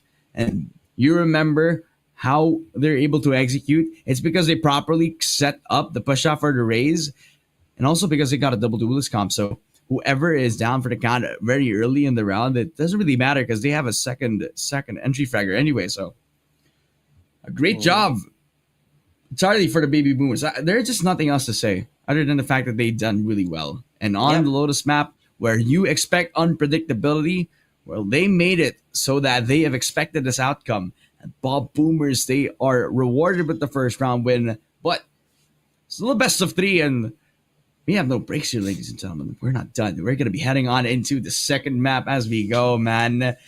We're just going to head on ball, all swinging for the Bald Boomers this time around. And I mean, Icebox, again for the second map. We already saw this from our previous semifinals. And again, we get it for the second time in a row. Mhm. Will this be a quick 2-0 with the caliber of the match from the first half? I don't think so. Uh, it depends. I mean, it was the pick of Team Duelist. Team Duelist decided to go for Lotus, but they lost on their own map.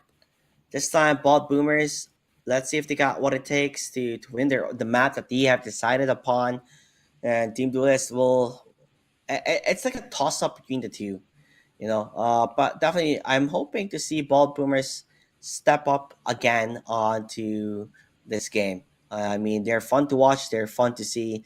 Same with Team Duelist, but Mm. I don't know. There's something about Bald Boomers, and they probably have a dad bod, so like perfect, you know, perfect. Yeah. But Yeah. nonetheless, Icebox would be rather shivering cold here as we are still waiting for the teams, the players to get ready for the agent selection. So once we get the agent selection, we're gonna be jumping right into the game, right into the fray. My eyes is getting harder to open, but who knows? I don't know how Dad Family does it. I think he super glued it up I'm pretty good. already. Mm-hmm. I'm pretty good. I'm Really? pretty good. Mm-hmm. Yeah, I'm pretty good. Mm-hmm. I'm pretty good. Especially when you're here. You're my energy. You're my rest, Aw, that's why Mr. you took all JP. my energy. I knew it. I knew it. Oh yeah, yeah, I did. Yep, I Yeah, did. I did. Etsy. I need to Yeah. do the spirit bomb. Give me your energy, everybody, and then all the energy just comes towards me. Yeah, exactly. That's what he did in Dragon Ball, where they just went like this on the air, like here, got my energy. Mm, But yeah, yep. I don't know. I'm a big fan of anime. What can I say? I don't know. Nonetheless, it's gonna be an interesting take here. Icebox. We could see a mirror match again. The possibility is there. And Sage, I do Yeah. like seeing Sage a lot. I mean, what is the best type of team comp, right? It's the type of comp, but you would get the fast entry since A site is too claustrophobic if you're not at all confident at taking shots, right? So I'd expect something like Duelist or Team Duelist to take advantage of that Sage on and put that fast entry to good use. That and with the fact that you could also pick up a Jet here means that you're putting one of the best duelists here in the tournament with a really comfortable spot, and that's why Fry is on the Jet this time around. I have no doubt that he will pick that up. I'm not at all surprised that they picked up that chamber, despite them having that inkling that maybe we could have used that Killjoy. But then again, Aliasme has been doing so good on how he's been using the operator and the tour de force.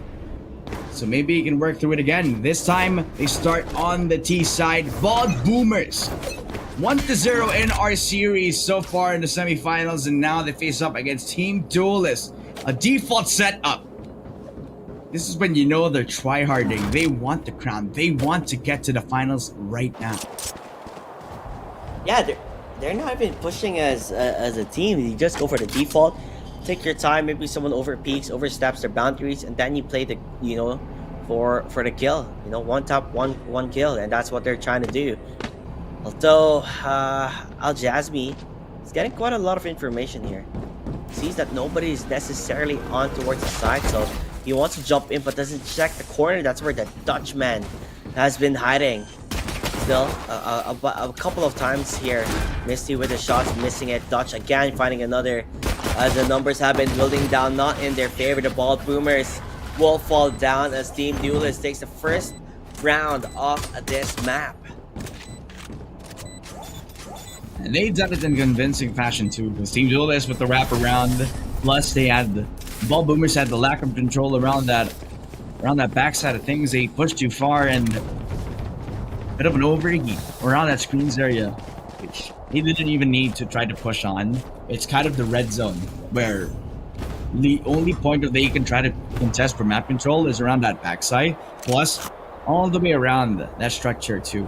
But if they push around that screens area, then they're open to any sort of angle. They can get flanked from around that window.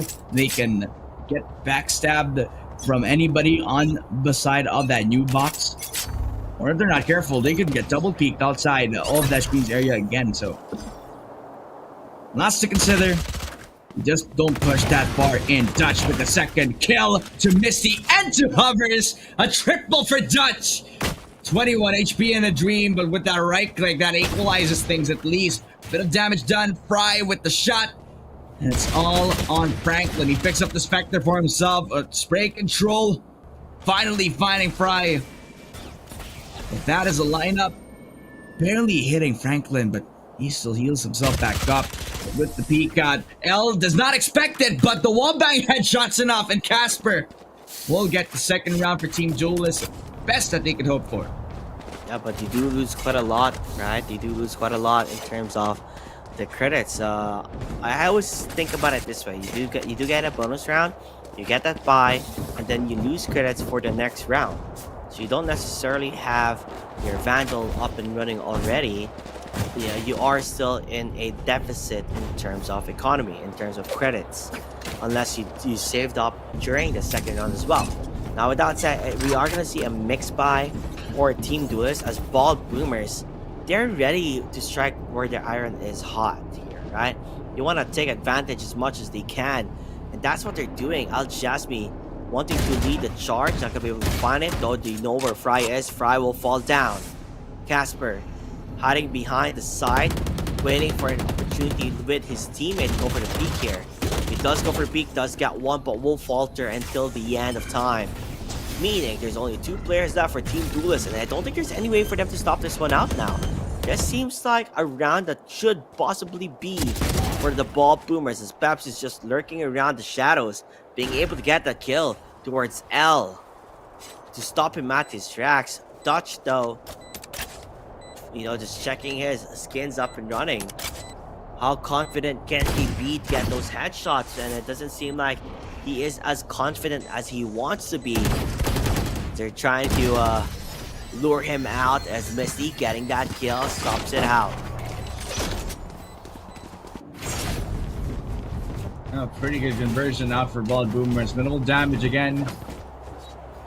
And that was after, you see the wall from Team Duelist, it kind of messes them over instead of it benefiting them because they're pushing outside of it, right? They are forcing fights on outside of the wall where they could just use that to either cover themselves or to make them think twice about even pushing onto the A side. So that's the mistake they were not hoping to get. That was Fry. Now the one taking that proactive push, but they expected that. That's a really good Sova Dart, just expecting the double push shot for both the Initiator and Fry. Team Duelist, they're not even hesitating. We even limited any single angle that they can hope for. The entrance already blocked off. Misty down to 60 because of that shock dart. Combo. Consider that Sage Orb also being used to put use. 2 kills out. Casper and Dutch, they take 2 of their own. The pickings for Team Duelist. They're bouting back every single point that they got. But Peps and Misty, as I say that, has gotten themselves a man count advantage. Peps with the lurk gone down, getting himself a double kill. And 3 versus 2 Team Duelist, they lost the timing. They lost the footnote on this round as a whole. It's Casper. Wait. Gets the punish, and Misty will be able to take him down. A 1 versus 3, and Fry is left all alone. Yeah, I don't think he really knows where the Viper has been lurking around. So if he doesn't look at the right time, at the right moment, he will fall down. As Peps able to find that the lurk that is this Viper reminds me of how Nats used to play, right, with Viper, where he would just lurk around and wait for the opportunity to strike. And there you have it. Signs of faltering, signs of being unattentive. That's when you really see him shine the most. And boy, oh boy, is this Viper doing wonders for them. This Viper is as patient as ever, finding a hole in a flaw in every part of the defense for Team Duelist, where this time he isn't pushing with a seam, but he's providing value by just those holes. By them punching through them, finding another opening. If the initial push doesn't work out, he gives them an insurance policy. And in a world full of unpredictabilities, it's good to have options, and that's why Viper and how he's been playing this is so good on this map. He provides options for you too. 2 for 2. Almost as close as they're gonna be. Alex, I don't know, he wanted to play aggressive, and there you have it. Dodge as well, going for the shots. He's able to clear 2. Also has a resurrect if he chooses to use that. Even picks up a gun and just plays tremendously well, uncontested, holding that side with no answers coming from Ball Boomers. They're faltering quite a bit as Dodge with the quad kill, winning those 1v1s, 1v1s, and another 1v1s. And look at that squats that he's doing. Thick legs. Winning for his team. One heck of a player that is Dutch. That guy, he only had a sheriff to start off in the round, but because he was fast to play, because he was fast to peek over at Garage, he players on Ball Boomers ever expect him to be that close. That 1 kill, that was a fluke. The second one, that was all pure skill. Flick on plus the free Vandal upgrade. Elevates again, the push onto the B side. Fry finds himself the kill onto Aliasbi, forcing Franklin to bring his teammate back to life. And Misty pushes on. No hesitation from Ball Boomers this time. On top of 410, Misty will get the second frag. Fry will fall to the other jet. And Team Duelist They need to consider this. Yasby moves out of the smoke and will find Bob, but Casper, he will tap a second, but Franklin the wallbang headshot, and Duelist will fall towards Misty's triple kill. Ball Boomers, they get the equalization. 3-3 this time, and with no hesitation at all, they deliver. They deliver indeed. We're back. It's a back and forth type of thing between these two teams. It's much more closer compared to how the first map was going on towards Lotus, where you really see a clear indicator that Ball Boomers were far ahead versus Team Duelist. But this time, Team Duelist, they're firing back on towards Icebox. And it's funny just because that Ball Boomers were the ones who picked this map instead of the others that were available. So understanding that this is your pick, this is your map, this is the team, what the team is more comfortable on, is what the team is more better on. It just seems like they're having a hard time, and the Hunter Sphere currently being used to scout things out, but not landing onto anybody. The pressure is on, the pressure is there, as Missy's setting himself up for that entry with the Blade Storm up and running. He's getting there, he goes for the peak, does see where a possible kill would be, and there you have it, Misty 1-2. You buckle my shoe, as Franklin is going on with his teammate, trying not to give as much, guns as possible. But for some reason, he said to go back towards speed. Do you think this is the right decision instead of fighting it out? Yeah, because they would be met with the 2 Sentinels. But no Killjoy gadgets whatsoever over at the A side too, because they were actually prioritizing that kitchen control more than they want to respect that A side push. But with that Viper's Pit, that actually opens things up. Hovers, giving Bob another layer of comfortability, while L has fallen to Peps. 3 versus 1. It's all on Dutch. Does he have a plan? The shot on towards Hovers. And a 2 versus 1 left all on his devices. The clan, they all have fallen one by one to Ball Boomers. And I like that they are also holding down the back of yellow, which means that he has to push on if he wants to risk a double peek here. But Dutch, so quick on to the push, slowly and surely, just knows that they're on down, but Franklin with the shot! A crouch peek to surprise Dutch, and he had no chance to recover. 4-3, and this time Ball Boomers have the upper hand.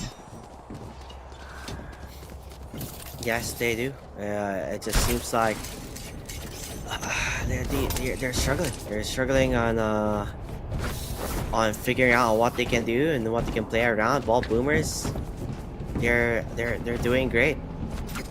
They are finding the answers that they need. Although in terms of like what they're comfortable with, I think they would love to be as the defenders, but so far as attackers, they found their groove that they were looking for.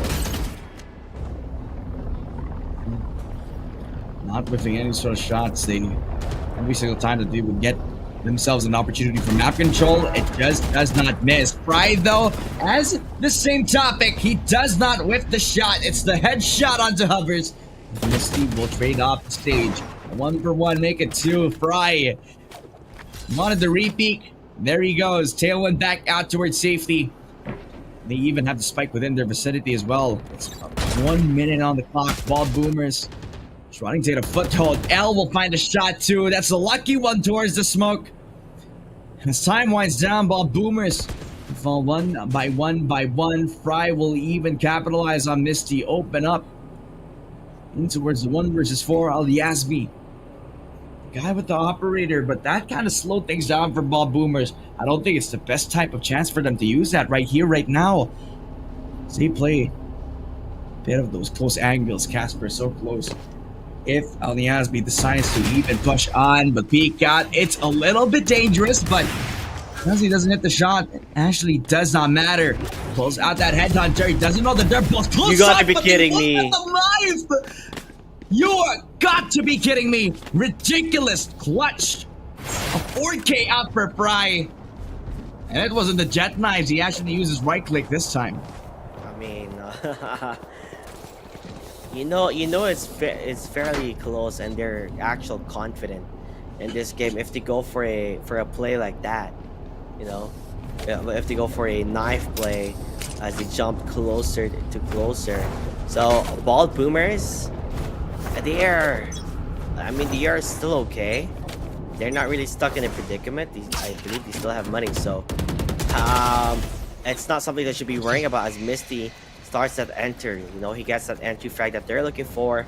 Meanwhile, Viper's pick currently being used. Misty positioning needs to be perfect, and he does get another kill. This is a Viper's pick, by the way, gonna be gone here. So quick way on entering towards B side uncontested. And he could look for more, never mind. Fry getting that one instead. Franklin finding his very own, gets double, gets a triple. And Bob Boomers, they might lose a round very slow previously, but this time they take a round quickly. And I like how the instant that they smell the Viper is still around that B green, they have their presence of mind knowing that the ult would have been invested over at B green. So this is when they adapt to it. The mid push on towards orange is what they never expected. Misty just had all the confidence in the world to push up, and nothing to stop him.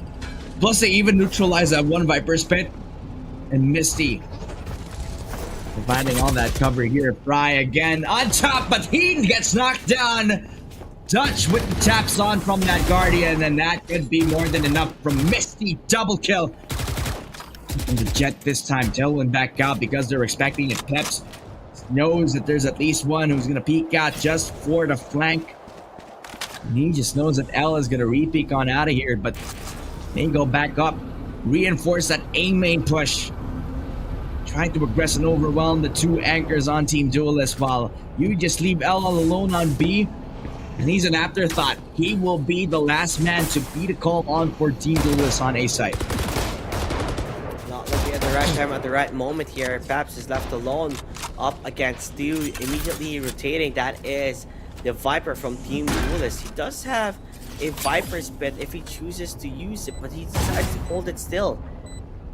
I mean, that could be the wisest decision of his life, as Bald Boomers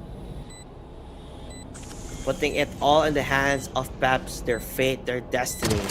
As Peps does not look at the right time, at the right moment, did not get a good read.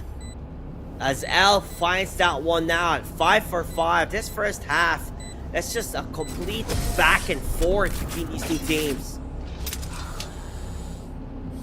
And it was a thrifty too, so that one just hurts. That one hurts. That one hurts their economy and their mental. They could have had this next round, but all faltered because of the clutch shot. I like that after he uses that wall, that was at the time when he didn't know he was out of screens anyway. Yeah, I feel like he could have played it a bit more smarter. There was much more opportunities for him to play around.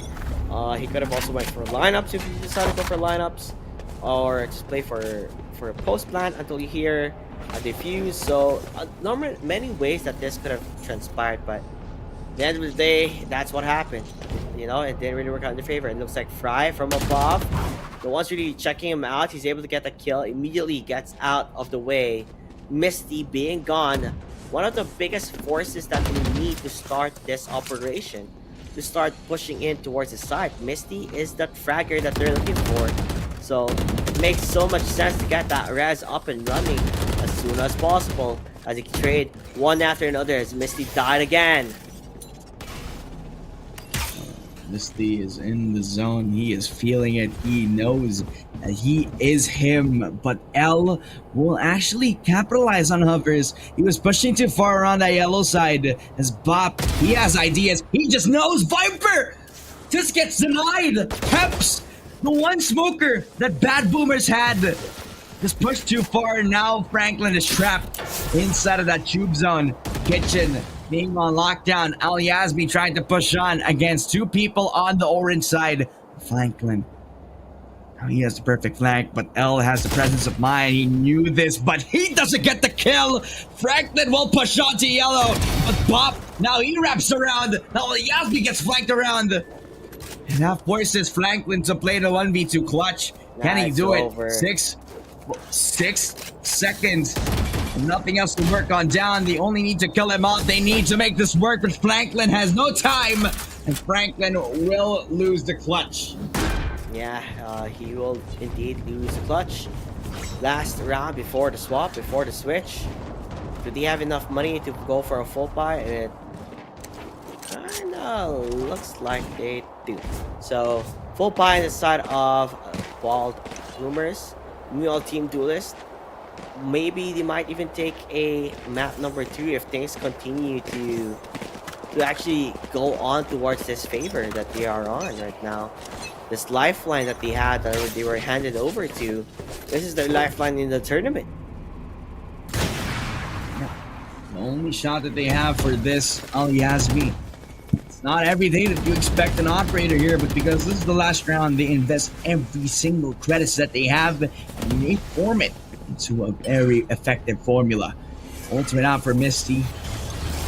Even though he has enough to buy at least one shorty, they get forced out. It's the Killjoy lockdown out for Team Duelist, forcing them out of sight, out of mind. Maybe they could just regress right after they wait for the Killjoy lockdown, and that is what they are doing. Casper is just hearing every single information of this.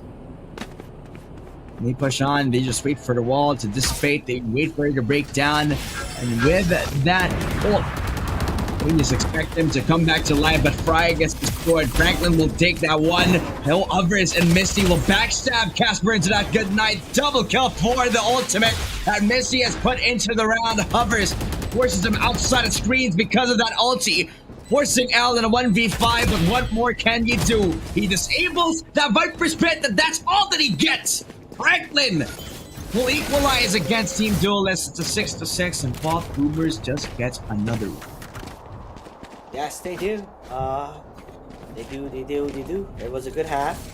Honestly, I'm not really sure on which agent composition will do rather well in terms of defending. I think both Boomers have a stronger, composition in what they can do. They have the Viper wall, they have the Sage wall, they have the slows from the chamber. So same with the Sova to scout them out. So rather interesting to see, but we'll see on who can defend better and who can attack better as well. As we are gonna get jumping into the game here in that 5 minutes. A beaming take that was just one wall, and all the Boomers were thinking that maybe they could take out that ult orb, but because of the speed that Team Duelists were able to actually use just so they could deny that ult orb from being taken, now they give it to the one stage that they got. And Franklin so close to the call, they spot out that one Sova on top of the structure. He's on top of everything because Franklin, he tries to destroy the wall just so they could deny that plant down over at B. Team Duelists are trying to do the best that they can to try to get themselves at B control, but everybody else involved, Boomers, have repositioned themselves onto B. Regain back the control that they lost. Very much so. L is even claiming his own options, maybe towards mid, where they could expect multiple people on towards that orange side. On the Yasby, even slow to the call, he knows that a rat possibly amongst them. With that poison orb, now they push, but that was a trap set up by Dutch. They got baited, and then they fall.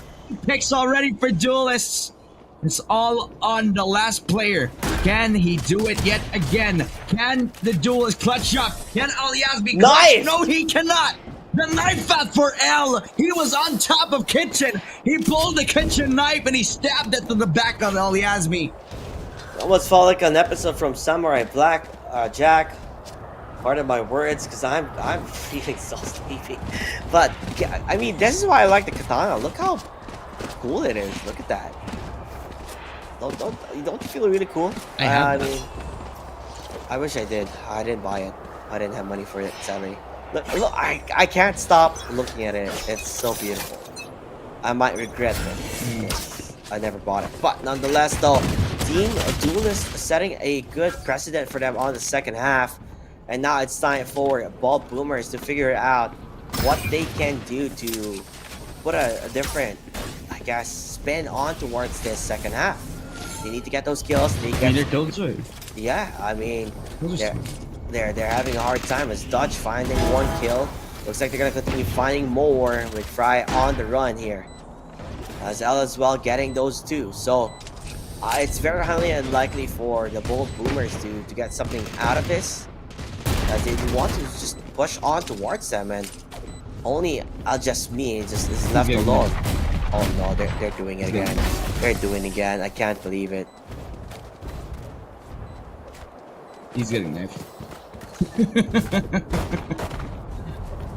How many knives has Oh, man. happened in this series? I think it is. I can't count. It's been too much. I mean, they had one in Lotus, but it's more here because now they had 3 in that last engagement. I believe there's another one, the 4th one in the first half, but testament to show you how close the series can be. Team Duelist 8-6. There's 2 rounds of the pistol. The chat says that it does not matter. Maybe in the later rounds. Maybe in how they can influence in the later rounds with Misty. Actually will capitalize on Fry. So focused on our recon. At the end of it, they didn't even destroy it. That's funny. Long range chap, Eliasmi almost taking the shot onto L as well.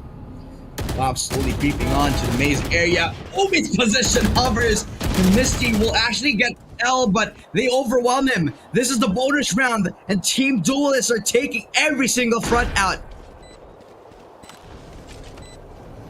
This is bad. This is bad for Bald Boomers. This is their buy round. They're supposed to make it work out in their favor, but I don't know. The double peaks makes it work for Team Duelists, and sometimes you don't even get the kill, and there you have it. That's again finding that one.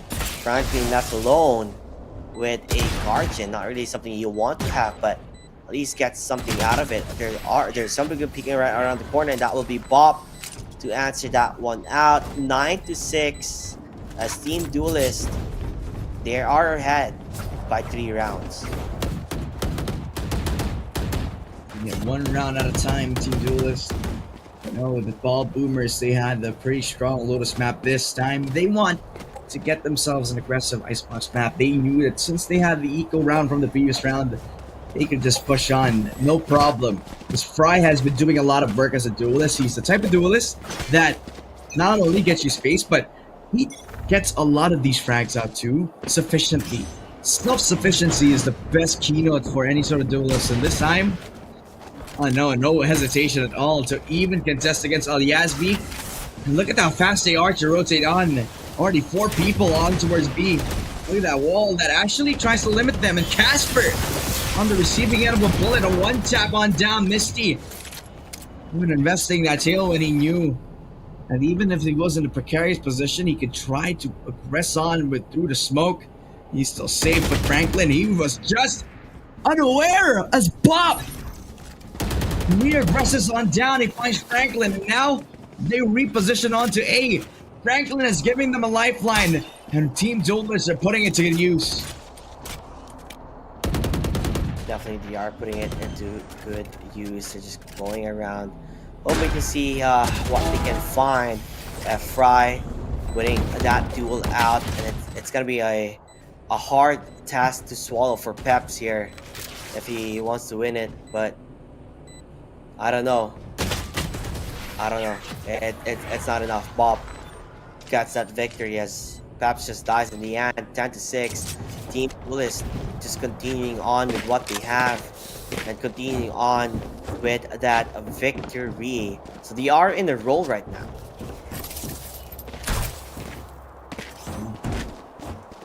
Pretty much a streak happening for them.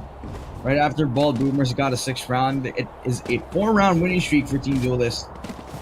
And it is an aggressive take too, because by the amount of ways that they have been pushing on, it is by the art of death. They put down that poison orb, put it up just so they could make some presence known over mid, but that's just conditioning. That's just to let them know that there might be somebody pushing on the tube. That is why Al-Yazbi has to lag behind and possibly wait for a boiler push out for at least one of the players on Team Duelist, but no. No, they're just scaring them. They're threatening their position on A. The push up for Misty. It is beautiful. Bob will not expect that. He was about to use a Killjoy lockdown, but gets denied immediately. Misty will catch L. Dutch revives Bob back to life. Casper will be able to use that. Give the space on to Team Duelist as lockdown. They have no business at all to even try to contest against it. 3 seconds to detain back at least one player on top of this, but no, they get out to safety.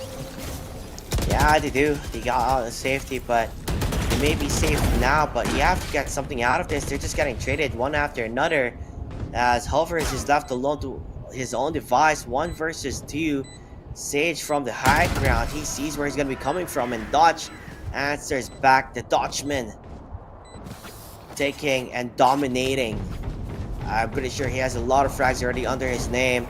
Team Duelist 11-6. Bald